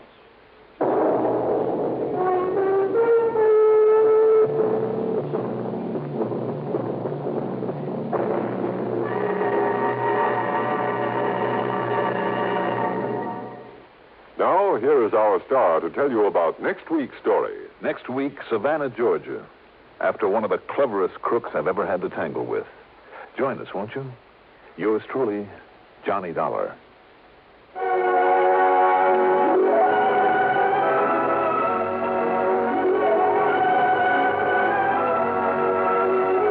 Yours truly, Johnny Dollar is written by Jack Johnstone, produced and directed by Bruno Zerato Jr., music supervision by Ethel Huber. Johnny Dollar is played by Mandel Kramer. Also featured in our cast were Leon Janney as Maynard, Gertrude Warner as Doris Lehman, William Redfield as Brady, and Carl Frank as Don Riegel. Be sure to join us next week, same time, same station, for another exciting story of yours truly, Johnny Dollar. This is Art Hanna speaking. Don't just stand there. Enjoy the Gary Moore Show weekdays on the CBS Radio Network. Johnny Dollar. Johnny, this is Phil Easterday. Easterday? That's right. Out in San Diego. Right, with Mono Guarantee Insurance. Well, sure. How are you, Phil? It's been a long time. I'm fine, yes, I know it has. How'd you like to take a little run out here, Johnny? Sunny Southern California? Why not? Okay. Now, according to this plane schedule I'm looking at, if you can get a move on, you can just about make connections on one of the jets coming out this way. Good. I'll pick you up at the airport. See you, Johnny. Hey, wait a minute, Phil. Yes? Give me something to worry about along the way. What's your problem? Burglary. Oh? Or rather, a whole series of them. I see. Yep, all directed at the same man. Or rather, man and wife. Whole series of them, hmm? Right. What's been taken? The same thing every time, Johnny. That's so what? Hold your hat. I'm holding. Just exactly nothing. All right, I'll grab... What was that? You heard me. Well, I asked you what had been stolen. Yes, that's and you right. said exactly nothing. Right. That doesn't make sense. I know. But now you'll have to hurry to make your plane. Goodbye. Phil, just a minute. I'll be here and waiting for you.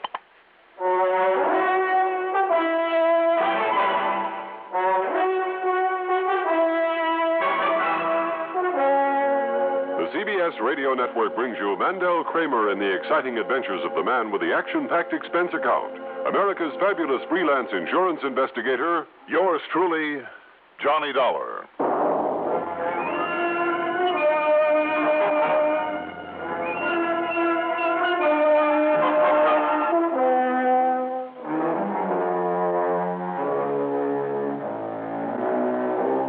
Expense account submitted by Special Investigator Johnny Dollar to the Mono Guarantee Insurance Company office in San Diego, California.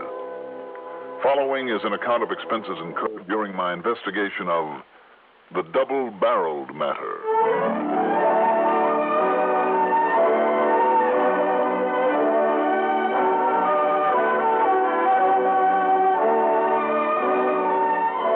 Expense account item 1. After I'd grabbed some breakfast and packed a couple of bags, $5.50 for a cab out to Bradley Field. Item 2, $180.40 plane fare to New York, to Los Angeles, to San Diego.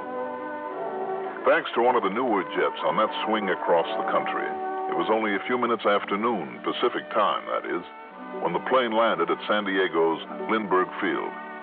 which incidentally is only about a mile south of the city's main business district. San Diego, you know, was California's oldest Spanish settlement, the spot where California's modern history got its start. Also, I've heard, it's the town that has the ideal climate that Los Angeles talks about having. Anyway, it's a nice town with nice people, a busy naval and fishing port, and a popular year-round tourist resort.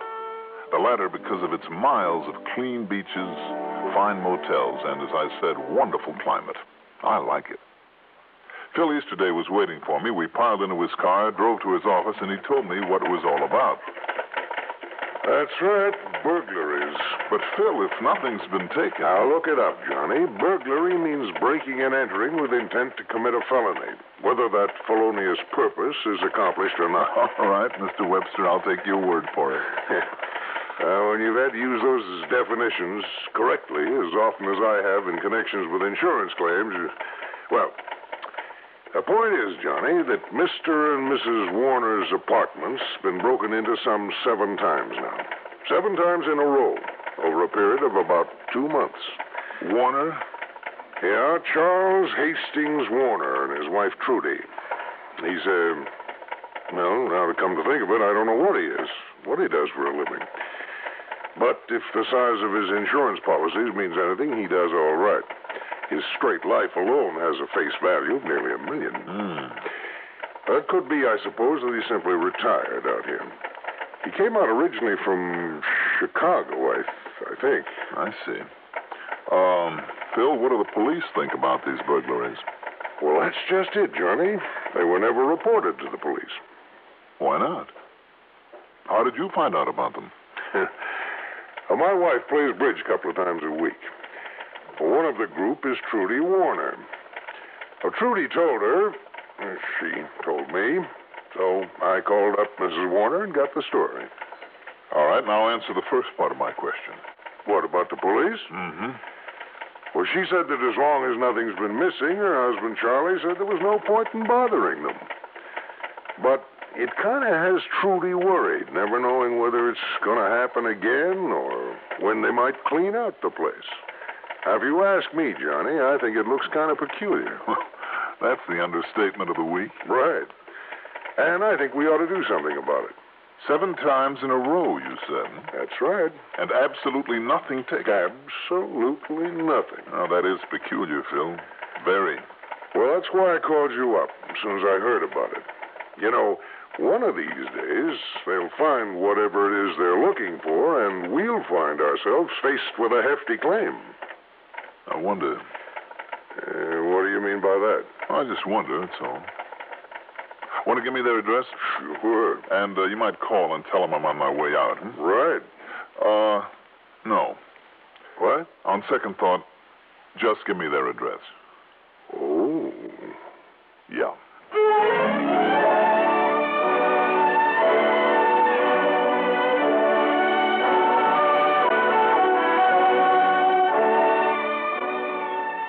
Expense account item 3, $50 deposit on a rental car. The Warner's apartment was really a single detached cottage in back of one of the better hotels. Very nice, very exclusive, very expensive. Rather than go into all the details later, let me tell you right now that it was expensively furnished, too. Thick wall-to-wall carpeting, fine furniture, everything very modern but in good taste, obviously the work of a high-priced decorator. As for Mrs. Trudy Warner, well, she was 25 or 26, tall, statuesque and blonde, with just enough makeup to enhance her natural beauty. She had a rather distinguished look, a quiet sort of dignity in her bearing.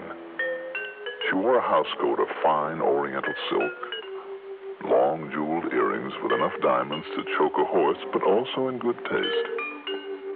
A couple of bracelets and the gold band of her watch were set in gems, and I'm sure that the huge stone in one of her well-chosen rings was a genuine ruby. At first glance, this all meant wealth, social status, a blue blood.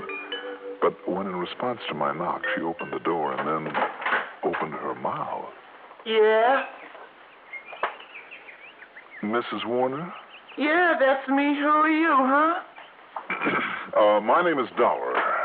Johnny Dollar. Yeah, I ever seen you around anywheres before?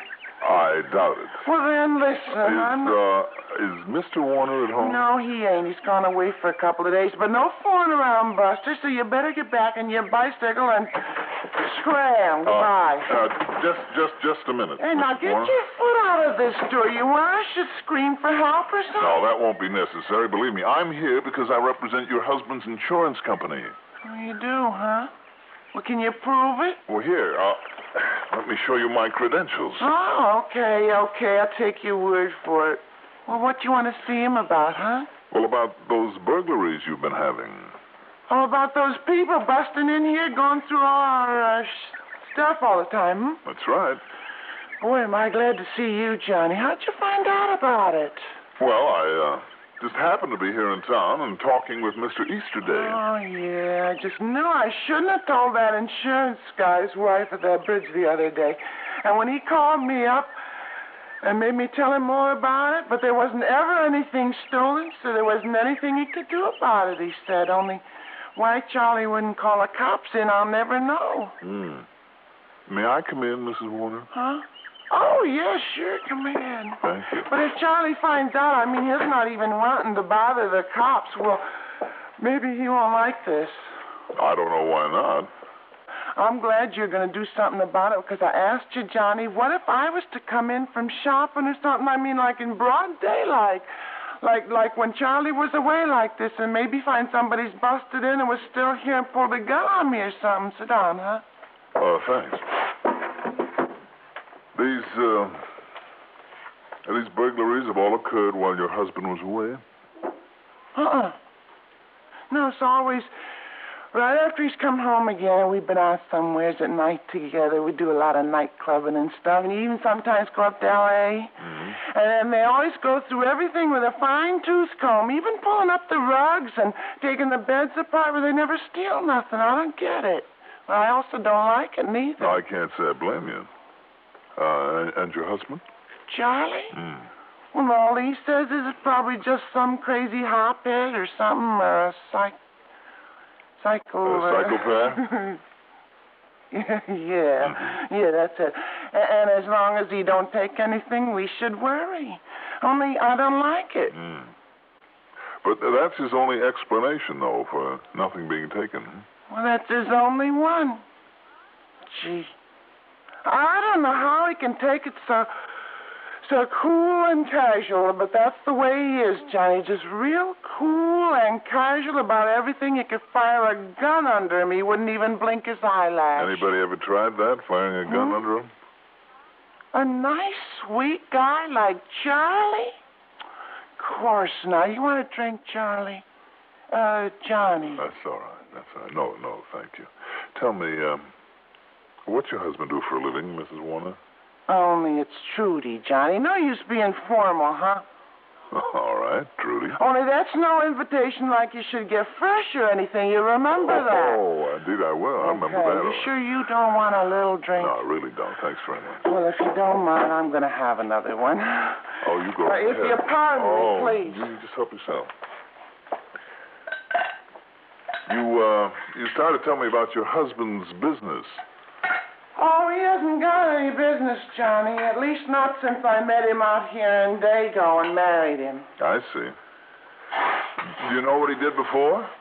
Well, why should I care, huh? As long as he keeps the money coming in and treats me good like he does.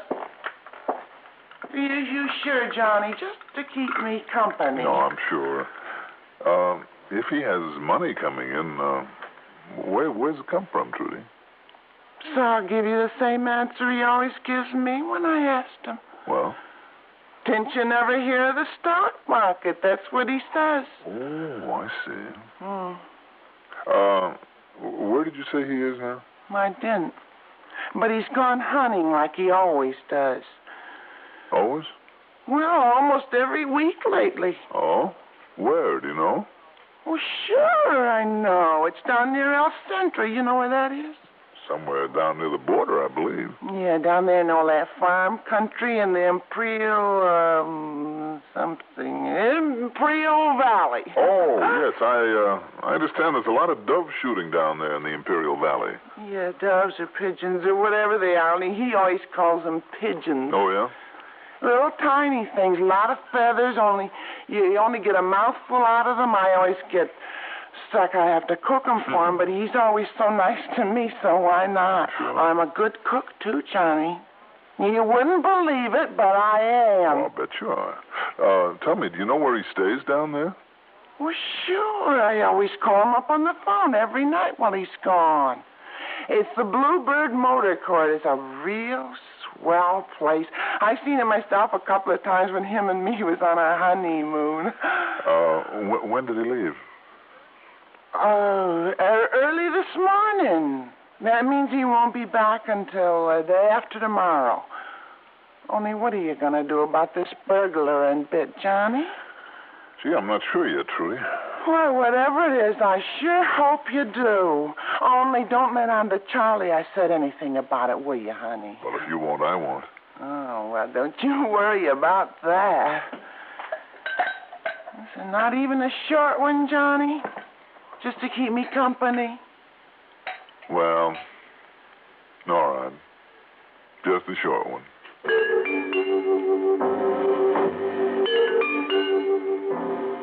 More conversation, but no more information of any consequence.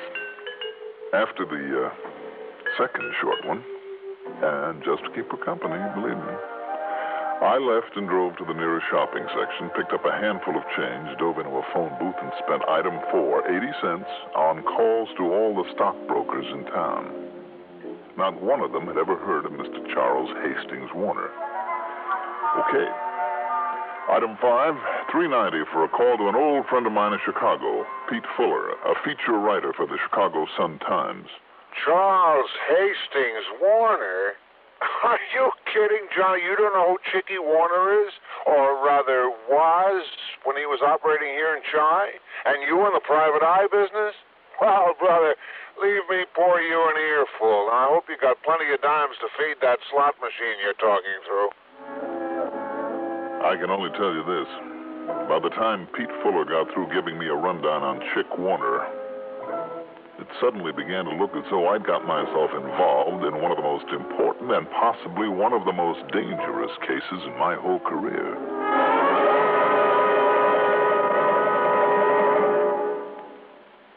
If you ever suffer a touch of arthritis or rheumatism and you've never tried Mentholatum Deep Heating Rub, you can't know how good its deep heating action can make you feel.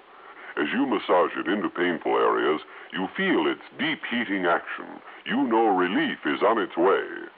Mentholatum Deep Heating Rub is an extra strong combination of active ingredients for safe, temporary relief of minor arthritic rheumatic pain. Use greaseless, stainless Mentholatum Deep Heating Rub often.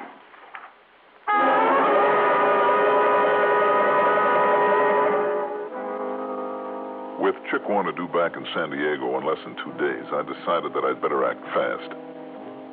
Act on a hunch? That's all it was, but for once I felt there was plenty of reason for it, and not because of the circumstances, the burglaries, but the character of the man I now knew I'd be dealing with. I spent item 6 in one of the local sporting goods stores. For a total of $314.61, I came out with some lightweight hunting clothes, a pair of bird shooter boots, a good quality double-barrel 12-gauge shotgun, and 3 boxes of shells loaded with number 9 birdshot. I also bought a hunting license. I piled the stuff into my rental car and headed east on Highway 80, making time now because it was getting dark. A little over 100 miles later, near a place called Coyote Wells, I pulled off the road and gave the hunting clothes a little age and character by the simple expedient of driving the car over them a couple of times. When I got to El Centro, I took a room at the Bluebird Motor Court. Quite a place. Not only 20 or 30 nice modern motel cottages, but a big fancy dining room with a bar attached. And it was in the bar that I met Mr. Charles Hastings Warner. He was a cold-looking man of about 50. Tall, lean, gray, and with gray eyes. Kind of a prominent aquiline nose, an almost prim sort of mouth with thin lips. It was late and the bar was almost empty, so it wasn't too hard to make conversation with him. Why, yes. Matter of fact, I am here to do some pigeon shooting. How'd you know? Oh, I didn't, Mr. Warner, is it? Yeah. I just hope to find somebody around here who could tell me where to go for some birds. I took a chance on talking to you, and it looks as though I picked the right man. Oh, I can tell you where to go, all right. Find lots of pigeons. Aren't they really doves, though? Dollar, the way you can knock them off so easy, I like to think of them as pigeons. Another drink, baby? Yeah, I'll buy it. You bought the last 4. Oh, that's all right. Don't worry about it. Waiter, a couple more of these. Yes, sir. If you can lead me to some good shooting, it's certainly worth a couple of drinks. Lead you? Well, do you mind if I kind of tag along with you tomorrow? Well, I mostly like to go alone, Dollar, but sure, why not? Good. I'll make 2 of you. 2 of us? Yeah, I promised some other guy I'd let him come along. Name is Al Melford. You know him? No. When he hurt in the bartender, somebody that I always bring in the pigeons, he latched on to me. Bought me a couple of drinks like you did. So I couldn't turn him down. Mm-hmm. Besides, maybe it's good to have a couple of witnesses along. Witnesses? Sure. To what? You know, to see I don't come back with over my limit. Oh. What'd you think? Well, I had no idea. Also, I don't know how good a shot this Al Melford is. Just met him today, so you can be along to make sure you don't blow my head off by mistake. You're not serious. Dollar, a man has a gun on him. You never know. Remember that.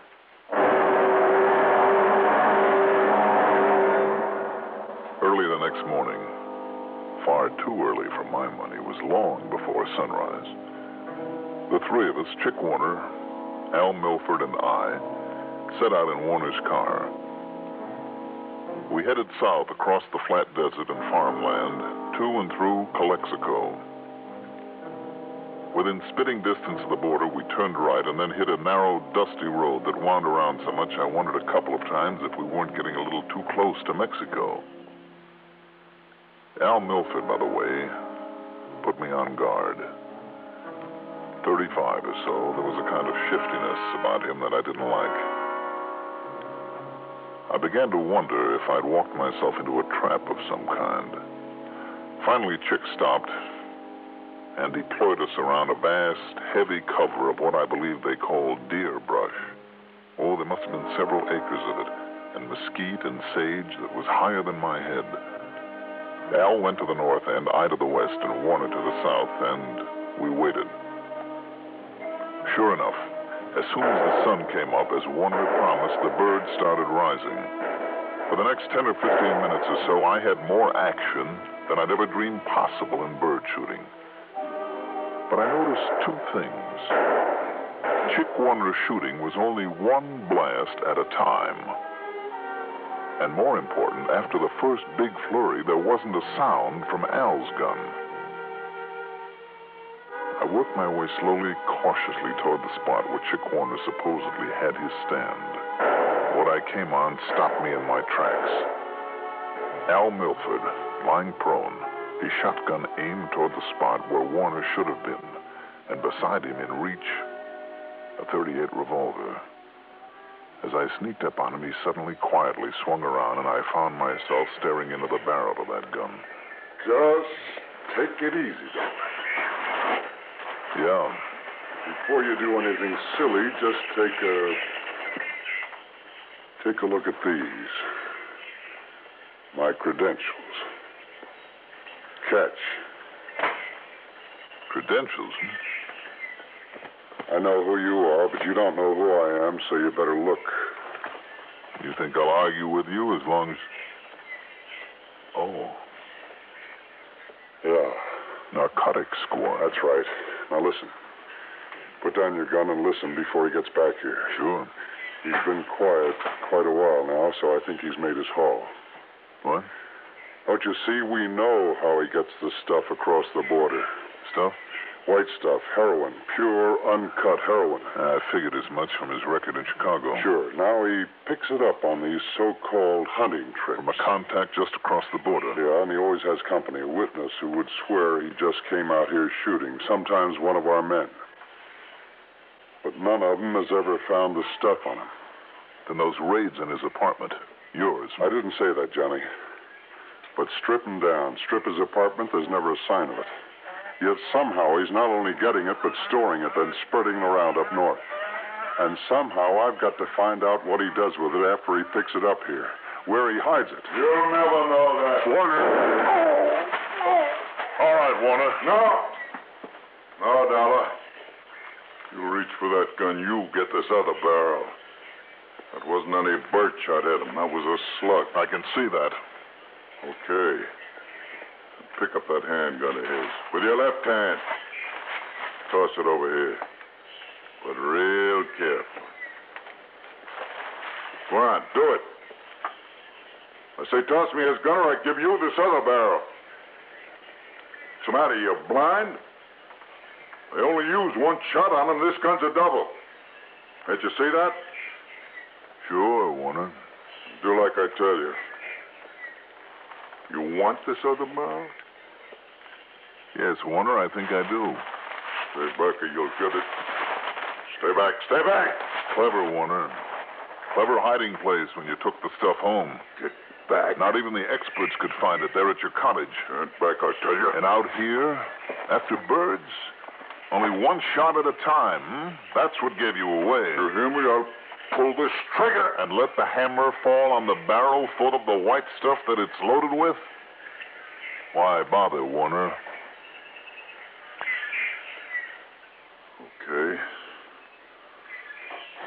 Okay, Dollar, listen. I'll make a deal with you. The stuff in this other barrel is worth a lot of dough. You want to talk? You want to make a deal? Sure.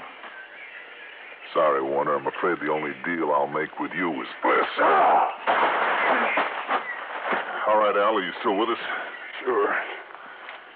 Sure, Johnny, but it just caught my arm. If you can carry me back to the car. Take it easy, Al. When our friend here comes around as a reward for his cleverness, we'll let him carry you back.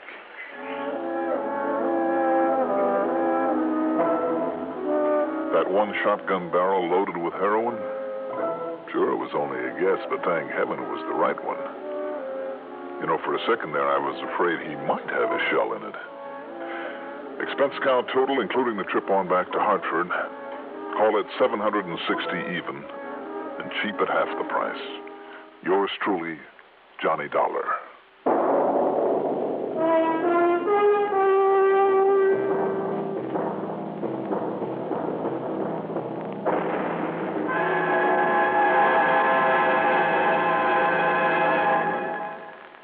Now, here is our star to tell you about next week's story.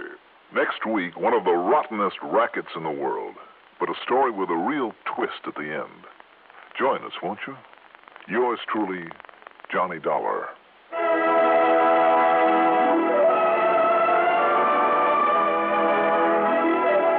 Yours truly, Johnny Dollar, is written by Jack Johnstone, produced and directed by Bruno Zerato Jr., musical supervision by Ethel Huber. Johnny Dollar is played by Mandel Kramer. Also featured in our cast were Santos Ortega as Charles Warner, Elizabeth Lawrence as Trudy, Court Benson as Phil Easterday, Carl Frank as Al Milford, and Robert Dryden as Pete. Be sure to join us next week, same time, same station, for another exciting story of yours truly, Johnny Dollar. This is Art Hanna speaking. There are a handful of talents newly come up on the show business scene who seem to be headed straight for the big time. There's that ukulele player, a red-headed fellow named Arthur Godfrey. Then there's this crew-cut chap who calls himself Gary Moore.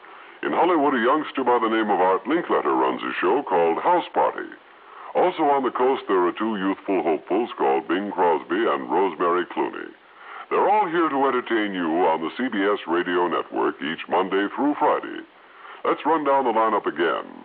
Arthur Godfrey Time, Art Linkletter's House Party, the Gary Moore Radio Show, and the Bing Crosby Rosemary Clooney Show. Weekdays, you'll find them all right here. Crosby and Clooney every weekday on the CBS Radio Network.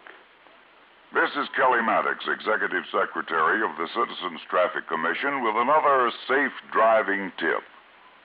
As a motorist, do you give the proper signals for turns and stops?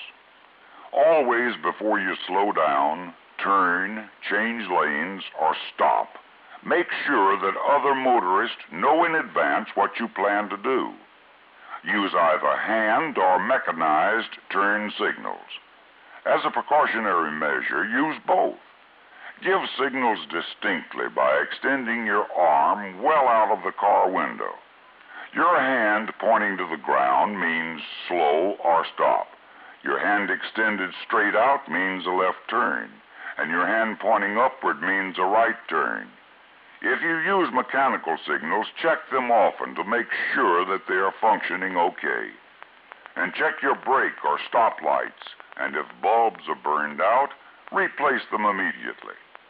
The Citizens Traffic Commission reminds you that the best way to tell a good driver from a bad one is to watch if the proper signals are given. Be safe. Signal your intentions at all times.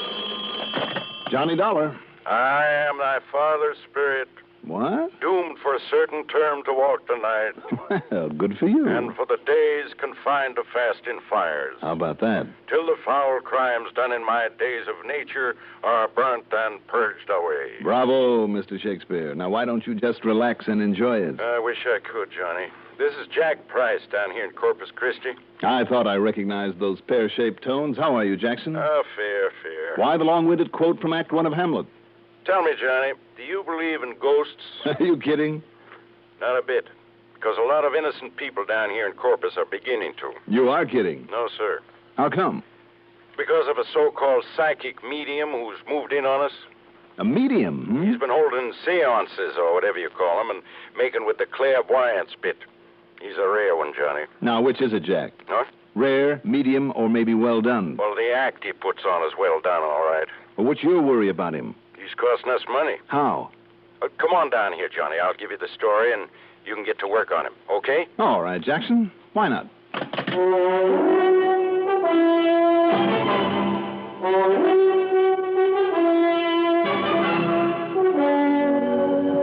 The CBS Radio Network brings you Mandel Kramer in the exciting adventures of the man with the action-packed expense account. America's fabulous freelance insurance investigator. Yours truly, Johnny Dollar.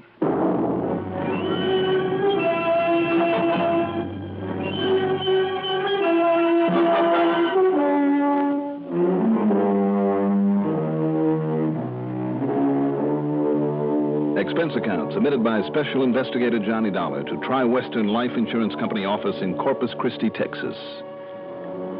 Following is an account of expenses incurred during my investigation of the medium rare matter.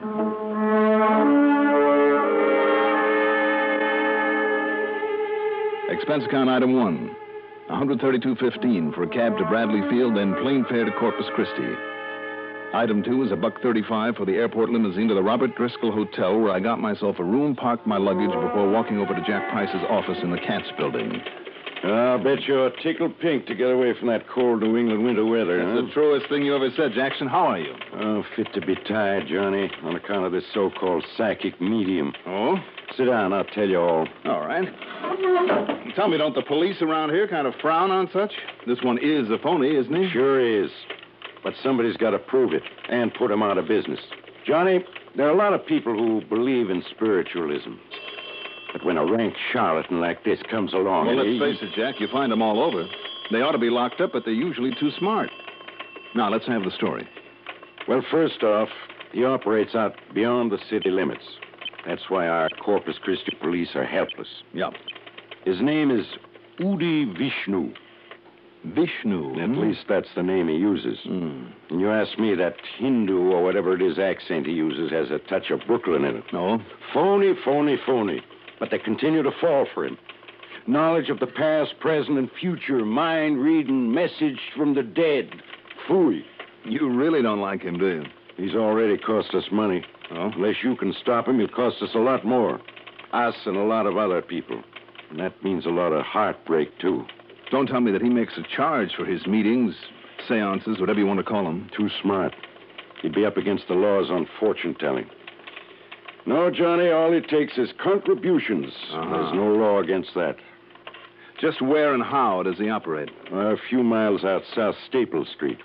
You remember the place they call Ranch 66? Wasn't that a gambling joint, among other things? Well, they prefer to call it a roadhouse. Anyhow, on a side road ways beyond Ranch 66 is a little theater that's been empty for years. Mm-hmm. And now, all decked out in fresh paint, with a new facade, it's Udi Vishnu's Temple of the Living Truth. And, Johnny, every single night of the week, that place is packed with the poor suckers who think he's some kind of a new prophet. He must be good. He is. He's great. And, brother, you should see the money they lay on the drum. Plenty, Right. Including proceeds from the insurance policies they've been cashing in. Ah, so that's where it hurts. You bet it does. We've made a big thing over the years of insuring the little guy. The one that some of the big companies don't want to bother with. Policies for only $1,000 or $2,000. Don't you see, Johnny? Those are the people who need that insurance. And you've got to stop him. Well, Jackson, I don't know. You've got to, Johnny, before any more of these people get hurt. Every single night they're out there shelling out their dough to hear his glorified magic act. People from all over this part of the country. Oh? Yeah. Oklahoma, Arkansas, Louisiana, Mississippi, Alabama, wherever he's carefully planted his literature. At least that brings some extra money into this thriving city of Corpus Christi. Wrong. I forgot to tell you. The suckers don't know it, or if they do, they don't care. But he also owns a big old hotel that just happens to be only a block away from his temple. It's always jammed with his followers. This thing's been going on for over a month now, so he's really cleaning up. But mostly, of course, on the contributions. I don't know, Jack. I mean, if he's not committing any actual crime... I think he is. What do you mean? What sort of crime? Murder. Murder? Yeah. He's been getting his people his followers to name him as the beneficiary of their insurance. Not Temple, Johnny, but him. Oh? Yeah, and listen. Go ahead. In the last 2 weeks, for no apparent reason, and remember that. Yep. 2 of our clients, both of them in good health, but neither of them wealthy or anything like that. Yeah, go on. For no apparent reason, they've been murdered. And the murders are unsolved. And you think this Udi Vishnu did it? Now, wait. No, he's too smart. But knowing his influence over his followers and their fanaticism, the way that some of them do anything for him, and I mean anything, Johnny, even murder. Well, what do you think? You want to look into it? Looks like somebody better, doesn't it? Good. Now, just how do you plan to start your investigation of this phony mystic, this Udi Vishnu? Well, it seems to me, Jack, that it might be smart to go on out there to his temple and catch his act. That's what I thought. So here, you better have this. What's this? An admission ticket. You mean you have to have a reserved seat? Sure do. And here you are, for row H, seat number 43. Well, I thought you said there was no charge. Well, there isn't. But you have to have a ticket or you'll never get in. It's funny. And most of them are handed out there at the Temple of the Living Truth Hotel. And just to make it look good, some of the small hotels and motels on the edge of town are given a few ducats, too. I see. Anyhow, if you want to go tonight, here. Okay, Jackson. Thanks.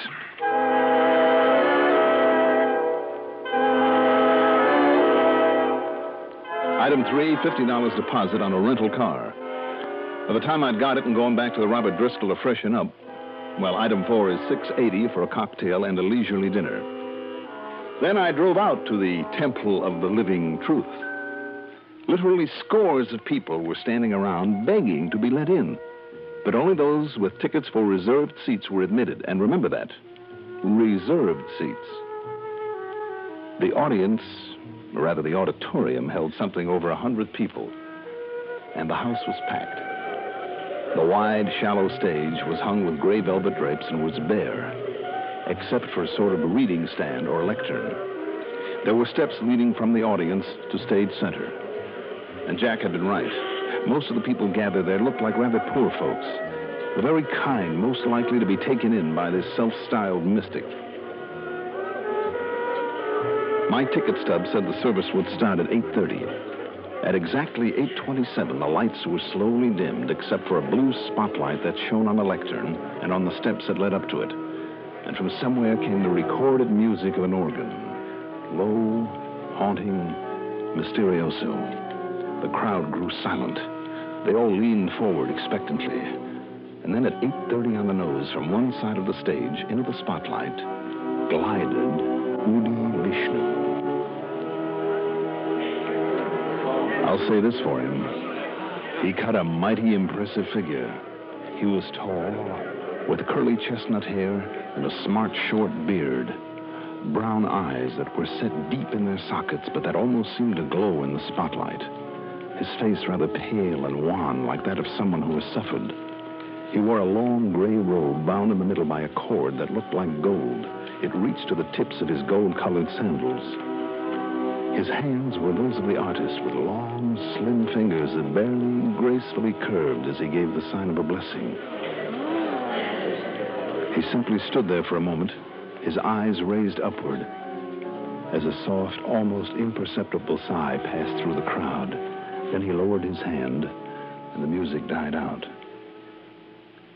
As he looked out over the crowd, I realized that there was something almost magnetic in that gaze of his. Almost hypnotic. Believe me, whatever it was, this man had it.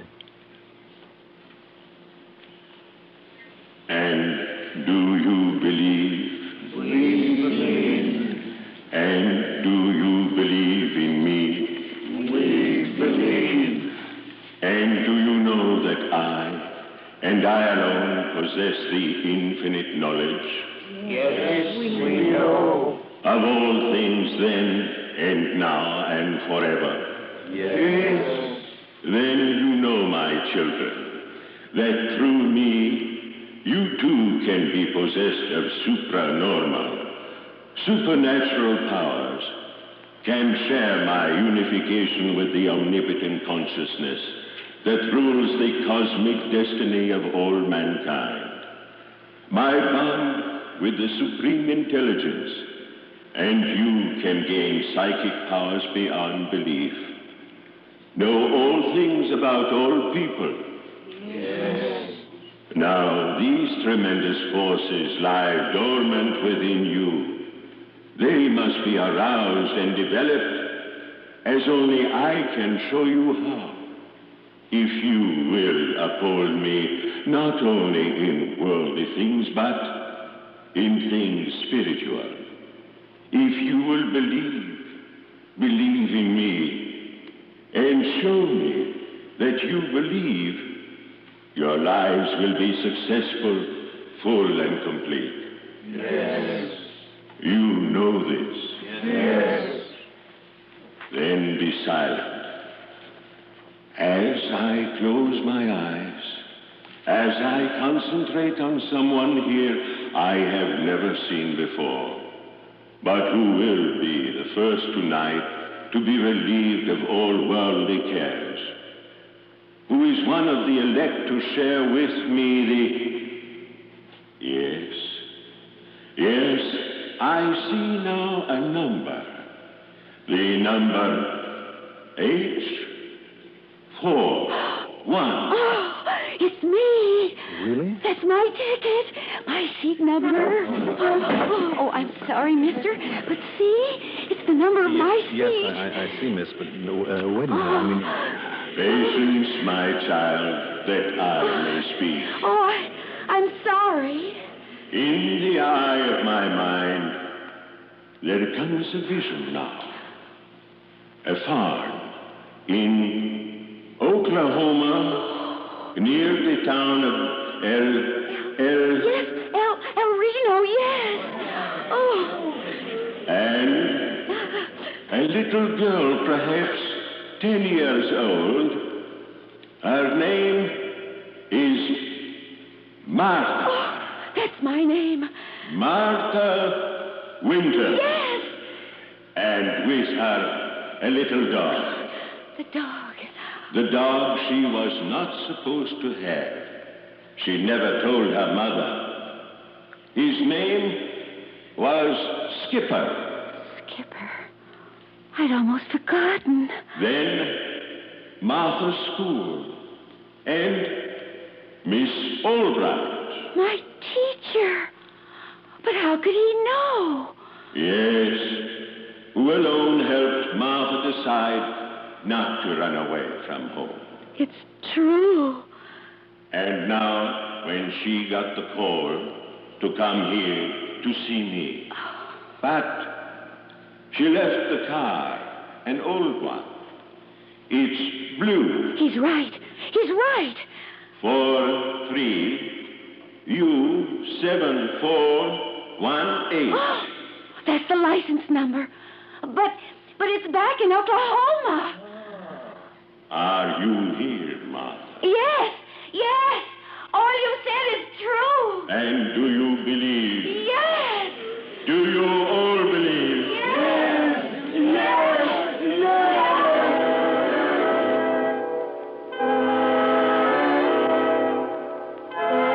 You went on that way for 2 hours, telling people there in the audience all about themselves. Names, places, dates, intimate things about their faraway homes, their childhood friends, events in their lives that they themselves had almost forgotten.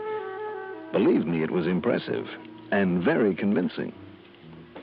And when he promised eternal supernatural help for all those who would help him, well, brother, you should have seen the money pour into the collection baskets.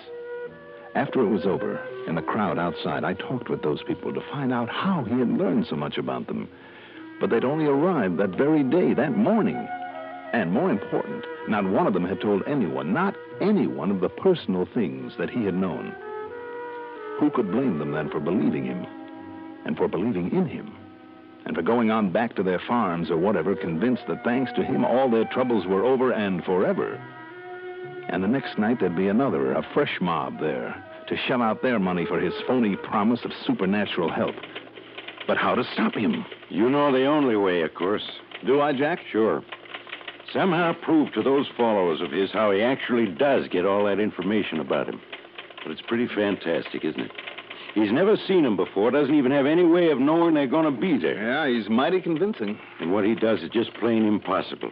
But until you or I or somebody can duplicate his act, then tell him it's all a phony. But how? Even Houdini or Thurston or Blackstone or any other magician would have to take a back seat to this punk. Wait a minute, Jackson. Yeah? Reserved seats. Huh? And one of those names you mentioned, a magician, years ago when he set out to expose the phony mediums. What are you talking about? In all the big cities where he played, New York, Philadelphia, Chicago, all the big towns. But this one, this Udi Vishnu, plays to the country folks who couldn't have known about that magician's expose. Look, will you please tell me... Jackson, I think I can do it. Yeah? Get some tickets for tonight's performance and drag in all the state or county authorities, whoever has jurisdiction, all of them that you can. Also, somebody from one of the news services. What are you going to do, Johnny? See if I can prove once and for all that this big mystic is just one big mistake.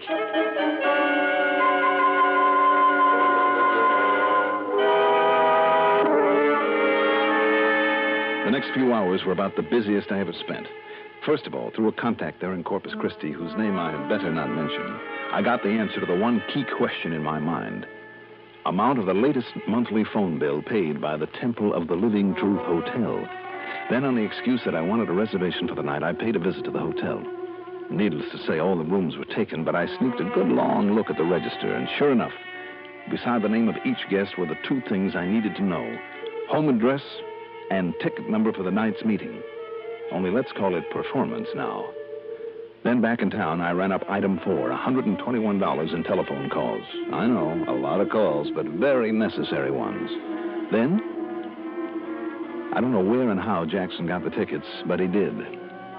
And there in the audience with us were 6 or 7 state and county cops, out of uniform and looking fresh off the farm, and 2 reporters from the national news services. Again, the house was full. Again, the dim lights and organ music. Again, the opening preliminaries. Do you believe? We believe. And do you believe in me? We believe. possess the infinite knowledge Yes, we know. of things then and now and forever? Yes, yes, yes. Then when he had him in the mood, and again I say it was pretty impressive, then he began his demonstration. He was every bit as good as he'd been the night before, and by the end of an hour, he had them with him all the way. Finally came the break that I'd been waiting for when he called out one of the numbers on the list that I had compiled.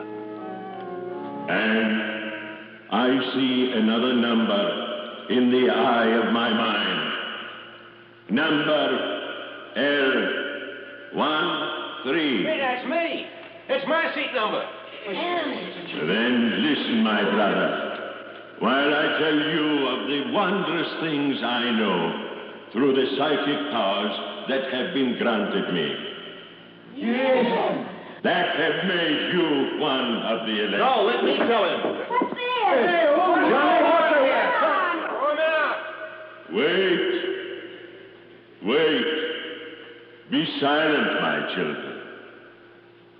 And who are you, my brother? I was here last night. Don't you see you've inspired in me the same powers that you have? The same powers? Listen to me. Listen to me. Seat number L13. Have you ever seen me before? No, I haven't. Wait, my children. Of course you haven't, nor have I ever seen you before, but that doesn't keep me from knowing all about you. Please. About the same kind of trickery that this Udi Vishnu has been using on you. Do not listen to him. Number L13. Your name is Martin Mefford. You came from Cotton Valley, Louisiana, car license number CFU 160. You're a plumber's helper, right? Yes. Oh, no. He has to give. Please do not listen to this man. Mr. Mefford, you walk with a limp because you broke your leg when you were 6 years old when Tommy Parkins shoved you out of a tree. True. Do not listen to this Your man. teacher in the first grade, Miss Brewster, she promised you a book if you'd stop chewing your nails. Is that a fact? Yes. How'd you know? I forgot it myself. I know by the same trick this crook has been using. My children. Seat number C41, Mrs. Nathan Parry. Yes. Your maiden name was Wilma Leonard. You were born in Asherton. You ran away to Austin when you were 14, and a little secret in your life. Well, listen, and I'll tell you. No. Stop this man. Stop him. Stop him.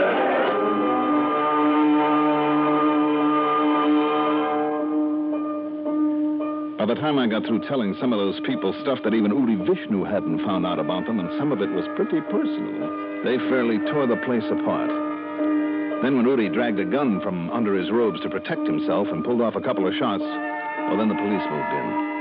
As for the radio newspaper story that followed, well, believe me, Udi Vishnu, whose real name turned out to be Bernie Bildrick, won't try that caper again, even if he does get out of the pen. But you still haven't told me how you got all that dope on those people, and in only a matter of hours, Johnny. Same way he did, Jack. And some of it pretty intimate stuff, too, and stuff they couldn't have told you because they'd forgotten about it.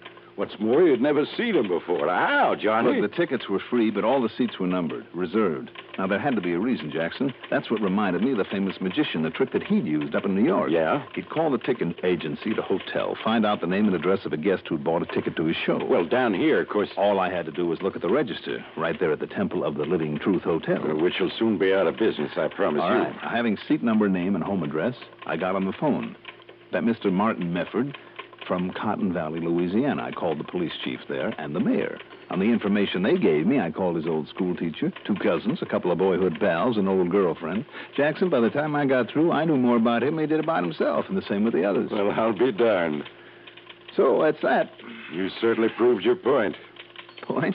Big mystic? No. Big mistake.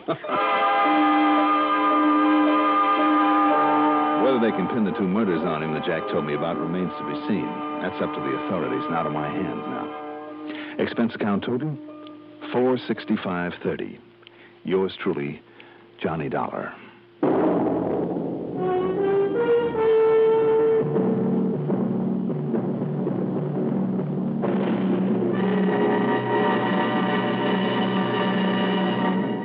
Now, here is our star to tell you about next week's story. Next week, a nice, quiet little town in South Jersey that doesn't stay that way for long. Join us, won't you? Yours truly, Johnny Dollar. Yours truly, Johnny Dollar, is written by Jack Johnstone, produced and directed by Bruno Zerato, Jr., music supervision by Ethel Huber. Johnny Dollar is played by Mandel Kramer. Featured in our cast were Maurice Tarplin as Jack Price, Dan Arco as Udi Vishnu, Evelyn Juster as the first woman, Bill Lipton as Martin Mefford, Tony Darnay as the second woman. Also heard in our cast were Guy Rep and Sam Raskin. Be sure to join us next week, same time, same station, for another exciting story of yours truly, Johnny Dollar. Art Hanna speaking. The #1 network for news, expanded CBS News on the CBS... Johnny Dollar. Mr. Dollar? Yes? This is Christian Albeck at International Life and Casualty in Boston. Well, Mr. Albeck, I haven't heard from you in 3 or 4 years. No. How are you? Fine. Just fine, Mr. Dollar. But I'm afraid I have a bit of a problem. Well, who hasn't? And I wonder if you could, what was that? Nothing. You were going to say? I wonder if you're free to come up here and see me right away. I don't know why not. As long as you're willing to pay my expense account and commission, and maybe a little extra fee in addition. Well, that remains to be seen. Of course, there is a $250,000 policy involved. Say no more. I'm on my way.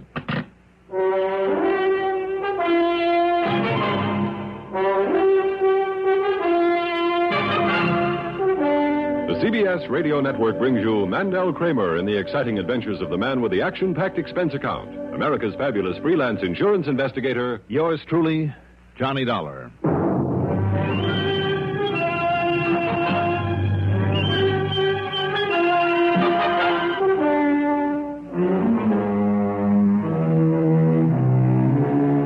Expense account submitted by Special Investigator Johnny Dollar to the International Life and Casualty Insurance Company, Home Office, Boston, Massachusetts. Following is an account of expenses incurred during my investigation of the 3-for-1 matter.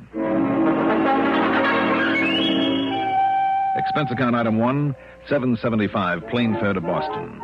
Item 2, $2.25 for a cab to International's office in the Little Building at the corner of Tremont and Boylston, across from the Touraine Hotel. Come to think of it, it's not too far from station WEEI that carries the broadcast reports on these cases. Christian Albeck is in his late 40s, tall, blond, lantern-jawed. His casual manner and rather bland expression belie a sharp, keenly analytical mind. I've always had the feeling that he might always be just one jump ahead of me. Sit down, won't you, Mr. Dollar? Thank you, Chris. Only, why the mister? Well, after all, you are in Boston, you know. Cigarette? Thank you. Yeah, it's fairly noon. I take it you come up here by plane. Mm-hmm. With an ulterior motive. I figured if I got here in time for lunch, I might persuade you to foot the bill over at the old Union Oyster House. Well, why not? Afterwards, we can pick up a rental car for you. Oh? Yes. See, it'll be necessary for you to run up to Center Harbor in New Hampshire. Up there at Lake Winnipesaukee again? Yes, where you handled a case for us once before. Great. Huh? Well, it's pickerel, perch, smallmouth bass. Only why didn't you tell me that on the phone, Chris, so I could have brought along some fishing tackle? This time of year? Oh, that's right. I kind of lost my head. Now, why don't we go on over to the Oyster House, and while you're gorging yourself on seafood, I can tell you what this is all about. Fine.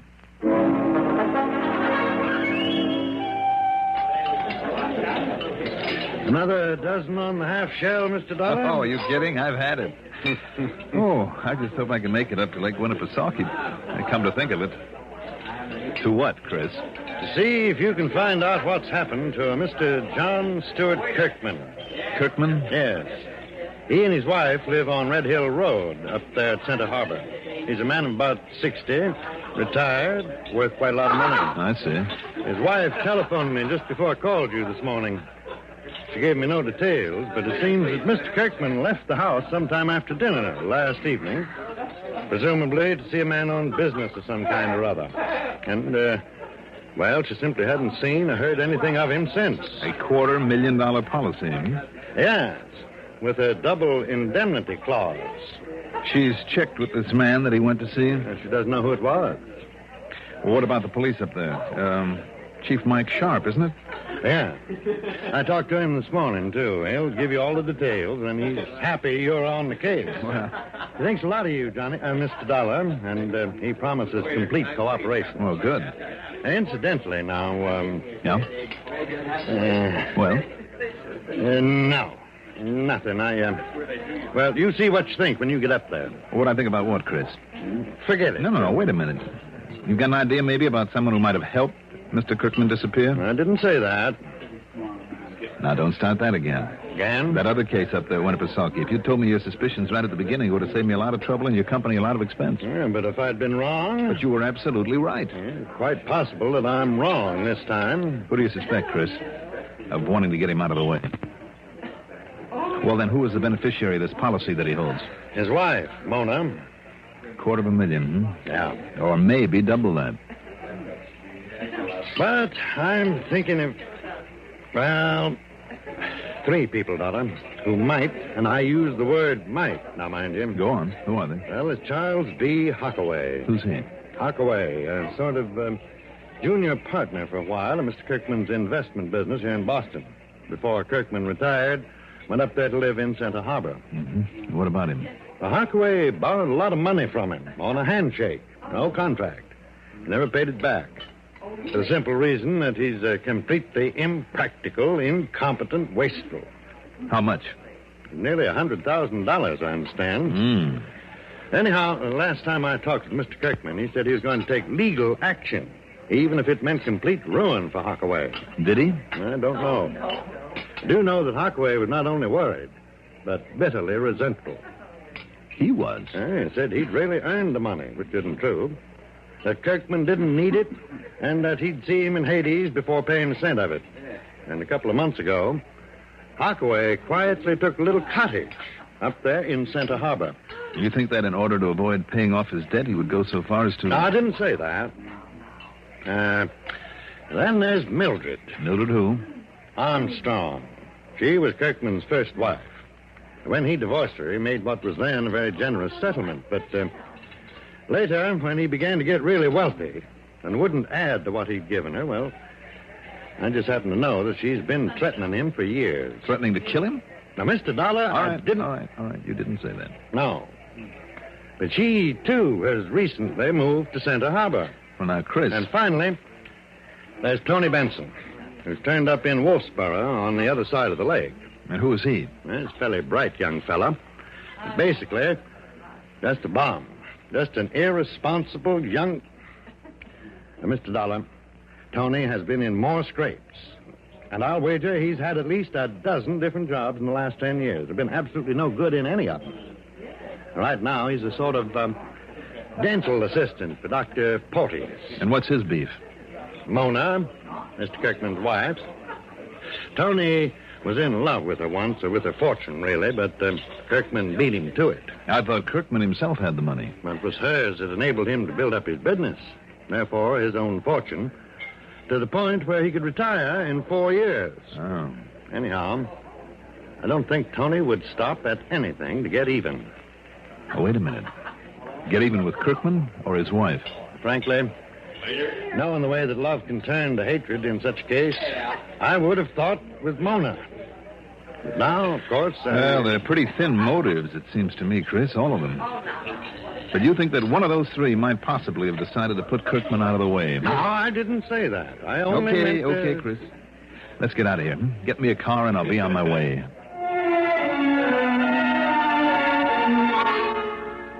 Item 3, $50 deposit on a rental car. By the time I'd covered the 125 miles or so to Center Harbor, it was late afternoon. Police Chief Mike Sharp was out of his little office, so I left a note on the door, went over and checked in at the Garnet Inn. I wondered which of the people that Chris had mentioned I should contact first. If, that is, anything actually had happened to Mr. Kirkman. Yes, come in. Well, howdy, Mr. Dollar. Chief Sharp, nice to see you. I thought maybe it was you who'd moved in here, and I saw that rental car out front. Here I am. About that Mr. John Stewart Kirkman, man you come up here to look for? Yes. Might have saved yourself trouble, Mr. Dollar. Just found him myself. Oh, well, good. Found his body, rather. Mr. Kirkman's dead. Stone dead.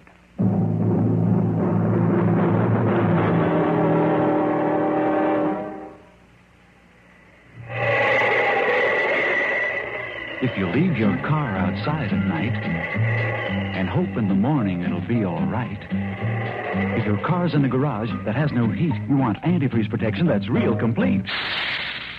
Don't ask for trouble. Ask for DuPont Zerex Antifreeze. For dependable protection against sudden drops in temperature all winter long, use DuPont Zerex Antifreeze. Even during a warm spell, Zerex won't boil away. It outlasts winter. And to guard against damaging rust and corrosion, Zerex has MR8 Rust Inhibitor, an exclusive DuPont development that protects all engine metals, including aluminum. So for safe, dependable protection, do as millions of motorists have done for over 20 years. Ask for Zerex Antifreeze. It's made by DuPont. Remember, For cars left out at night or in unheated garages. Don't ask for trouble. Ask for DuPont Zerex Antifreeze.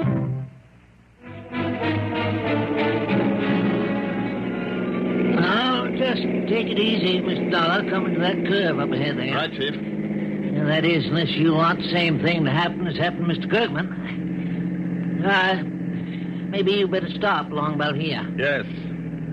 I see those tire tracks out over the edge of the curve and on through the broken fence there beyond.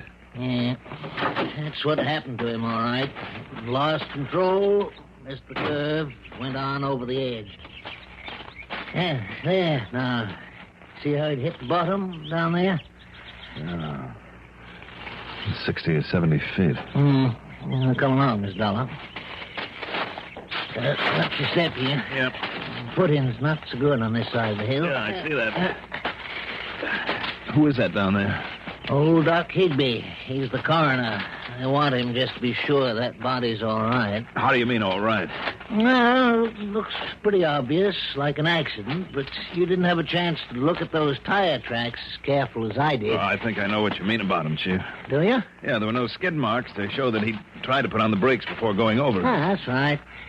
Those tracks are so clear, so plain, Mr. Dollar. You wonder if Kirkman wasn't dead before he hit the curve, It's a possibility. Maybe somebody killed him and propped him up behind the wheel, then helped that car over the edge. Yes, sir. So, if Doc Higby has found any sign on him, any sign at all... Well, how about it, Doc? Well, not a mark, Chief Sharp. Not a single mark onto him. Except for the blow to his head that killed him when the car rolled over. You're sure of that, Dr. Higby? Yeah. Eh? I mean, there's no other mark that might possibly have accounted for his death. You're absolutely certain of that, Now, just a minute, young man. Who is this young man talking to me like this? Now, Doc. This is Mr. Johnny Dollar. He's kind of a special Johnny investigator. Dollar? The insurance investigator? Yeah, that's right. Well, now, howdy, Mr. Dollar. I'm mighty pleased to meet you. Well, thank you, Doctor, but, You'll have to pardon his sparking up that way, Mr. Dollar. I guess we folks around here have him spoiled. He's just not used to having someone question his professional opinion. Yes, sir. Oh, that's perfectly all right, and I'm glad to know you, Doctor. Well, but, now, knowing how thorough you always are, Mr. Dollar, you see, I listened to all those reports on your cases over the radio, mostly on WGAN and over to Portland and on WEEI down to Boston. Well, I'm glad to hear that, sir. So, I suppose, in spite of my opinion, in spite of the way this looks like an accident, maybe I'd better do an autopsy. I think it might be a good idea, Doctor, because if he was killed before the car rolled on down here... I'll do it. Right away. If you two will help me get the body down to my car that's down below. Sure. In the meantime, Chief Sharp... Yeah, in the meantime, Mr. Dollar, just in case... Yeah. There are 3 people I'd like to make certain are still about in these parts. Like Charles P. Hockaway, for instance? Well, yes. But how'd you know? And perhaps Mildred Armstrong and Tony Benson? Yes, sir. Especially that Tony Benson over to Wolfsboro. Okay. While you're rounding them up, I want a mechanic to look over the brake system on this car to find out, if possible, why it went over the edge. That's a good idea. While you and Doc take in the body, I'll get a hold of Frank Marshall over at the gas station to look at the brakes, and then I'll round up those people you mentioned. Fine. I didn't stick around to watch the autopsy, thank you, but went back to the Garnet Inn. It was dinner time, and in spite of the hefty lunch in Boston, I was hungry again. But as I went to my room to wash up... It's funny, I guess I forgot to lock it. Oh, you locked it all right. What? Who are you? Johnny Dollar, aren't you? That's right. Well, I'm Tony Benson. Well, I saw the note you left on the door at Chief Sharp's office. I came over here to wait for you. Got tired of standing around, so I came up here and slipped the lock with a business card. Any objection? and if I decided that you should be held for breaking and entering? Well, it's a lot better than being held for murder, isn't it? Murder? Well, that's what that crazy old police chief would do in a minute if he could cook up something wrong about the way old Kirkman's car went over that cliff. Oh, you know about it? Doesn't everybody? But I don't want anybody accusing me of murder. Why should they? Because they all think I had a grudge against Kirkman, that's why. Didn't you? No. It wasn't him that did me dirt. It was that, well, it was Mona that left me flat. If I had a grudge against anybody, it was against her, not him. Well, if you don't believe me, ask her. Maybe I will. Anyhow, when I found out you were here, at least I knew I'd get a fair shake for a change. Tony, you said murder. Hmm? What makes you think Kirkman was murdered when all the signs point to an accident out there? Oh, well, now, listen, all I said was that old Chief Sharp would try and, well, cook up something just because he doesn't like me. Maybe he has good reason. Yeah? Wait a minute. Johnny Dollar. My name is Mildred Armstrong, Mr. Dollar. Yes. I must see you right away. Oh, what about? You know very well what about. About John Kirkman. And I'm not the one who murdered. Had him murdered. What makes you think he's been murdered, Miss Armstrong? Well, he's dead, isn't he? Yes, he's dead, all right, but it looked like an accident. I didn't know. Then there won't be any silly suspicion of me. Well, should there be? I beg your pardon? Are you here in Center Harbor? Yes. Why? Well, then I think you'd better come on over here and see me. Now, just a minute. Or would you rather I had Chief Sharp bring you over? Very well, Mr. Dollar. I'll be over to see you. All right, now, Tony. So, maybe now you got a better suspect, huh? What do you mean by that? Well, I mean, if old Kirkman was murdered, I mean what you said to that Armstrong dame. Now, look, if you want my opinion... No, thank you. Oh, now what? Mr. Johnny Dollar? That's right. Well, I'm glad to see you here. My name is... Hi. Tony. Charlie boy, come on in. Join the party. Mr. Hockaway, is it? Oh, yes. At this point, I guess I can only say I've been expecting you. I'm afraid I don't understand. Well, you came to tell me perhaps that... That I didn't murder John Kirkman. Yes, that word seems to be getting pretty common around here. What's that? How do you know he's been murdered? Oh, I see. A little slip of the tongue, and you've immediately become suspicious. Well, don't, old man, because there's no reason to. What I meant was... you know. No, what did you mean, Mr. Hockaway? Well, just that if there should turn out to be anything suspicious about the... Well, let's face it, Dollar. Kirkman and I were not on very good terms. Yes, so I understand. Careful, Charlie. You're sticking your neck out. But if there should be any question of murder, old man, needless to say, I didn't do it. That's right. I'm glad you understand. Sit down, Hockaway. Oh, surely, Mr. Dollar. Chief? Yeah, this is Miss Armstrong, Mr. Dollar. Met her on the way over after I checked with Frank Marshall about the car. Oh, won't you go on in, Miss Armstrong? Certainly. Well, Miss Armstrong. As to where the other two are that I... Yeah. Where'd you find them, Mr. Dollar? Well, let's say they found me, Chief. Have you checked with Dr. Higbee? Yeah, let's shut this door a little. Sure. Well? Looks like we were wrong. Doc says it was the accident killed Mr. Kirkman, no doubt about it. So all this roundup of suspects... Chief, what did Frank Marshall say about the brakes on the car? He went over it with a fine-tooth comb, Mr. Dollar. Nothing tampered with, no loose connections, nothing wrong at all. I see. Well, only one thing. There was no fluid in the brake lines. What? You know, that copper tubing that carries the fluid. Oh? But only because of a tiny little leak, a little hole so small that even his smallest drill wouldn't fit in it. That car's pretty new. Yeah. So it must have been just a defective piece of that tubing that let fluid leak out. Wait a minute. Hold everything. Huh? Chief. Yeah? Look, go on in there and keep an eye on the suspect while I go over and take a look at that car, will you? Yeah, but I thought that you... Suspect? That's right. But who? Which one? Judging by the way they all descended on me as though to make sure I wouldn't suspect them, it could be any one of them. But you just sit tight right here and we'll see.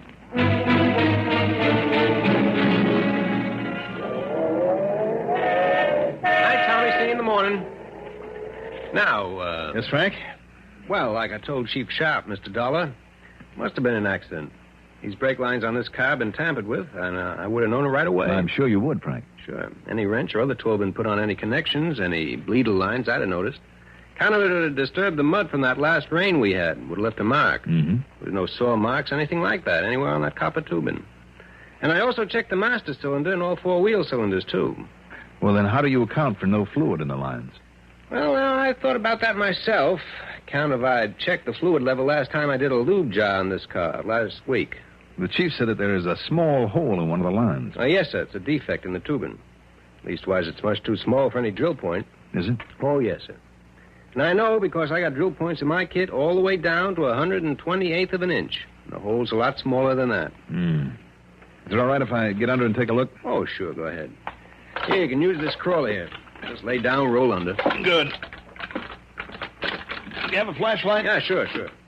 Yeah, right here. Is there any kind of a magnifying glass around here? Yeah, sure. You can use this little pocket magnifier if you want. Okay, fine. The hole in that copper tubing that carries the brake fluid was tiny. But under the magnifying glass, it was all too obvious that someone had drilled it there. And remember this. Where an ordinary metal drill leaves a burr, a bit of metal shaving on the edge of a hole that it's cut. Here, there was none. See it under there? Too small for any kind of drill. Much too small. Any kind? Sorry, Frank. That's where you're wrong.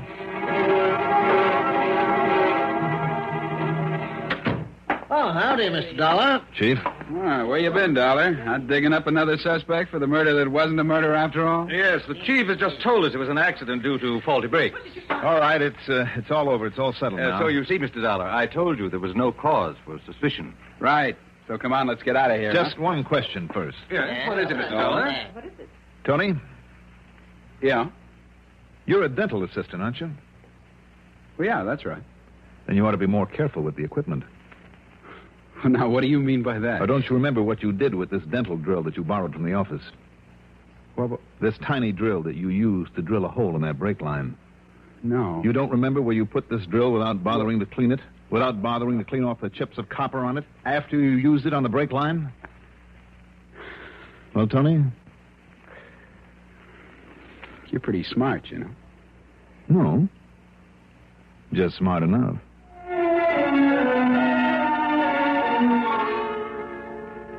So, once again, it's up to the courts. And how about the switch on this one? I mean, the logical suspect being the logical suspect for once. Expense account total, including board and room, mileage on the rental car, and the trip back to Hartford, plus incidentals, of course, $81.50. Yours truly, Johnny Dollar.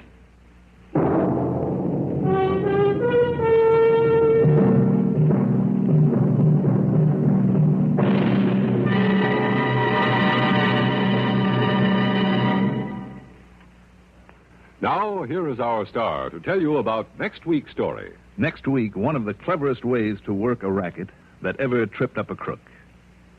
Join us, won't you? Yours truly, Johnny Dollar.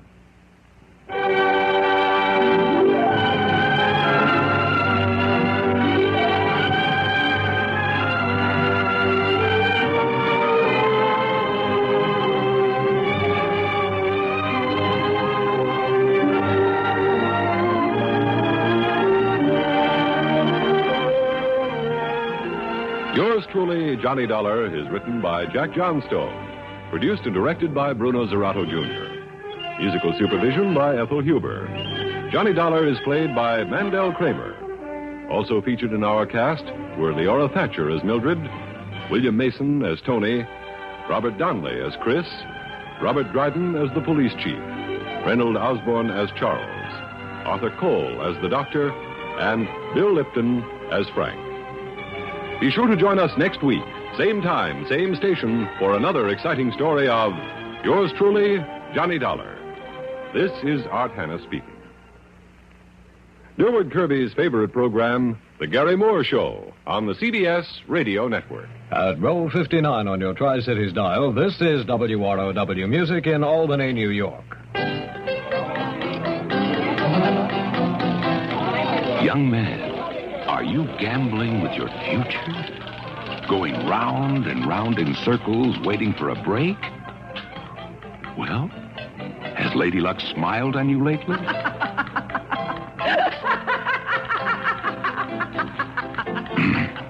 Too bad. But your future's still ahead of you. Why not kiss Lady Luck goodbye and put the odds in your favor? Choose your own job training in today's Army, and then watch your future pay off. You can choose job training before you enlist. Before you enlist in the modern army.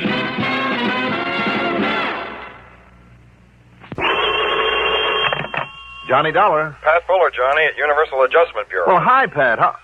Pat Fuller, did you say? That's right. Well, how come? What? Well, Pat McCracken's always been my contact over there at your place, 5 or 6 years now. Haven't you heard? Pat's retired. Retired? Yeah. At his age? Why, he's only about, 50 on the nose. Been here since he was 25. So now he's off and gone with a real nice pension from the company. Son of a gun. Well, I always did know I was in the wrong end of this business. You want a job as a company man? Come on over. Who knows? Maybe you can live long enough to earn a nice soft pension, too. If that is, you'll do the same thing he did that I'm doing. What do you mean? Well, instead of keeping your own hours, traveling around all over the country all the time, new places, new faces, lots of excitement, well, you'd have to be tied down to a desk 9 to 5, day after day, month after month, year after year. Yeah. But think of the advantages. You'd have Christmas off and New Year's and the 4th of July. Well, now, let's, And all sorts of free life and health insurance and other benefits. A couple of weeks off with pay every Let's forget it, Pat. I think I'll stay freelance and free. Whatever you say, Johnny. Anyhow, with McCracken gone, I've taken over. Well, what's on your mind? And I hope it's something that'll get me really away for a change. Don't ask for it. Before this thing's over, you may find yourself having to cover the whole country, from stem to stern. Oh, it sounds intriguing. What is this thing? One of the oldest and simplest rackets that ever hit the insurance business, but one of the hardest to catch up with. Tell me all. Why don't you come on over here? I will. All right, I'm on my way.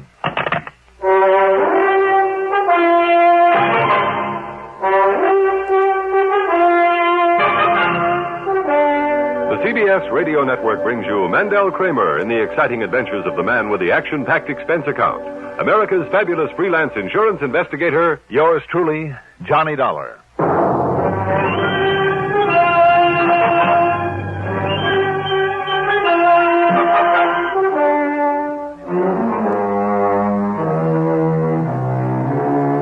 Expense account submitted by Special Investigator Johnny Dollar to the Universal Adjustment Bureau, Home Office, Hartford, Connecticut. Following is an account of expenses incurred during my investigation of the be or not to be matter.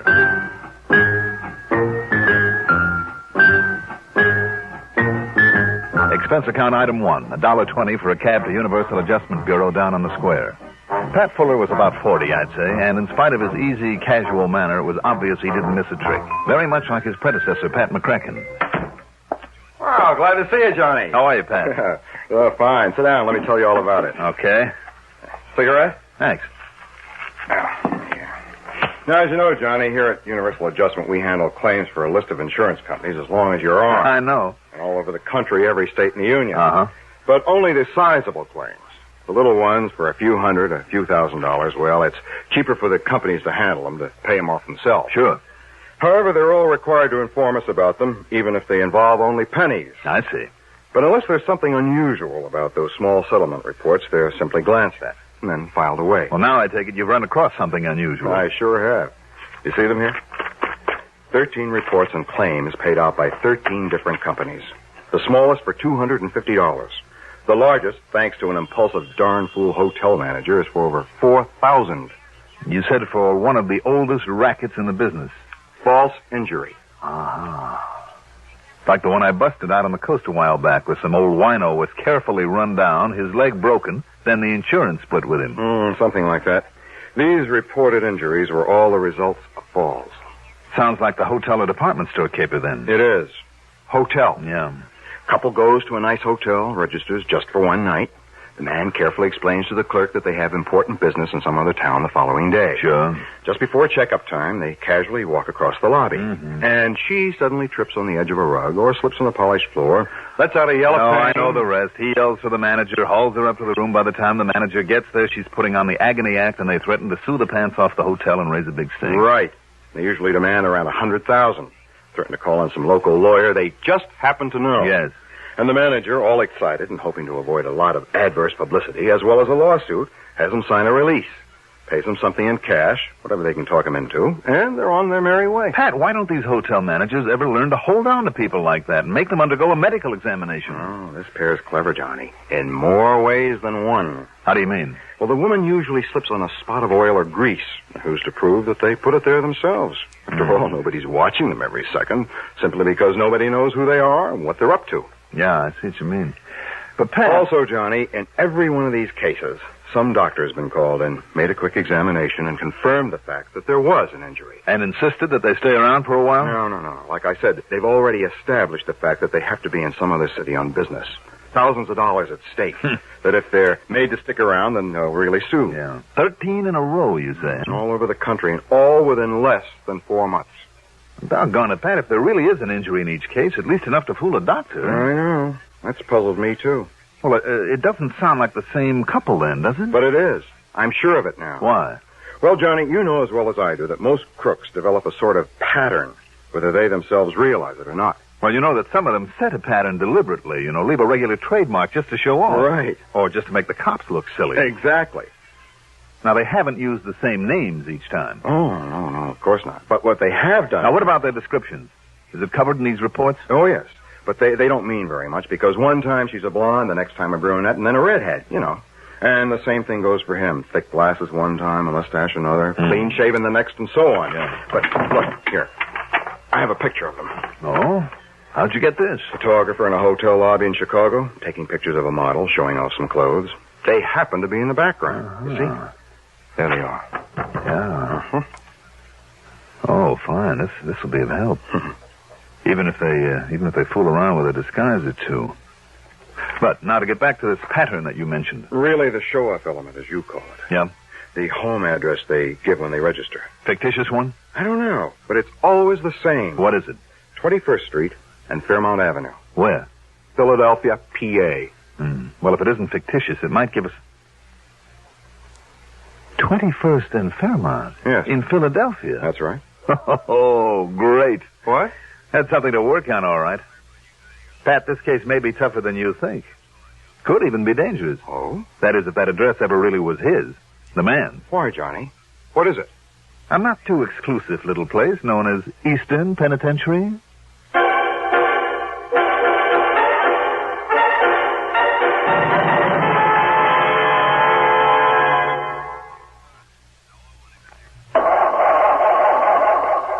Cars left out at night or in unheated garages. Don't ask for trouble. Ask for DuPont Xerox Antifreeze. Wintertime is trouble time for many of us who leave our cars out at night or in unheated garages. So don't ask for trouble. Ask for DuPont Xerox Antifreeze. Xerox outlasts winter. It protects your car against sudden drops in temperature all winter long. It won't boil away, even during a warm spell. And Xerox has an exclusive rust inhibitor, MR8, that protects all engine metals, including aluminum, against rust and corrosion. So, for safe, dependable protection, do as millions of motorists have done for over 20 years. Ask for Xerox Antifreeze. It's made by DuPont. Remember, for cars left out at night or in unheated garages. Don't ask for trouble. Ask for DuPont Xerox Antifreeze.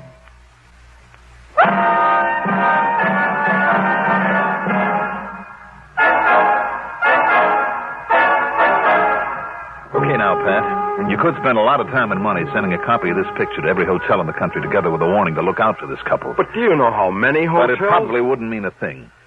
Because of the way they change their appearance somewhat each time. Mm-hmm. And because they're pros and they're smart. They'd get wind of the fact that they're being looked for and duck under cover, maybe even try some other caper until the heat died down. After all, if they're clever enough to stand a doctor's examination.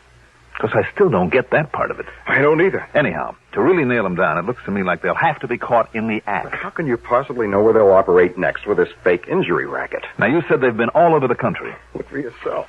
Boston, Philadelphia, Houston, Albuquerque, Chicago, Miami, Portland, Oregon, Portland, Maine, Portland, Indiana. They seem to like that name. Part of a pattern? Who knows? Go ahead. Seattle, Wichita, Kansas City, and Minneapolis, Minnesota. And I'll be darned if I can see any pattern. They're pretty smart to move around so much. It'd be a lot easier to figure the next move if they covered one area, even one state at a time. Yeah, there might be a chance of finding some plan in their movements, but there was only a relationship between these cities, or even some alphabetical order. Something to latch on to. A pattern? Yeah, some pattern aside from their method of operation. And of course, that ridiculous address. A state penitentiary yet. Maybe there is. What? It's only a wild hunch, but sometimes those are the ones that pay off. What are you thinking of? Can I borrow this picture of them? Sure. And a list of the towns they've hit so far. Of course. I take it there's no question about my being on expense account. Of course you are. All right. Where are you going, Johnny? What are you going to do? You think they'd like to see me in the state pen?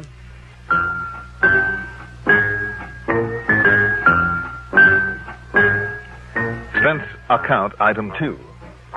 2410 for a cab to Bradley Field, a plane to the city of brotherly love, and then a cab to 21st Street and Fairmount Avenue, Eastern Penitentiary.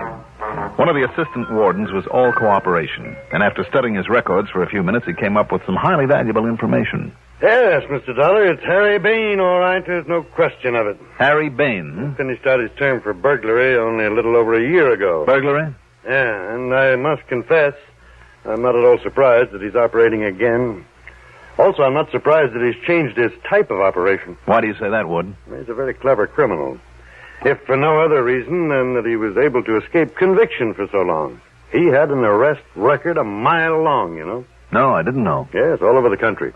Chicago to Houston to Seattle to Miami, all over. I see. But they could never convict him. Because always, before he'd pull a job, he'd enlist the services of some local mouthpiece. Go on. Yeah, he'd have an alibi rigged before he made a move. It was only by actually catching him in the act, with the goods in his possession, that they were able to nail him down here in Pennsylvania. In other words, what you're saying to me is that I'd better catch him and that female partner, catch him in the act. Yes. But are you sure that he and his partner have pulled all these fake injury jobs? You're thinking of a doctor's opinion each time that there really was some injury to the woman. A really sprained ankle or a busted knee or whatever. Yeah, of course. After all, recovery from something like that some 13 times in only 4 months. I know. It bugs me, too. Unless you can definitely prove there's no actual injury after one of her falls, and regardless of a doctor's opinion, mind you. In other words, Mr. Dollar... In other words, Warden, the first thing I have to do is find out where they're going to pull their little stunt next and be there when they do. Yes. All right, then. Maybe that's where you can help me. How? You have a list of all the cities where this Harry Bain operated before you got him? Yeah, right here. Boston, Houston, Portland... No, wait, just 1 minute now. Just let me check your list against this list of mine. All right, now, go ahead. Okay. Boston, Houston, Portland, Oregon. Check. Portland, Maine. Right. Portland, Indiana. Right. Miami. Wait a minute. Huh? Yeah, all right, go ahead. New Orleans. Oh? Chicago, Seattle, Wichita, Minneapolis, Albuquerque, Little Rock, Duluth, yeah, Kansas City, and here in Philadelphia.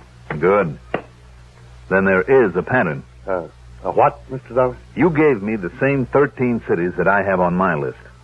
All of them places where he already had a contact with a crooked lawyer from his burglary days. Oh. Also, you gave me 3 new ones. New Orleans, Little Rock, and Duluth. Towns that he hasn't hit yet with this new racket. But I'm betting that he will hit them. New Orleans, Little Rock, and Duluth. Right.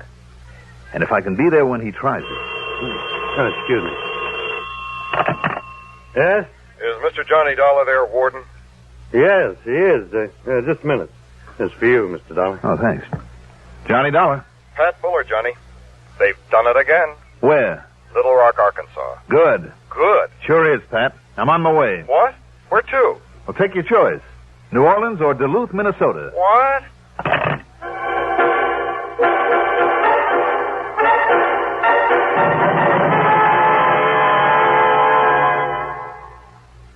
The most effective aid to needy families abroad is given each year through the religious organizations of America. They are so efficient that a single dollar will send more than 300 pounds of food to feed hungry mouths in lands overseas. But our religious groups go much further. Besides food, they send clothing, medicine, and bedding. They help support hospitals and clinics and develop self-help projects. Keep faith with those in need abroad. Give through your faith.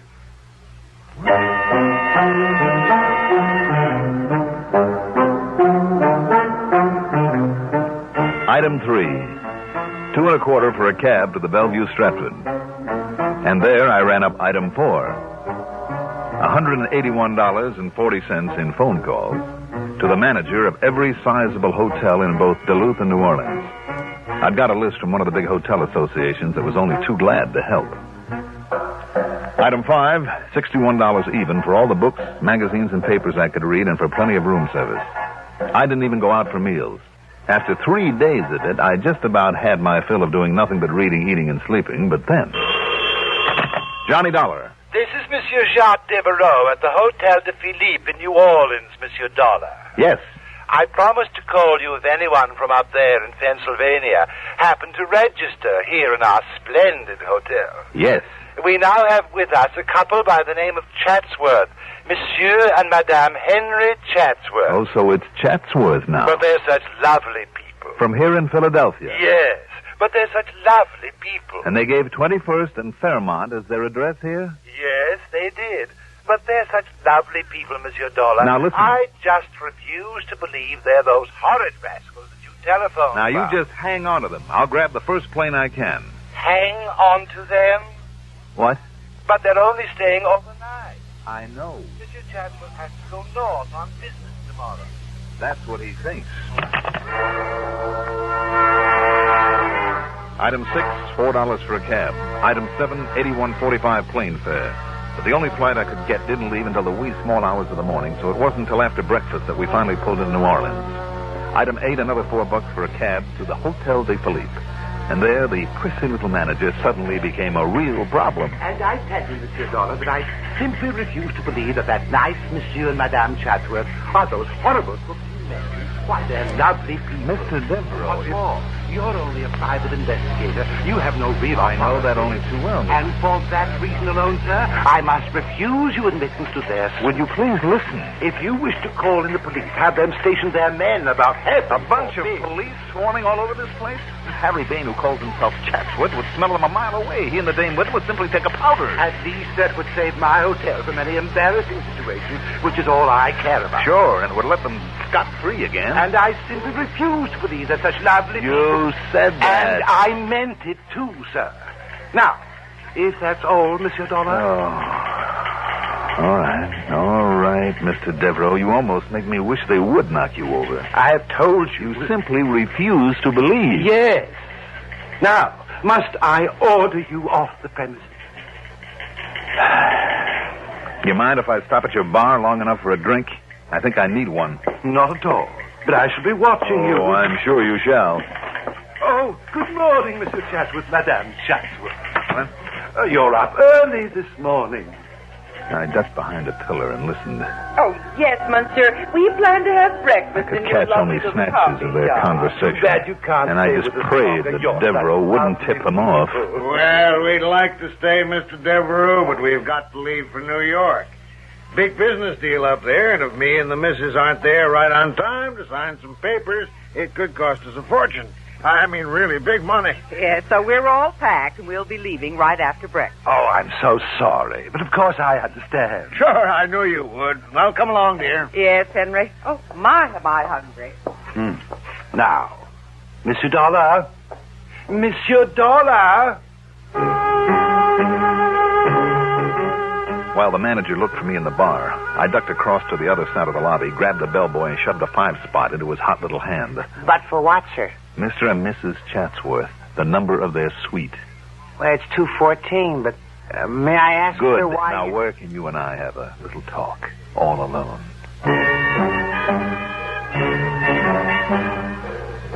But even a 10-spot wouldn't persuade him to part with his uniform for the rest of the morning, so I'm afraid I had to use other tactics. so I made sure he was comfortable in the linen closet where I tied him up, gagged, and left him. Then, grabbing a handful of towels, I ran up the back stairs to the second floor where, thanks to the borrowed bellhop's uniform, and it was a pretty sad fit, a chambermaid let me into 214. The Chatsworth luggage was packed all right. They were all ready for takeoff. But I had to find some clue as to how they passed the medical examination after one of the so-called accidents. So I carefully went through the bags one at a time. Now, what did I find? You'd never believe it. It was nothing more or less than... I heard a key in the door, so I slipped into the bedroom and under a bed. Oh, Henry, this is killing me. Killing me. Yeah, I know it, honey. And, boy, you get that manager up here and a doctor, too. You hear me? Okay, now, where is it? We gotta act fast. Oh, here in this suitcase, Henry. Good. Now, pull down your stocking. What? What's the matter? I thought I'd lock that suitcase. Well, never mind that. Don't worry about it now. Here. You ready? As ready as I ever am, I guess. I just wish it didn't hurt. You ought to be used to it by now. Here we go. Didn't hurt a little, you wouldn't sound like kids. Now, that ought to do it. Now go in the bathroom, slap on some iodine to hide the marks they made, then lie down on the bed. Yeah, okay, Henry. Hey, see how good it's taken already? You look like the worst sprained ankle that manager ever saw.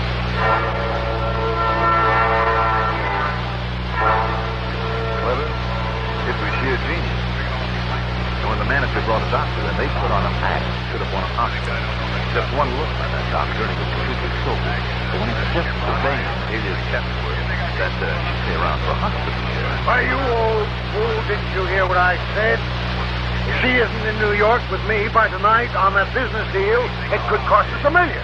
So if you make her stay here, I'll sue you, too.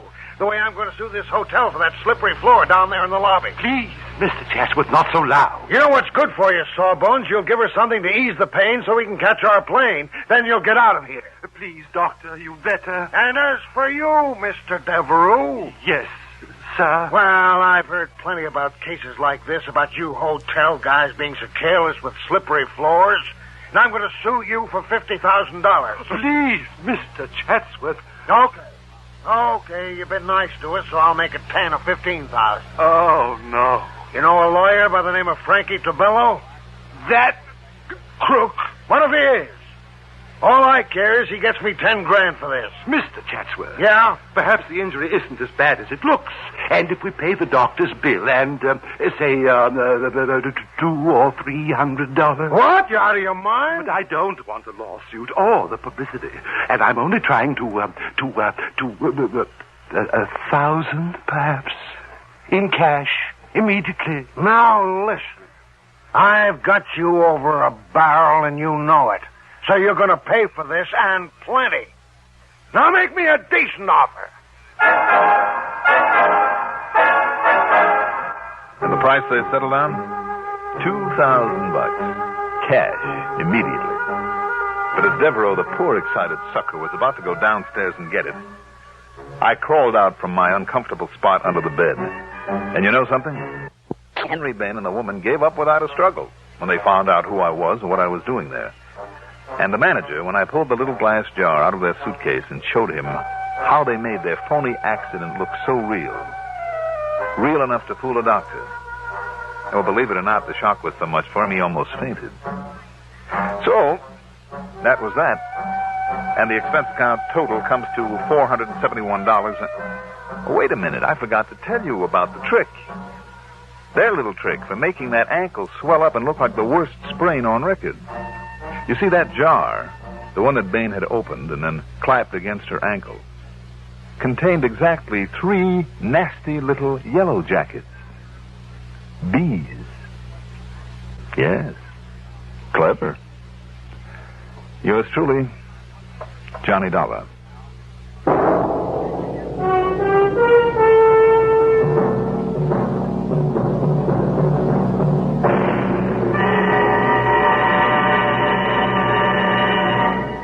Now, here is our star to tell you about next week's story. Next week, one of the nicest killers I've ever met. Join us, won't you? Yours truly, Johnny Dollar. Your Yours truly, Johnny Dollar, is written by Jack Johnstone, produced and directed by Bruno Zerato Jr., music supervision by Ethel Huber. Johnny Dollar is played by Mandel Kramer. Also featured in our cast were John Thomas as Pat Fuller, Ivor Francis as the hotel manager, Robert Dryden as Harry Bain, alias Chatsworth, Gertrude Warner as Mrs. Chatsworth, and Bob Donnelly as the assistant warden.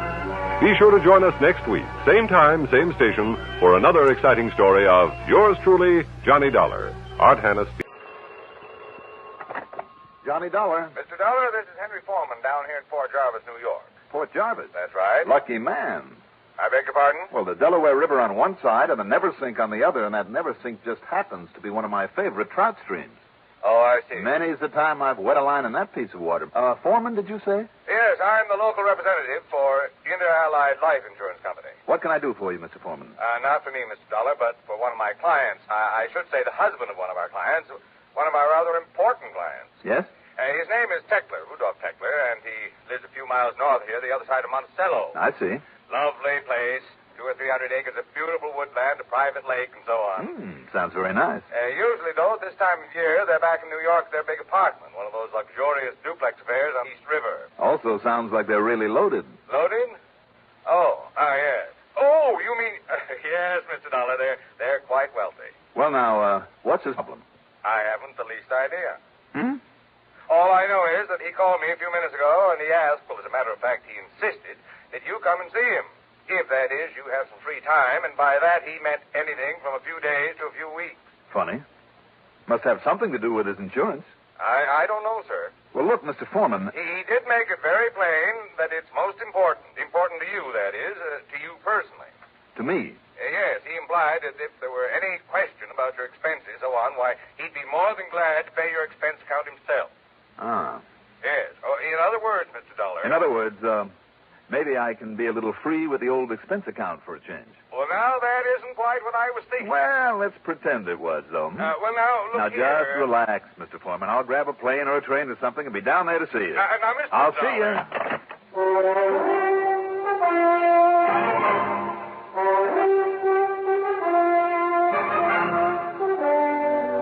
The CBS Radio Network brings you Mandel Kramer in the exciting adventures of the man with the action-packed expense account. America's fabulous freelance insurance investigator, yours truly, Johnny Dollar.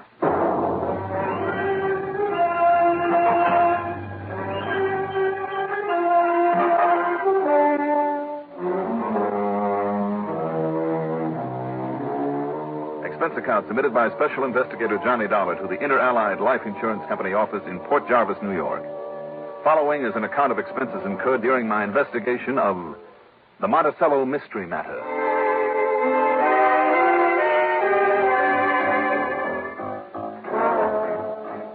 Expense account item 1, $9.10 plane fare to New York. Item 2, $50 deposit on a rental car.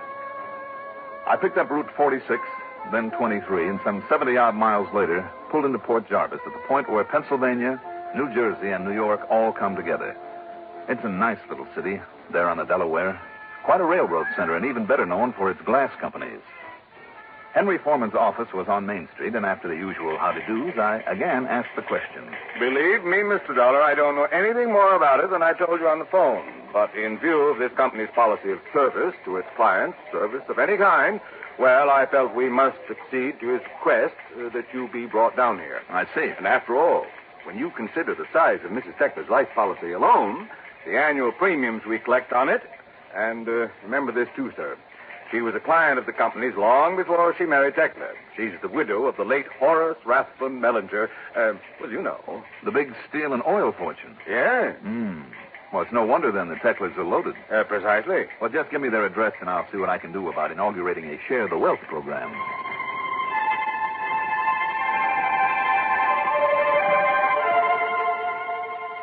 I drove north on 42 for some 25 miles to Monticello.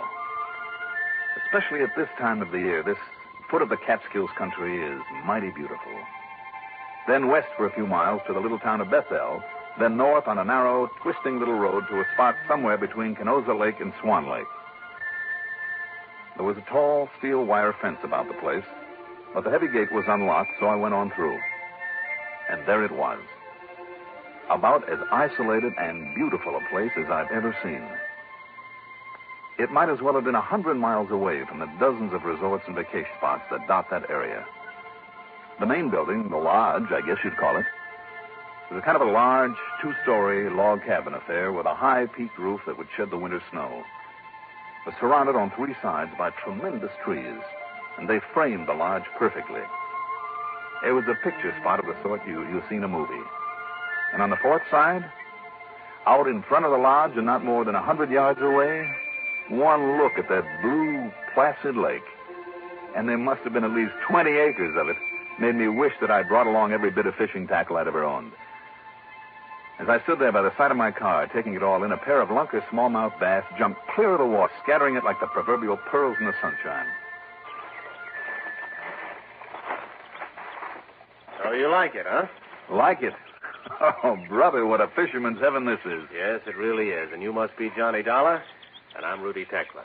And how are you? Spellbound, if you want the truth.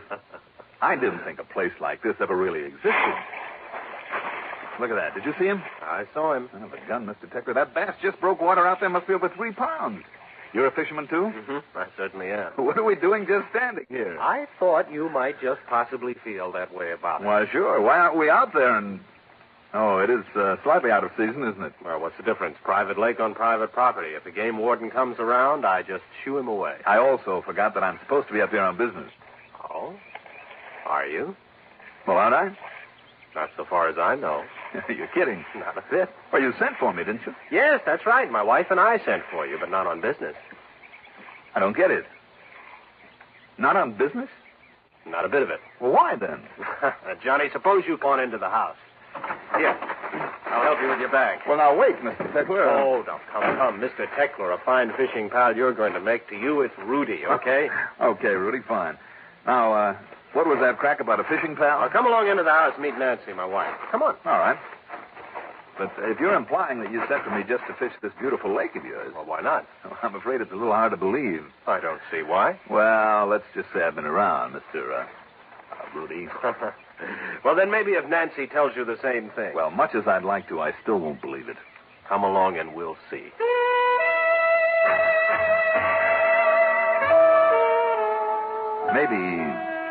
Maybe because of long years in this job of mine, I'm overly suspicious. But it all seemed just a little too good to be true.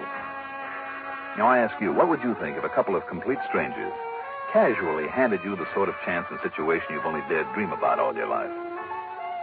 Yes, and when I met Mrs. Tekla there in the lodge, that silly little bell in the back of my head that saved my job and even my life on occasion, that warning, if you like, suddenly began to ring out loud and clear.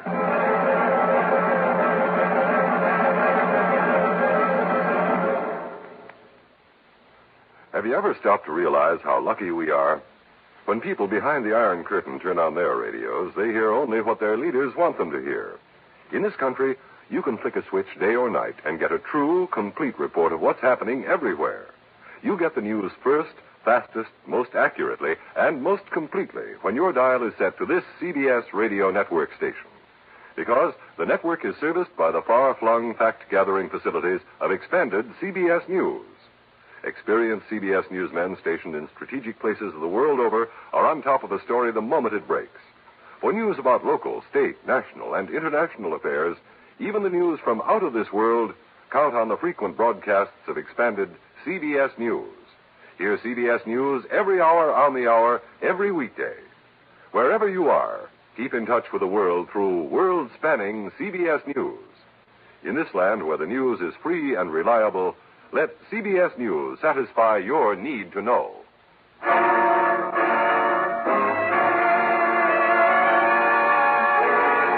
Mrs. Rudolph Tekla, beneficiary of the vast Horace Rathbone Mellinger fortune, was short, sweet, pert, and pretty.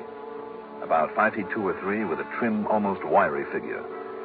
She had a pale, flawless complexion, sparkling dark blue eyes that contrasted with her light-colored hair, and she gave the impression of being very active, very alert, in spite of the fact that she must have been almost 60 years of age. Then you do like our little country place, Mr. Dollar. Like it? I love it, Mrs. Tekla. Oh, I knew you would. We do, too, don't we, darling? Well, you know the answer to that as well as I do, Nan. And, Johnny, you must call me Nancy, even if only to flatter me and make me feel young again. Well, you are young, Nancy. Well, thank you. In spite of the fact I had to ask for it. Not at all. You see, Johnny, this was Horace's. He was my first husband. Horace's hunting lodge. We used to come up here during the deer season, and we'd have all sorts of people around shooting off guns and playing poker all night and eating their heads off and making a general nuisance of themselves. But Horace liked it, so I put up with it, in spite of all the work it meant for me. It certainly did, and it still does. And I think we ought to bring a couple of the servants up here. Oh, now, darling. Well, you work much too hard all the time we're here. Yes, but I like getting away from the servants for a change. And all their problems. Well, I know, Nan. And but... it's no hardship for me. Does me good, keeps me healthy. Well, just the same, Nancy, next year when we come up here... Next year? Well, we'll see. But if I'm feeling as well as I do now... Well, anyway, Johnny... Yes? After Horace died, well, Rudy's never liked hunting, have you, dear? Well, Johnny, I'm no sissy, but I just don't like killing, that's all. I mean, poor, dumb animals. Fishing, though? That's something else again. I'm with you. So, after Rudy and I got married, that was in 58, well, that's when he put in the lake. Stocked it with nice big bass and some pickerel and sunfish and bluegills and things. Oh, you have me fairly drooling, you know that. Well, I'm glad, because that's the reason I thought of having you up here. And when I suggested it to Rudy... now, honey. Well, at first he thought I was silly. But then when he had a chance to think it over, he was just as enthusiastic about having you here as I was. Just to go fishing? Well, Johnny, I'll make a true confession. I'm an old fan of yours. Oh? I never miss those weekly radio reports you make on the cases you solve. Well, maybe I'm lucky you don't know about the ones I don't solve. I think the work you do is wonderful. And I've wanted to meet you for years. Well, I thank you, ma'am. Well, but never having any insurance problems, well, I just couldn't think of a logical excuse. And I knew you'd only be bored to death at any of the constant round of big, dull parties we have to give all winter long down in New York. And believe me, Johnny, they are dull. But they're expected in this circle that we're obliged to travel in. You know, Johnny, old friends of Horace's, so what can we do? Anyway, one Sunday night, listening to one of your radio reports, I suddenly realized you constantly talk about fishing. So here you are, and please stay as long as you like. Nancy, I love you dearly. Good. And by way of celebration, darling, why don't you pour us all a drink, huh? Good idea. And then while I'm fixing dinner, there'll still be about an hour of daylight. Why don't you two go out on the lake? A very good idea. And, Johnny Dollar, if you don't bring back at least a couple of 5-pounders... I promise, Nancy. Honest Injun. Short, sweet, pert, and pretty, I said. I should have added one more adjective. Smart. And that's why, in spite of her excuse for having me around, I wondered what her real reason was. But they didn't give me much time for wondering or anything else. Within half an hour, Rudy and I were out on the lake. That beautiful hunk of water so loaded with fighting bass that who could miss coming in with a limit? But we did. For no sooner had we got started across toward the far side, where there was plenty of the reeds and lily pads the big ones like to hide under.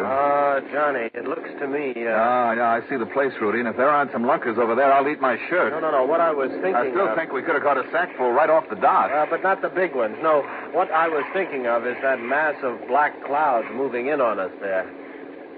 You're right. Look, there's a little shop building up in the water, too. Yes, I'm afraid we're in for a sudden blow and a lot of rain. You know what that does to the fishing. Oh, darn it, especially in a shallow lake like this one. But I tell you, it's not as shallow as it looks. Oh? See, this was a kind of canyon up here in these mountains before we dammed it up, and some of the spots are nearly 20 feet deep. Maybe we better figure... Uh-oh. Yeah, here it comes. Boy, don't you mean here it is. Wow. Regular cloudburst. Certainly can't fish in this, can't even see where we are. I'm afraid you're right, Rudy. Well, don't you worry. We'll have plenty of time in the days ahead for all the fishing you can take. Well, that may be a bigger order than you think. Of course, if this blows over, we can come out tonight again. Sometimes the night fishing is great. I'll try anything. But as long as it keeps up like this... Oh, well, I'm sorry. So we'll go on back to the dock, if I can find it. Then back to the house, build a big fire. We can sit in front of it and drown our sorrows, huh? You mean if we don't get ourselves drowned first? Right.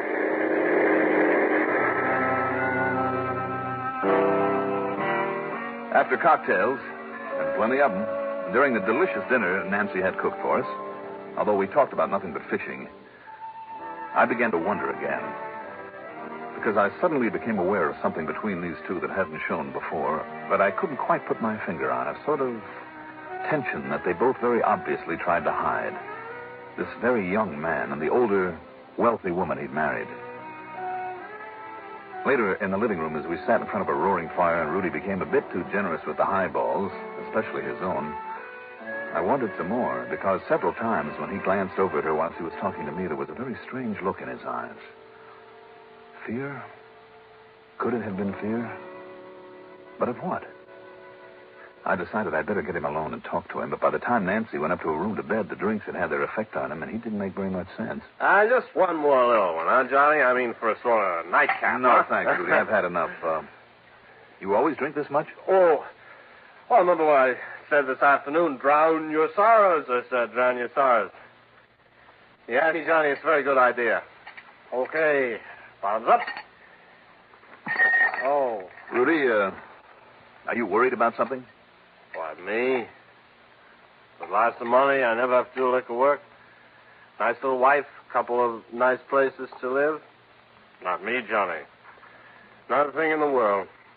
Not as long as I can drown my sorrows. Hey, let's have just one more. Now, look, if the weather stays clear the way it is right now and we're going to do any fishing tomorrow morning, maybe we better hit the sack, huh?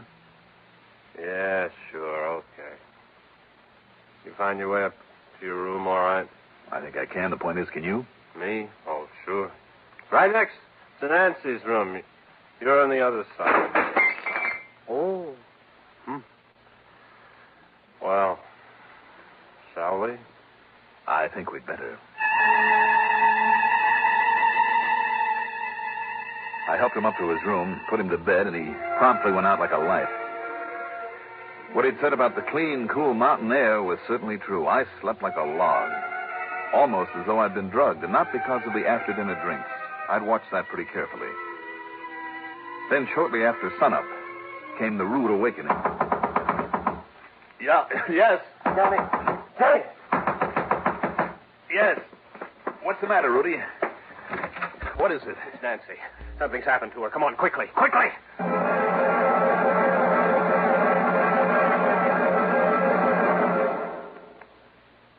Where can you find such entertainers as Buster Davenport and his Talking Minor Bird?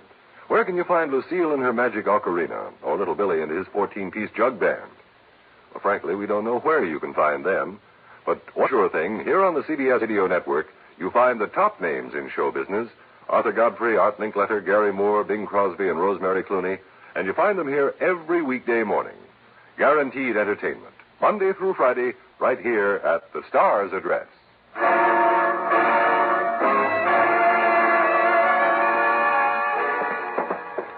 All right, what is it, Rudy? What's happened? She's gone. Nancy's gone. Something's happened to her. Look at this. Her bed's been slept in, but she isn't here. All right, now just take it easy. Maybe she just got up early to fix breakfast for us before we go out on the lake. No, Johnny. She isn't anywhere. I mean, not anywhere in the house. I've looked all over. Out for an early walk, maybe. What, without getting dressed? How do you know that? Look, the only things that are missing are the nightgown she wore and her robe and a pair of slippers. Now, wait a minute. You mean you've checked every other article of clothing she owns? Well, no, of course not. But those things are missing. Did you look around the ground? Oh, yes, all over. Except in the woods, of course. Which just happens to cover most of this place of yours. Johnny, the point is she's gone without letting me know. I say something's happened to her. How many cars do you keep here? Well, just the one, but it's still in the garage. Besides, Nancy doesn't drive. Did you look for any footprints when you were outside? Yes. In the mud from that rain we had? Yes, Johnny, there were none. How about tracks down at the gate? The road is paved down to the gate, even out to the highway. Is there any way off the property except through that gate? No, there's no other way out. What could have happened to her? Just calm down, Rudy. Let me get some clothes on and we'll look around. I hope she's all right. Any reason why she shouldn't be? Well, no, of course not, and yet... Yes? Well? Oh, there was something. Last night, Johnny, there in front of the fireplace. Yeah? Well, didn't you get the feeling, too, that she was worried about something? Now that you mention it, yes. But what? I wish I knew. Then maybe I'd know what's happened to her. All right, you go downstairs and make some coffee while I get into my clothes. Then we'll have a look around. I still didn't understand all his alarm until we had to look around that place. And I mean all of it. There was no sign of her anywhere, no clue as to why or where she'd gone. And to leave by that front gate and only a nightgown and a robe, Rudy must have been wrong about that. But even if she did change, why aren't those things still here? And why did she leave? And without letting me know, Johnny, it isn't like her. Rudy, any problems between you two? Oh, good heavens, no. Nothing serious. In spite of all her money? And let's face it, your comparative youth... Oh, now wait a minute. Now, I resent that, Johnny. I mean, whatever implication you're trying to make. What about your drinking? What, do you say that just because I happened to have a few too many last night? Oh, no. Now, that's ridiculous. And she would have told me if she'd really objected to it. Speaking of which, I think I could use one. Yes, so can I. All right, I'll get us a couple. No, I'll get them. The stuff is still on the bar from last night. I'll get them, Rudy. You just sit tight and keep an eye out this front window in case. Well, but I... All right. Bourbon, you know? Yes, I know. It had really hit me. Two things. Several things. Like the complete lack of a hangover, though I'd had to help him up to bed only a few hours before. Nancy and I had been drinking scotch. He'd taken all of his from a bottle of bourbon, so I checked that bottle. Bourbon? Nothing but weak tea. So he'd been putting on an act last night. Why? And why the insistence on keeping my glass filled? More things. That crack about drowning his sorrow, for instance. Was Nancy his sorrow? Because she got wise to the fact that he'd married her only for money? And was she the one who was really afraid? Is that why she'd sent for me? Of course, he hadn't wanted me around at first until he realized what a wonderful cover-up I'd be for him. But then where was the body? There was one place, a very obvious place, maybe so obvious I wasn't expected to think of it. It's the obvious we most often overlook. Or was all this just wild speculation on my part? I had to find out. You say a hunch, Johnny? Yes, Rudy, and by some miracle, they usually pay off for me. Well, what kind of a hunch? There's one place on this property we didn't think of. Where? You just sit tight and finish your drink while I have a look. Well, all right, Johnny. You wait here. I'll be back in a few minutes. The little dam there at one end of the lake was a simple affair. 2 concrete abutments with a wall of 12-inch planks between them, one on top of the other. To raise the water level, you added a plank, and to lower it, of course. It was a bit of a struggle to pry away the top one, but I managed it. And the water started pouring out into a sort of canyon below, and then, as I fully expected... Johnny, what are you doing? Are you out of your mind? Yes, I know, Rudy. I hate to spoil the whole lake will go down. You want to give me a hand and help me pull another one of these planks? What? Until we get the water low enough to see where you left her body after you killed her last night? Well, Rudy? Johnny, look, it won't be necessary. You see, I'll show you the spot, but listen to me. I'm listening. Not only the insurance, but all of her estate, it'll mine. And without her to dole it out to me like she would to a child. And there's plenty. You see? There's plenty for both of us. Rudy. We'll both be rich, Johnny. You understand? You see what I mean? It'll be so easy. Rudy, I hate to sound corny. Yes? But why don't you try telling that to a judge?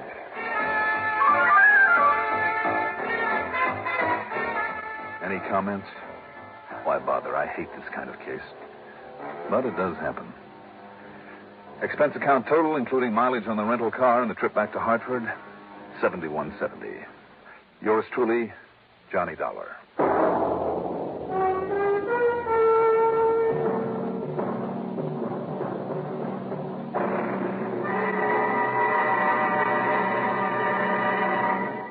Now, here is our star to tell you about next week's story. Next week, the Everglades of Florida. And believe me, there are spots in there that can be pretty dangerous. Join us, won't you? Yours truly, Johnny Dollar. Yours truly, Johnny Dollar, is written by Jack Johnstone, produced and directed by Bruno Zerato, Jr., music supervision by Ethel Huber. Johnny Dollar is played by Mandel Kramer. Also featured in our cast were William Redfield as Rudy, Adele Ronson as Nancy, and Reynold Osborne as Henry Foreman. Be sure to join us next week, same time, same station, for another exciting story of Yours truly, Johnny Dollar. This is Art Hannes. Johnny Dollar. Earl Foreman. There's the welcome voice. Hi, Earl. How are things down there in nice, warm, sunny Florida? Nice and warm and sunny. Oh, that's a lot more than you can say for up here in New England. We've just been hit over the head with a cold, wet spell, and anybody as wants it can have it. Well, what's even more important, Johnny, the fishing is red hot. Okay, all you have to do is cook up some excuse for me to hire myself down there on expense account. How about it? Well, I can try. Let's see now. Well? One broken ankle. What? I said one badly busted ankle. You think that'll do for it? For what? The excuse you want to come down here and take over a little chore I'd handled myself except for this bum ankle of mine. Earl, if you really have a broken ankle, I'm sorry to hear it. I really have. What is this little chore that you're talking about? A visit to one of our clients. Lives down the road a piece. You want me all the way down there just to call on a client? Why not? You think the home office would okay all my expenses just for that? When I remind them of all the thousands, maybe millions you saved them over the years, Here. Just to call on a client, huh? Honor bright. Well, I don't believe it, Earl. There's something fishy about this. Nah, you know me better than to say a thing like that, Johnny. You mean I know you just well enough? Not once have I gone down there supposedly to fish without running into a burglary or embezzlement, arson, murder, mayhem, or what have you, and been lucky to get back here in one piece. So come on, Earl, come clean. What is it this time? I told you, Johnny. Okay. I guess there's only one way for me to find out. Good. I'll be waiting for you.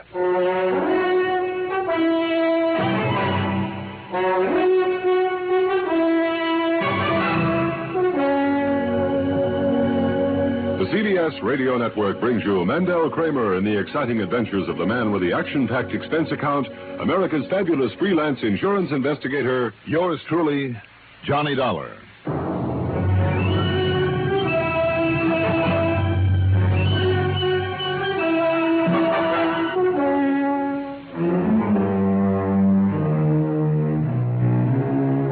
Expense account submitted by Special Investigator Johnny Dollar to Tri-State Life and Casualty Insurance Company branch office in Sarasota, Florida. Following is an account of expenses incurred during my investigation of the wrong one matter.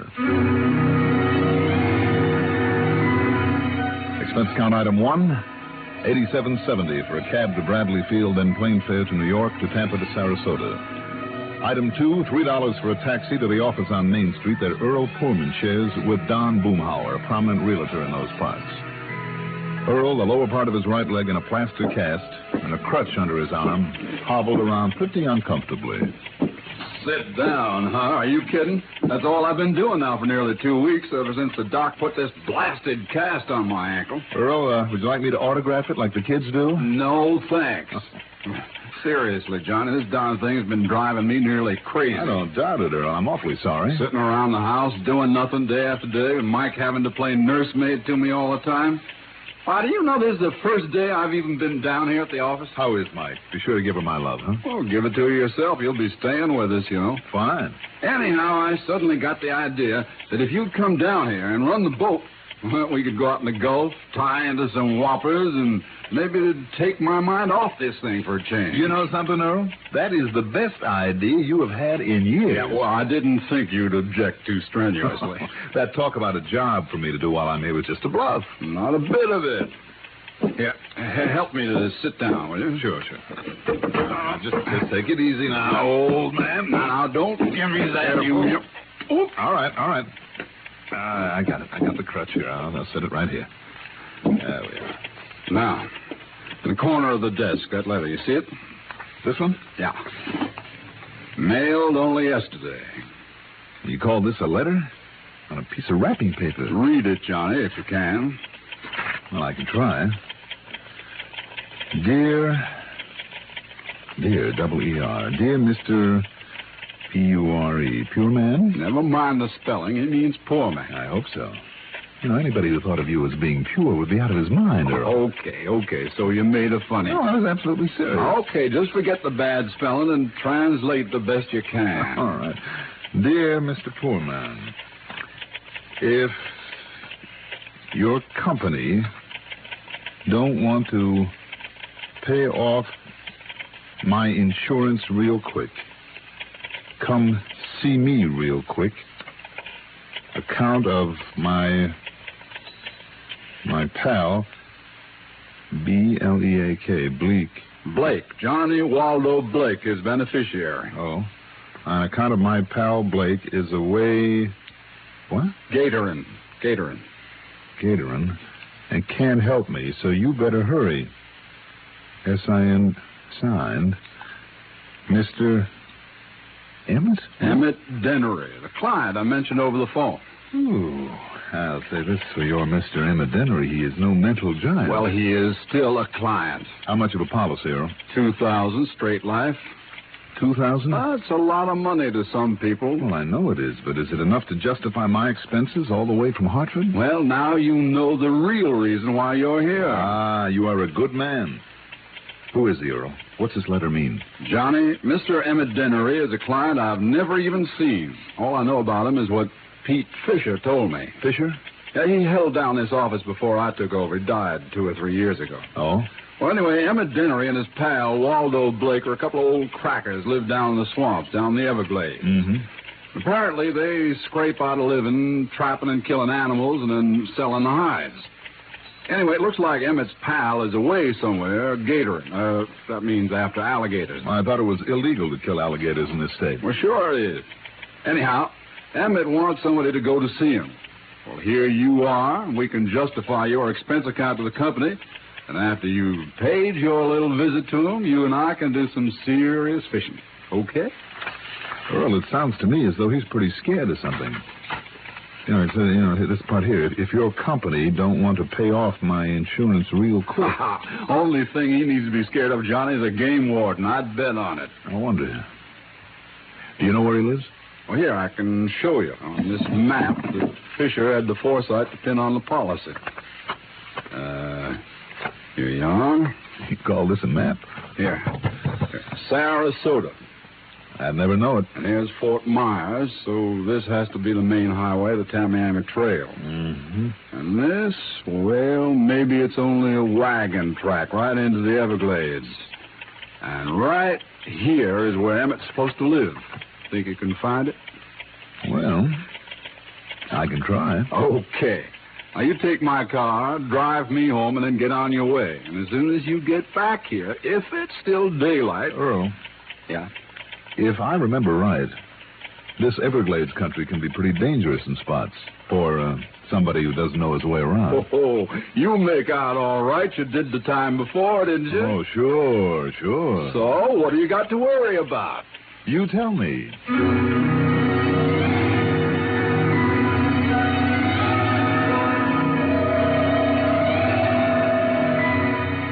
Yes, on my previous expedition into the Everglades, I had made out all right. But that time, I'd had a guide, a young Indian boy by the name of Ben Osceola, which, by the way, brings up an interesting point. Nearly all the Indians who inhabit that section of swamp call themselves Osceola. It's a long, famous name among the members of the Seminole tribe. At any rate, if I could find him again, and according to the map Earl had given me, the chances were pretty good. So, after dropping Earl off at his home on Oyster Bay and staging an impromptu, passionate love scene with his wife, Mike, who is a living doll, and Earl on his crutch couldn't do a thing about it anyway except howl with pretended rage, I got behind the wheel and headed south on 41, the Tamiami Trail. At Fort Myers, I turned left on 82 into the Everglades and headed right into the middle of the big cypress swamp country. A few miles below Sunnyland, I found a pair of wagon tracks that the map had shown barely passable in the car I was driving. But this was all to my liking because I was in the same part of the swamp that I'd been in once before during the previous assignment. There in a clearing on the edge of a sort of a bayou was a little unpainted house. And from it a tall, husky young Indian emerged. In his hands, aimed straight at the car and at me, was a .30-30 rifle. Wait a minute. Aren't you Ben? Ben Osceola? You call me Ben? Sure. Don't you remember me? Mr. Johnny. That's right. Johnny Dollar. Remember? Yes. Our old friend. I welcome you, Mr. Johnny. Well, thank you. It's nice to see you again, Ben. And I wonder if you can help me again. If I can, Mr. Johnny, I will be glad to. Ben, I'm looking for a man by the name of Emmett Dennery. You, want to see that old man? Yes. Does he still live around here somewhere? So far as I know. Well, good. But he is not our friend. Oh? You Indian people, been having some trouble with him? No, but we have nothing to do with him. Why is that, Ben? Because he and the other, the one they call Lefty. Will that be Waldo Blake? Yes, Lefty Blake. What about him? They do not obey the law. They take much game they should not take. They live and hunt on our land, our Seminole land. I see. Ben, have your people been getting rough with them? No, Mr. Johnny. But we stay far away from them. We do not wish to soil our hands or minds by any contact with them. They are taboo. What you're saying, then, is that if somebody is bothering Dennery, it is not your people. That is right. And you say that in spite of the way you seem to feel about him? Yes, Mr. Johnny. When did you last see him, Ben? Many years ago, as a child. At least I think it was. How do you mean? They looked so much alike that few could tell them apart. Oh? I see. Ben, if you still have an airboat that can ride out over this swamp, have you? Back of my house. Well, can I hire you to take me to where Emmett Dennery lives? No, Mr. Johnny. No? I must not go there. It's taboo among my people. I see. Well, look, just look here now, Ben. If this map means anything, it can't be too far from here. And you can take my airboat yourself. All right. And I'll pay you for it. Well, that is not necessary. Oh, it is as far as I'm concerned. Here you are. Would 20 be enough? Thank you. You will buy many shoes for my children. Well, I'm glad, Ben. You can give me some directions. This map, I'm afraid, isn't too good. Oh, yes. I am sorry I cannot go with you, Mr. Johnny. Well? It might be better if I could. What do you mean by that, Ben? From what I have heard about these men, you must be very careful.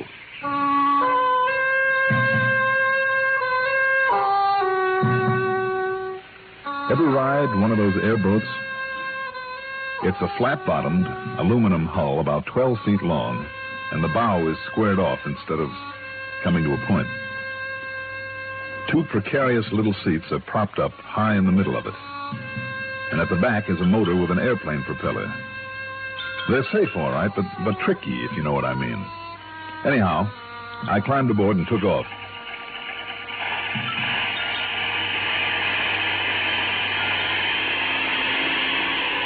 And brother, I mean took off.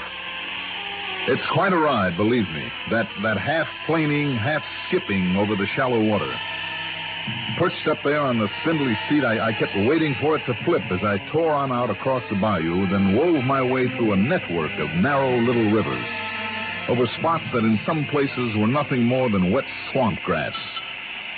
No wonder an ordinary underwater propeller couldn't be used. The darn thing would be hung up in the weeds and grass in no time.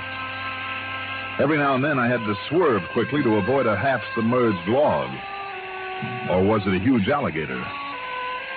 There were more rattlesnakes and cottonmouth moccasins out there than I'd ever seen before. All sorts of animal life and thousands of birds that rose in alarm as I fairly plowed through them. Finally, I came to a couple of acres of high ground, of brush and trees that stuck out like an island there in the middle of the swamp. At one end of it was a decrepit old clapboard shack, surrounded by row after row of drying frames with skins on them, mostly the hides of raccoons and alligators, curing in the sun. There was no one around. At least there was no one inside. As I beached the airboat as close to it as possible, jumped off, and headed for the old cabin, I wondered if Emmett Dennery, like his pal Lefty Blake, was somewhere out in that swamp, gatoring, collecting game. The reason Dennery had given in his letter for being alone, for needing help. I didn't have to wonder for long. Mr. Dennery? Mr. Dennery? Anybody here? Hello? Well, let's see now. Oh, good. Seems to be open.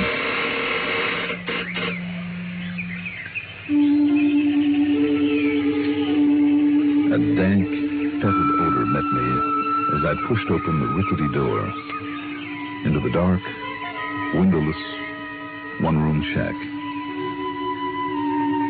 It was almost nauseating. And after the bright sunshine outdoors, it took my eyes nearly a minute to see anything in that dark, gloomy interior. There was no covering on the floor except the dirt, of which there was plenty. For table and chairs, there was nothing but old crates and boxes clumsily nailed together. On one side, near the door, was a beat-up old wood stove with half a dozen filthy pots and pans at one end of it and a stack of dishes, long unwashed.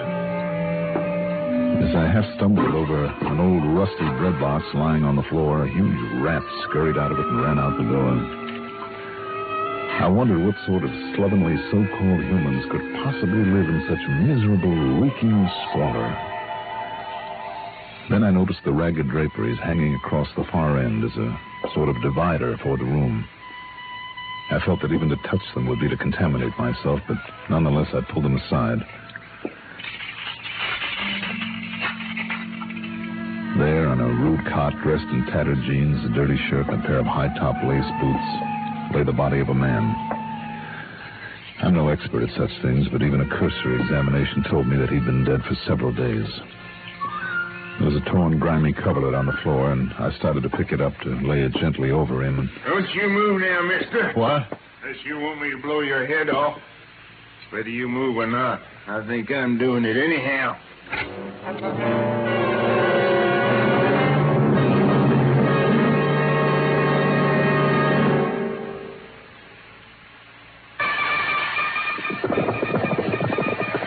Hi, sports fans. This is Pat Summerall, glad to be back with the Frost on the Pumpkin and other signs of the football season. Monday through Saturday nights on this CBS radio network station.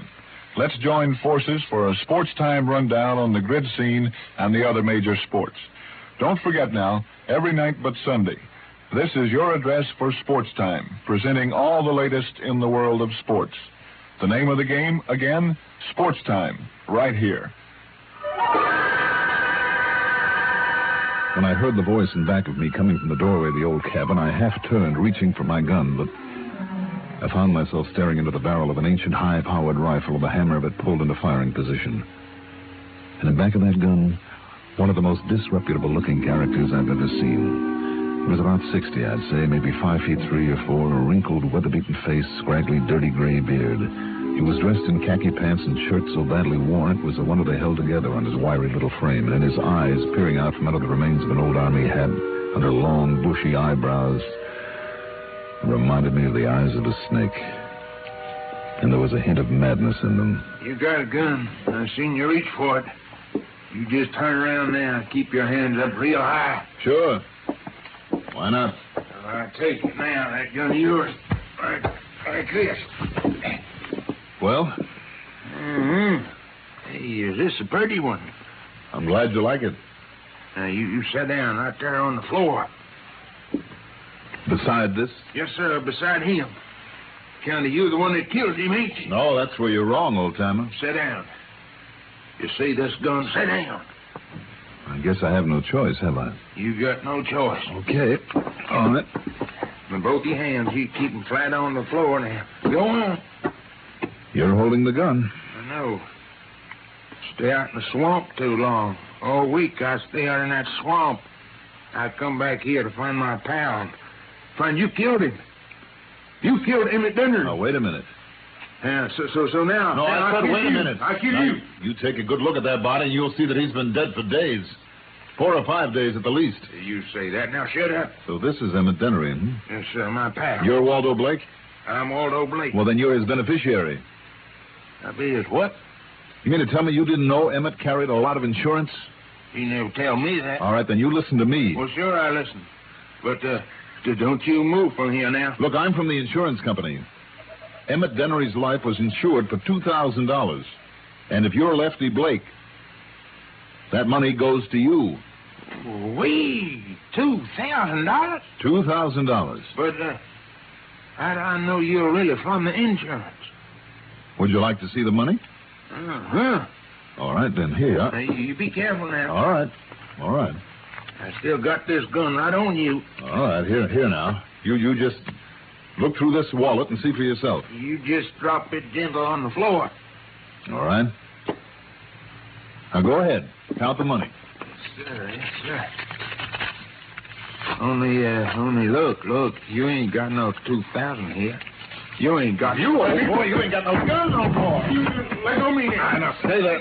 Right there in the corner, you crazy old coot, and don't move. Now, you listen. Now, you listen to me, and for your sake, I hope a coroner's examination doesn't show this man was murdered. Murdered? Yes, because you'd be the only suspect. No, I never killed him. I didn't. I didn't. Well, frankly, I don't think you did either. It was probably a natural death. Well, yes, it really was. It really was. You're sure of that? Well, what I mean is... Yes, you're sure, all right.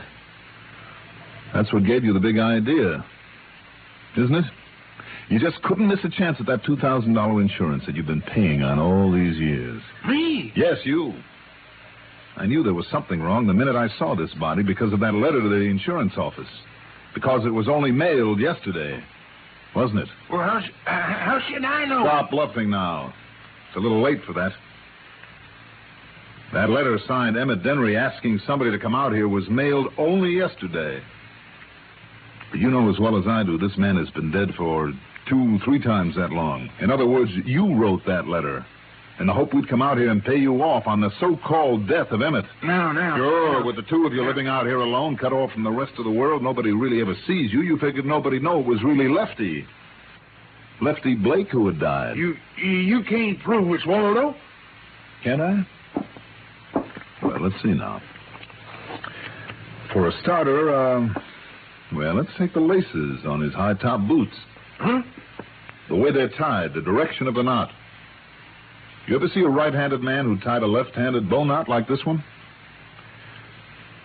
Let's see what else we can find. No, that's enough. Don't you see? After all the years of me paying out on that insurance, having Waldo die first, nobody else to leave it to. You could have cashed in that policy legitimately and probably have got back most of what you put into it. But now, after the switch you've tried... Oh, me. What'll they do to me now? For attempted fraud? Plenty. But that's up to the company. Oh, Lordy, what will they do to me? You better come along with me and find out. Emmett Dennery.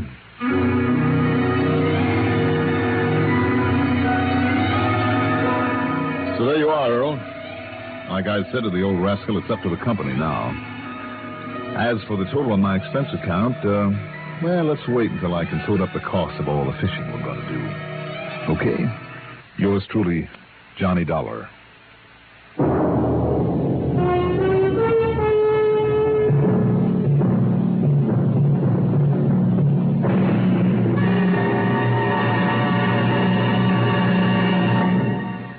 Now, here is our star to tell you about next week's story. Before I do that, I'd like to extend a word of welcome to a new radio station joining the CBS radio network today. It's WNEB, Worcester, Mass., an important new link in our coast-to-coast family of CBS radio network stations. For WNEB listeners starting with this broadcast, a Sunday workout with us, and throughout the week, the listening only the CBS radio network has to offer. Welcome, WNEB Worcester. Next week, a fishing guide who turns out to be a guide to murder. Join us, won't you? Yours truly, Johnny Dollar.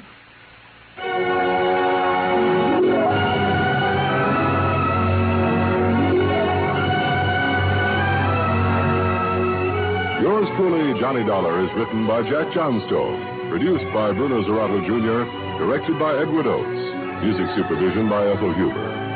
Johnny Dollar is played by Mandel Kramer. Also featured in our cast were Martin Blaine as Earl Poorman, Bill Lipton as Ben, Jim Bowles as the Man. Be sure to join us next week, same time, same station, for another exciting story of yours truly, Johnny Dollar. This is Art Hanna speaking. History from where it breaks nightly in The World Tonight on the CBS Radio Network. This is WROW Music, Albany, New York. Do you know a new family just moving to your neighborhood? Welcome Wagon would love to welcome them. Welcome Wagon helps all new neighbors to feel welcome and wanted here in the Capital District. Each gracious Welcome Wagon hostess brings baskets of gifts from Tri-City merchants. She brings greetings from the community to these newcomers, answers questions everyone wants to know about the Tri-Cities. You can make sure your new neighbors benefit from Welcome Wagon service. Just call State 59640 and give the Welcome Wagon hostess the name and address of your new neighbors. She'll call on them and present them with a basket of gifts from civic-minded businessmen. You'll be helping your neighbor and your Welcome Wagon hostess who carries on this valuable community service. In the Albany, Troy, Schenectady metropolitan area, call State 59640. That's State 59640 for Welcome Wagon. Johnny Dollar. Oh, I beg your pardon. This is Earl Pullman's residence. Well, it better be. Who's that, Earl? Who else? Now, listen, Johnny. The idea of sneaking out of the house on me this way and at the crack of dawn. Where are you, Earl? Down here at my office. What? Well, why not? I thought you and I were going fishing this morning. We are. Now, look, when you got down here to Sarasota, when was it, a week ago today? That's right, and you promised me this was one trip to Florida for nothing but fishing. Well, now, Johnny... So what happened? I wasn't here more than 15 minutes before you had me involved. Well, I know, and as soon as I cleared it up, what happened? You turned on a few days of windy, rainy weather, and all I can do is sit here. Look, will you listen The one to me? sunny day you picked to spend there in your office, my pal. Did I say I've come down here to work? What else? Well, you remember that item in the Herald Tribune the other day about your being here? Yes, and the one in the evening paper and the blurb on WSPB, and I thank you for the publicity. All right. What has that got to do with the weather and the fishing? Well, I said, will you listen to me? Okay. And it better be good. Well, it is, and you're going to love it. Now, all that publicity you just mentioned has every fishing guide within miles making offers to take you out on the Gulf. You know, to prove to you once and for all that the fishing down here is just as good as Todd Swam and his Chamber of Commerce advertise. So? So I came down here to look over these offers and decide which one we'd take advantage of today, now that the weather's cleared. And have you? I have. Old Captain Barney Beale. Good. He runs a half-baked fishing camp down at Lemon Bay and is not only a good skipper, but he happens to be a client, a policyholder. Uh-huh. And he guarantees to find us snook, sea trout, blues, bonito, pompano, kings, anything you want. So if you'll hop into my car and pick me up, we'll be on our merry way. Now, you sure there isn't some teeny little unimportant insurance matter that maybe I'd better just kind of look into before we head for the briny deep? No, sir, Johnny, I swear it. I promise. Cross my heart and hope to die. Well, you coming? Okay. I'm coming. But if he tries to get me involved in another mess...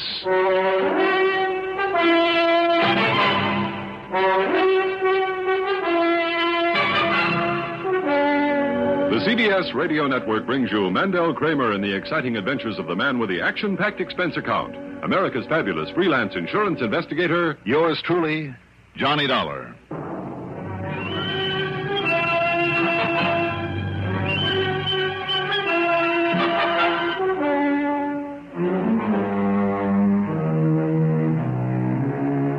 Expense account submitted by Special Investigator Johnny Dollar to Tri-State Life and Casualty Insurance Company branch office in Sarasota, Florida, where I thought I had gone for a few days of fishing. But following is an account of expenses incurred during my investigation of the Guide to Murder matter. Expense account item 1. Well, after all, as long as I was on expense account, why not be nice about it? So item 1 is $4.38 to fill up the gas tank on Earl Pullman's fancy air-conditioned car. 5 minutes later, I walked in on him at the office. All right. Come on, Johnny. Help me up in my crutch, and we'll go fishing. I'm with you. Captain Barney Beale down there at Lemon Bay was quite a character. About 65, I'd say. Tall, lean, and wiry, and his skin tanned to the color of cordovan. His deep-set eyes were that peculiar bluish gray that made you wonder if they were looking right on through you, and sharp enough to spot a seagull diving after bait a half a mile away. His boat, the Barney B, looked as well-weathered as he did, and the faded lettering across the stern showed the old craft had come from Gloucester, Mass., which helped to account for his speech. Instead of a southern drawl, it was pure New England. Yeah, born in New Hampshire, Mr. Dollar. But I learned my sea fishing down off the Cape. Cape Cod, Captain? Yes, sir. Off the George's Bank and the Nantucket Shoals. Develops a kind of instinct in a man, it does. Well, I hope that instinct's working today. Hasn't failed me yet. Not in all the 7 years I've been a guiding down here to this country. Now, you see that long stretch up ahead with the mangrove islands on to either side? Yep. Snook Alley, they call it. Now then, let's see if we can hook up one or two.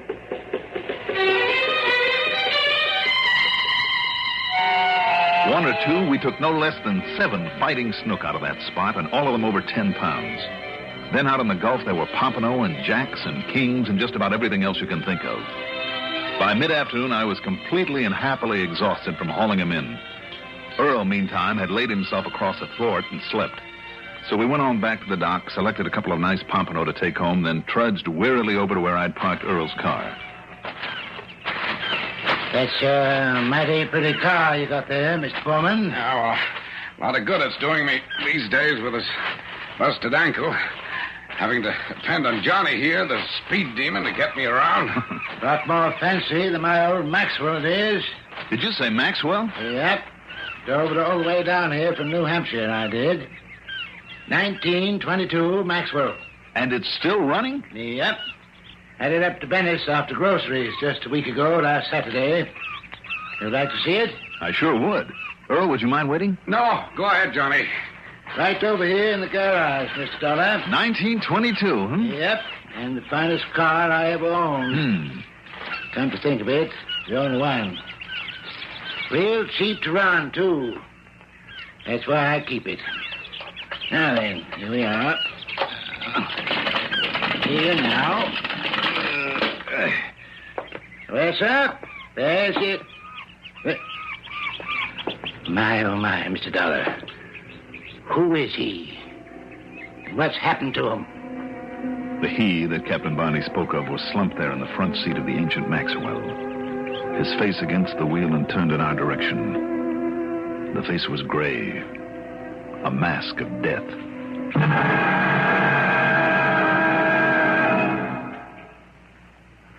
Proud we are, we being the CBS Radio Network, to be able to bring you on this station each weekday the songs of Bing Crosby and Rosemary Clooney. In addition to the sparkling Bing Crosby-Rosemary Clooney show, we're equally delighted to present at this same time each weekday the assorted talents of Art Linkletter, the house party man, Gary Moore and Durwood Kirby, and the rousing Arthur Godfrey Time. There's no business like show business, and nowhere else such a fine sampling of same than on this blockbuster CBS Radio Network Entertainment Fest.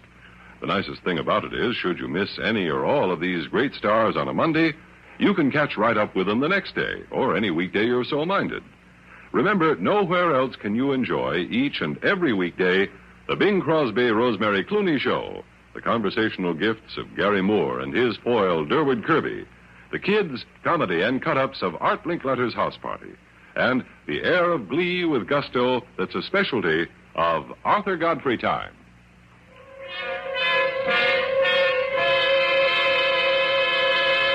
A quick examination of the body made it pretty evident that the man, whoever he was, had died of carbon monoxide poisoning.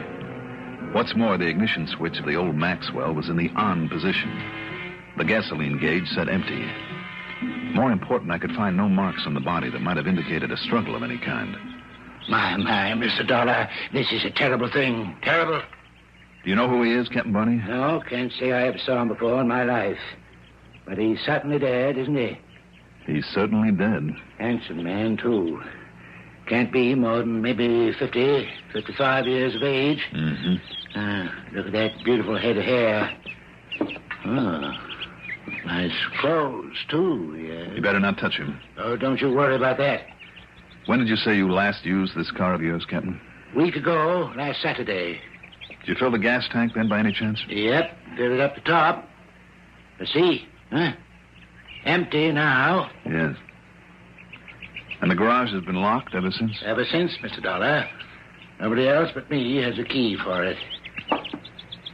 But now, look here, sir. Don't touch anything, Captain. Oh, I won't, sir, I won't. You see here? latch on this window is open. Let's see. Yeah. Mm-hmm. See these spider webs all over it, though. So this must be the way that he got in to do this to himself. I know that I should have always kept the keys in this car. Captain, do you have any idea who the coroner is for this neck of the woods? Yep. Old Dr. Hill lives over to this side of Cape Martin. Then you better call him. Have him get over here right away. Yes, sir. Do that right away. And ask Mr. Poorman to come in and have a look. Yeah, I'm right here, Johnny. Earl? What's all the excitement? Look for yourself there behind the wheel of the old Maxwell. Hmm? Ooh. Yeah.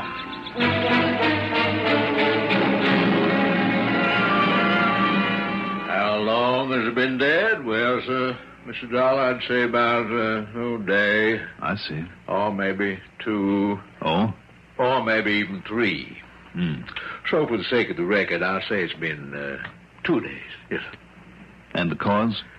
Well, exactly what you said, Mr. Dollar. Carbon monoxide poisoning. No question of it, sir.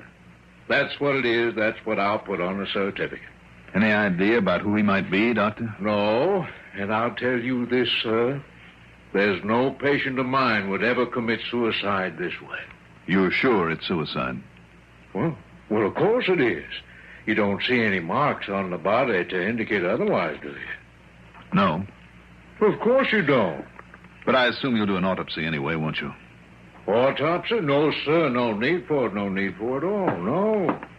I'll be on my way. Just 1 minute, Doctor. Now, you just stop worrying about it, Mr. Dollar. I'll have the boys come along over here and pick him up and take him to the morgue at Cape Martin, where I keep my office, and anybody wants to claim him, all well and good. Well, just the same, sir. If nobody claims him, why, they'll see that he gets a decent burial in the potter's field. And that'll be that. So you just stop worrying about him, huh? Okay. You're the doctor. That's right. Good day, Mr. Poorman. Captain Barnett. Bye, Doctor. Goodbye, Doctor. Good day to you, Doctor. Well, Mr. Dollar. You're absolutely sure you don't recognize him, Captain Barney, now that you've had another look at him? Absolutely certain, Mr. Dollar. Well, I know he isn't any client of ours, so the doctor says, Johnny, why worry yourself about it? No point in it. Yes, maybe you're right, Earl. Sure, leave it up to local police if there is anything to investigate. And you don't really think there is, I hope. Come on, Johnny. Let's get on back to Sarasota before you start trying to blame me for getting you involved in something. Earl, why don't you and Captain Barney load those fish into the car, While I take just one more look at this? Instead of wasting time on further examination of the body, I went back for another look at the window that Captain Barney had pointed out, where the dead man had apparently made his entry, carefully closing it after him. One of the panes was a brand new one, put in only recently. By whom? And why? There were several shards of glass from the old pane there on the floor, so I picked up one of them, cleaned it very carefully, and then by the simple expedient of moistening the corpse's hands, took a set of fingerprints. Then I joined the others at the car. Well, at least let me pay you something for the trip today. Not a bit of it, though I thank you, Mr. Foreman. It was a pleasure and a privilege to be a guide for a famous man like Mr. Dollar, writ up in all them papers and all, and on the radio. Well, we're certainly much obliged then, aren't we, Johnny? Of course. Next time I'll have to make my regular charge. Oh, don't you worry, Captain Barney. We'll be down here again. Right. Maybe very soon.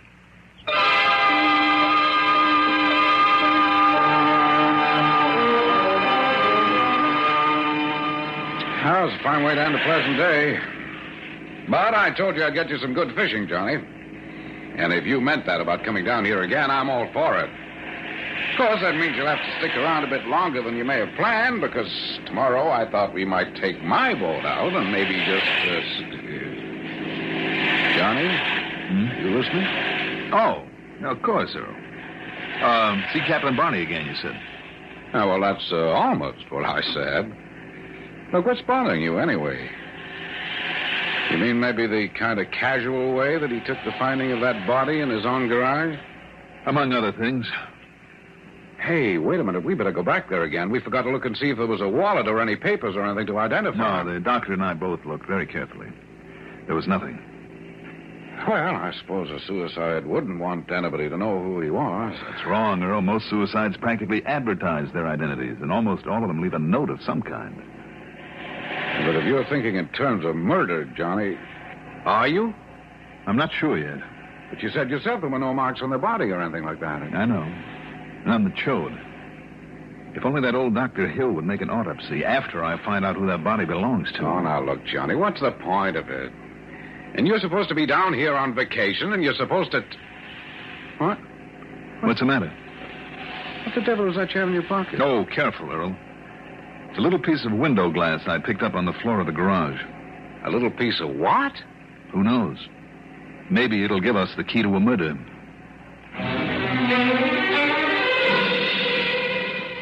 Back in Sarasota, after leaving Earl at his home on Oyster Bay, I drove into police headquarters. The man I went to see was another Barney, Lieutenant Barney Phillips. He'd been of tremendous help to me many times before, and I knew that he would be again if he could. Why, sure, Johnny. Be glad to cooperate. All we can, all of us. But aren't you kind of shooting in the dark on this one? Well, maybe and maybe not. The point is that unless the police down there show a little more interest in old Dr. Hill... Look, if you can have your lab crew photograph the prints that I have on this sheet of glass, will you? Well, then send them on to Washington? Yeah. It might take a little time, Johnny, to get a report back on them. Good. I'll spend it profitably. Fishing.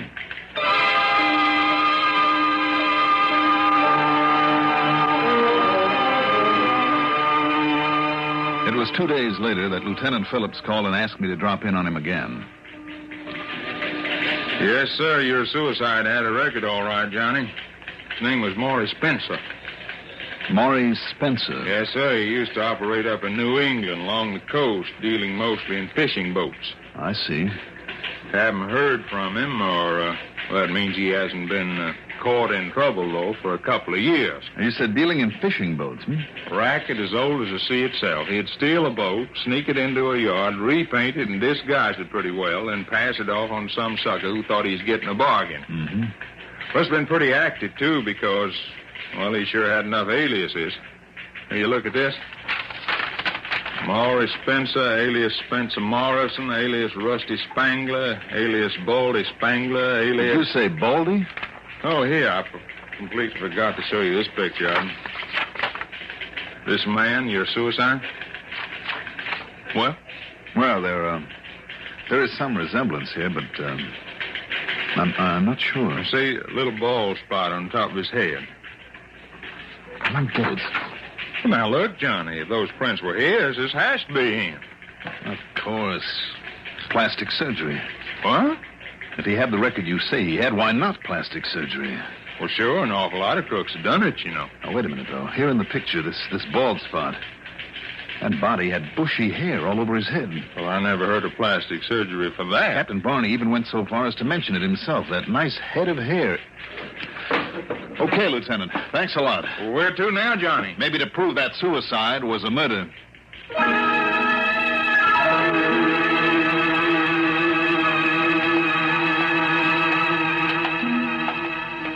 Oh, yes, sure. You can look at him again, but there's not much point in it any more than there is in the autopsy you suggested. Yeah, right in here. Hope you don't mind the cold in this place. Where's the light switch? Right here, No, sir, an autopsy would be just a waste of time. Would it? Which drawer, Doctor? Right here.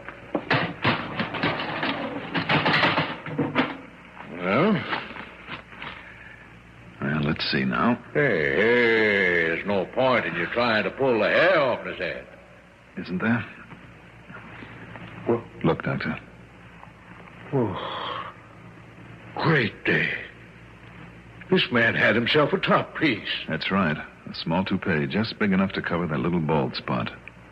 But it's such a good one. Do you see what's under it, Doctor? Well, that's a hole. That's a wound there in the skull, like from an ice pick or something.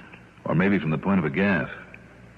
A gaff hook of the sort of big game fishermen would use. It could be. Or a fishing guide, and it wouldn't necessarily have killed him instantly, would it? In that particular spot? Well, no, sir, unless it was deeper than this seems to be, but it certainly would have rendered him unconscious. Yes.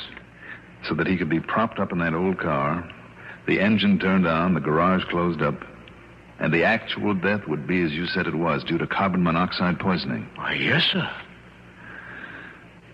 Okay.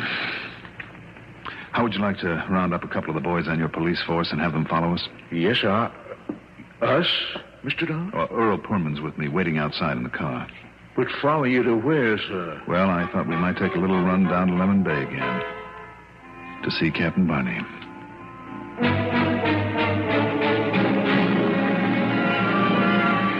And it really was a murder. I'm afraid so, Earl.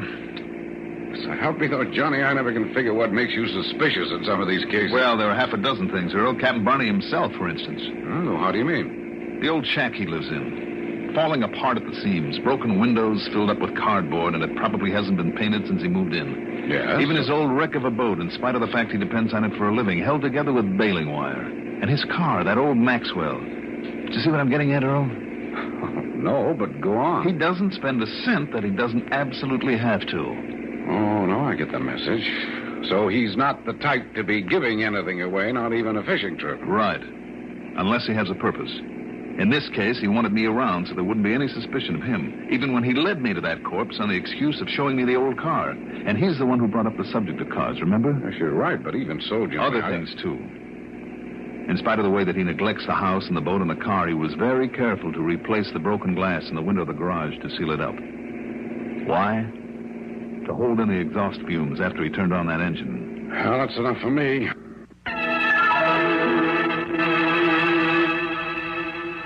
I suppose I should have known I couldn't fool a smart young fellow like you, Mr. Dollar. I don't think you really could have fooled anybody for long, Captain Barney. No, maybe not. Kind of, I guess I didn't reckon on my conscience. And oh, dear, how it's been torturing me. Yes, I kind of thought it would be. Seemed like such a smart idea, having you around when I made out that I discovered his body. Such a good way to keep anybody from thinking that I could have done it.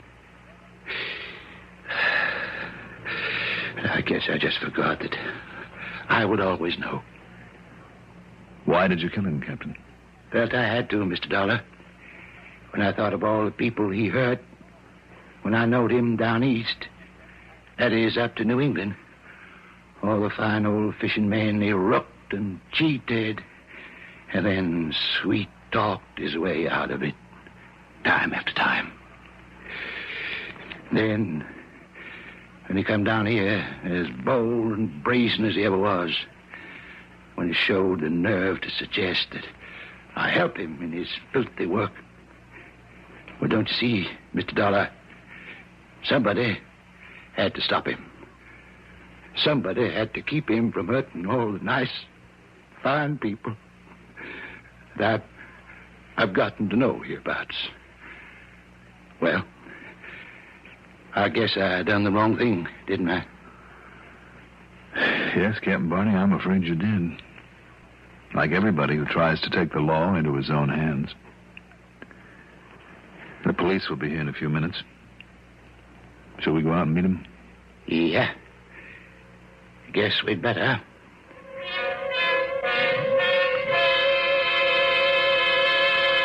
I don't know. Who am I to judge? But I hope they handle the old fellow as gently as possible in spite of what he did and must pay for. Expense account total? Well, this time it's only plane fare and incidentals for the trip back to Hartford. Call it $85. Yours truly, Johnny Dollar.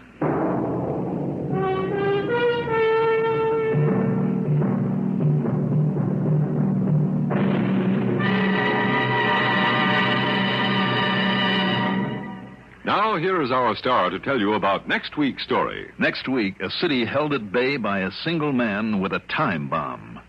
Join us, won't you? Yours truly, Johnny Dollar. Yours truly, Johnny Dollar, is written by Jack Johnstone, produced and directed by Bruno Zerato Jr., music supervision by Ethel Huber.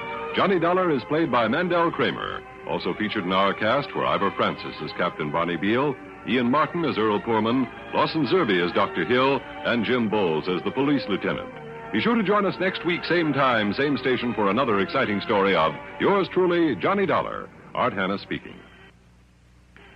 Complete. The most complete news in broadcasting is CBS News on the CBS Radio Network. At roll 59 on your Tri-Cities dial, this is WROW Music in Albany, New York. Many merchants and businessmen of the Capital District offer you expert services and a complete line of fine products. When you shop, we hope you patronize the civic-minded stores and institutions that display the Welcome Wagon sponsor emblem.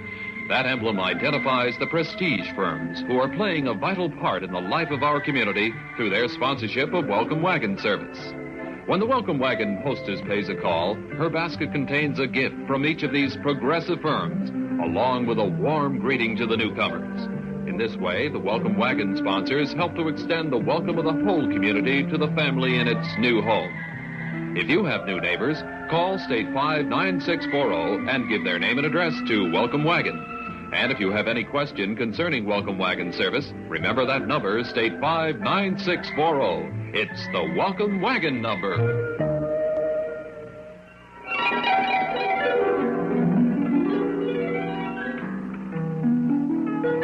WROW Music Time, 6:35 p.m.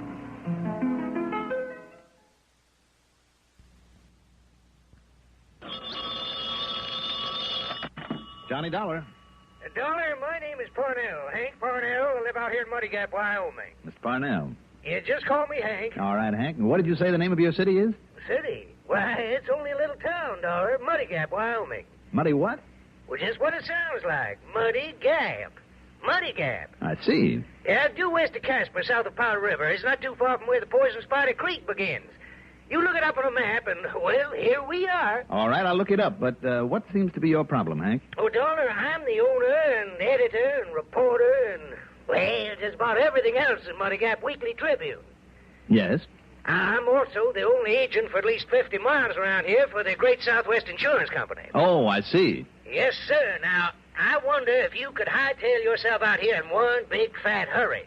Well, that, And that means on that little old expense account of yours. Can you do it? Well, that depends. You are talking about insurance business now, aren't you? Well, not yet, Dollar, but, well, put it this way. Yeah? Unless you can give us a hand, Great Southwest is plumb liable not to have any office or agent or anything else out here anymore. Afraid I don't understand.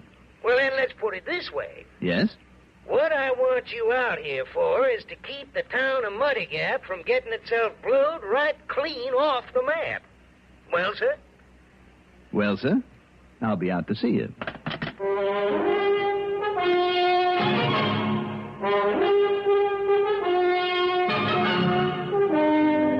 The CBS Radio Network brings you Mandel Kramer in the exciting adventures of the man with the action-packed expense account, America's fabulous freelance insurance investigator. Yours truly, Johnny Dollar.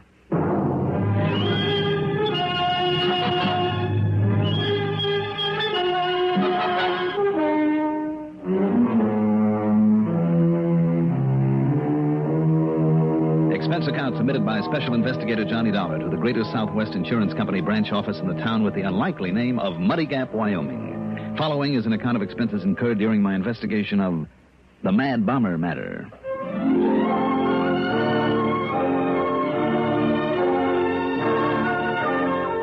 Expense account item 1. $192.80 transportation by plane, train, and car to Muddy Gap. That includes a stop and bite of late supper at Casper, Wyoming, where I picked up a rental car.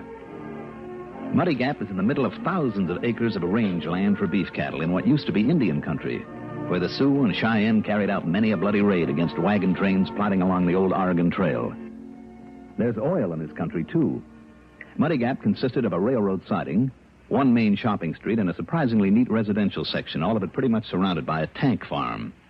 How many millions of gallons of crude oil were stored in those huge steel tanks, I'll never know.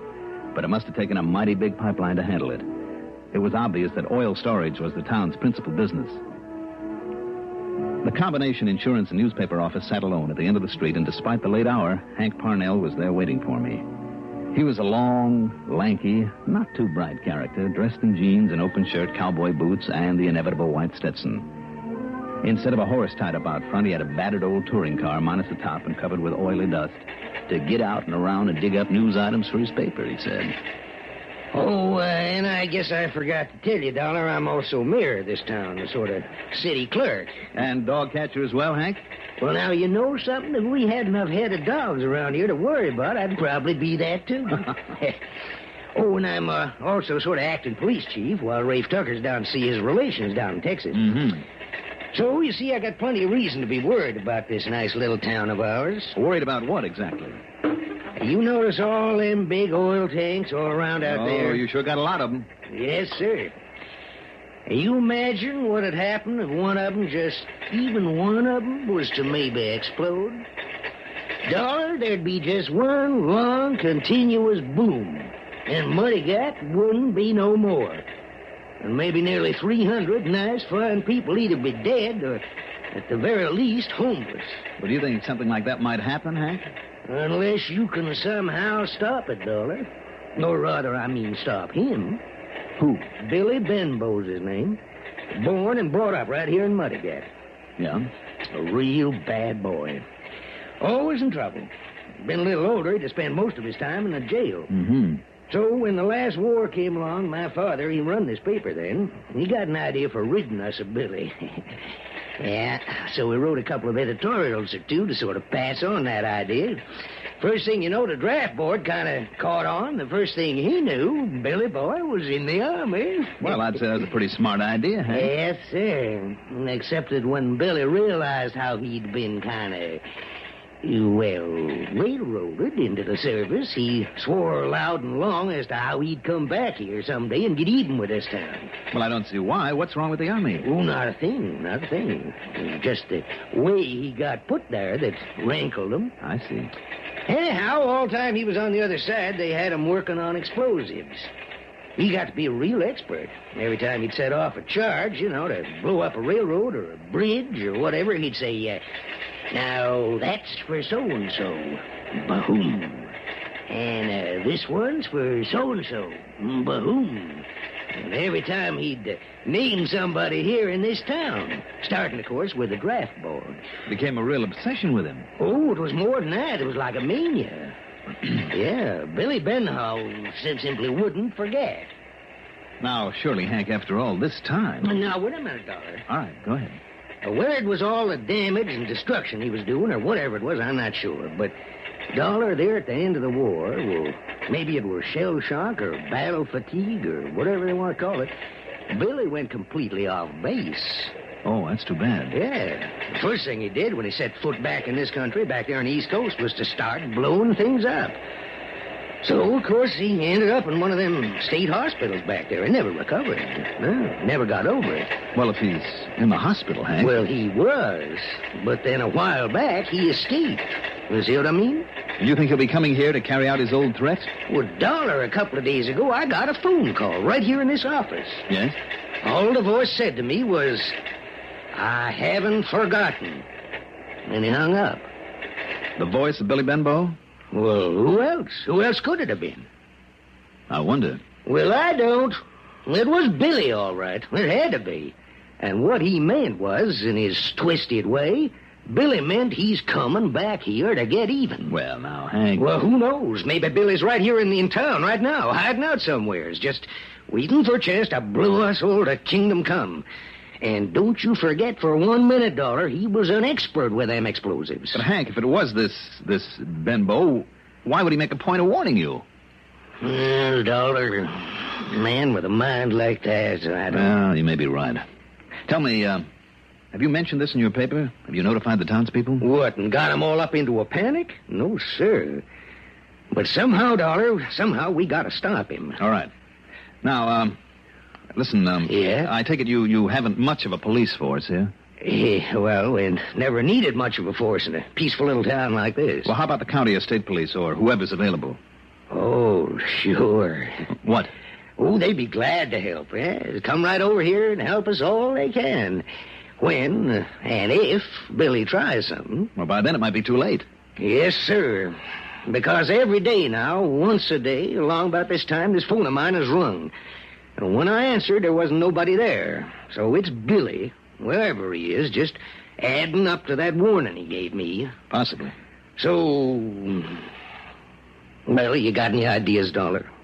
Well, to be perfectly honest about it, Hank, before I believed that after all these years Billy would actually come back here, I think I'd like a little more convincing evidence. Evidence? Well, what's he got to do to convince you? You mean to say you won't believe it until he... Oh, no. There it is again. Well, maybe it's one of your subscribers. You pick up that extension. Same time as I pick up this. All right, if you like. Okay? Yeah, now. Hello? Hello? I think I'd better prove that I haven't forgotten. Billy? Is that you, Billy? That's right. Billy Benbow. Now listen, Billy. Hello? Hello? He's hung up, I'm afraid. Now, you see now, Dollar? I told you he wasn't fooling. I told you that... Listen. What was that? I don't know. It sounded like it came from somewhere just outside of this building.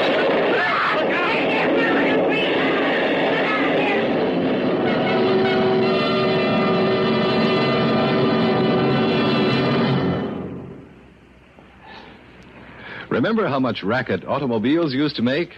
Time was you practically had to bellow to make yourself heard above the chatter and roar of the engine, the howl of the wind rushing by, and the rattling a rough road gave your poor old buggy and brains. Nowadays, with vastly improved automotive engineering and magnificent new superhighways, you literally purr along the road. This is a vast improvement, but one that can offer danger if you're not alert. You're sitting behind the wheel with the miles of highway unrolling smoothly beneath you. Suddenly a sharp curve jumps in front of you, and you find that you have to use all the skill of a professional racer to navigate that curve without getting into real big trouble. Your car was so quiet that your speed had crept up stealthily during those long miles of straightaway. You were burning along without realizing it. The point here, a simple one, is this. Your speedometer was put there for a purpose you can't afford to forget. Keep alert, take care, and get there.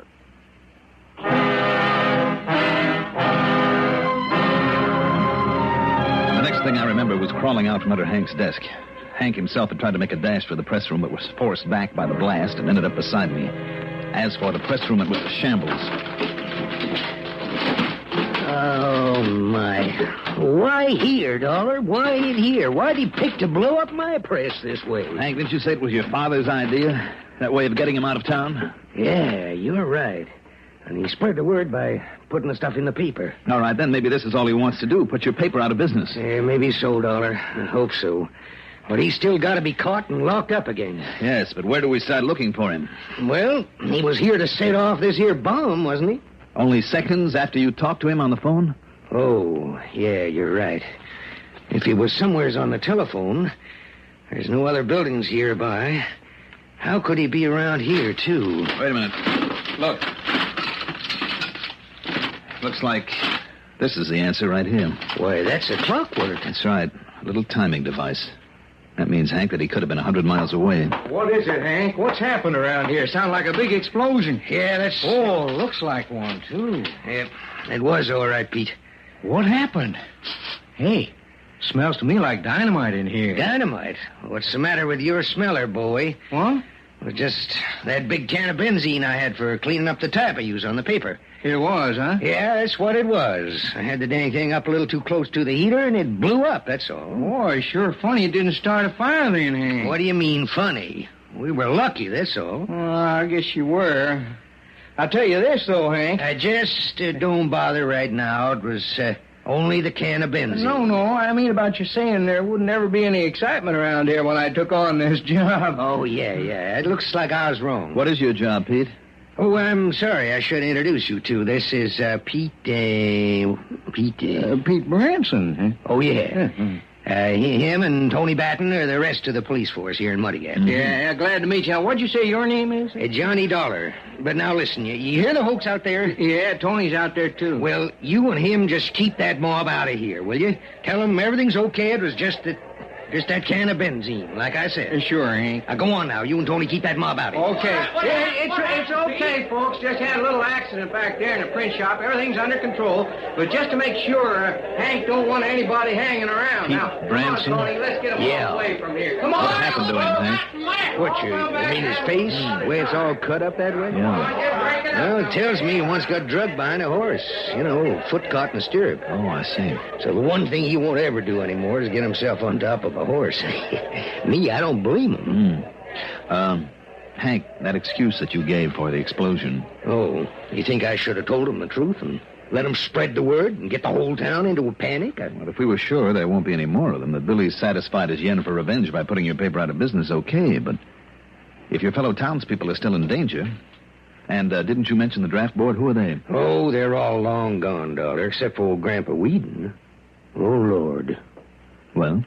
Oh, Lord, that old house of his, it's right over near the terminal end of one of them pipelines off the tank farm, and if that place were to get blowed up, and if one of the tanks were to go, why, there'd be nothing left of this town. Then if Billy is still around... Well, how can we know? Wait a minute, telephone. What? It's the old-fashioned kind. It's no dial, which means you have to call an operator. Well, sure, Which also means that the operator has to call you. Come on, Hank. What are you going to do? I'm going to find out where that... Here now. Hello? Hank Parnell, whatever happened down there at your newspaper office? Listen, operator. Whatever you had blow up over there fairly shook me out of my chair. I haven't had such an explosion here in Muddy Gap since Allie Briscoe's still blew up and everybody thought the whole tank farm was gone. Look, miss. Look, Hank, you better tell me what happened so I can... Well, I mean, you know, in case somebody calls in and wants to know. Operator, Well, will you listen to me a moment? what? Well, who are you? I'm speaking for Hank Parnell. Well, anything happened to him? Is he all No, right? he's all right. Now, listen. Yeah? Just before the accident, you rang this phone. Well, that's right. I had a call for him. Do you know who was calling? No, he kept his voice low. Well, what'd you say your name is? Well, I didn't, and it doesn't matter. But what I want to know is, where did... You know something? Hmm? You sound exactly like that Johnny Doll on the radio. Operator, listen, please. If you are and you're in town... Miss... Well, the folks around here would sure like to know that, they would. Now, listen, do you know where that call for Hank Parnell came from? Well, of course I do. Where? Well, the one outside phone booth we have over outside the drugstore. Okay, thanks. You heard? Yeah, dollar. Then he is in town. I'm afraid so. Hank, you better take it. Okay. I'll listen in. Hello? You got the sample, Parnell. The big one's coming later. Billy. That's right. Later when? What do you mean by later? Maybe tonight. Billy, listen. Hello?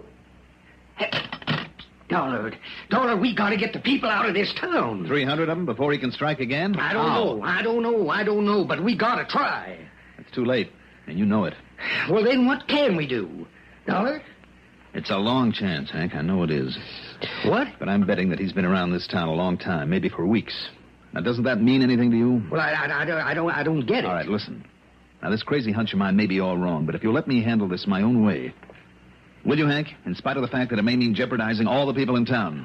Anything you say, Dollar, as long as we do something. All right. Those two boys on the force. Do you know where to reach them right now? Who, Tony and Pete? Yes. Yes. All right. Call them up and have them come over here. Then if you and they will follow my orders to the letter and without question...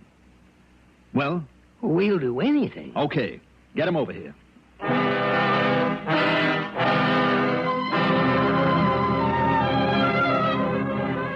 It meant staking a lot on my limited knowledge of the criminal mind, possibly risking a lot of innocent lives. But I felt sure now that my hunch was right. Fortunately for my plan, Tony Batten got there first. When I told Hank and Tony what their job was, for a moment they couldn't believe I was serious. But they agreed to say nothing to anyone, not even to Pete. Tony went outside, then waited in Hank's old car. When Peter Branson arrived, Hank put him under my orders, and he and Tony took off. Well, I guess I was right, huh, Mr. Dollar? That was some kind of set explosion in here, wasn't it? That's right, Pete. It was set, all right, by an expert. And you got some idea who might have done it? Either you and I are going to find out, or this town's in danger of being blown to bits. Are you kidding? Not a bit of it. I see you carry a gun. Yes, sir, right here in handy. And if what you say is true, maybe you ought to have one, too. Well, you better let me have yours then, Pete. Well, now, wait a minute, Mr. Dollar. It's your idea. Well, yeah, I know, but... Well, let me have it. Orders, Pete. You're under my orders, remember? Yes, sir. All right. Yes, sir. Here you are. Good. Now, shall we go? Where are we headed? Out to see an old man. Old Grandpa Whedon. Oh, now, you don't think he had anything to do with this explosion, do you? Pete, I think this mad bomber plans to hit him next. Did you say mad? That's right. Oh, I see. We're going to go over Grandpa's place with a fine-tooth comb because a bomb may be planted, may be ticking away out there right now. And if we don't find anything out there? Well, we'll see. But why do you think this man would pick on him? Is it a man? Well, I certainly guess so. But why on Grandpa? Well, because once he was a member of a draft board. Well, now, that don't make sense, does it? Maybe not, but does anything make sense where a madman is concerned? You're calling him mad again. You don't like that word, huh? Well, it makes no difference to me, but if it was a madman out on the loose out there... Pete, he might look every bit as harmless as you do, or as I do. Yeah, I see. Okay, then. Let's go on out there and have a look, but I'm betting we don't find anything. You don't think so, Well, I bet on it. Well, then maybe we won't. It seems to me Hank had a little trouble remembering your last name, Pete. How long is it that you've been on the force? Huh? Oh, a few weeks, I guess. Mm-hmm. Ever since you first came to town, huh? Why, yeah, practically. Mm-hmm. And before that? Oh, you know, working around the ranches. Oh, I thought you didn't ride. Well, no, not anymore. Oh, what do you do then? Oh, you know, odd jobs. Well, why you ask that? Well, your hands. They look kind of soft to me, you know. Oh? Another thing, come to think of it, seems to me you immediately recognized the smell of dynamite when you came in here. Didn't you? Well, look, you want to go out there, let's go. And, those scars on your face? What you getting at? They're from an explosion, aren't they? I said, what you getting at? I've seen too many of those kind of scars not to recognize them. And you knew that because of them, nobody around here would recognize you. Didn't you, Billy? Okay, Dollar, that's enough. You see this? You got another gun, huh? That's right. So instead of reaching for the one I gave you, just you reach up high. Now reach. I knew I'd have trouble when you come in town. Because you ain't dumb like the rest of these jerks around here. But not anymore, Dollar, because I'm going to kill you. You think so, Billy? Yeah. And then I go back to my place and I get the rig. It's all ready except for the setting of the clock on. Billy? Shut up. You know where I plant it then? Yeah, out by old Grandpa Whedon. You hear me? Out there by the tank farm. And I set the clock, so I only got time to get away. Get away in that nice car of yours, Dollar. Now, Billy, listen to me. No. You're only trying to stall me. So first it's you, and then I go get that rig. This rig, Billy? Huh? This bomb we found over in your room? You found it? You better drop that gun, Billy. No! Come in! Oh, you pull that trigger, Tony, I still get off a shot. He's right. Let me take care of this. Wowee. That's a mighty good left you got there, Dollar. I guess he was right, though, Hank, about you being pretty stupid. Well, now, you just wait. Didn't you think about what might have happened if Tony'd pulled off a shot right next to that bomb you have in your hand? Oh, my gosh. Mm-hmm. You should have. Remarks? Why bother on this one? As for the expense account, let's call it a total of $350. Yours truly, Johnny Dollar.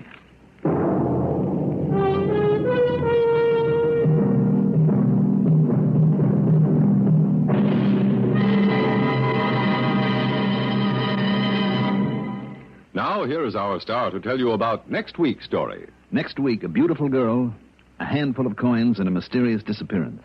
Join us, won't you? Yours truly, Johnny Dollar.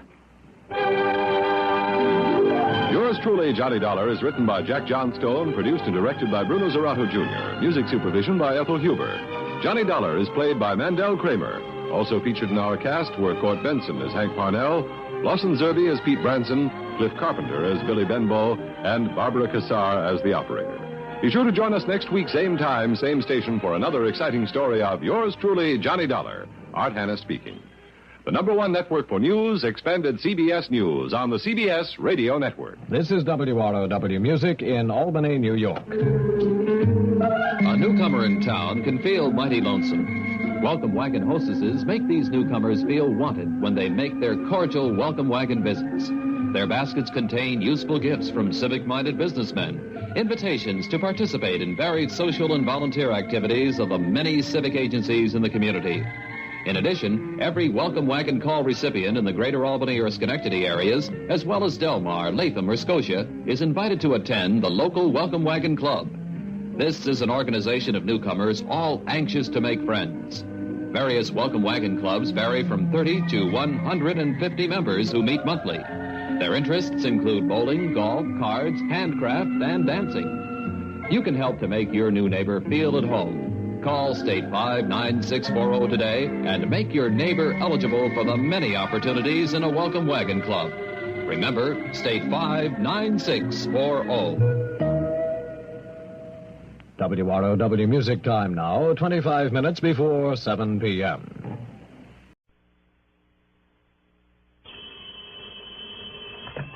Johnny Dollar. Tell me, old boy, how's the weather? Cold, wet, and miserable, and who are you? Charlie Warren, Johnny, out here in warm, sunny Southern California. Oh, you lucky dog. Don't I know it. I spent too many long, cold winters at the home office there in Hartford not to know it. You're still with Worldwide Mutual? Sure am. Always will be, I guess, unless they try to move me out of this Los Angeles office. Boy, when I think how you must be suffering back there in New England with all that cold and snow and sleet. Okay, Charlie, don't rub it in. We can't all be as lucky as you are, and just think of all the beauty you're missing. Yeah? Like what? The clean, crisp, invigorating air, the sparkle of the sun on sleet-covered branches, the sound of sleigh bells, rolling fields drifted high with pure white snow. And all that mud and slush you have to plow through there in town, and don't tell me otherwise. Okay, you've made your point. I'm feeling even worse than I did before you called. Now, what's on your mind? Any good reason why you shouldn't be out here enjoying the sunshine, the warm breezes, the smell of orange blossoms, the palm trees, and beautiful broads barging around in bikinis, and all the other delights of this subtropical paradise, and I want a badge from the Chamber of Commerce? Yes. What? Money. Well, now, that's no problem. Oh, it isn't. Well, why should it be?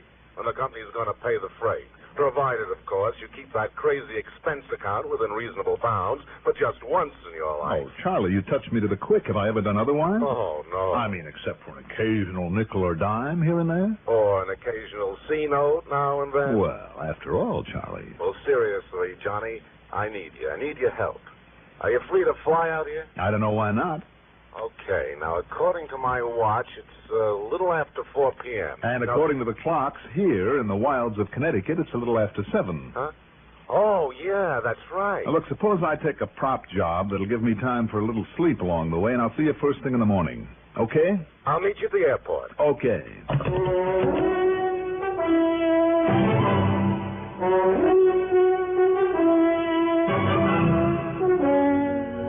The CBS Radio Network brings you Mandel Kramer and the exciting adventures of the man with the action-packed expense account.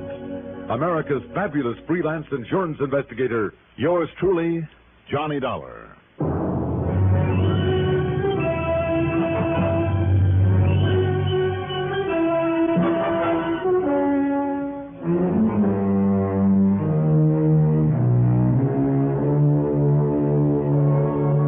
Account submitted by Special Investigator Johnny Dollar to Worldwide Mutual Insurance Company, Los Angeles office. Following is an account of expenses incurred during my investigation of the Cinder Elmer matter.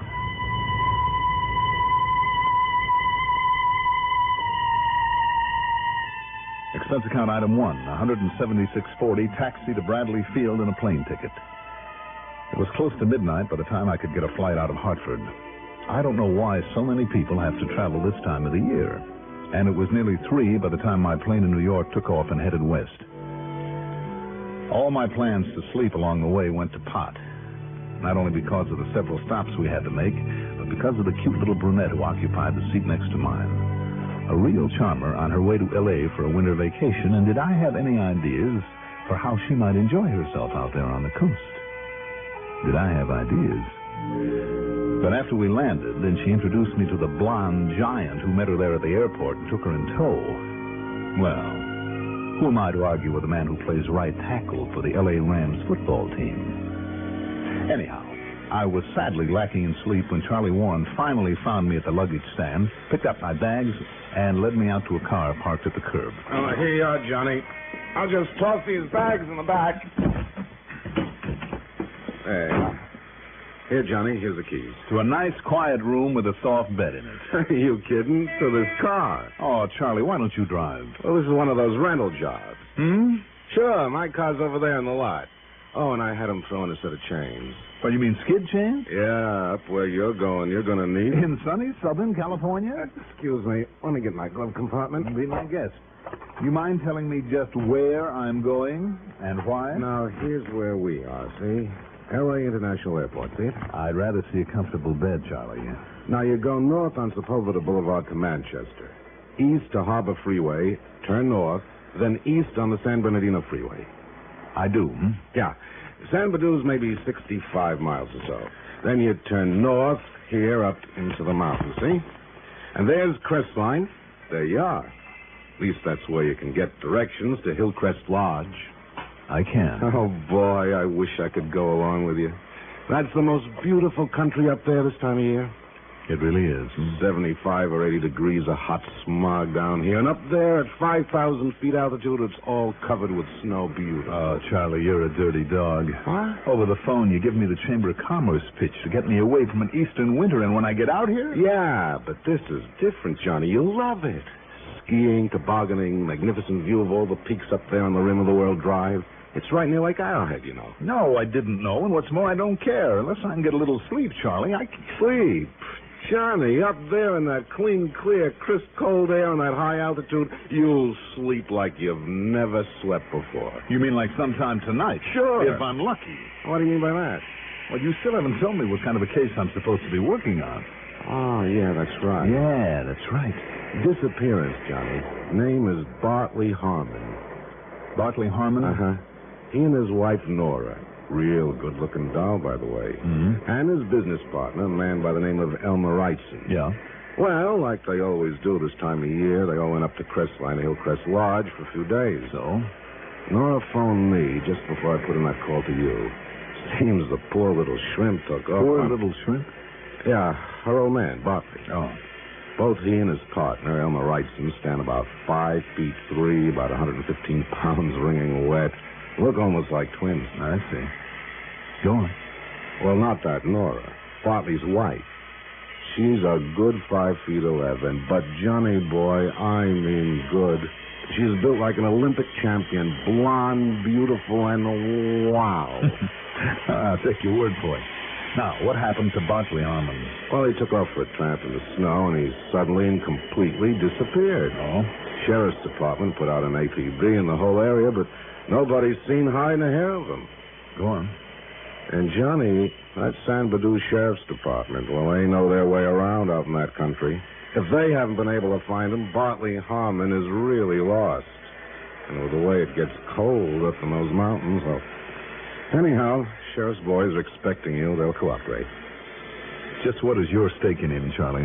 Got him insured for $200,000. Accidental death, double indemnity. If he's fallen off a rock and busted his neck or into a chasm or something. Now, Charlie... And on top of everything else, heart isn't too awfully good either. Of course, if somebody...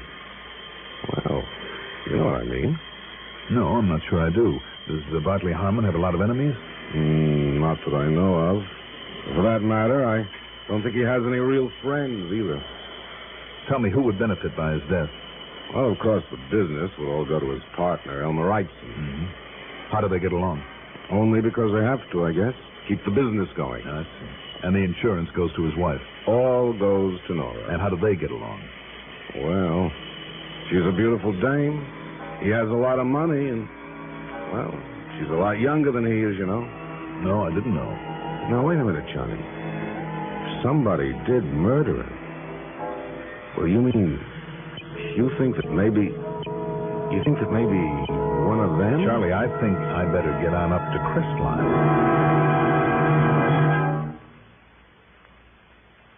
Here's a friendly and important reminder from your postmaster. This is the time of year when the post office handles its biggest volume of mail. The extra load often takes extra time. So if you want your cards and packages to arrive at their destination before Christmas, mail early and often. Make sure addresses are clear and correct. Use postal zone numbers and send your cards by first-class mail. For a merrier Christmas, shop early, mail early.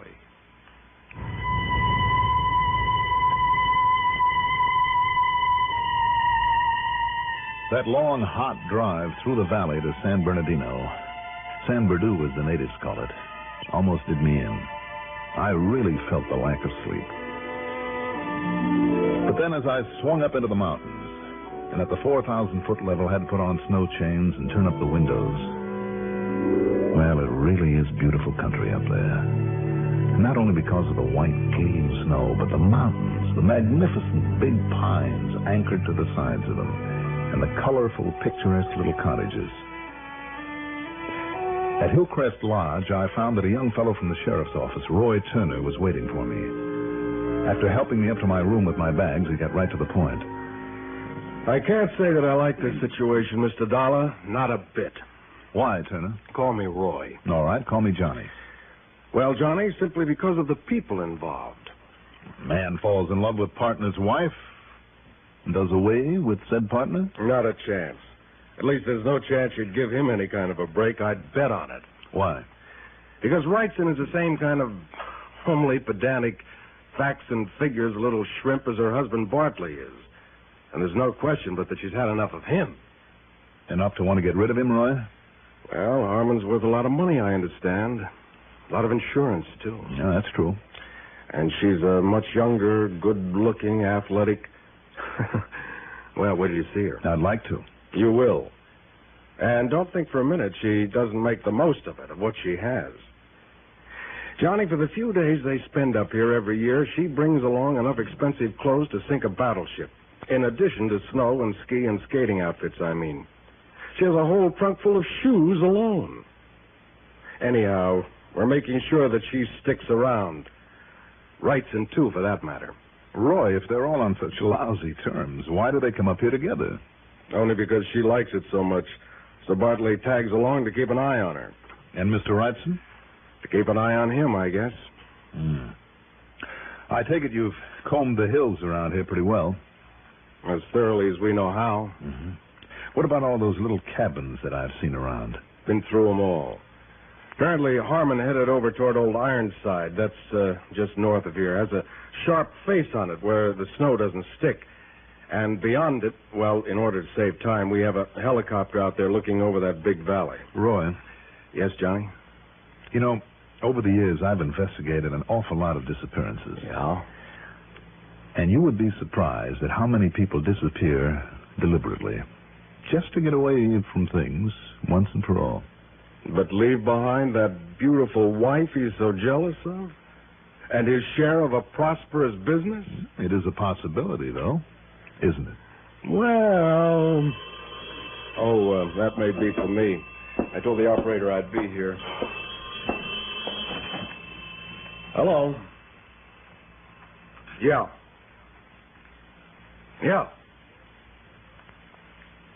Where? Okay. Leave it there. Have him go back and pick me up at the port. As I started to say, it is possible, Roy. Not anymore, Johnny. Oh? The copter just found Bartley Harmon out there beyond Old Ironside. Or rather, they found his body. We got to the airport on the edge of San Berdu in less than 20 minutes. The copter was already there and waiting for us. We piled in, took off, and headed back to Crestline, then passed it, then circled the cold gray peak that was called Old Ironside. Beyond it was a long, narrow valley, edged on both sides by a heavy growth of timber, and 100 yards or so from the tree line, out in the open, there on the cold, dry snow, lay the body of Bartley Harmon. I don't see any mark where you landed this crate, Steve. I didn't try to land, sir. Just took her down low enough to make a positive ID, then got on the horn and reported in. They told me to run back to Purdue and pick you up, sir. Looks to me as though you may have got down there too close. What, sir? I mean, this chopper apparently blew a lot of snow on top of it. Hope it didn't cover any clues. Sorry, sir. Clues, Roy. Now find a spot to land us up there ahead of it. Right, sir.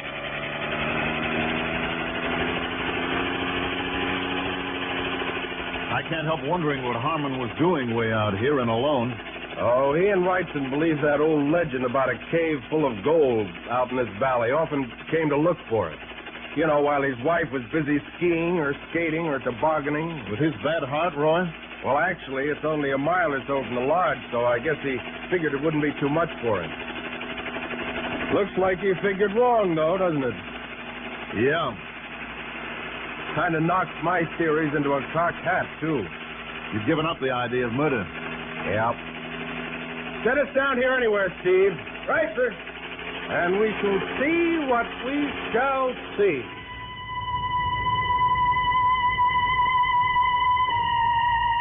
What we saw down there was more than we'd bargained for.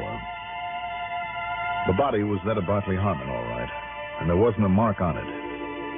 It looked as though the old boy, overextending himself at that high altitude, had simply had his heart give out on him. Until we found two things. One, another set of footprints leading to the spot, much smaller prints that could have been made by a woman's snow boots. And second, beside them there in the snow, a cigarette butt with lipstick on it.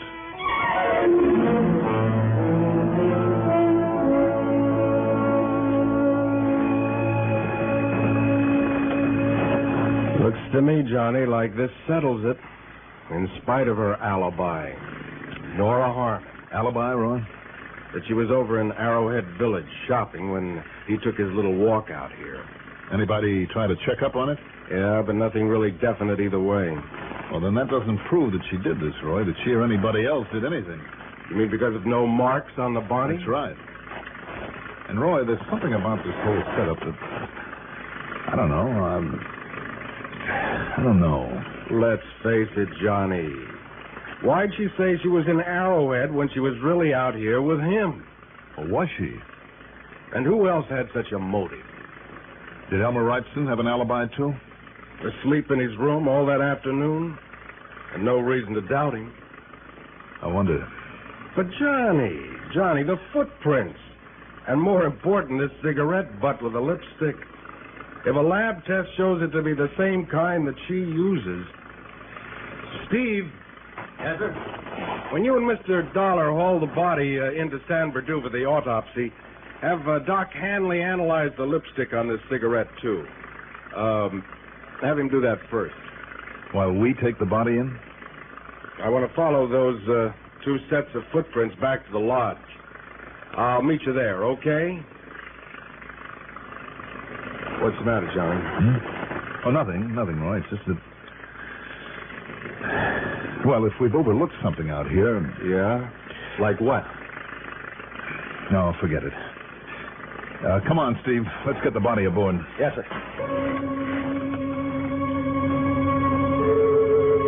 Doc Hanley told me that the lipstick was quite unusual. While he went ahead with the autopsy, I had Steve drive me up to the lodge. A $5 tip to a light-fingered bellboy got me one of Nora Harmon's lipsticks out of her room. When I got back and showed it to Hanley, he was certain it was the same as that on the cigarette. As for the result of his autopsy...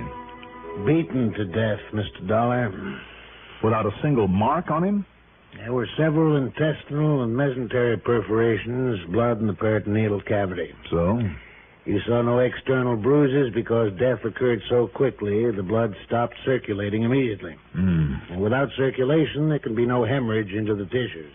A little-known fact, my boy. I see. So it looks then as though Roy may have been right in spite of this hunch of mine. Hunch? In this modern day and age, don't be ridiculous, my boy. Look at the facts. She not only had the motive, but if I understand correctly, is physically capable of such an action. And with the cigarette butt as proof that she was out there with him, well, I'll phone Roy Turner at the lodge and tell him to charge her with murder. I wonder, though. Wonder? Why? What's there to wonder about? Well, Doc, unless she is pretty stupid. Well, I'm certain from what I've heard about her that she isn't. Far from it. Then why leave such obvious, incriminating tracks? Both the footprints and the cigarette. My boy, even the cleverest of criminals sometimes overlook little things like that. Little things? Doc, this is more like leaving a couple of neon signs. I'd better get back to the lodge. To assist Roy with the arrest? Maybe to keep him from arresting the wrong person.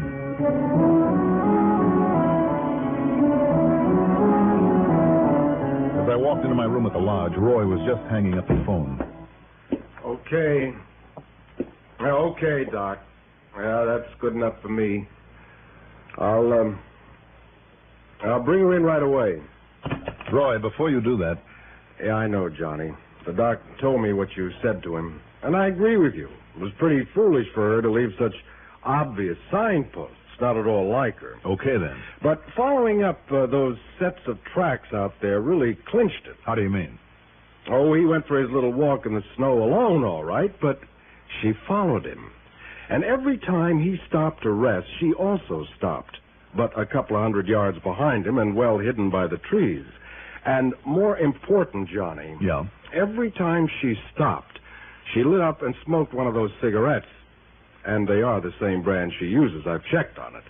Then, when he took off again, she dropped the butt in the snow and followed him again. Until finally, when she had him far enough away to be safe... Bango. Now, wait a minute. One other little thing, too, Johnny. Roy.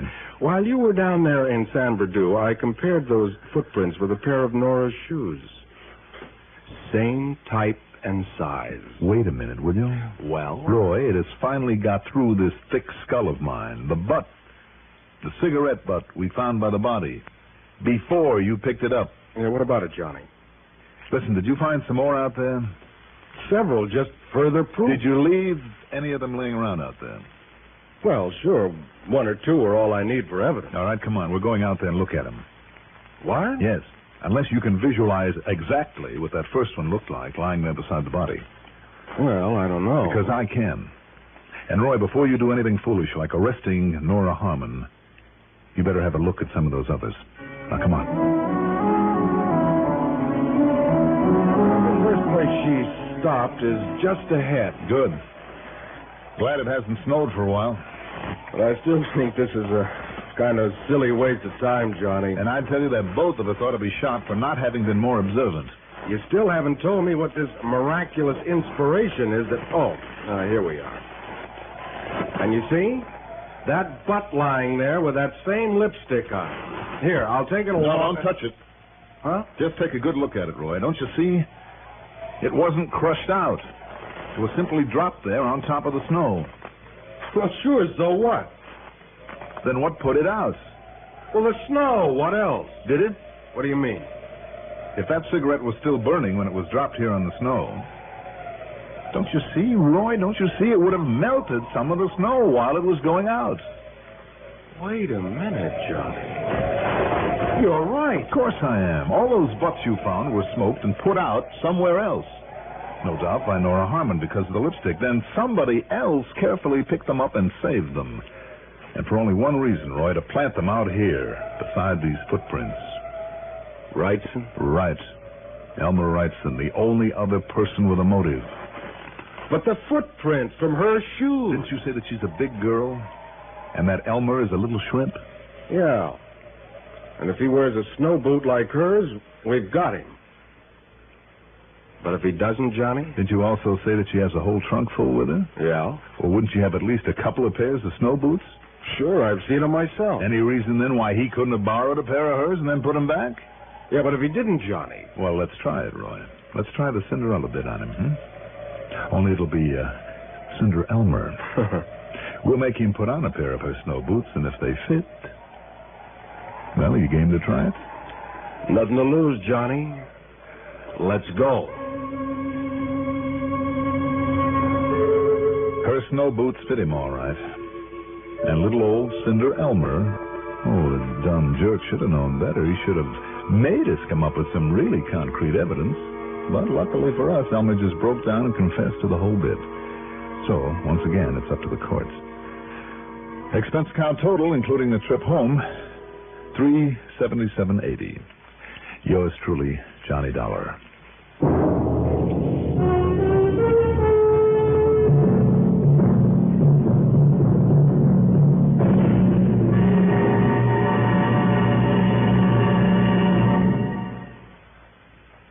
Now, here's our star to tell you about next week's story. Next week, one of the cleverest cover-ups for a firebug I've ever seen. And believe me, I've seen plenty. Join us, won't you? Yours truly, Johnny Dollar.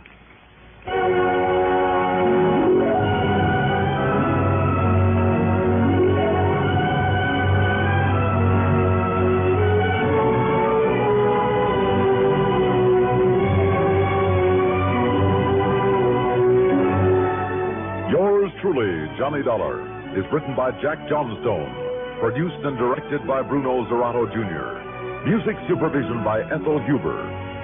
Johnny Dollar is played by Mandel Kramer. Also featured in our cast were Cliff Carpenter as Sheriff Roy Turner, Eugene Francis as Charles Warren, Bob Dryden as Dr. Hanley, and Jim Stevens as the helicopter pilot. Be sure to join us next week, same time, same station, for another exciting story of yours truly, Johnny Dollar. This is Stuart Metz speaking. Enjoy the Gary Moore Show weekdays on the CBS Radio Network. At Rule 59 on your Tri-Cities dial, this is WROW Music in Albany, New York. A newcomer in town can feel mighty lonesome. Welcome Wagon hostesses make these newcomers feel wanted when they make their cordial Welcome Wagon visits. Their baskets contain useful gifts from civic-minded businessmen, invitations to participate in varied social and volunteer activities of the many civic agencies in the community. In addition, every Welcome Wagon call recipient in the greater Albany or Schenectady areas, as well as Delmar, Latham, or Scotia, is invited to attend the local Welcome Wagon Club. This is an organization of newcomers all anxious to make friends. Various Welcome Wagon clubs vary from 30 to 150 members who meet monthly. Their interests include bowling, golf, cards, handcraft, and dancing. You can help to make your new neighbor feel at home. Call State 59640 today and make your neighbor eligible for the many opportunities in a Welcome Wagon Club. Remember, State 59640.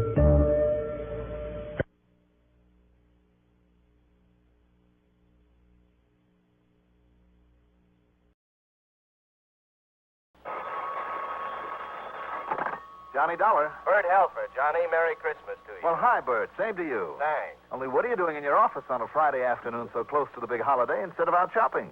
Well, I'll tell you, Johnny. Now, listen, Bert. I'm overworked, I'm tired, and I'm not taking on any investigations till after Christmas. Okay, by me. Hey, Bert, you sound terrible. What's the matter? You got a cold? Oh, horrible one. I've had it for a week. Well, why are you still there in your office at this hour instead of home in bed? Well, I'm just cleaning up before I take a couple of weeks off. Johnny, can you come on over? Now? Now. No. Any new assignment's going to have to wait till after the holidays. Well, sure. I mean, I would kind of like to have a few days free myself, so wait till after Christmas, will you? Well, sure, I'll be glad to, but who said anything about an assignment? Well, isn't that why you called? Not a bit of it, so come on over. You're not kidding me now, are you, Bert? I just thought you'd like to pick up the dough for that San Francisco job you did for us a couple of weeks ago. Oh. Don't tell me you're so rich you'd forgotten about it. Well? I'll see you there in your office in a few minutes. Right. Only, Bert. Yeah? You're sure now that's all you really want me for? That's all, Johnny. Now, you won't try to finagle me into something, some job you just happen to think of after I get over there. Honor bright. Okay, Bert. I'm on my way.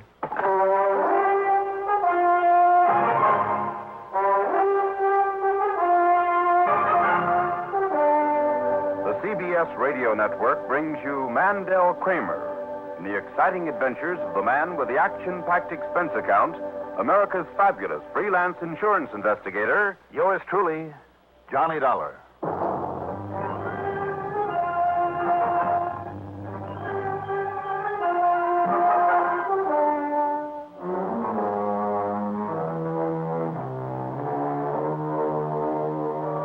Expense account submitted by Special Investigator Johnny Dollar to Trinity Mutual Insurance Company, Hartford, Connecticut. Following is an account of expenses incurred during my investigation of the phony phone matter.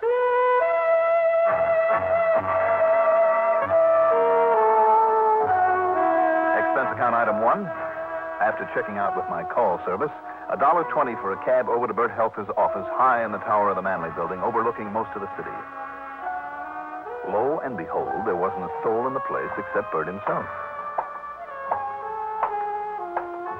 Most of the lights were off.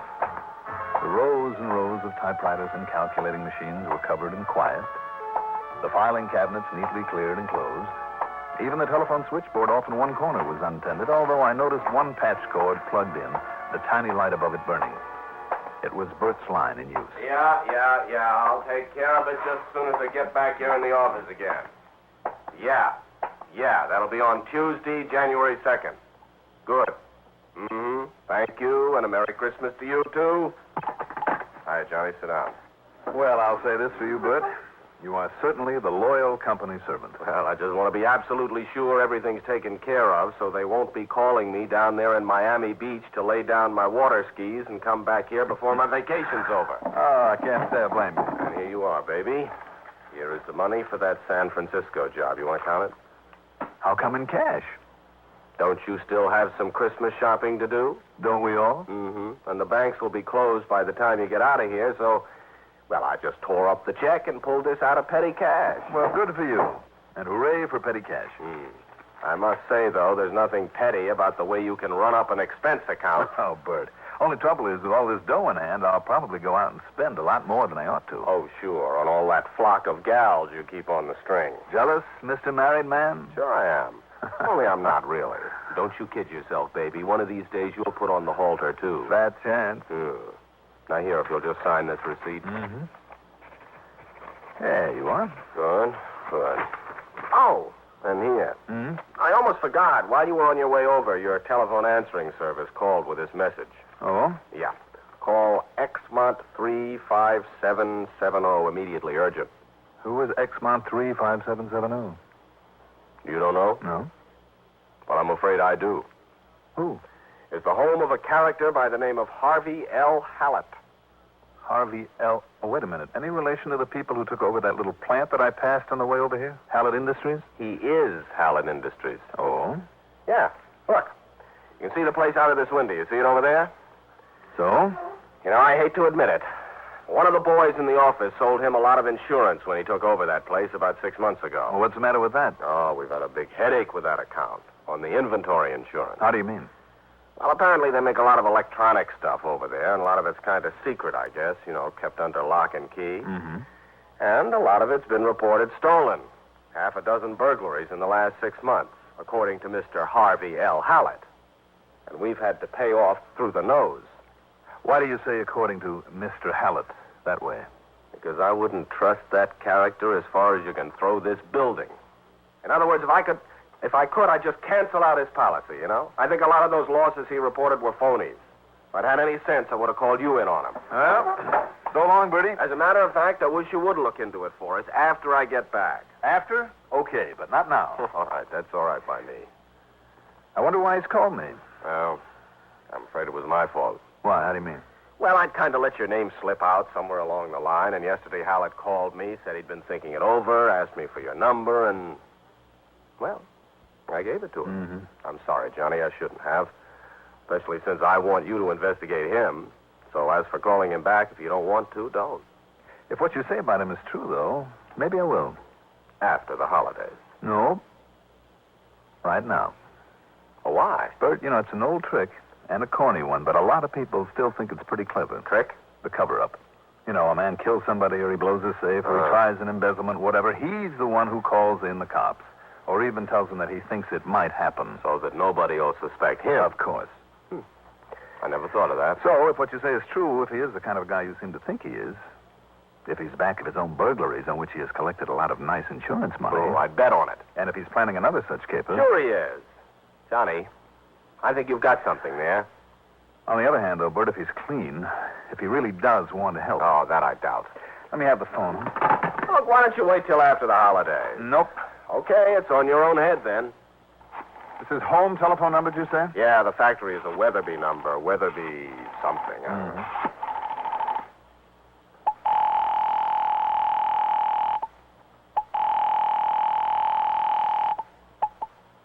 Hello?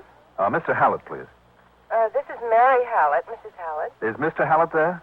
Well, he's terribly busy at the moment. May I ask who's calling, please? This is Johnny Dollar. Oh, Mr. Dollar, yes. He said he was very anxious to speak with you, but he's just about to leave for New York. Oh, just a minute. Here he is. Harvey, it's for you. Darling, I know, but it's Mr. Johnny Dollar. You said you want... Yes. Here, dear. Dollar, this is Harvey Hallett. Yes, Mr. Hallett. Merry Christmas and all that. And listen, I'm very anxious to see you and to talk to you. Well, whenever you find... I've had some problems over at my electronics plant, but I have to leave now immediately. Well, if it's Can I call you on Tuesday? Oh, sure. On Tuesday morning at, say, about... Yes, I know, dear, I know. Dollar, I'm sorry, but I have to hang up. I'll call you on Tuesday. Well, look, Mr... Hello? Hello? Well, that's what I call a man in a hurry. Yeah, I can hear him. Something about going to New York, he said. Or, his wife did, anyway. Where does he live, Bert? Anywhere near that little plant of his? Are you kidding? With an Exmont number? No, he lives a mile, maybe a mile. Holy smoke. What's that? Or some kind of explosion, it sounded like. Johnny, look. Look out the window, right over there. Whew. Holy smoke is right. I see. That's going to be one big fire. Yeah. Don't you recognize that building, Johnny? Oh, you're right, Bud. Hallett Industries.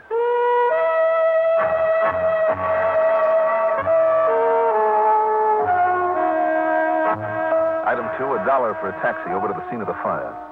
I'll say this, that fire must have really taken hold with a bang, and I don't mean because of the explosion we'd heard. It was a small building, not more than a couple of 100 feet square, and by the time I arrived, there were flames pouring out of every window. And smoke, thick black smoke. The fire department was already hard at work, and by the time I'd singled out Police Lieutenant Billy Harmon to get his opinion of it, things were fairly well under control. Hey, Lieutenant, what brings you here? Only one thing, Mr. Harvey L. Hallett. What do you mean by that, Lieutenant? I'm the patsy got assigned to those burglaries that he had. You know something? No, tell me. I got just exactly nowhere on him. And you know something else? Yeah? Now, I can't prove this. Can't prove a thing for that matter, simply because, well, I can't, that's all.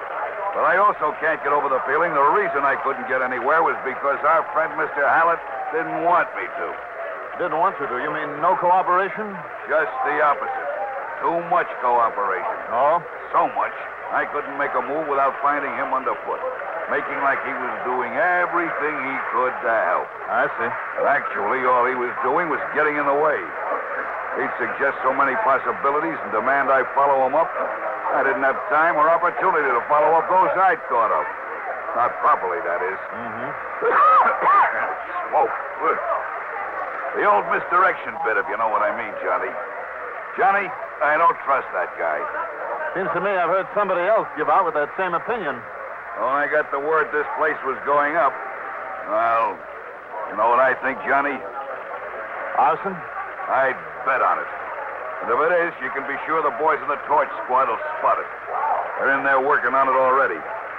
You know, Hanley and Jimmy Beckett. Yeah. You ask me, they're the two best arson men a police department ever had. They're a pretty good pair. And if it is arson, you can be sure my number one suspect will be none other than... Wait a minute. Oil off! Conroy! Keep those people back on the line before... Come on, keep them back there. Hey, you, mister.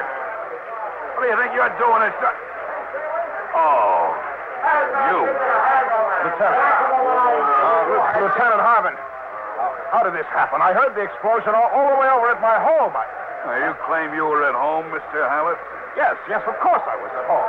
Can you prove that? I beg your pardon. Yes, I'm afraid he can, Lieutenant. Oh, you're Mr. Dollar. That's right. You call off your trip to New York? Well, I was just leaving. I heard the explosion and saw the smoke, so I drove on over here. No, you just drove on over, huh? Yes, I did. What happened? Dollar, what started this? Well, I'd say that you know just as much as we do. Or a lot more. What's that? Excuse me a minute. Yeah, what is it, Beckett? Look at it, Dollar. The whole plant, the whole business, all gone up in smoke. Yeah. Pretty well insured, though, isn't it? Huh? You think that money can make up for all the time and work and worry that went into it? All gone up in smoke. Mr. Dollar. Yeah. The color of that smoke. That was the first thing I noticed, Mr. Hallett. The smell. The odor. Yes, I know. The storeroom, it's full of solvents. Highly volatile solvents. You think that caused the explosion? It must have. But how? The storage arrangement was approved by this very fire department. It was like a vault. There was no way that any heat could get into it. Well, you think then that maybe somebody did, But how? It was always locked. Wasn't there supposed to be a watchman on duty? Of course, old Ben Matthews. Dollar, if he was anywhere near that explosion when it occurred.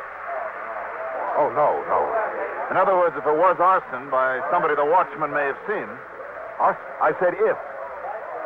And if that watchman did see anybody around. Arson, all right, Dollar. Boys are sure of it. They are, Lieutenant? I can't believe it. As for Ben Matthews, the watchman, well, I don't think there's much question but that he did see who did it. And that he knew him. Oh? Then you mean Ben is still alive? That door had a dead latch on it. Took a key to open it inside as well as outside. I know, and old Ben had orders not to admit wait anyone. And listen, Mr. Hallett. I'm sorry. Go ahead, Lieutenant. Ben's key is still in the inside of that lock. So he let somebody in. Now, that means somebody that he must have recognized. Why do you say that? I knew old Ben. I know he had orders not to let anybody in. Not anybody. Isn't that true, Mr. Hallett? Yes, of course it is. So I know he wouldn't. But of course, if his boss told him to open up. Now, just a minute, Lieutenant. If you're implying what I think you are. Yeah? Well, if the shoe fits. Don't worry, Mr. Hallett. He'll never be able to testify. Thanks to that bullet in his head. Good Lord. Breaks your heart, doesn't it? Yes, it does. You know something? Now, just a minute. Just 1 minute. Stop acting like a couple of angry kids. Lieutenant. Yeah, well? You say it was arson. With a murder on top of it. And Mr. All right. Now, what kind of a device was used? Device? What do you mean, What Tom? kind of a timer to set it off? Nothing. No device. Only a paraffin wick. Into a bottle or tank of some kind of that solvent in there. How long a wick? Only a couple of feet. And that means that somebody was in there only seconds before it went off. And that's somebody, Mr. Hallett. I tell you, I was at home on the other side of town. That's And right, I tell he was, you, Mr. Lieutenant. Hallett. What did you say, Dollar? He was at home, Lieutenant. I know, because I called him on the telephone only seconds before this thing started.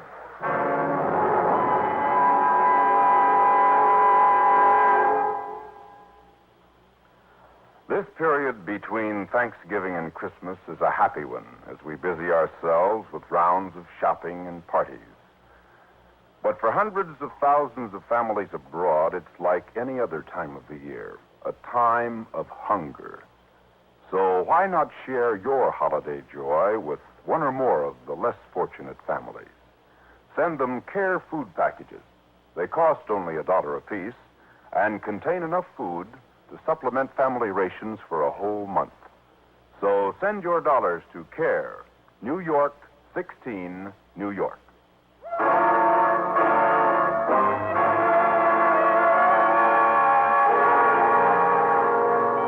Item 3, 10 cents for a phone call to Mr. Jonathan Buckley at his home. Luck was with me. The Hallett Industries account was in Mr. Buckley's bank. But now, look here, Johnny. You know very well I can't tell you that. Such matters are completely confidential between a banker and his client. Even though arson is involved, Mr. Buckley? Even though, Johnny. And a murder? Murder? That's right. Well? What if I were simply to say that, in spite of all the money originally transferred from his New York bank, that Hallett's financial condition is pretty bad. Oh? Would that be of any help, Johnny? It certainly would. Thanks.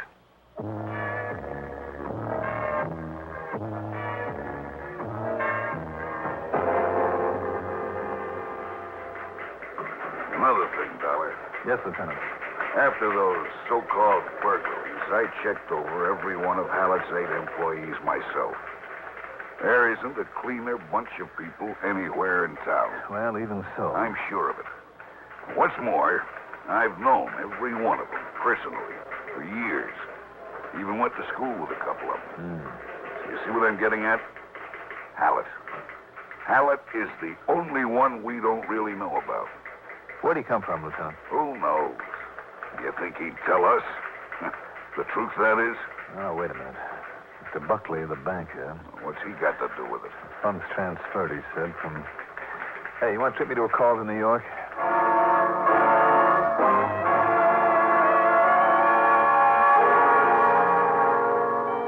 The phone call was to an old friend of mine, Lieutenant Randy Singer, Detective Division, 18th Precinct, New York Police Department.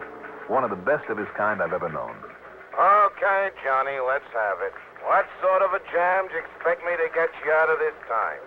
And what you doing down here in New York? I'm not. I'm up here in Hartford. Now, listen. Oh, I get it. You need an excuse to pad out that fancy expense account of yours, huh? To impress somebody. Randy. You're running up a phone bill. Randy. Oh, go ahead, Johnny. Talk it up.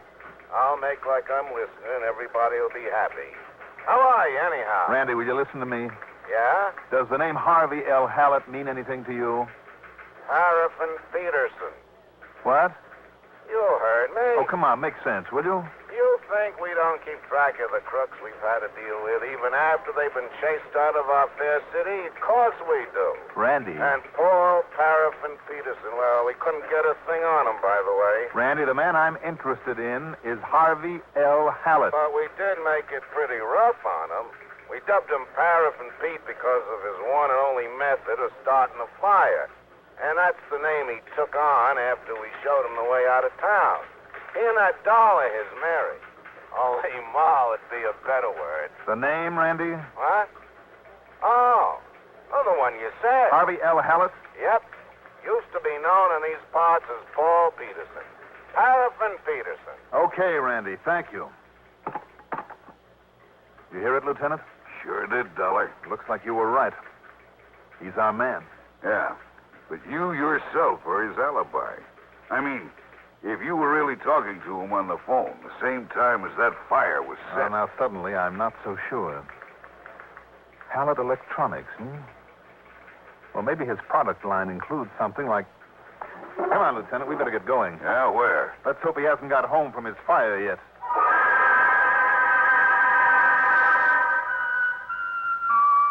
When we got there, Hallett was just walking into his front door, which means he didn't have time to put away the device that his wife, Mary, had been careless enough to leave sitting on a table not more than 2 feet away from the telephone. Now, just a minute, Mr. Dollar. What... Yes, Hallett? You mind telling me why you two have bulled your way in here this way? Lieutenant, will you please stop fooling around with our tape recorder until I find out what this is all about? If it's the music you want, I'll put on the radio. There's nothing on that tape but a lot of noise from a party we had. Dollar, I asked you a question. Are you ready, Lieutenant? All set. All right, I'll turn it on. Oh, just a minute. Hold it, Hallett. You pull that electric plug, and I just might pull this trigger. This is ridiculous. Well, we'll see. There's nothing on that tape, I tell you. There's nothing on it. It's Harvey Hallett. Merry Christmas and all that, and listen now. I'm very anxious to see you and talk to you about some problems over at my electronics plant. But I have to leave now immediately. Well, I must... Can I call you on Tuesday? On Tuesday morning, to say about, Yes, I know, dear, I know. Dollar, I'm sorry, but I have to hang up. I'll call you on Tuesday. So, Johnny? That's right, Lieutenant. Pre-recorded here before he left to set the fire. So when I called in answer to his urgent message, all his wife had to do was hold the phone over next to this tape machine. No wonder I couldn't get a word in edgewise. Then, as soon as I hung up, she called him at the plant to go ahead. Any comment, Mr. Hallett?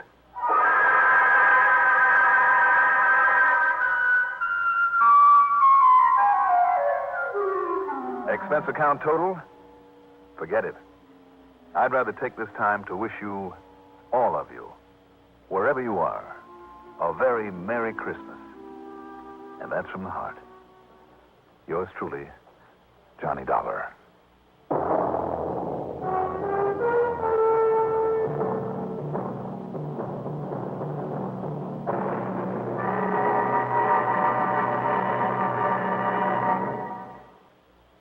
Now, here's our star to tell you about next week's story. Next week? Well, next week, there won't be any case. But I think you'll want to be here anyway. Next week at this time, you'll be hearing our annual Christmas Eve Sing with Bing. We'll be back 2 weeks from now. Merry Christmas from yours truly, Johnny Dollar.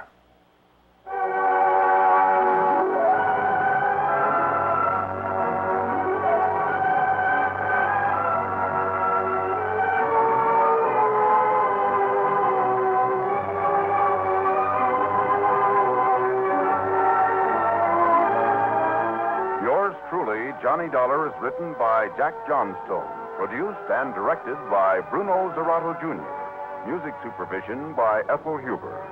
Johnny Dollar is played by Mandel Kramer.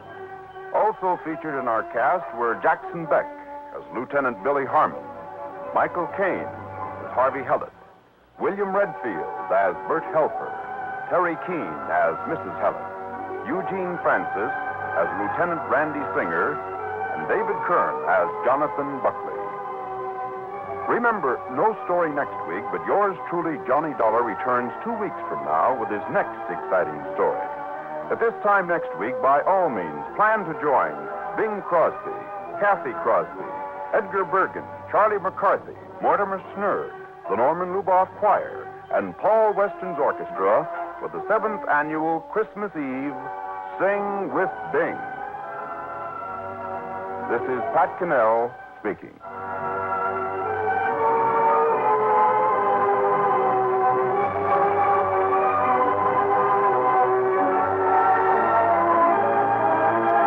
The stars shed their inhibitions on Arthur Godfrey time weekdays on the CBS Radio Network. Johnny Dollar. Happy New Year, Johnny, and many of them, and may your shadow never grow less, and all that sort of stuff. And the same to you, cheerful Charlie. Yeah, only it's Hal. What? Hal Kemper. You know, Eastern Liability and Trust. Hal, how are you? What's a good word? You made any plans for dragging in the new year in the usual fashion? Oh, in my usual fashion, yes. Well, what's that supposed to mean? Well, it means that instead of getting myself hooked into some big, noisy, drunken party, and then risking my one and only life among all the crazy drivers who'll be seeing double because of the parties they've attended. Here. Instead of greeting 1962 with a hangover headache, I have other plans. Oh, yes, I forgot. Hmm? That luscious little damsel you've been courting all these years, Betty Lewis. Well, that's just the trouble, Hal. So what's the deal, Johnny? Quiet little supper, just the two of you over at her place with a log crackling on the hearth and candles on the table, all that sort of stuff. Oh, I'm sorry, Hal. And at the stroke of midnight, a glass of sparkling champagne to match the sparkle of her lovely eyes. How am I doing? I guess right? Not quite. Betty's out in Ohio spending the holidays with her folks. Oh, well, good. What's good about it? It means you have no plans. So, Johnny, I'll tell you what you do. Sorry, Hal, but I'm going to be sensible, stay right here, have me a quiet little drink, listen to all the celebrations on the radio, get a good night's sleep, and start the new year cool, calm, and hope I can make a good one of it. Well, now, before you settle down, Johnny, how's about coming over here to my house for a few minutes? Hal, I'm sorry. No, I want you to meet and talk to Dr. Albert Begley is all. Dr. Begley? The heart man? The heart man. Why? Because of something he's just told me about one of his patients, who happens to be an important client of ours, a wealthy old widow by the name of Mrs. Nancy Cunningham. What about her? You come on over here to the house. Let Dr. Begley tell you. Hal, on New Year's Eve? Look, I thought I got over the point that I'd rather stay out of a car tonight. Let's wait until sometime in 1962, like tomorrow, maybe. Now, only one trouble, Johnny. If we do wait, if what Dr. Begley says is true, that nice little old lady might never live to see 1962. Oh? Yeah. I'll be right over.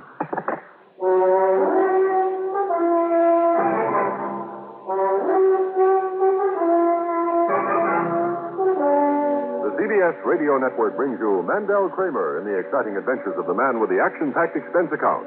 America's fabulous freelance insurance investigator, Yours truly, Johnny Dollar.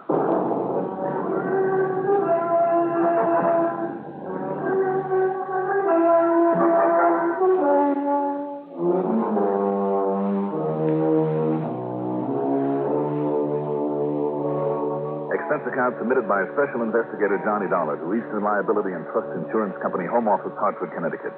Following is an account of expenses incurred during my investigation of the one-too-many matter.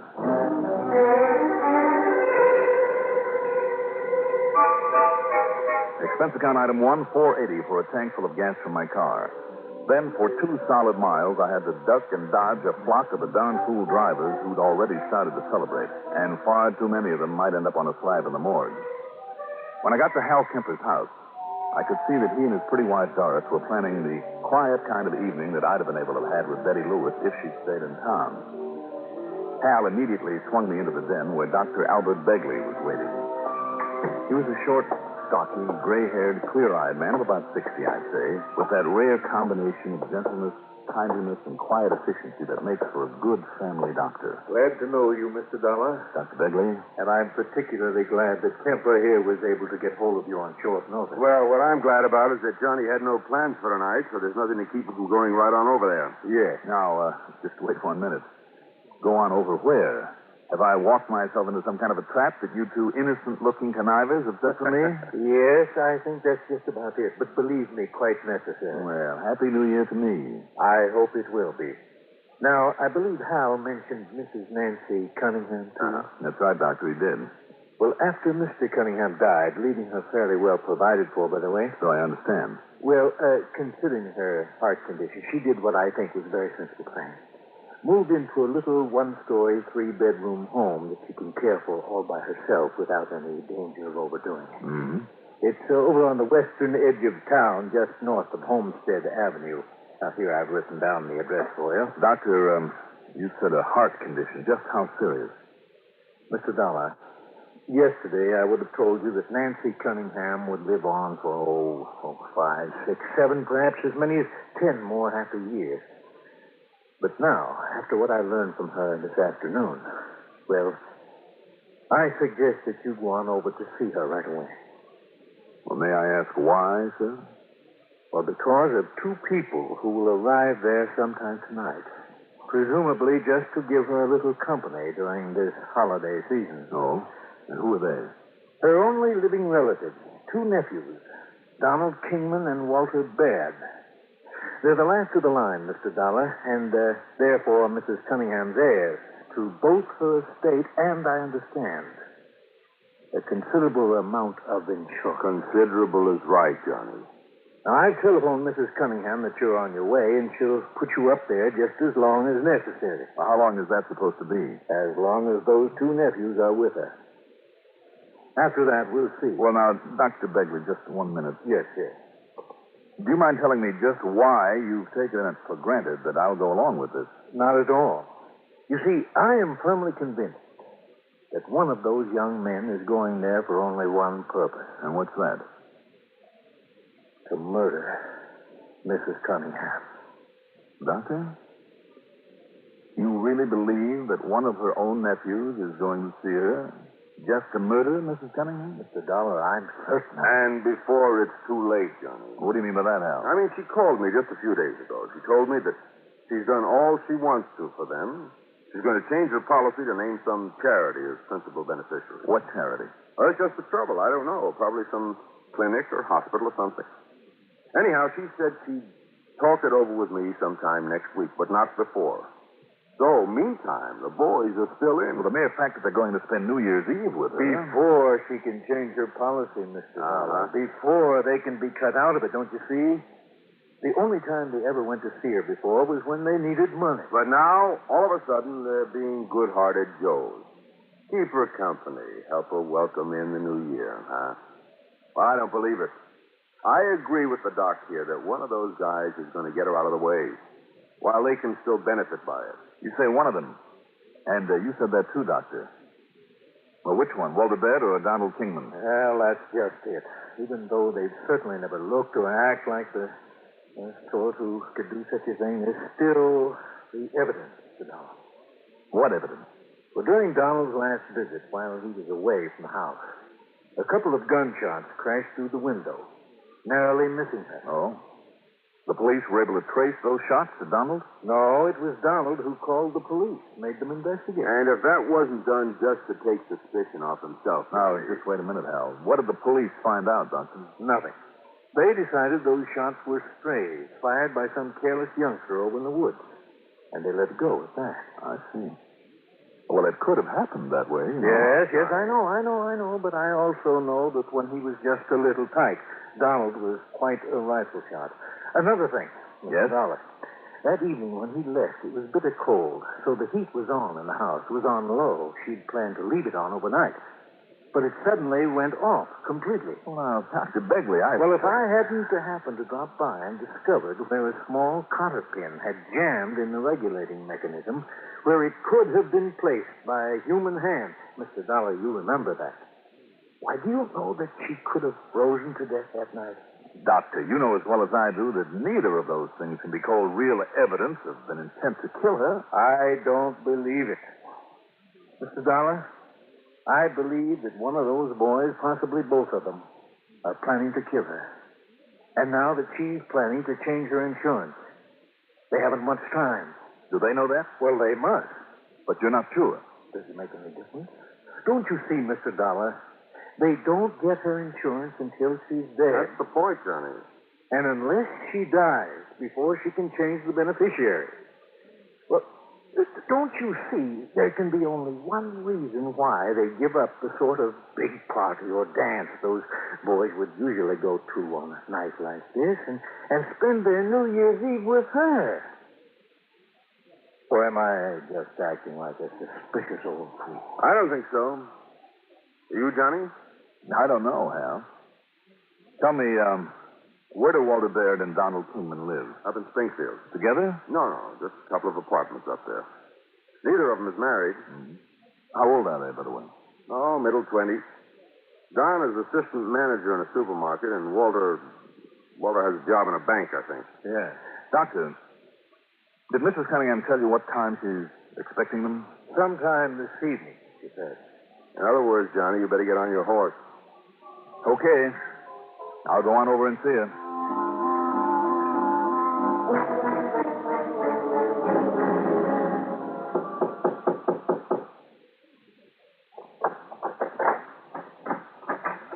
Yeah? Oh. Well, you must be either Donald Kingman or Walter Baird. Don Kingman. Are you Mr. Johnny Dollar? That's right. Well, Happy New Year, and come in, Mr. Dollar. Thank you. Old Doc Begley phoned out Nancy just a little while ago and said you'd be here. Oh? And I say good, the more the merrier. Come on to meet my cousin, Walter Baird. Walter, this is Mr. Johnny Dollar, and you know who he is. I certainly do. Well, Walter. That's right, Mr. Dollar. Happy New Year. You too. Who is it, boys? Mr. Johnny Dollar, Aunt Nancy. Oh, good. Please excuse me, Mr. Dollar, but I'm still dressing for our little party. Oh, surely, Mrs. Cunningham. I didn't realize how late it was. Well, at my age, it takes a bit longer to get ready than it used to. Well, that's perfectly all right. I'll be with you in just a few minutes. Well, sit down, Mr. Dollar. Make yourself comfortable. Sure. Well, my goodness.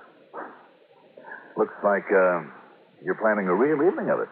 And with no pain. I pick up all this food and plates, silverware, glasses, even the tablecloth and napkins in one of those catering places on the way in. Mm-hmm. Even that portable bar.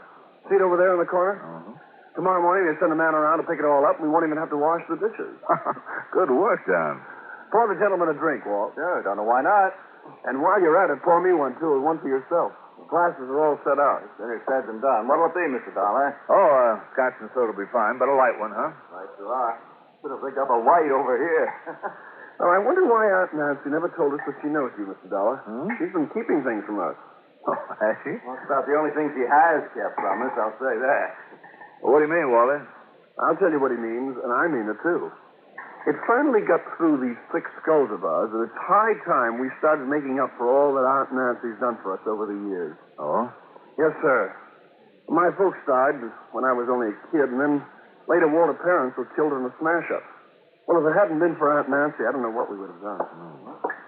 Here we are. Happy days. And many of them. Let's go. The point is, we finally came to our senses, and this little celebration tonight, well, it's only going to be the beginning. Amen. Yeah, I'm afraid that repayment of our debt to her is long overdue, and that... Hold the phone. What's the matter? 9 p.m. already. On the nose. Why? Walter, did you put the champagne on right? No, I thought... Oh, son of a gun. Oh, now, don't tell me. I'm afraid so. The champagne's the one thing we forgot. Look, as far as I'm concerned, Don't give it a second thought. There's a liquor store about 10 blocks up the street. I've got my little blue coupe out front, so I'll be back here with a couple of bottles by the time you can whistle Dixie. Tell me, Mr. Dollar, how long have you known Aunt Nancy? Mind if I ask you a couple of questions first, Don? Not a bit. Like me to sweeten that up for you first? No, thanks. This is fine. Well, I think I'll add a little scotch to mine. Walter makes them pretty pale. But go ahead with the questions. Yeah. Only what was that? Probably some crazy driver out there wrapped his car around a tree. Must have done a good job of it. Now tell me this, Don. Maybe I can anticipate a couple of your questions. No? Like, did Walter and I know Aunt Nancy was considering changing her insurance to cut us off? Well, did you? Frankly, Mr. Dollar, the answer is yes. Oh, is it? And, is that the reason you have suddenly decided to be nice to her? One of them. To be perfectly honest about it, yes. At least, it was. Not anymore, though. You better explain that. She changed her mind tonight. Yesterday, as a matter of fact, but she told us about it tonight. Well, then you will get the insurance. Yes, we're still in. Instead of wiping us out and giving it to some heart foundation or going ahead with that sanitarium, she was going to build for old... Don, what's the matter? I don't know. No, I feel it too. This drink, I can't... I know. I can't get out of my chair. Dollar.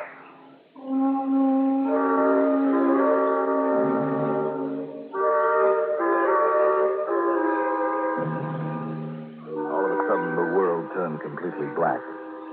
I vaguely remember rolling off my chair onto the floor and then nothing for what seemed a century or two. Finally, in a sort of a daze, I could see a policeman standing above me and feel the flat of his hand slapping me in the face.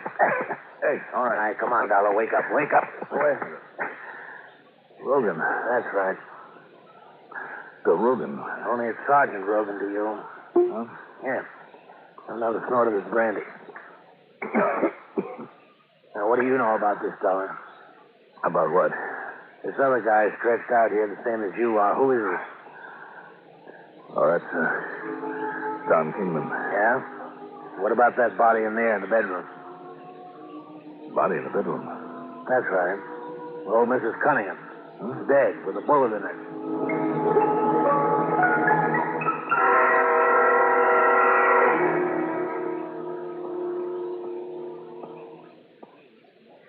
Special memo to football fans.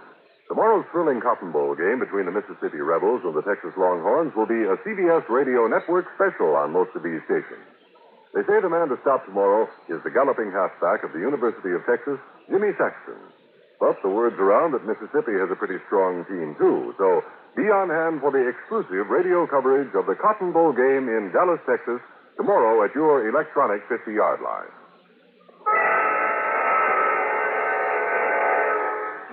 Rogan, you said that Mrs. Cunningham has been murdered? A 22 bullet right in the head. Good Lord. One of the other boys was up the street looking into a car crash. He heard the shot, radioed for me to get over here, and I busted my way in, and, well, what do you know about it? All I know is that Don and I were sitting here having a drink. First Don collapsed, and then it hit me. That was it, Rogan, a drink. I'll say it was. You see the sediment here in the bottom of your glass? No. Don't touch it. You don't touch anything until the lab crew gets in. All right. And there's more of that sediment in his glass sitting there on the table besides where he keeled over. You see this little envelope I found on the shelf under the bar? It's an morphine. Yeah. Looks like your and his drink were loaded with it. I couldn't even rouse him. Even this full glass over here has some in it. That's Walter's glass, and he didn't drink any. So that was it. Yeah? What was? Walter poured the drinks. Then, without touching his own, he left on an errand, or so he said. But instead, you mean, this Walter, whoever he is, came back here, killed the old lady? That his so-called errand was only to make himself an alibi, to make it look as though he wasn't here? All he had to do was show up at that liquor store. I thought that if anybody might try to kill her after all the big build-up I got, but I guess I was wrong. Yeah, look, will you start making sense? Rogan, it looks as though all you have to do is find Walter dead. Dead, huh? You got any idea where to find him? What time is it now? 10:40. Well, he can't have gone very far. Well, where'd you see... Now, hold it a minute. Sergeant Rogan. Yeah? Yeah? It was who? Okay. You sending a lab crew over here? Right. Dollar, is your head clear enough now to know what you're talking about? Well, I think so. What time did Walter Baird leave you two here? Well, wait a minute. The mantel clock had just struck 9. According to my watch, well, let's see. Yeah, it's on the nose. And that crash down the block happened less than a minute after 9. Some drunk smashed into a little blue coupe that was coming from this direction. The blue coupe? Yeah, the drunk is dead, and the other guy's in the hospital, but he'll get over it. And this other guy? Yeah, Walter Baird. So he couldn't have done this any more than Donald here could have. I mean, if Don passed out, like you say. But who then? You said you busted in. That front door was locked tighter than a drum. And there's no sign of anybody else having broken in. Well, the truth that Walter couldn't have done it. Well, then who? Dr. Begley? What? The way that he so carefully laid out for me all the reasons that Walter and Don had for wanting her dead? That is a cover-up, so I wouldn't suspect him? Yeah, well, now, And wait that a minute. charity that she might have left her money to? Some hospital or clinic, Hal Kemper told me? That's something Dr. Begley wanted money for? So much that he was willing to kill her? And as a doctor, an old friend, he'd have a key to the house, possibly. You sure you're feeling all right, Dollar? It wouldn't make any sense. Make no sense at all. You think you were making any? If he hadn't changed her insurance yet, and he must have known that, so killing her wouldn't do him any good. Dollar, listen. Yeah, what? We know that Walter couldn't have done it, okay? And we know that Donald couldn't have done it. So, that leaves you. Oh, let's not kid about it, huh, Rogan? Okay, then. Are you sure this doctor who might have a key would be more likely to know about the penorphine that was used on you Anybody two? would know about that stuff and be able to get it. But are you sure this doctor has nothing to gain? The only ones who could possibly gain are Walter Baird. And he's out. And Donald here, who... Wait a minute. Well, Don couldn't have done it. Look at him. Wait a minute. Maybe I was a little befuddled from that drug, but... Look, this glass. This glass of Donald. Don't touch now. Just leave it there on the table. The point is, Rogan, did you touch it? Did you? Of course I didn't. I told you, Dollar. Then that's it. It has to be. Dollar. Donald. Knocked out by the penorphine? Sure he was. And still is. That's right, but not until after he killed her. But didn't you say Listen to me now. Those glasses have the drug in them, all right. All 3 of them, to make sure that I'd get some of it. And not only you, but them too. No, because if Walter himself hadn't suggested going out for the champagne, Don would have told him to, before Walter could touch his drink. And that ducking out would make Walter the only suspect in the murder. Well, of course. The only thing that cleared Walter was the accident that Donald couldn't foresee. All right. Right after Walter left, Don took his drink over to the bar to make it stronger, he told me. Actually, it was to get rid of the drug in it and pour himself a fresh one. Yeah, well, now he came back here, took a couple of sips, and when he saw the stuff was beginning to hit me, he made like he was passing out. Then, when I fell on my face, he got up, killed her, came back in here, poured some of the drug into his drink again, and passed out legitimately. And with what he thought was a perfect alibi that I would have to back up for him. Dollar, that's a darn good theory. And maybe that's the way it happened. What do you mean, maybe? When he comes to, we'll face him with it, and if he can prove otherwise, I'll eat your shirt. But whatever gave you the idea? The glass of his, Rogan. The fact that it is now sitting there on the table. Huh? He put it there after he'd done the murder. After? Yes. After he actually took the drug that made him really pass out. I don't get it. All right, listen. When he faked it, earlier, when the stuff hit me, Donald dropped his glass. Oh? Yes. It rolled onto the floor. It was one of the last things that I saw and heard. Look, see there? It left a little stain right there on the floor. Hey, you're right. He dropped it to convince me that he was passing out. But now it's up on the table. And only he could have put it there, Rogan. Satisfied?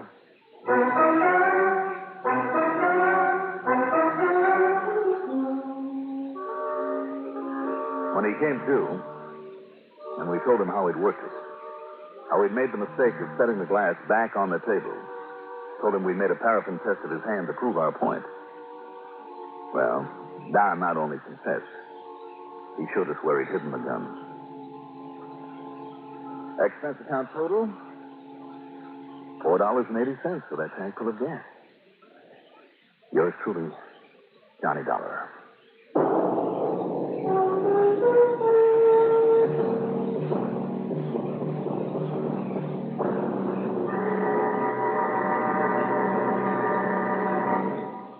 Now, here is our star to tell you about next week's story.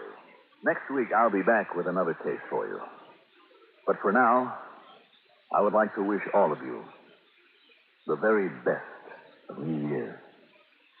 Yours truly, Johnny Dollar.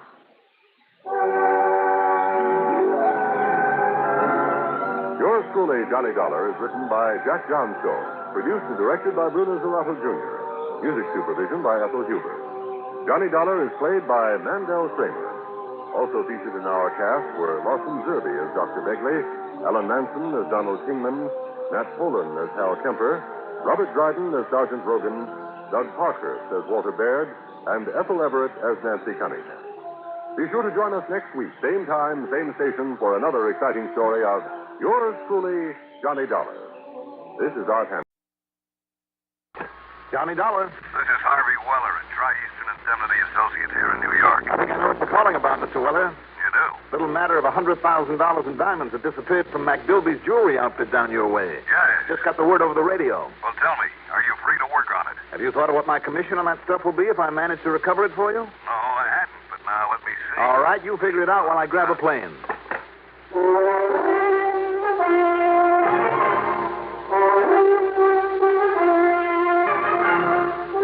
The CBS Radio Network brings you Mandel Kramer in the exciting adventures of the man with the action-packed expense account, America's fabulous freelance insurance investigator, Yours truly, Johnny Dollar.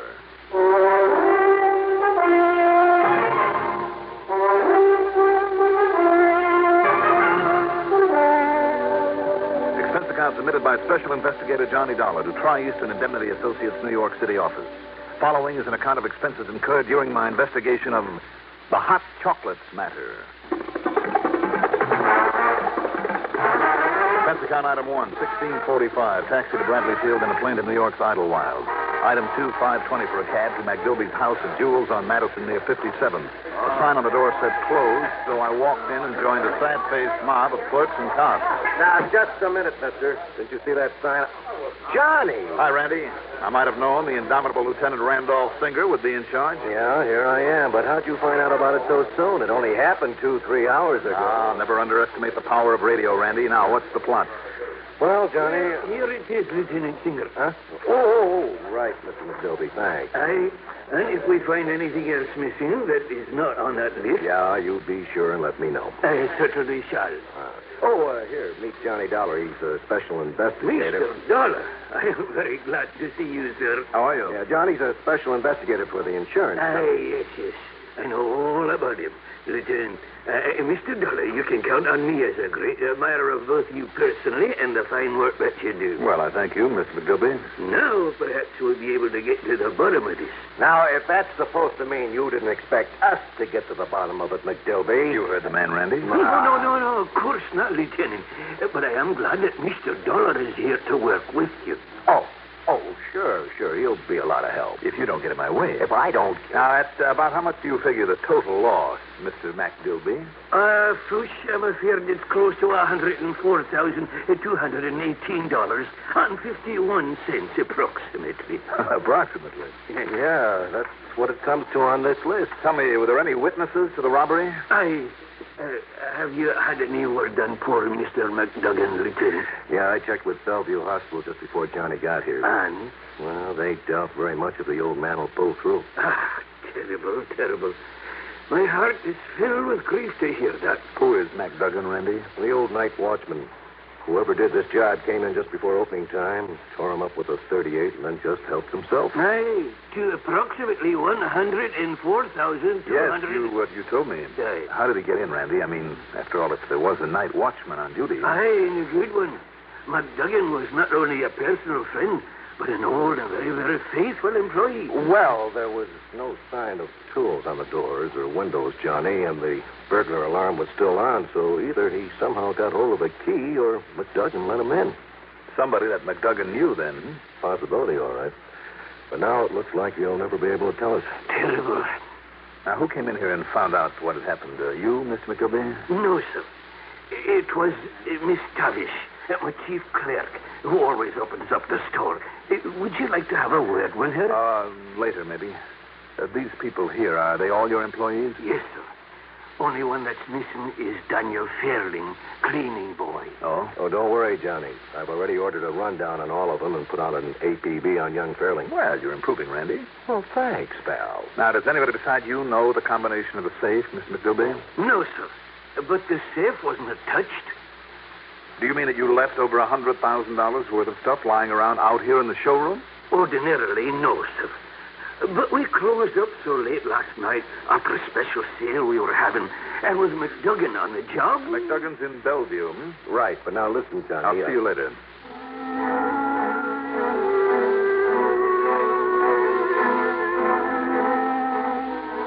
Item 3, $1 even for a cab to Bellevue Hospital.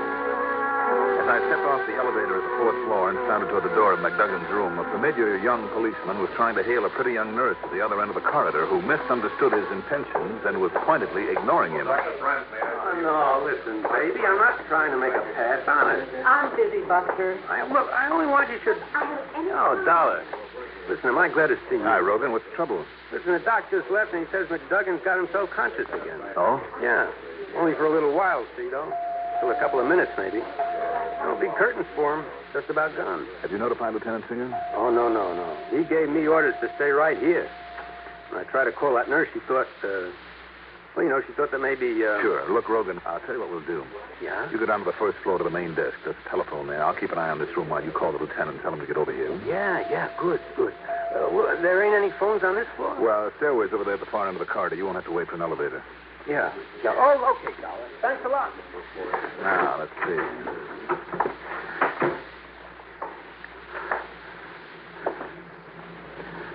Mr. McDuggan?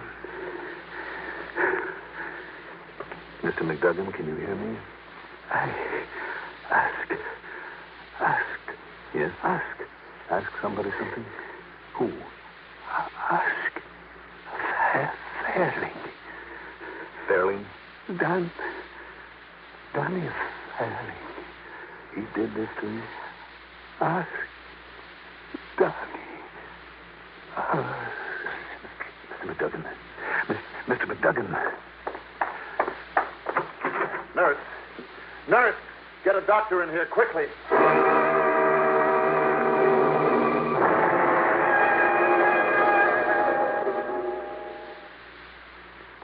This ever happened to you? You're driving down a long highway or working late, and then monotony makes you feel drowsy. Perk up with No-Dose. No-Dose keeps you alert with the same safe refresher found in coffee. Yet No-Dose is faster, handier, more reliable. Absolutely not habit-forming. The safe way to stay alert without harmful sounding. No-Dose.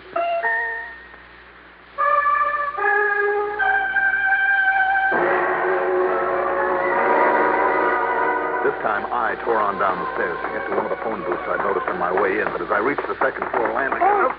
Oh, why don't you watch? Oh, Dollar. Listen, Rogan, did you get Randy Singer? Yeah. Lieutenant's coming right over, but, hey, you left old man McDougan alone? You get on back to him and hope he lives until Randy gets here. Oh, yes, sir. In the phone book, I found only one Daniel Fairling listed. Item 4, another $1 for another cab to a shabby apartment building in a section the other side of the Williamsburg Bridge, not too far from the docks that line that side of the East River. The push button beside the name Fairling in the outer lobby didn't work. Then I found that the front door was open. I went in, up a rickety stairway to start looking for apartment 3B.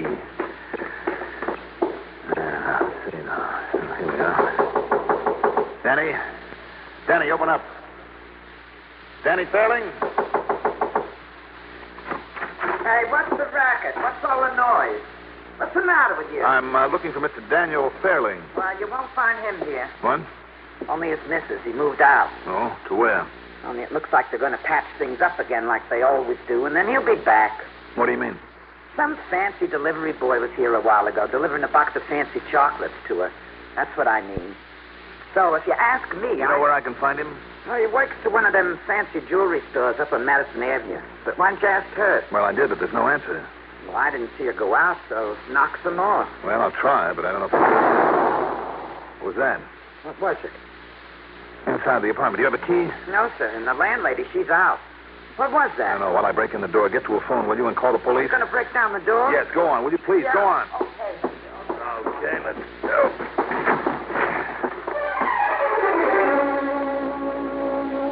It wasn't pretty. The bomb had been inside the box of candy. It had gone off, and the Fairling woman had opened it, plastering walls, ceiling, and floor with bits of chocolate. As for Mrs. Fairling, young or old, beautiful or homely, nobody can tell now. Okay. I called the cops, mister, and they're coming right over. All right, good. Will you stay here until they arrive? Yeah, but did you find out what the... Oh, no. Oh.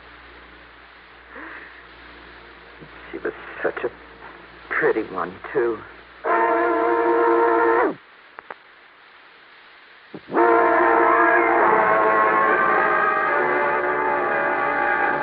Item 5, 10 cents for a phone call to Lieutenant Singer's office at the 18th Precinct. Yeah, Johnny, I got there.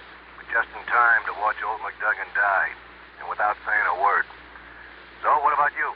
You have any luck when you saw him? He was able to say only one thing to me, Randy. Yeah? What was it? The name of that cleaning man that McDilby mentioned to us this morning. The one that's missing? Danny Fairling? Uh-huh. But all he said about him was... Well, then we're in luck.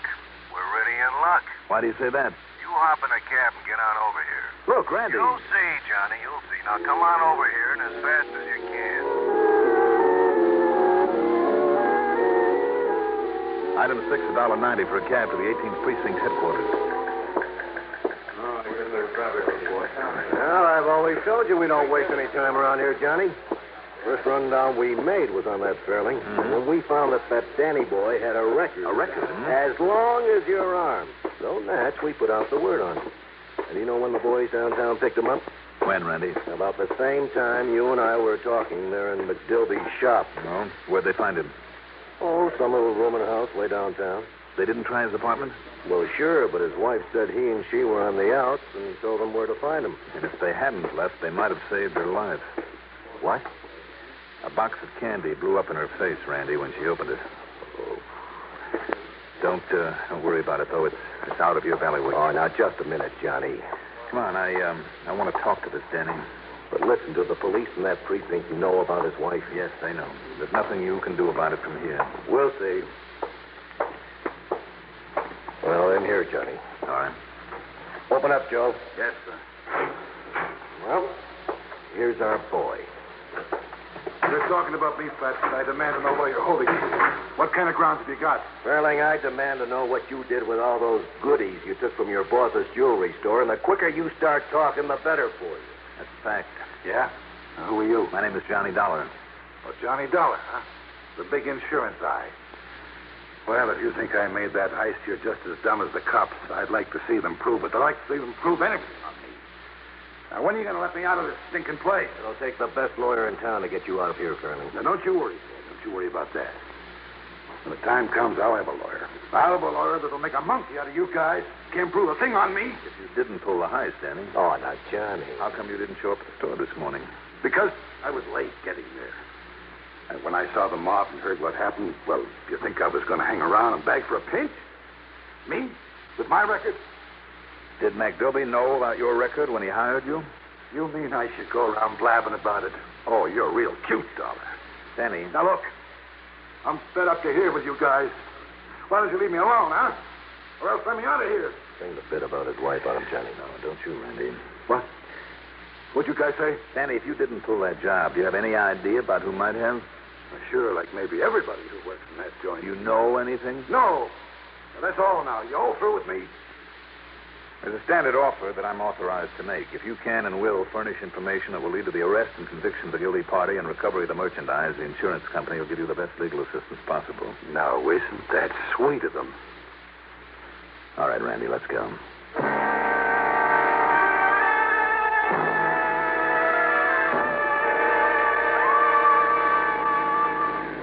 So, that's the picture, Randy. Okay, Johnny, but the boys from that precinct are going to want to be asking him a lot of questions about it. Well, just don't let them know that you have him yet. Not until I have time to check this a little bit more. Yeah? Why?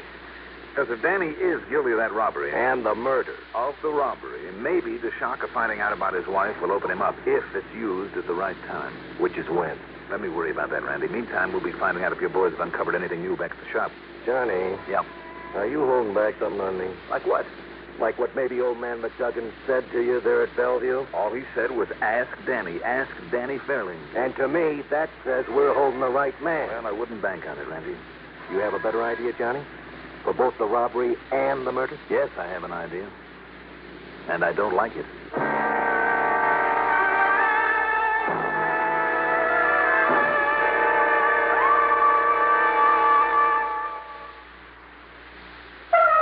Treat your taste kindly with Kent. Treat your taste kindly with Kent. Treat your taste kindly with Kent. Smoke Kent, the micronite filter cigarette. Yes, people who want to get away from harsh, rough-tasting cigarettes know that the one to switch to is Kent. And there's a very good reason why.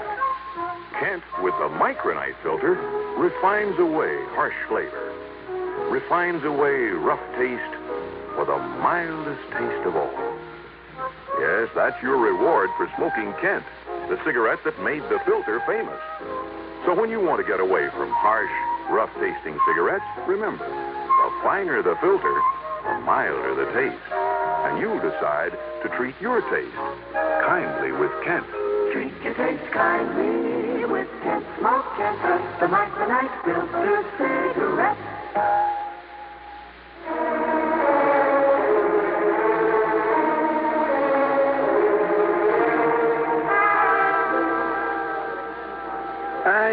We finished the recheck, Mr. Dollar, and my loss is just exactly as I stated to you previously. Is it permissible to open up now for what little is left of the day's business? Well, I don't see why not. Let's wait a little, Randy. A couple of things I'd like to check on. Oh, now, Johnny, you know that my boys have covered everything. Do you have any notions, Mr. Dollar? Well, we sure have. That cleaning boy of yours, Danny Fairling. Young Danny? Do you think like this? Young Danny. Oh, fush, no, I can't believe it. And that ain't all he did. Oh, but he couldn't have. And yet, perhaps. What do you mean, perhaps? That crook and killer now has a record a mile long. Aye. Then perhaps it was Danny. But can you prove it against him? It might be a little harder to prove than the lieutenant thinks. You mind if I look around a little? Oh, I'll be glad to show you anything and everything. Well, there's no point in taking your time if you're getting ready to open up again. No, he's perfectly all right. Miss, perhaps you can help me. Yes, sir. Miss Tavish, this is Mr. Johnny Dollar. How do you do, Mr. Dollar? You'll be kind enough to show him anything that he likes? That'll be a pleasure, Mr. Dollar. All right. Then let's get to work.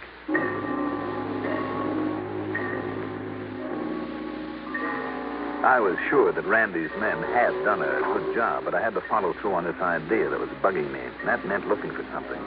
Anything to back it up. And then I found it. In a small cleaning closet in the back. How did this box of chocolates get in here? Oh, well, you know, chocolates were young Danny's weakness, Mr. Dollar. They were? He simply loves to nibble on chocolate candies all day long. I see. And so whenever he'd do an errand or a special favor for one of us, we'd buy him a box of them. Those French ones are his favorite.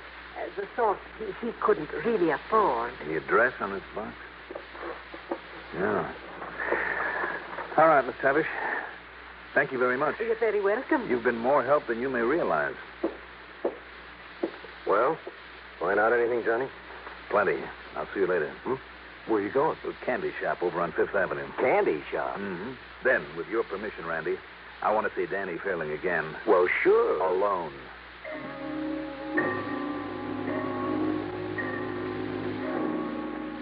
Mais oui, monsieur. We did deliver a box of our excellent chocolates to that address this morning. Just chocolates, huh? I remember it well, monsieur. Now tell me. Because the gentleman who made the purchase last evening took them with him, but then came back later and asked that we deliver them today. How much later? Oh, perhaps an hour. Mm-hmm. Plenty of time to open the box, take out some of the candy. Tell me this. That customer, was he a small, tough-looking young fellow? Oh, no, monsieur. He was a well-dressed English or a Scottish gentleman. Thank you, my friend. You've just helped me solve a murder. Murder? Or I should say two.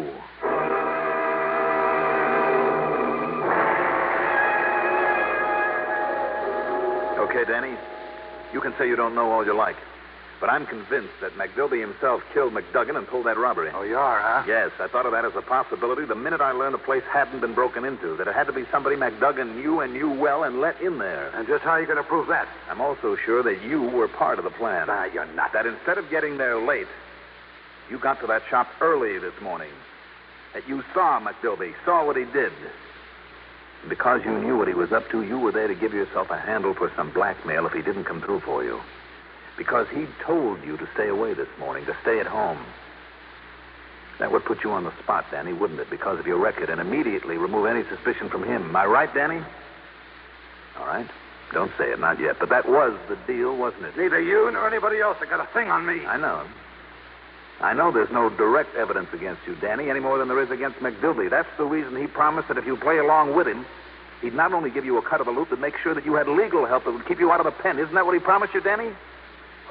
Well, come on, you can't deny that, can you? Do you think for a minute he was going to keep any such promise? When you and ex-con made such an easy whipping boy when nobody cared what happened to you?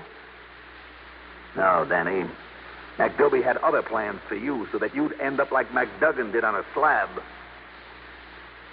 You haven't thought of that, had you? No.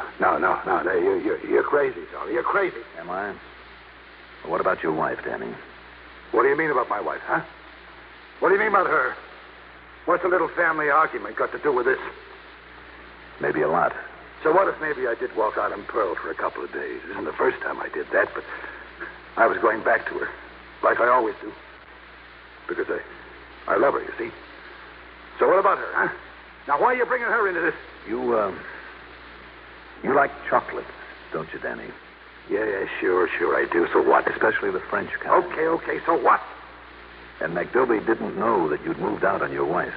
So why should he? Him or anybody else? So he thought that you would be there at the apartment this morning, didn't he? Yeah, maybe so. But so what? What's that got to do with Pearl? Now, look, start making sense, Dollar. That's the reason he sent the box of chocolates there. Huh? The box, Danny. So that makes him a crook and me an accessory? Danny, the box had a bomb in it. What? A bomb? Yes. It killed her. Pearl. No. Pearl. Sorry, Danny. You listen to me. If the law doesn't kill him for it, Dollar, I will.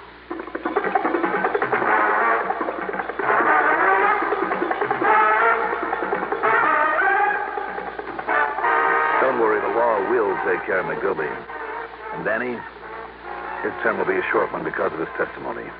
And my testimony. Expense account total, including the ride back to Hartford, $49.35. And don't forget the commission. Yours truly, Johnny Dollar.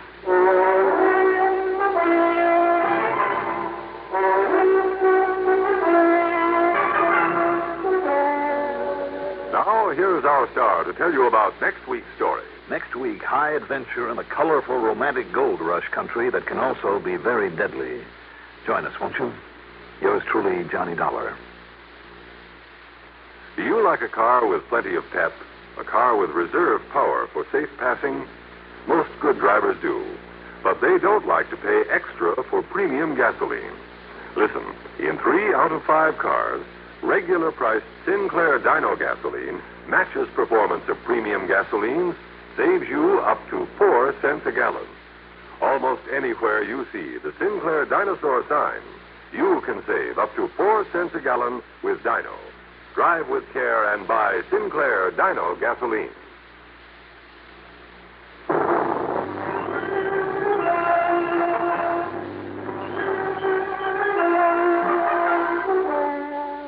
Yours truly, Johnny Dollar, is written by Jack Johnstone, produced and directed by Fred Hendrickson. Johnny Dollar is played by Mandel Kramer. Also featured in our cast were Jackson Beck, Sam Gray, Gil Mack, Bill Lipton, Guy Rep, Betty Gard, Ivor Francis, and Vicky Bola. Music supervision by Eugene Sines. Sound patterns by Walter Otto. Technical supervision, Mike Shotskis. Be sure to join us next week, same time, same station, for another exciting story of yours truly, Johnny Dollar. Art Hanna speaking. Keep in instant touch with world events through this Net Alert station of the CBS Radio Network. Johnny Dollar. Fred Larkin, Johnny, at New Jersey Fire and Casualty. Fred. I hope I didn't get you out of bed. Well, you certainly did, but don't give it a second thought. How are you, Freddie? Pretty good. How are things in the grand old historical city of Trenton? Here in Trenton, fine. A little farther south, though, I'm not so sure. Like where, for instance? Like just outside of a little town called Woodbine. Remember it? Woodbine? Yeah, you handled a case for us down there 3 or 4 years ago. Oh, sure, I remember. Some crook with a mattress factory pulled the old stunt of billing his clients more than they actually paid for the stuff he sold them. Right. Not knowing about that little trick, we'd give them insurance for the amount shown on those phony bills, double what they paid. And when something happened to the merchandise... Sure, they collected twice as much from us as they were entitled to. Real nice people down there. Well, what goes this time? A couple of fires. Oh? Arson? That's what I hope you can find out. Any reason for suspicion? Yes, I think so. Like what? Well, why don't you run on down here and let me tell you all? And, Johnny... Yeah? If what I think is going on, if you can put a stop to it before we have to pay for any more losses, well, you can figure on not only your expense account, but a nice big fat commission to boot. Freddie, you speak the language I love to hear. I'm on the way.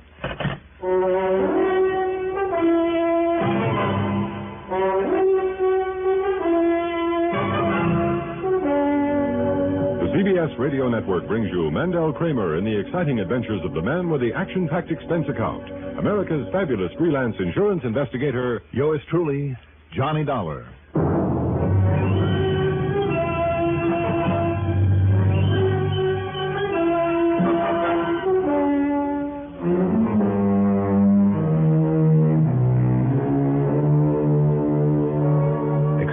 Submitted by Special Investigator Johnny Dollar to the New Jersey Fire and Casualty Insurance Company, Home Office, Trenton, New Jersey. Following is an account of expenses incurred during my investigation of the terrible torch matter.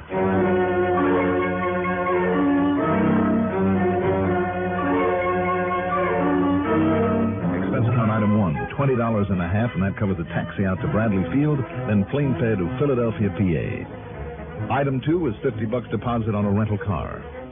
I headed north on Lucky 13, crossed the Delaware at Morridsville, and George Washington did, I might say, and landed in Trenton, the Jersey state capital, shortly after noon.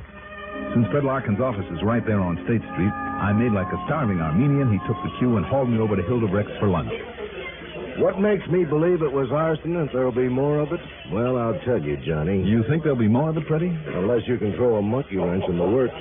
How well do you remember Woodbine, Johnny? Oh, I don't know. Mostly farm country down there, as I recall. That's right. And acres of sandy soil, scrub oak, and pine trees.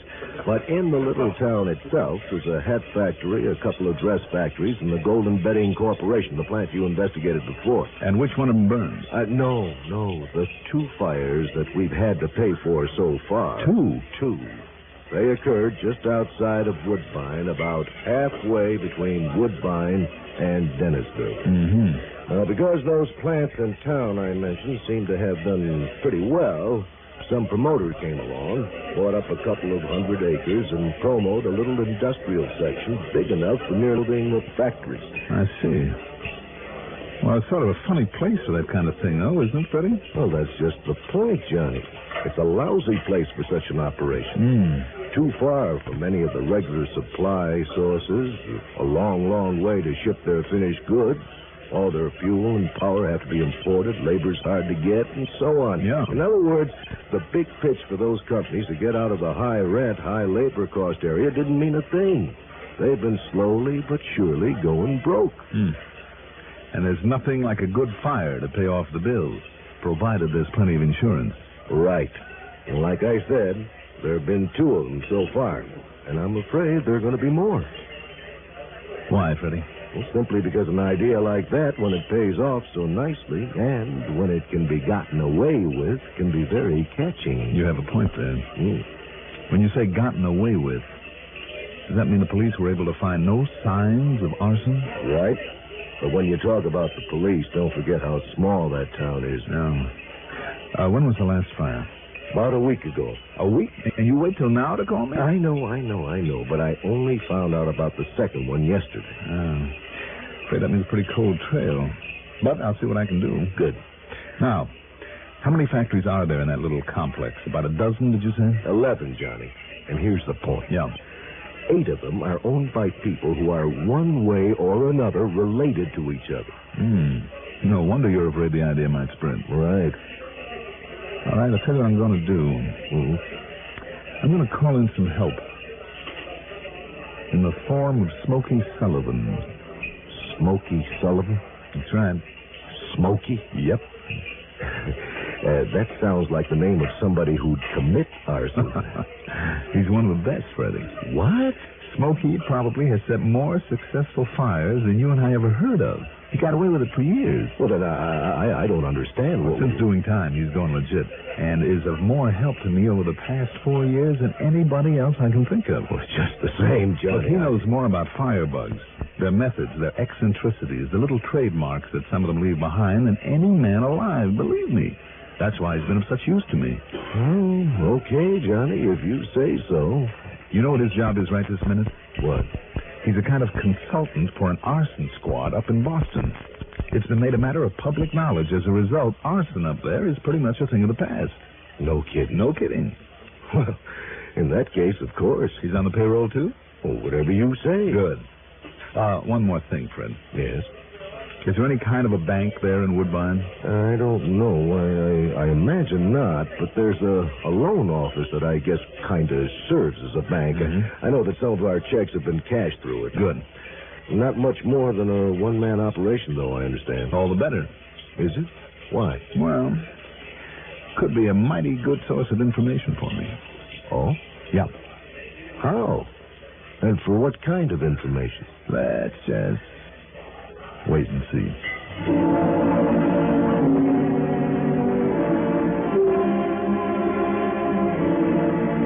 Item 3 is a total of $41.40. Covers a long-winded phone call to Boston, then Smokey Sullivan's plane fare, and finally dinner and hotel accommodations for the 2 of us there in Trenton. Yeah, but, Johnny, where can that racket down there in South Jersey in such a little one-horse town like that? Well, why not, Smokey?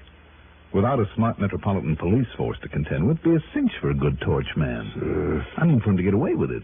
And certainly a whole string of factories, no matter how small, could promise enough loot to make it worthwhile for him. Another thing. Oh, yeah, Johnny. A lot of those plants are owned by people related to each other, who got suckered into setting up and operating in that unlikely place by some smart promoter. Now, if that family group all came from one place, like, well, from one big city, maybe that'll give us a key as to where they dug up their firebug. Who knows?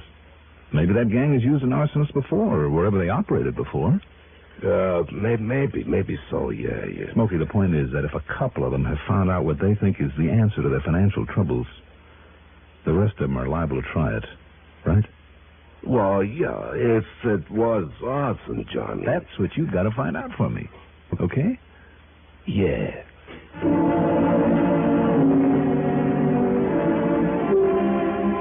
Early the next morning in my rental car, we headed south, through what's known as the Piney Country, passing towns with such colorful names as Mount Holly, Indian Mills, through Hamilton, Mays Landing, and Tuckahoe.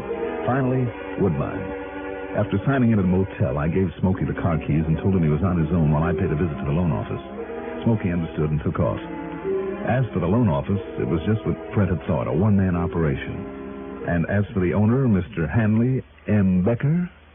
What's that? What?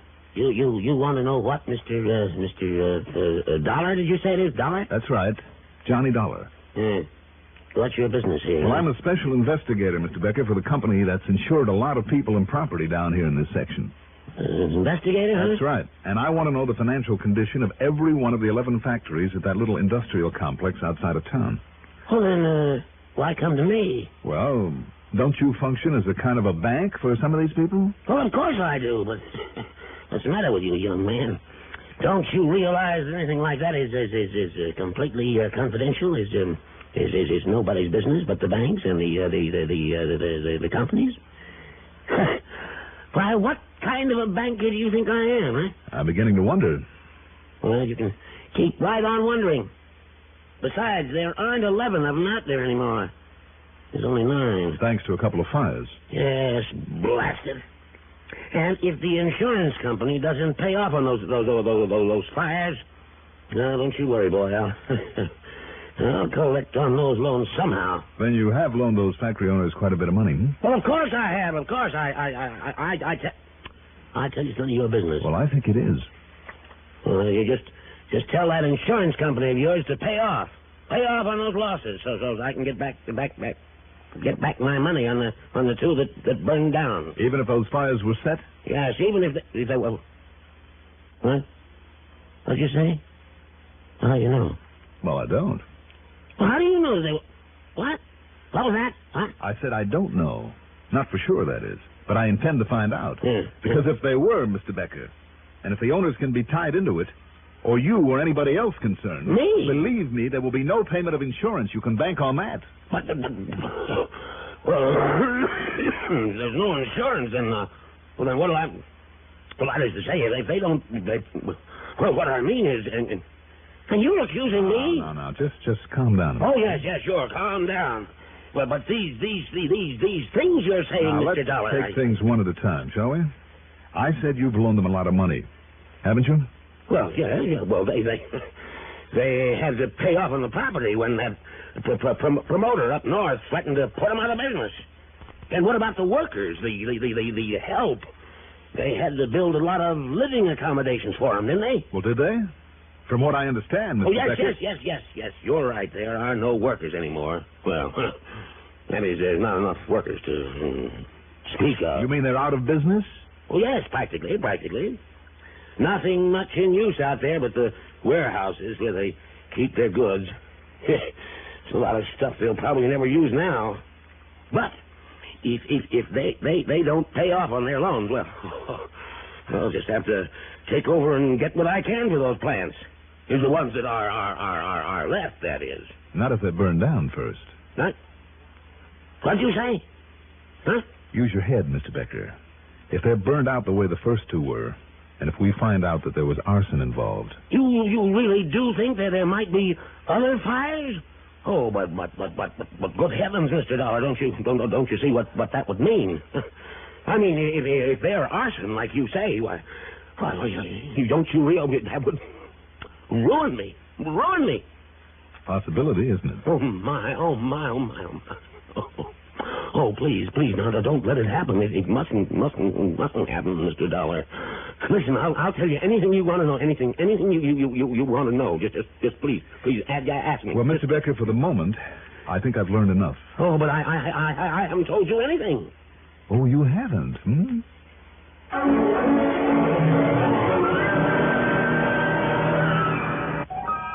I went back to the motel and waited for Smokey to come in with a report on what he'd learned at the scene of the two fires. Noon came, and I went out for a bite of lunch. That's item 4, $1.10. At 2 p.m., he still hadn't returned. It's funny. He could usually take one good look at the remains of a fire and know almost immediately if it had been set. So perhaps he had found something to really get to work on. I hope so. But to go ahead without telling me? That wasn't like him. When he hadn't appeared by 5 o'clock, I left word where I'd be and went back to the loan office. Mr. Becker was just about to lock up for today. Hold everything, Mr. Becker. Who's that? Oh, Mr. Dollar. Oh, it's quite all right, Mr. Dollar. Here, come in, please. Thanks. Yeah, I've been thinking about what you told me this morning, Mr. Dollar. Yes? And if you're right, why, come in. Oh, you are in, aren't you? Yes. Just a couple of other things I need to know, Mr. Becker, and then a favor that I want to ask. Oh, anything, Mr. Dollar. All right, now, these factory owners that you loaned the money to. Yeah, for labor, housing, and plant improvement. For additional trucks and materials. Thousands, Mr. Dollar. Thousands. Oh, I'm sure. Yes. And they just didn't realize, well, none of us realized that they wouldn't be able to make a go of things like the hat factory, the clothing factories here in town. Yes. These old established factories have no labor problem or a housing problem because they use people, from right here, the people here in town, yes. Unlike these newcomers. All right, now, Mr. Becker, these newcomers, where did they come from? What? Oh, come from? Oh, well, from up in North Jersey, from up around Patterson, and all the mills, the silk business, and all the others when they went into a slump up there. All right, now, if I remember correctly, there were several big arson jobs up there. That means torchmen were available. That means these people would know about them, would know where to contact them if they wanted to. Well, so if Smokey's found out what I suspect he has... Smokey? My co-worker on this case. Oh? And apparently, Mr. Becker, he's found out something. But where and what it is, I don't know yet, because he has my car with him. Oh, you need a car? Well, here, please, you use mine. There, you see? It's the one out there in front. Here, take the keys. Well, thank you. And if you need me, if I can be of any help to you... Just give me some directions. I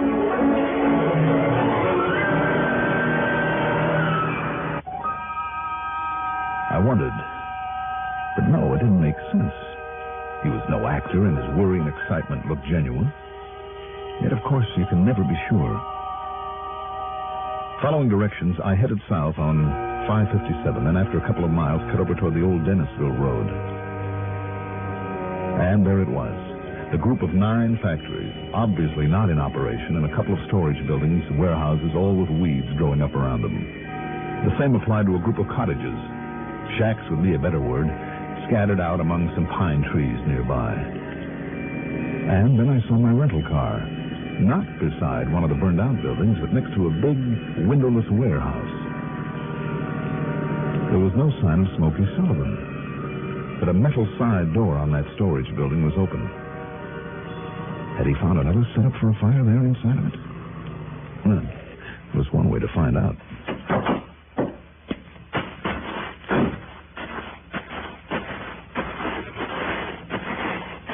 Smokey? Smokey, are you inside there? Smokey? You in here? What if there's a light switch around here somewhere? Smokey. Smokey. Smokey, can you hear me? Are you still alive? Smokey. Good Lord.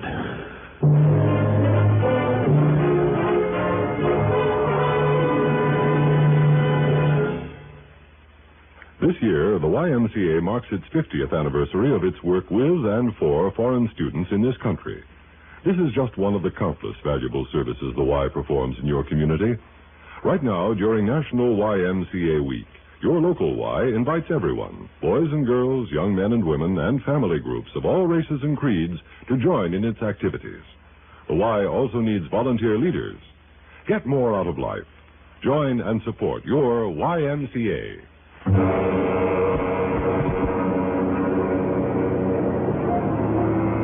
There was still life in Smokey Sullivan. I carried him gently to the car and drove him back to the motel in Woodbine.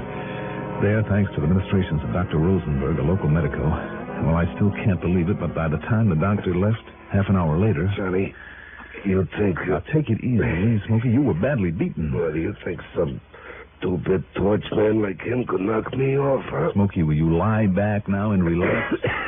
I'm too tough, Johnny. I don't care how tough you are. You've got to take it easy for a while.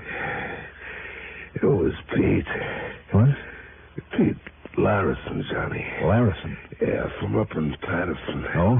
Yeah. It all ties together. Why did he do this to you, Smokey? Does Pete Larison know that you're working with me now? Well, I guess he thought I was trying to muscle in his territory. But if he saw you go there, Johnny, and if he knows who you are... Well, how could he? Well, you think he wouldn't? They all do. Oh, Johnny. Now, listen. If you know him, if you know what he looks like, as soon as we get you back on your feet... Look, better yet, just give me a description of him. No, listen to me. Tonight, he's gonna fire that warehouse tonight. Tonight? Yeah, I'm listening. Well, it's after dark right now. I better get going. Johnny. Smokey, I want you to settle back and rest. About the others, Johnny. Forget it. If I stop him on this one, there won't be any others. No, what I mean by the others.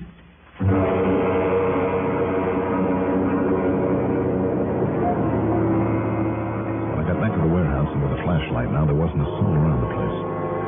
I thought. But as I slowly opened that side door again, I was almost knocked over by the smell of gasoline fumes. Then as I quietly swung the door closed and flattened against the wall, feeling around for a switch, suddenly all the lights went on. Don't reach for anything but the ceiling, Johnny Dollar. That's right. I see. You're Larison. That's right. Pete Larison. And you'd pull that trigger inside this gasoline-loaded place? Be a lot better than giving you a chance to draw and pull off a shot at me. Now, wouldn't it? Walter. Yeah, Pete? What? Right here in back of you, Dollar, so don't try nothing. You feel this? Oh, yeah, I feel it. Take his gun away, Walter. I'm sure he has one. Sure. Okay, I got it. Have you seen, Dollar, the elaborate preparations I've made for the little fire that we're to have here tonight? And because of all the heavy upholstery material that's stored in here, it'll look to the stupid police as though it all went up because of spontaneous combustion. Elaborate preparation was right. Long, narrow strips of heavy felt soaked with gasoline spread out from where he stood like the rays of a spider's web. And the strips led to various stacks of upholstery material and piles of cardboard cartons he'd also soaked with gasoline. Then, moving toward me, he unrolled another heavy strip of felt, the main fuse for his operation. And you see, Dollar, all I have to do now is set a short candle on the end of this fuse right here by the door. So, then after planting you in here, I light the candle. And don't you see, if they can identify what's left of you, and if they do by any chance suspect arson, they'll think that you set this off. You, the great Johnny Dollar. Don't you know that Smokey Sullivan is still alive? They'd take his word against my perfect alibi. What alibi? By the time the candle burns down and starts the blaze, Walter and I will be sitting at his home with poor, foolish old Hanley Becker playing pinochle. Then he doesn't know about this. Becker? He doesn't know anything. He thinks we're just a couple of suckers from the city who might buy some of his overpriced farmland. No, Dollar, the only ones who know are the plant owners who've hired us. Well, thanks for that information. It's too late to do you any good. Walter. Yeah, Pete? While I take care of Dollar, you get those gasoline cans out to where we hid the car. Oh, yeah, sure. Just these two of them, ain't there? Yeah, now go ahead. Sure. Things happened much faster than I can tell you about it. As Walter holstered his gun and turned to pick up the gasoline cans, I shifted my weight, and then as he passed in front of me and kicked open the door, I spun around against it. Grabbed away one of the cans, threw it over at Pete, and rolled out the door tight against the ground. And that's where Pete made his big mistake. In that room full of gasoline fumes, he pulled off a couple of shots. And went up.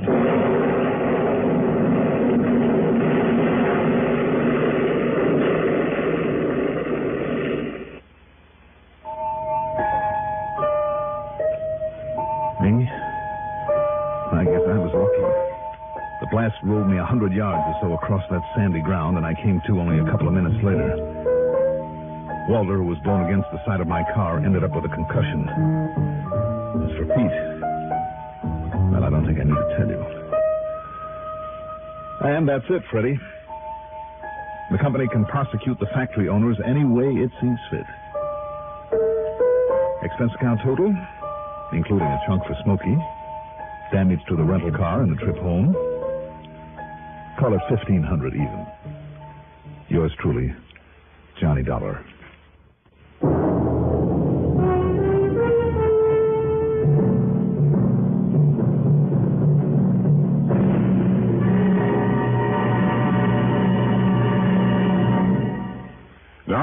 here's our star to tell you about next week's story. Next week, the biggest blunder that I've ever made. Join us, won't you? Yours truly, Johnny Dollar.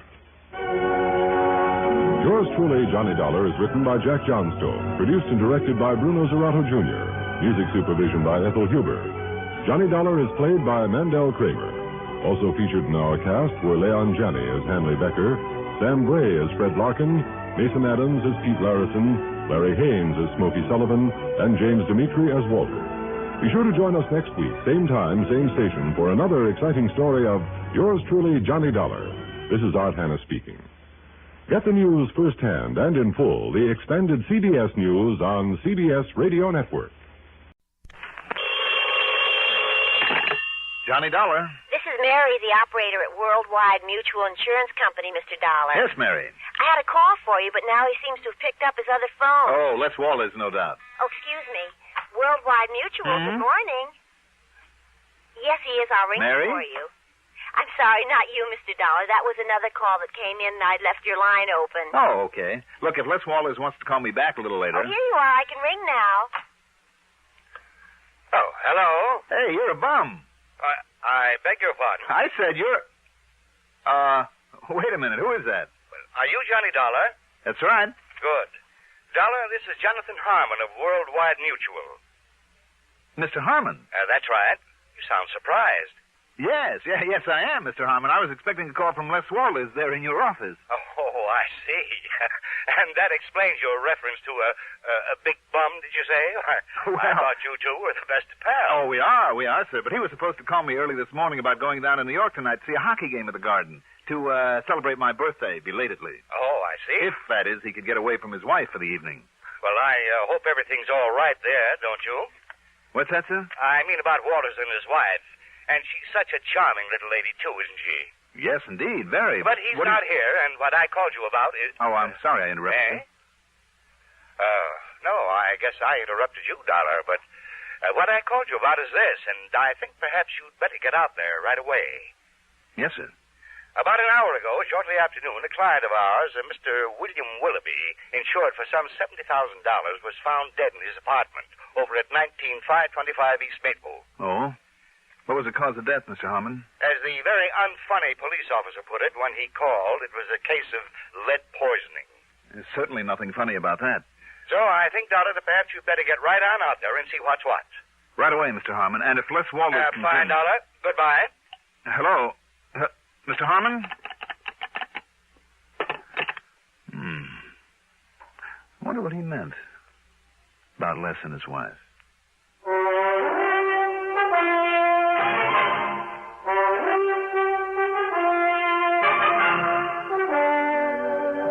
CBS Radio Network brings you Mandel Kramer in the exciting adventures of the man with the action-packed expense account. America's fabulous freelance insurance investigator. Yours truly, Johnny Dollar.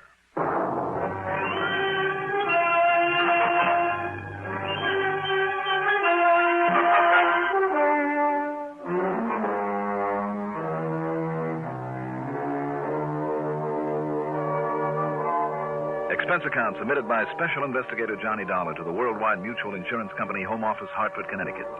Following is an account of expenses incurred during my investigation of the Can't Be So matter. Expense account item 1. $2.15 for a taxi to 19525 East Maple Street. There was a prowl car out front, a small group of thrill seekers, and a patrolman with his hands full, keeping them from entering the smart new apartment building. When I showed him my credentials, he told me to go up to 5B, where I'd find Sergeant Tommy Bravo in charge, and I did. Sorry, Dollar, but you got here a little too late. The boys just hauled young Willoughby, what was left of him, off to the morgue. Was it you who called the insurance company, Sergeant? Yep. See, I knew he had a policy with him. You did? How come? Oh, we'd been kind of keeping an eye on Willoughby ever since he moved back here to Hartford and put up in this fancy place. Why? You, know him when he lived here before? No, I didn't. Well, he wasn't much use to himself or to anybody else. Wanted the best of everything, but wouldn't do an honest day's work to earn it. I know the type. The chief even wondered there at one time if he might have had some connection with a narcotics pusher that we nabbed and set up the line. Narcotics? Well, I couldn't prove it, though. Anyhow, what he left here was to get out from under a lot of bills he owed, that sort of thing. Mm-hmm.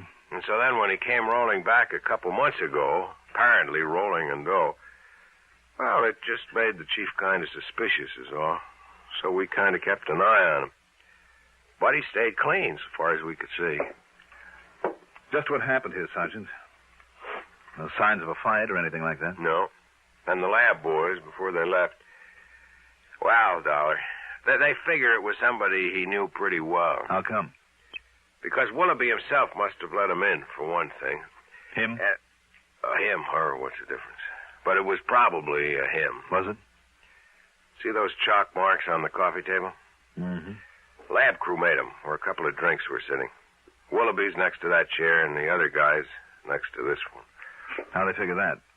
Well, that one had Willoughby's prints on it, and this one didn't. Did it have any prints? They were all smudged pretty badly, except one. Looked like they were deliberately smudged. So they took the glass to the lab for good look. Anyhow, there was no sign of lipstick, so it must have been a man. And he shot Willoughby? With a cannon. They'll find out for sure down there at the lab, of course, but it looked to me like it was a 45 at least. A 45? Yeah. But, Dollar, that's just about all we know so far. No other prints around or nothing. Nobody was seen entering or leaving. And if the man 3 doors down hadn't stayed home from work with a virus and heard the shot... how did you find out about this? I got a call from Les Walters at the insurance company. Walters? Well, I should have said from Mr. Walters, huh? Yeah, why? Isn't he the one with that tall, good-looking blonde wife? Name of Constance? That's right. Connie. Why? Nothing. Just that I saw her having lunch with him one day last week. Lunch? You know, in one of those intimate little joints out on 44. With Les? Walters? No. What? With our now departed pal here, Willoughby.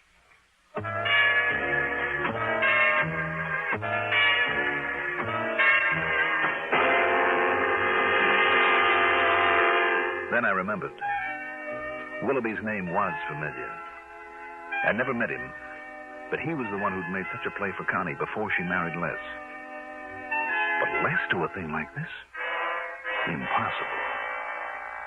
Yet Connie had been seen having lunch with Willoughby at a quiet little place out on Route 44 where the chances were they wouldn't be recognized. Had Les found out about that? Is that why Willoughby was now very dead? No, of course not. I knew Les too well. He simply wasn't the type. And the police apparently saw no reason for suspecting Les, so why should I? What's more, there wasn't a single solitary clue that might point to him. Not yet, anyway. Item 2, $1.75 for another taxi. This time into the Spear Building and the office of Worldwide Mutual. No, Dollar, I thought I told you that over the phone. Lester Walters isn't here today. As a matter of fact, that's why I myself called you about the Willoughby matter. Did Les come in at all today, Mr. Harmon? Me? No, not to my knowledge, but then he pretty much keeps his own hours, you know. Sometimes when he's out selling or calling on some of his clients, he doesn't come in here for 2 or 3 days at a stretch. Well, he hasn't even called in or anything like that? Well, not that I know of. You can check at the switchboard, however, if you like. But now, about this Willoughby thing. Mr. Harmon. Yes. When you talked to me on the phone earlier... yes, my boy. You said, you indicated, you were a little concerned about Les and his wife, Connie. Well, you know how it is, Dollar. Well, in spite of the size of this organization, I have a real personal interest in all of my people. I'm sure you have, sir. The boys all know it, and they never hesitate to come to me with their problems, and I always try to help them if I can, financially or any other way. I'm sure you do. They always tell me everything. Oh? Except where their wives are concerned. Oh. That's the one thing they like to keep to themselves, so I never meddle. So, well, yes, I can always tell. Yes, I know them better than they think. But you have no real knowledge of anything wrong between Les and Connie? Oh, there's some little worry there. There's no question about it, but...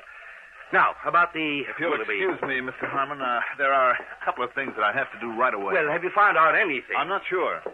But don't worry, I'll give you a full report. Yes, I'm sure you will, my boy.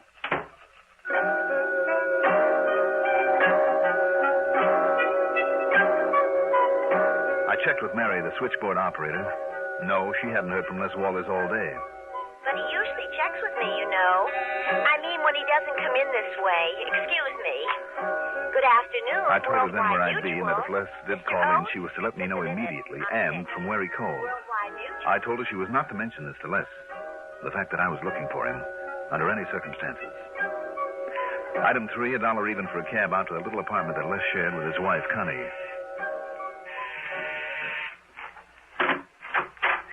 Johnny! Well, happy birthday, whenever it was. Hi, Connie. At least I think I heard Les say you had a birthday not long ago. Mm-hmm.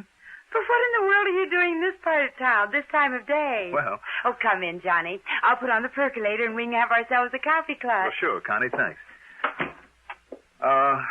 Les around? Oh, no, he isn't. You tried the office? He isn't there. Oh. Well, then he must be out selling people insurance or something. Why, Johnny? All right, it's just that we talked about maybe taking in a hockey game tonight, and I haven't heard from him, that's all. Oh. Connie. Yes? But come in, sit down, make yourself comfortable. Connie, does Les keep any kind of a gun here in the house?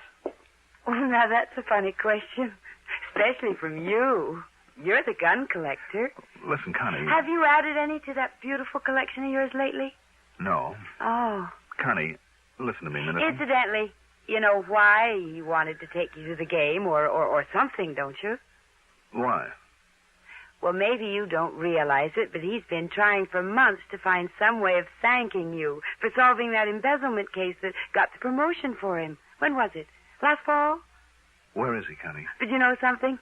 I'll bet he forgot all about it. I know I haven't seen any tickets around. Where is he? I'll bet he completely forgot to send for them.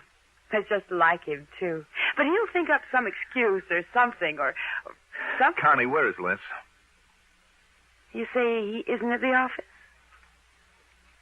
Well, he did say something about some errands when he left this morning, but I don't... What's the matter, Johnny? You're acting very peculiarly. You know it?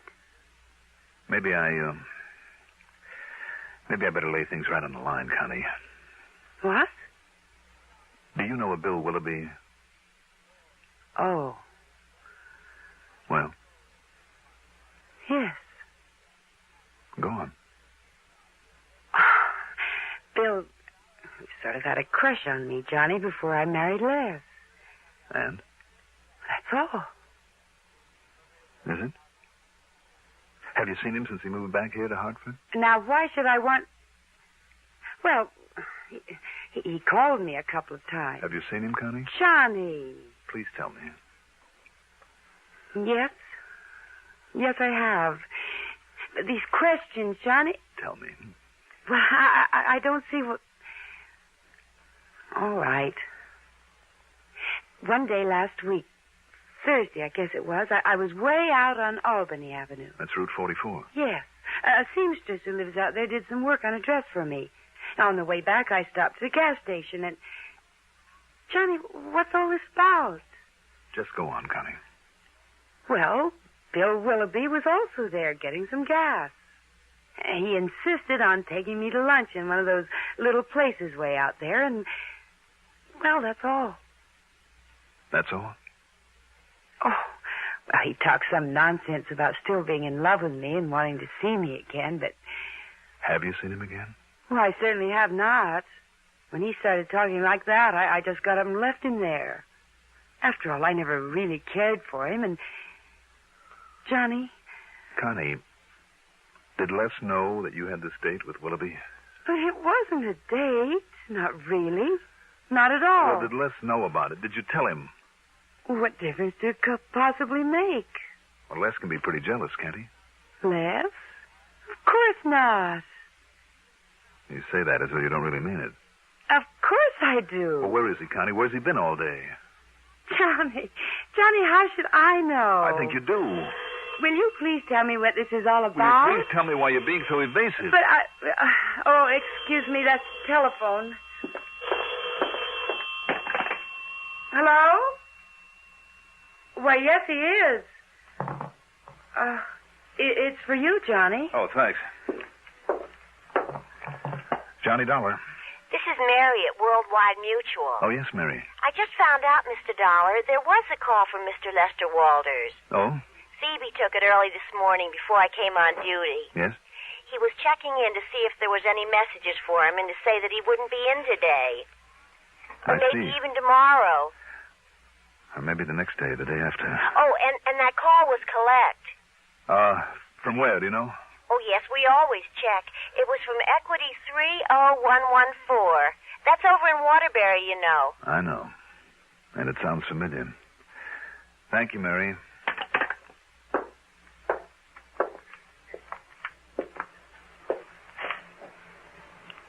Johnny. Now listen, Johnny. Will you please tell me... Later, Connie. Later. I went to a phone booth at the nearest gas station and spent item 4. 40 cents for a call to that equity number that had sounded so familiar. I hoped and prayed that I was wrong about it. That it wasn't. Bearcloth's Gun Shop. Who? Bearcloth's Gun Shop. Gun shop. Can I help you? Did a Mr. Lester Walters buy a gun from you recently? Yes, just this morning, early this morning. What kind? It was a handgun, a 45. 45? Yeah, it was one that we... Oh, now wait. Who are you, if I may ask? Never mind.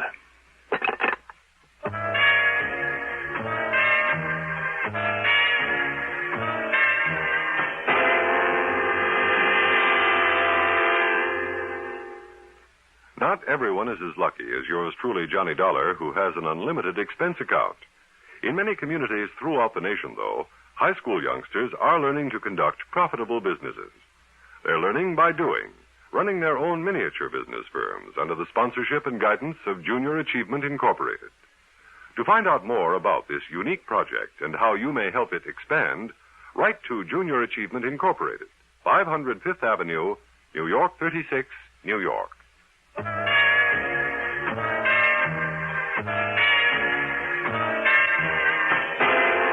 I still couldn't believe it. I wouldn't believe it. And yet all the evidence, every bit of evidence I had. Well, sure, it was circumstantial, that's all, every bit of it. But it all pointed to only one person, to my friend Les Walters. I still couldn't believe it. Yet there it was. His failure to check in at the office the way that he usually did. Didn't he know that would arouse suspicion? His slip-up on our date for the hockey game. Didn't he know that would make me suspicious? Connie's having been seen with Willoughby. If the cops knew about that, why not Les? And then Connie's evasiveness about Les's whereabouts. But did she really know about what finally happened to Willoughby? And the gun. A 45 did it, Sergeant Bravo had said. A 45, the gun shop owner had said. That was sold to Les only that morning. All right, there it was. Okay, now what? Go to the police? Tell them what I knew? Or let them find out for themselves? Why not? They had as much to go on as I had. Almost. It was their job to run down Willoughby's killer just as much as mine, wasn't it? Yes, and it was my job just as much as theirs. My dirty, rotten, lousy job. Why? Why did it have to be? Couldn't I just... No, I couldn't, and I knew I couldn't. If Les did commit that murder, if... I made another call there in the phone booth.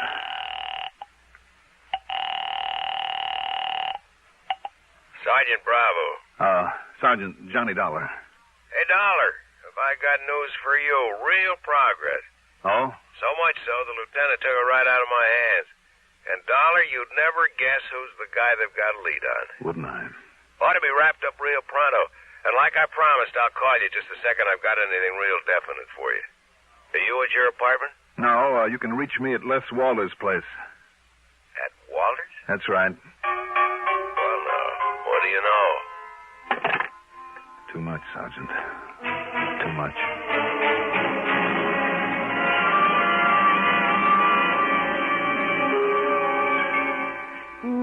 I don't know, and I don't know when he's coming back. And, Johnny Dollar, you just sit yourself down here in the den and tell me why you're acting so strangely. Now, sit down, Johnny. Please. Sure, Connie. Look, would you like a drink? Maybe that would help whatever it is that's bothering you. Yeah, maybe it would. Well, all right, then. I'll go get you. Oh, now, who could that be? Excuse me. Hi, honey. Les. Sorry, I'm so late. Les. Did a couple of business deals on the way back. Sold a couple of policies. Les, listen to Hey, me. look, honey, I got it. The gun shop over in Waterbury. Now, wait here. Let's wait. Look here. Isn't it a beauty? And honest to goodness, genuine, original, single-action Army Colt. 45 caliber. Honey, do you have to yell this way? Why not? Isn't it a beauty? Do you know who's sitting there in your den? Oh, boy. Johnny Dollar. Oh. Yes. Well, you didn't tell him anything, did you? No. So go on in and make the best of it. Go on, Les, while I get the phone. Okay. Well, Hello? I didn't expect to find you here waiting for me, Johnny. Kind of spoils all the big surprise. But here you are, baby. Catch it. Thanks, Les. Well, don't you like it, Johnny? Should I? Oh, now look. After seeing that gun collection of yours and seeing what was missing from it, and after what you did for me last fall and with that birthday you had, well, listen, I've been negotiating with the old man Berghoff over in Waterbury for 2 weeks to get this for you.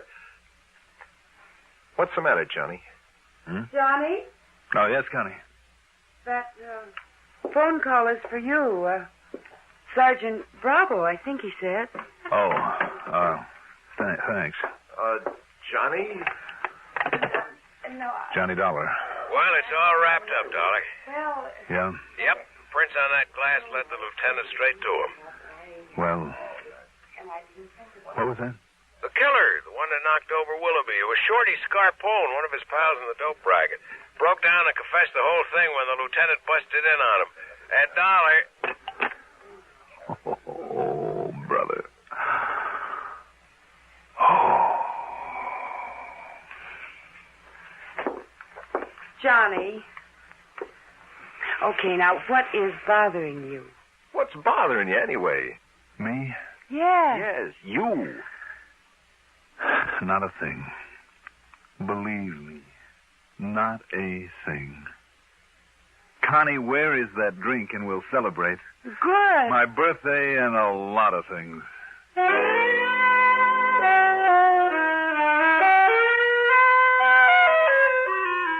I can only tell you this. I was never so glad to be wrong in my life. And I mean all wrong about a case.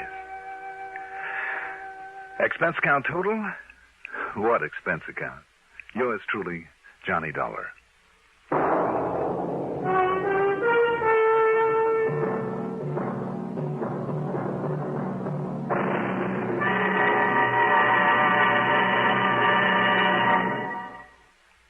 Now, here is our star to tell you about next week's story. Next week, a talisman. A good luck charm that proved to be anything but. Join us, won't you? Yours truly, Johnny Dollar.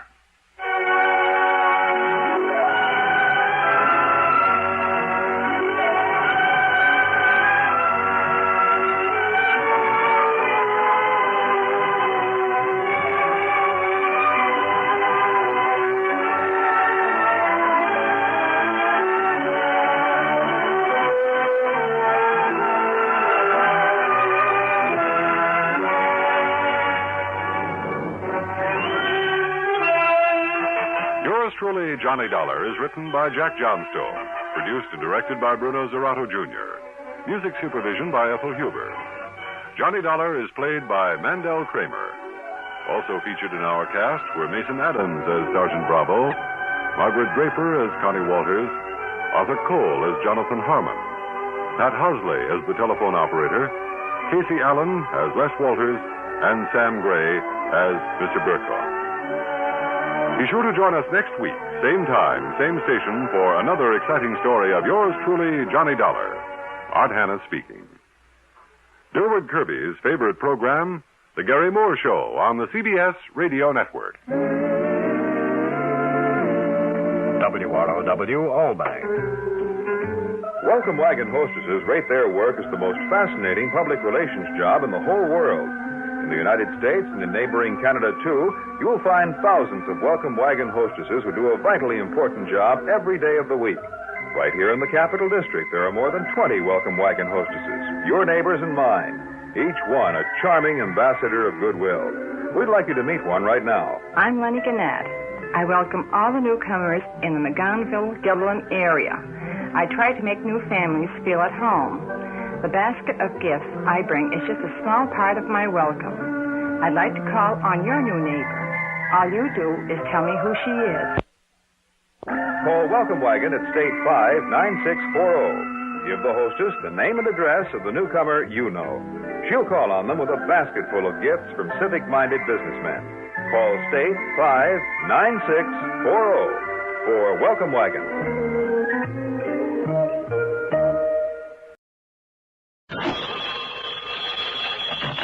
Johnny Dollar. Hi, Johnny. This is Ted Newberry over here at good old Union States Casualty. Well, hi, Ted. What's this I hear about you going off the deep end a couple of weeks ago and getting yourself engaged to, what's her name, Mary Ann Hooper? Idle rumor, son. Just idle rumor. Oh, since when does an idle rumor hit the society pages of the Sunday paper? Oh, that. You mean this was just another false alarm? Just a sly bit of skullduggery by Mary Ann's mother. She figured if it hit the papers, then I'd have to pop the question to her darling daughter. But, Johnny, my boy, it backfired on her. How do you mean? When Mary Ann saw that blurb, she got so mad she not only won't speak to her mother, she won't even see or talk to me. Instead of you having to worm your way out of a romance again. Right. Thanks to dear old Mama, and without having to go through any soppy farewell scenes, I'm back in circulation and ready to play the field. Well, just you wait, though, Ted. Huh? When you do fall, and I mean all the way, including the marriage route, you are going to fall so hard the crash will be heard halfway around the world. No, Johnny. The only girl in this world I could ever really take seriously, who has the looks and figure and brains and wit and charm and all the other attributes. Oh? Who that? Pandora. Pandora Peters, the most beautiful, most charming, most everything gal I ever knew. So when she does finally come to see and talk to me, okay, what happens? Oh, tell me. All she wants to know is how and where and when she can see and talk to you. Well, you can't win them all, you know. What was that? You heard me, so it looks like you're the lucky one. And, she's really everything you say she is? Everything. So I smothered my feelings and set up a date for you, subject, of course, to your confirmation. When? Today, okay? Why not? What time? 2:30. That's about a half an hour from now. Great. Now, let's think about the place. It's all set. Oh, it is, Where? In this cozy, quiet little office of mine. Oh, now, wait a minute, Ted. That's what I suggested. That's what she agreed to, so that's the way it'll have to be. Oh, Teddy, you're a bum. Take it or leave it, Johnny. Well? I'll be there.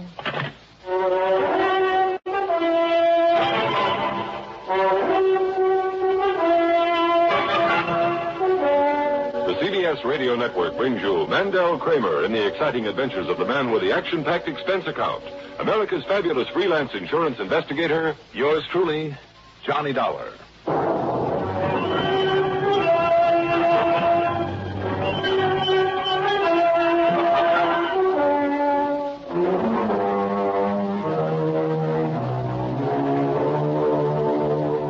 Account submitted by Special Investigator Johnny Dollar to the Union States Casualty Insurance Company, Hartford, Connecticut.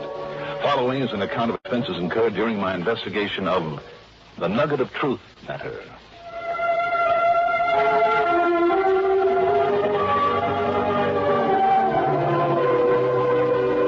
I shaved, showered, put on a clean shirt and a new tie, taking my time about it, then spent item one, $1.30 for a cab into Ted Newberry's office at Union States.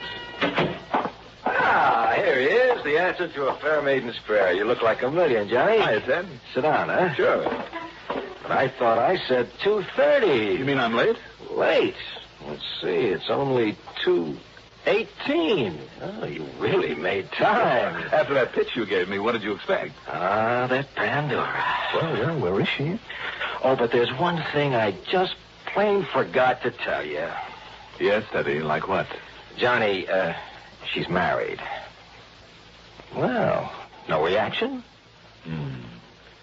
Well, I suppose I could take off my jacket and mop up the floor with you. Well, let's say you could try. And certainly it is the very least you deserve. But what's the use? All that build-up was just to drag me out of my nice, comfortable apartment and down here to take on some kind of assignment. Now, just wait till you see her. Sure. But what's it all about, Teddy? Well, the guy to whom she's happily married is young Philip Truesdale Peters. Good family and all that, but no money. That is not much at the moment. But Johnny, thanks to some electronic gadget he's invented, and with her dough to get him started. Wait a minute, Ted. Is that the new little plant about 10 blocks east of here? That's the one. And one of these days, maybe he'll make it. Well, good for him. Good for that money of hers, you mean? Oh, she's loaded? No, but she has enough. Anyhow, they're both clients of ours, straight life policies. How much, Ted? Something over 100,000 apiece. And each of them is the other's beneficiary? Yeah. Now, don't get any wild ideas. In spite of the fact that he needs money to push this invention of his? Well, don't worry. He doesn't need her dead to get it. Well, just the same, Teddy. Oh, now, come on, Johnny. Give that suspicious mind of yours a rest for a change. The way you talk sometimes, you'd suspect your own mother of murdering for a couple of bucks. Well, maybe I do go overboard once in a while. Hey, what's the matter? Through this portal is about to pass the most beautiful girl in the world. What? You said, Newberry, I'm the biggest flatterer in the world. If only that handsome husband of yours wasn't bigger than I am. But come in, my lovely, come in. Thank you. Mrs. Peters, Pandora, this is Johnny Dollar. Well, hi, Johnny.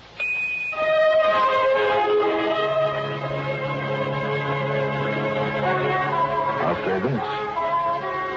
What I stood there staring at was worth staring at. 25 or 26, maybe. Tall, willowy, blonde. A faultless complexion with just enough makeup to enhance her natural beauty.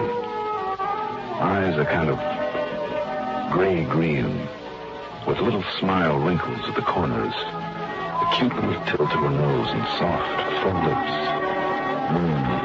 And a darned attractive figure in a dress that didn't hurt it one bit.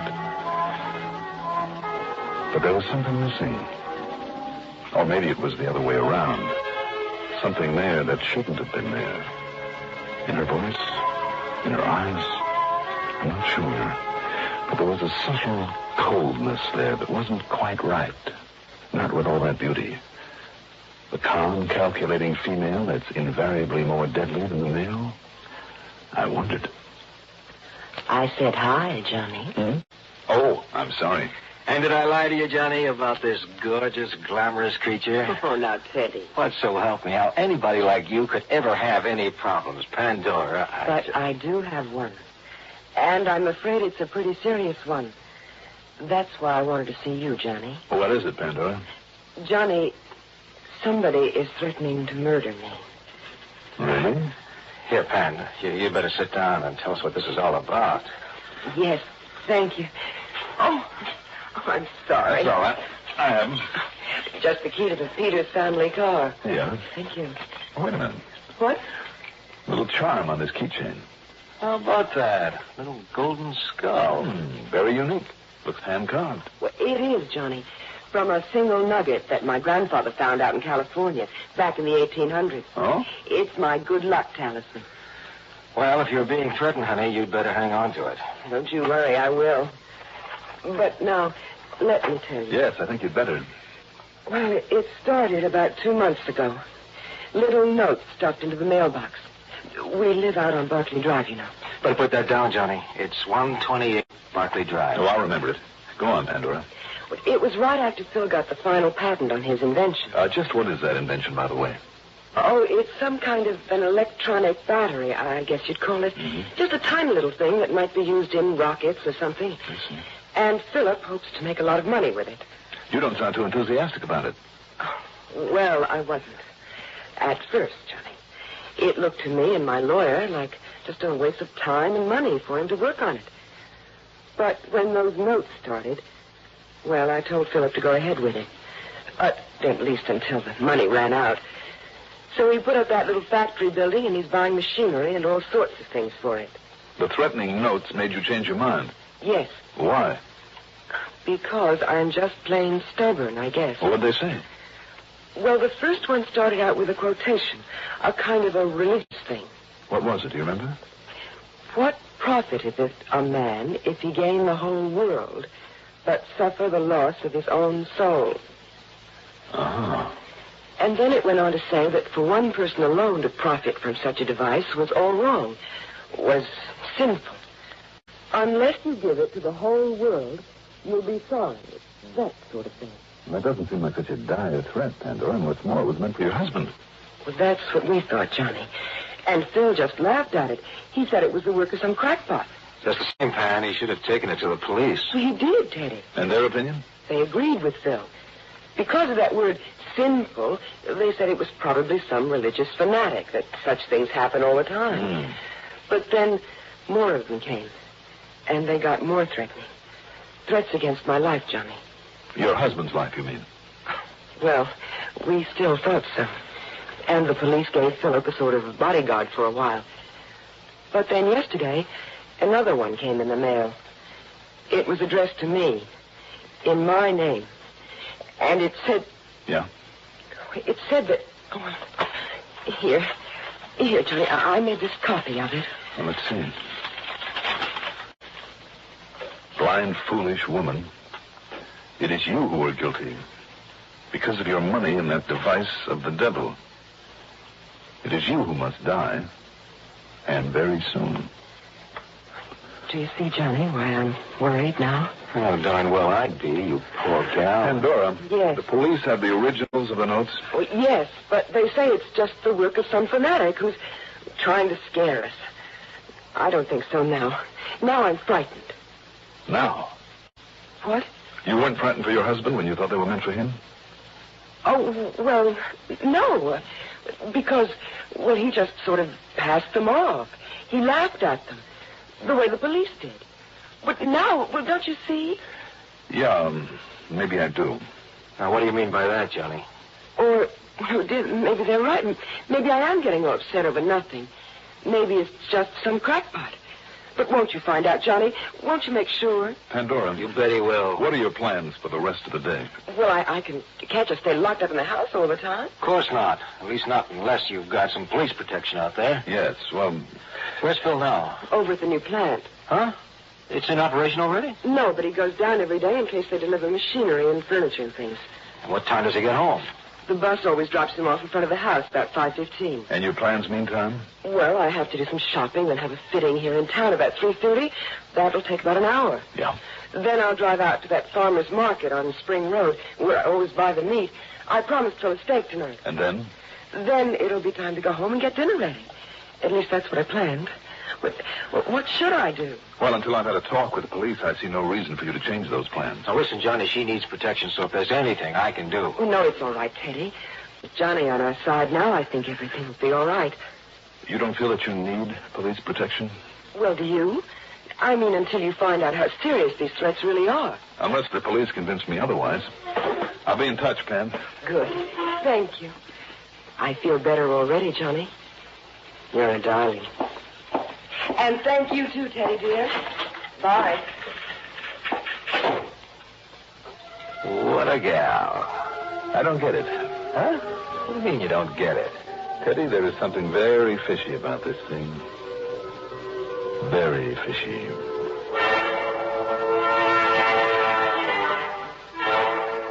Expense account item 2, $1.20 for a cab back to my apartment where I picked up my own car, then headed out in the direction of the Peters home, way out on Barclay Drive.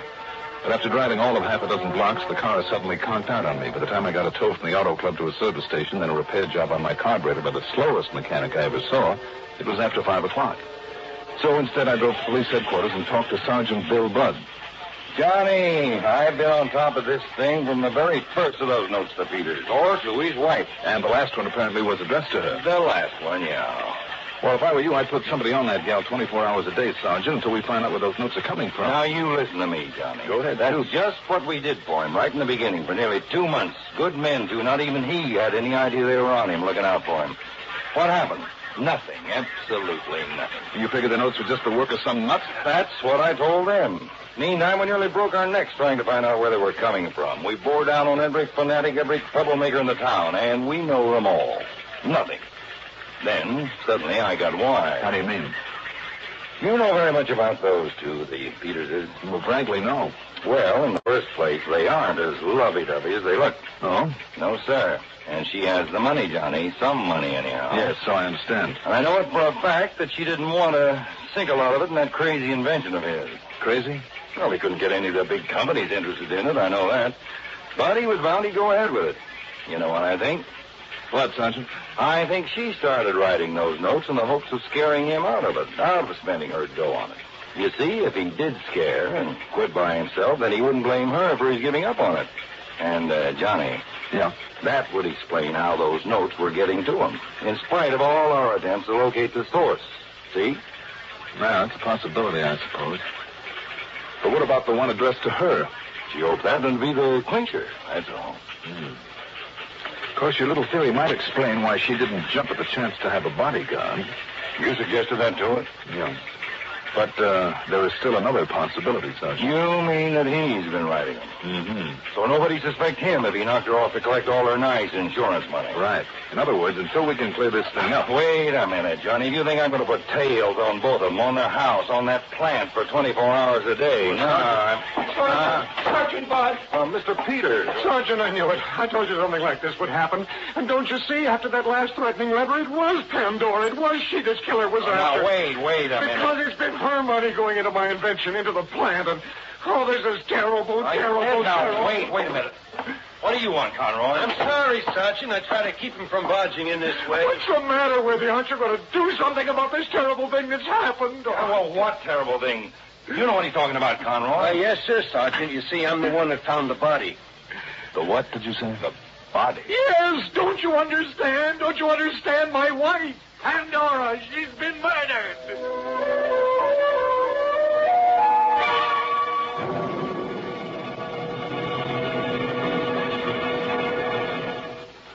Frontiers change rapidly today. Mostly they seem to expand.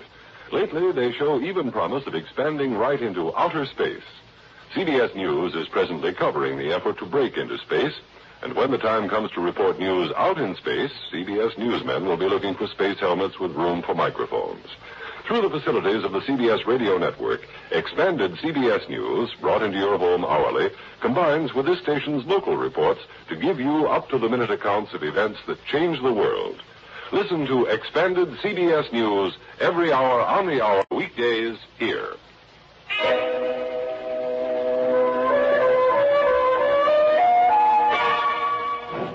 Your wife was murdered, Mr. Peters? Yes. Pandora, somebody killed her. When, Mr. Peters? Where? How should I know? I'll ask this policeman. He's the one who found her. You didn't see her? No, ask him. He's the one who knows about this horrible, terrible, awful thing. Conroy? If only you'd taken those letters seriously, we could have prevented this. Mr. Peters, if you want our help, you've got to calm down and pull yourself together. Here now. Maybe you better take a slug of this. No. Take a drink. Sorry. Take a drink of this brandy. Now, go on. Go ahead. All right. Thank you. I'm sorry. Please, officer, tell them what you found. Yes, go ahead, Conroy. Well, I was out in my prowl car, you see, in the Spring Road section, my regular beat. Yeah. Well, somebody reported there was a car blocking that little side road into the woods about half a mile this side of the Spring Road shopping section, you know? Where, Pandora went to the meat market. Yes, she always bought the meat at the same place out there. And she said that for dinner tonight... Okay. I can't... All right, now, wait. Go ahead, Tom. Yes, sir. Well, I investigated, and I found this car parked there with nobody inside of it, and the motor was still running, you know? Go on. So, I decided maybe I'd better look around, so I did. And that's when I found her, over at the side of that little pond that's out there, her head all bashed in. No, terrible way. Can't you say some other way? Now, come on, please. Go on, Conroy. Well, I went on back to her car, cut off the engine, and then went back to the prowl car. Got on the horn to headquarters to Lieutenant Briggs. He's in homicide, you know? Yes, I know. Well, him and Doc Campbell arrived at the scene a few minutes later, and I told them all I knew, and they took over. To the best of my knowledge, they're still out there. Well, did you find the weapon that was used on her, Conroy? Oh, no, sir. You asked the sergeant that got thrown into that muddy little pond. You'll never find it in there. Yeah, it may be. No, sir. I mean, with all the mud in the bottom of that thing? Yeah, Must be a layer of it 10, 12 feet deep in the bottom, you know? Yeah, okay. I mean, with all the trees around it. Okay, Conroy. And I know. Account of some kids trying to swim in it last summer. Conroy. One of them got stuck. I had to haul him out. And if I hadn't have gotten there when I did... Conroy, where and when did you find Mr. Peters? Oh, I drove right out to his house, Mr. Dollar. I figured somebody ought to tell him. I see. You were home by then, Mr. Peters? Yes. I was worried sick when I found she wasn't there and had left no message. It wasn't like her. And, well, after those threatening letters, I knew something was wrong. I knew it. And when this officer came and told me what he'd found, Pandora. Yes, sir. That's when he insisted I bring him right here to see you, Sergeant. Yes. You didn't take him to the spot out there in the woods? No, sir. He had me bring him directly in here. And, Sergeant, if you don't do something about this, if you don't find this killer... Look, we're going to do everything we can now, Mr. Well, if Peters. you'd done something before instead of just talking about it, this wouldn't have happened. Mr. Peters. No, there's nothing to worry about. It's only some crackpot, some troublemaker. It was a killer. Don't you understand that? It was a killer. I'm telling you, we're going to do everything we can. Mr. Peters. Now, excuse me, I got to take this. Sergeant Biden. My wife has been murdered. Yes, he is, Lieutenant. For you, Conroy. Me, huh? Okay, thanks. Now. Yes, sir? Let's see now. Oh, yeah. I guess Well, gee, I'm sorry. Well, now what has he done? Yes, sir, Lieutenant. Sure, whatever you say. I'll be out there right away. Did you pull another boner, Conroy? Well, I stuck the keys to that car in my pocket after I turned off the engine. The lieutenant wants them. Well, go ahead then. Take them out to him. Wait a minute. Can I see those keys, Conroy? Oh, sure, Mr. Dollar. Yeah. What? Just an ordinary set of car keys, Dollar? Yeah. And that's why they give us the answer to this whole thing. Yes, sir. Oh, I hope so. You have a set of these, too, haven't you, Mr. Peters? Why, yes, of course. May I see him, please? Yes, of course. Here you are. Thanks. Hey, will you look at that, Sergeant? That's some gold nugget carved to look like a skull. It's a sort of a good luck talisman. Good luck? Yes. I'm afraid, Mr. Peters, not for you. What? These are the keys your wife had early this afternoon when I talked to her. That means that to get hold of them, you had to be with her. Between the time I saw her and the time her body was found. Dollar. That also means, Mr. Peters, that... Well, do you want to tell us? Well, I had to. Don't you see, I had to kill her. Because of the money. Because I needed the money for my invention. I had to kill her. Sergeant, don't you think somebody better take this all down? I sure do. Thanks. Develop my invention.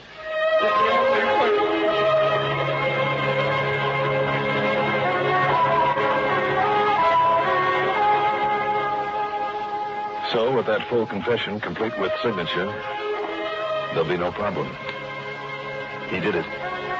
He'll pay for it. Expense account total? And I may as well include the work on my car. Do you think you can afford all of $20? Yours truly, Johnny Dollar.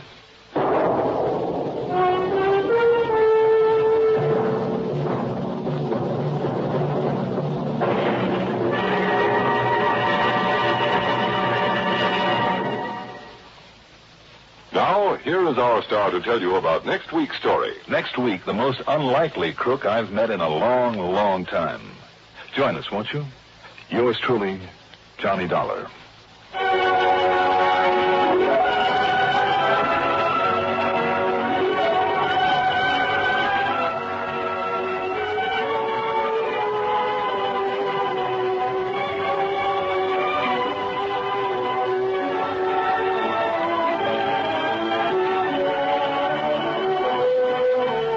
Yours truly, Johnny Dollar, is written by Jack Johnstone.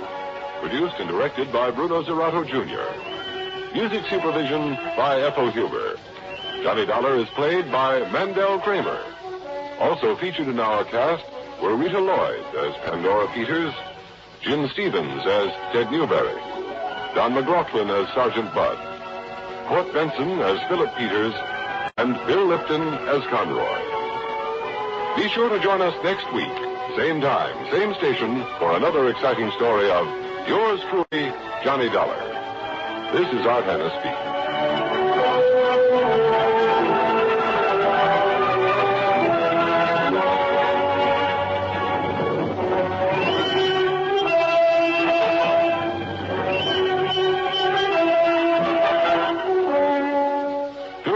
Sports Time scores for the fans Monday through Saturday on the CBS Radio Network.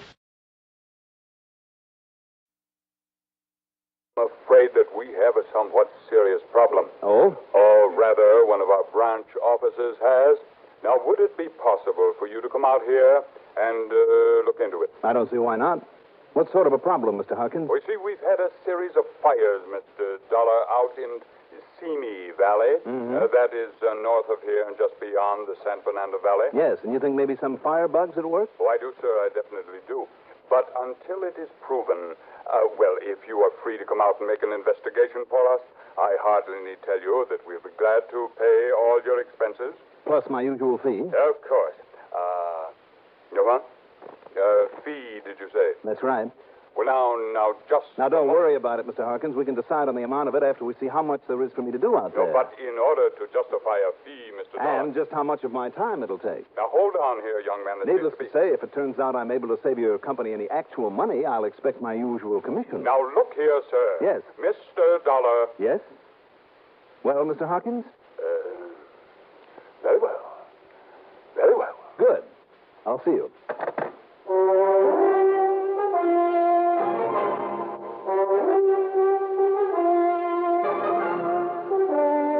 The CBS Radio Network brings you Mandel Kramer in the exciting adventures of the man with the action-packed expense account. America's fabulous freelance insurance investigator, yours truly, Johnny Dollar.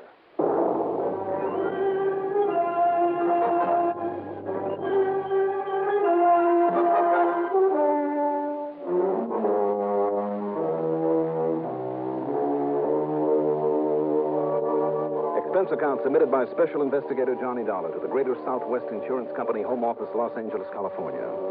Following is an account of expenses incurred during my investigation of the do-it-yourself matter.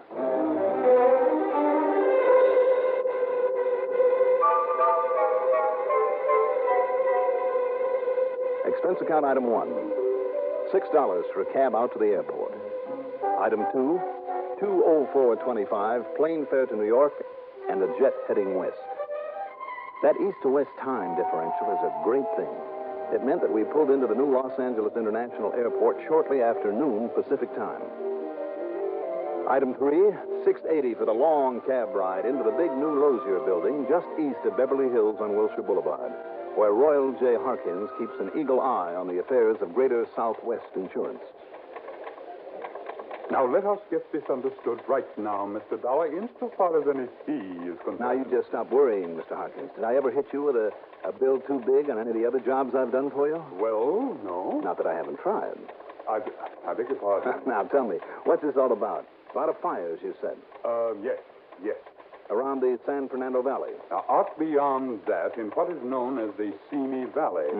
Tell me, do you remember hearing or reading about the terrible Bel Air and Topanga Canyon fires last fall? Last November? Oh, sure. Why, according to our eastern papers, it was one of the worst disasters that ever hit Los Angeles County. It certainly was. Over 450 homes were destroyed. Many of them in the fashionable Bel Air section were in the $100,000 to $200,000 class. So I understand. Now, many of those homes were owned by wealthy, prominent movie stars and producers and directors, mansions. And you had a lot of them insured. Oh, yes, we certainly did. In other words, Mr. Dollar. In other words, your company has had to shell out plenty of money. Yes, Mr. Dollar. It has cost us millions, literally millions. Now, what has that got to do with your troubles out in the Simi Valley? Dollar, the best way for us to recoup some of our losses, I decided, was to simply sell more insurance. More and more insurance. Mm-hmm. And if you know anything about the tremendous amount of real estate development that's going on out in the Simi Valley, well, now do you? Well, I understand that all the orange groves and farmland... Orange ranches, Mr. Dollar. Oh, sorry, yeah. Yes, with the hundreds of new homes out there, it's opened up a whole new territory for us. Well, I would think so, and for every other insurance company. Yes. So the first thing I did was establish an almost completely autonomous branch office in the community of Moore Park. That's out there in the valley? Yes, just north of Thousand Oaks. I see. How autonomous do you mean? I mean full power to immediately settle all claims.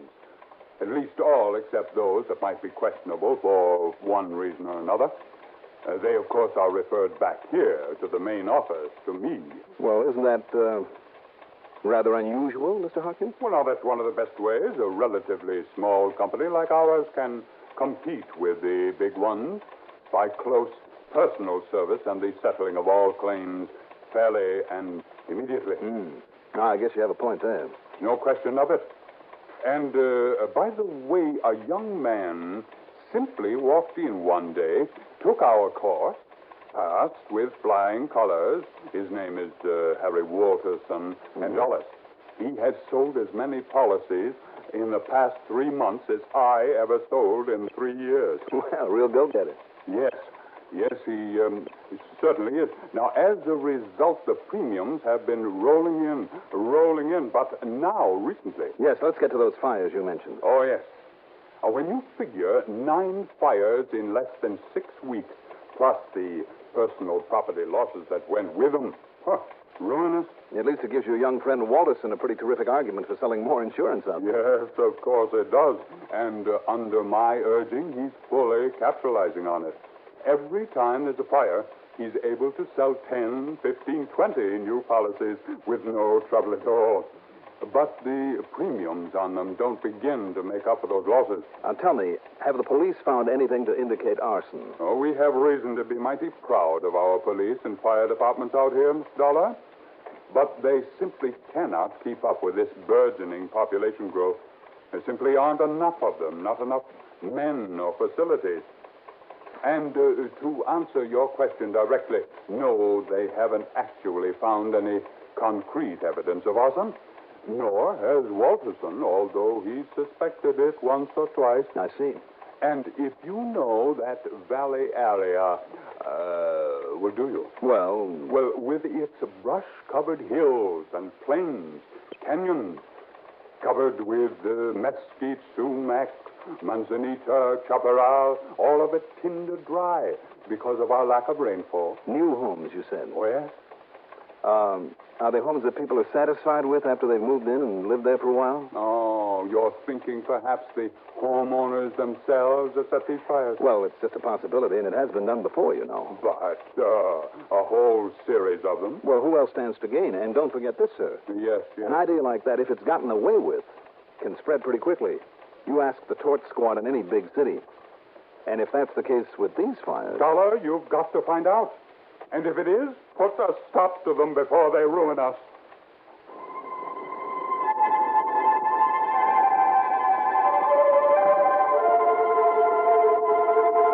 Item 4, that usual $50 deposit on a rental car.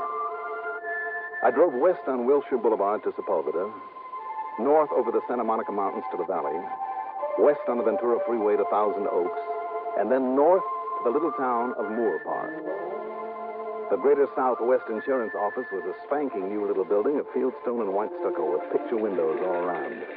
Inside, there was only a reception desk, half a dozen girls with typewriters and calculating machines, and down at the end, the private office of Harry Walterson, who got right to the point. The homeowners themselves setting these fires? Well, it's a possibility, isn't it? No, sir, Dollar. And I'll tell you why. Excuse me, do you mind if I just close this door first? No, go right ahead. Now, maybe we can hear each other now. I guess I'm conditioned to all that racket out there. You'd have to be. You have a mighty busy little place here. Well, after all, if I'm going to make any money for the company. But as I started to say... excuse me. Go ahead. Walterson.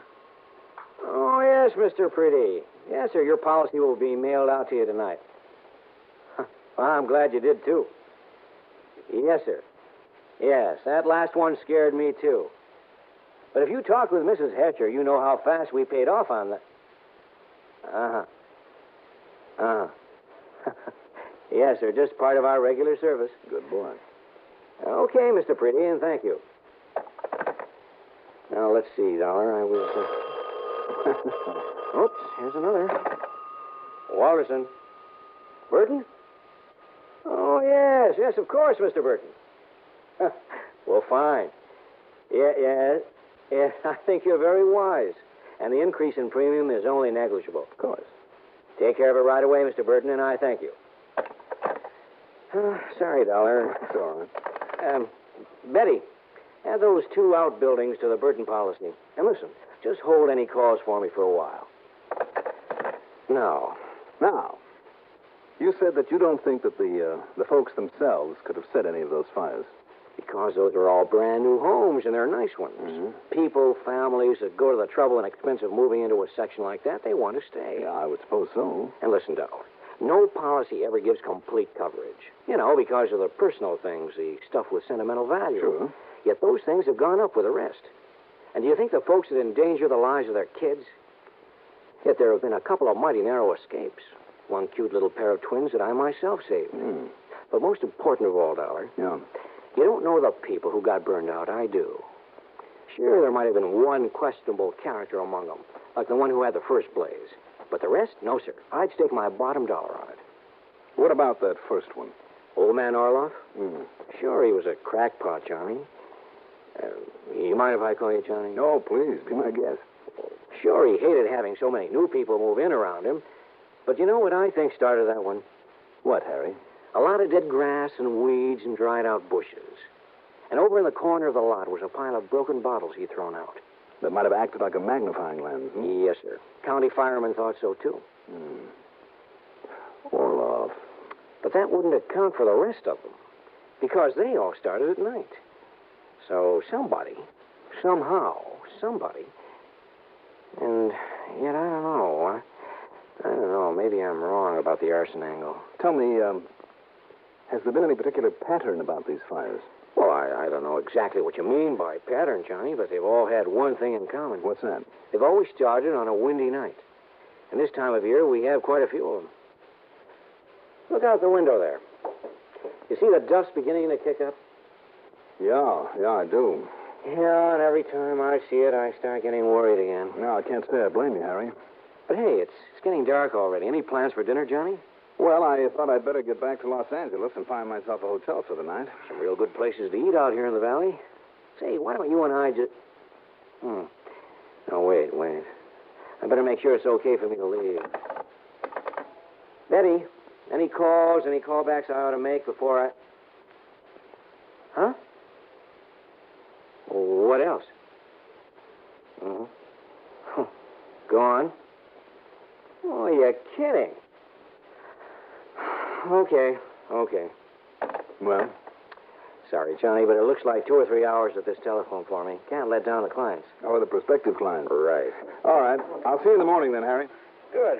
And believe me, Johnny, if I can be of any help to you. Oh, nuts. Walterson. Oh, yes, Mrs. Duval. Sorry, Johnny. Take it easy, Harry. You'll live longer. Now, how can I help you, Mrs. Duval? Instead of going back to L.A., I grabbed a bite to eat. That's item 5, $1.70. Then prowled around until I found a county fire chief at his home down in Thousand Oaks. I'm afraid he wasn't much help, though. Well, sure, Dollar. We always look around for signs of arson, too, when there's a string of fires like that. Mm-hmm. When we don't find a thing, what can we do? And don't forget, until people stop building those little frame houses, until we get some laws with teeth in them, will make people clean up the brush and old dried-up grass around their places. You know all it takes to start one of those fires? What, Chief? Just one live cigarette tossed out of somebody's car. I tell you, the American motorist is the worst firebug ever lived. Afraid I'll have to go along with you on that, Chief. All too often it makes them killers, too. Yes, sir. Sure, I agree with you. There's been too many fires in that one section. And with more people coming in all the time than we're ready for, people don't know how to handle this dry, brushy country.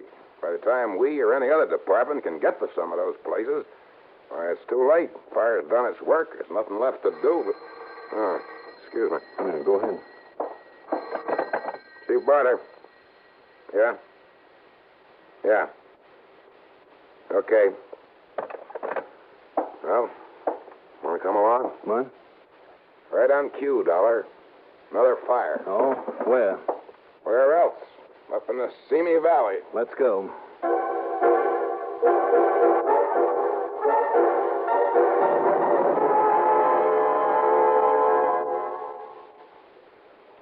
Most of us have problems, business and financial worries, family troubles, or personal difficulties. They can build up strains and tensions that, if improperly controlled, can develop into mental illness, America's #1 health problem. There are many effective ways of treating mental illness, but the most effective method is to prevent it before it starts. Write for the free booklet, How to Deal with Mental Problems. The address is Box 3000, New York 1, New York.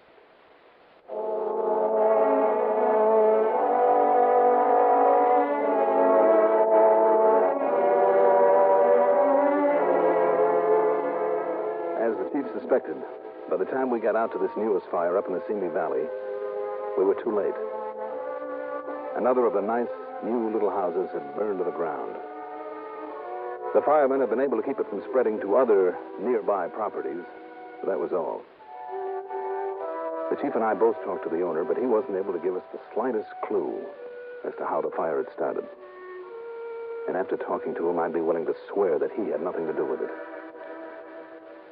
Using a hand lamp, I went over not only the remains of the house, but all of the other property, too, inch by inch, until it was nearly midnight. The piles of ashes from brush and grass and tree cuttings on the windward side where apparently somehow the fire had started. There was nothing. Absolutely nothing. No, Dollar. I'm afraid it was just some crazy kid or a drunk in a passing car that flipped out a lighted cigarette. With this much wind, the whole place went up in a flash. No. I just hope he finds out about it and has brains enough to have a conscience that'll plague him for the rest of his life. I'm afraid that won't help this poor man and his wife and those two youngsters. Don't you worry about him, Johnny. Oh, hi, Harry. Mr. Alderson? Hi, Chief. Son of a gun, it's happened again, hasn't it? Sure has. How'd you find out about it? Well, one of my neighbors where I live in Moore Park. I guess he's been over here giving you boys a hand.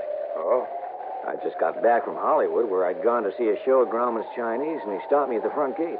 Told me about it. Well, if he was so interested as to come all the way over here, maybe you better give me his name, Mr. Walterson. Sure, it was old Timothy Hanlon. You know him, Chief. Yeah. He was here even before we got here. Huh. Oh, now, wait. If you think old Tim would do a thing like this. No, I wouldn't think so. Anyhow, Johnny, don't you worry about these people here. I'll put them up in a motel for the night at company expense and then pay them off in full first thing in the morning.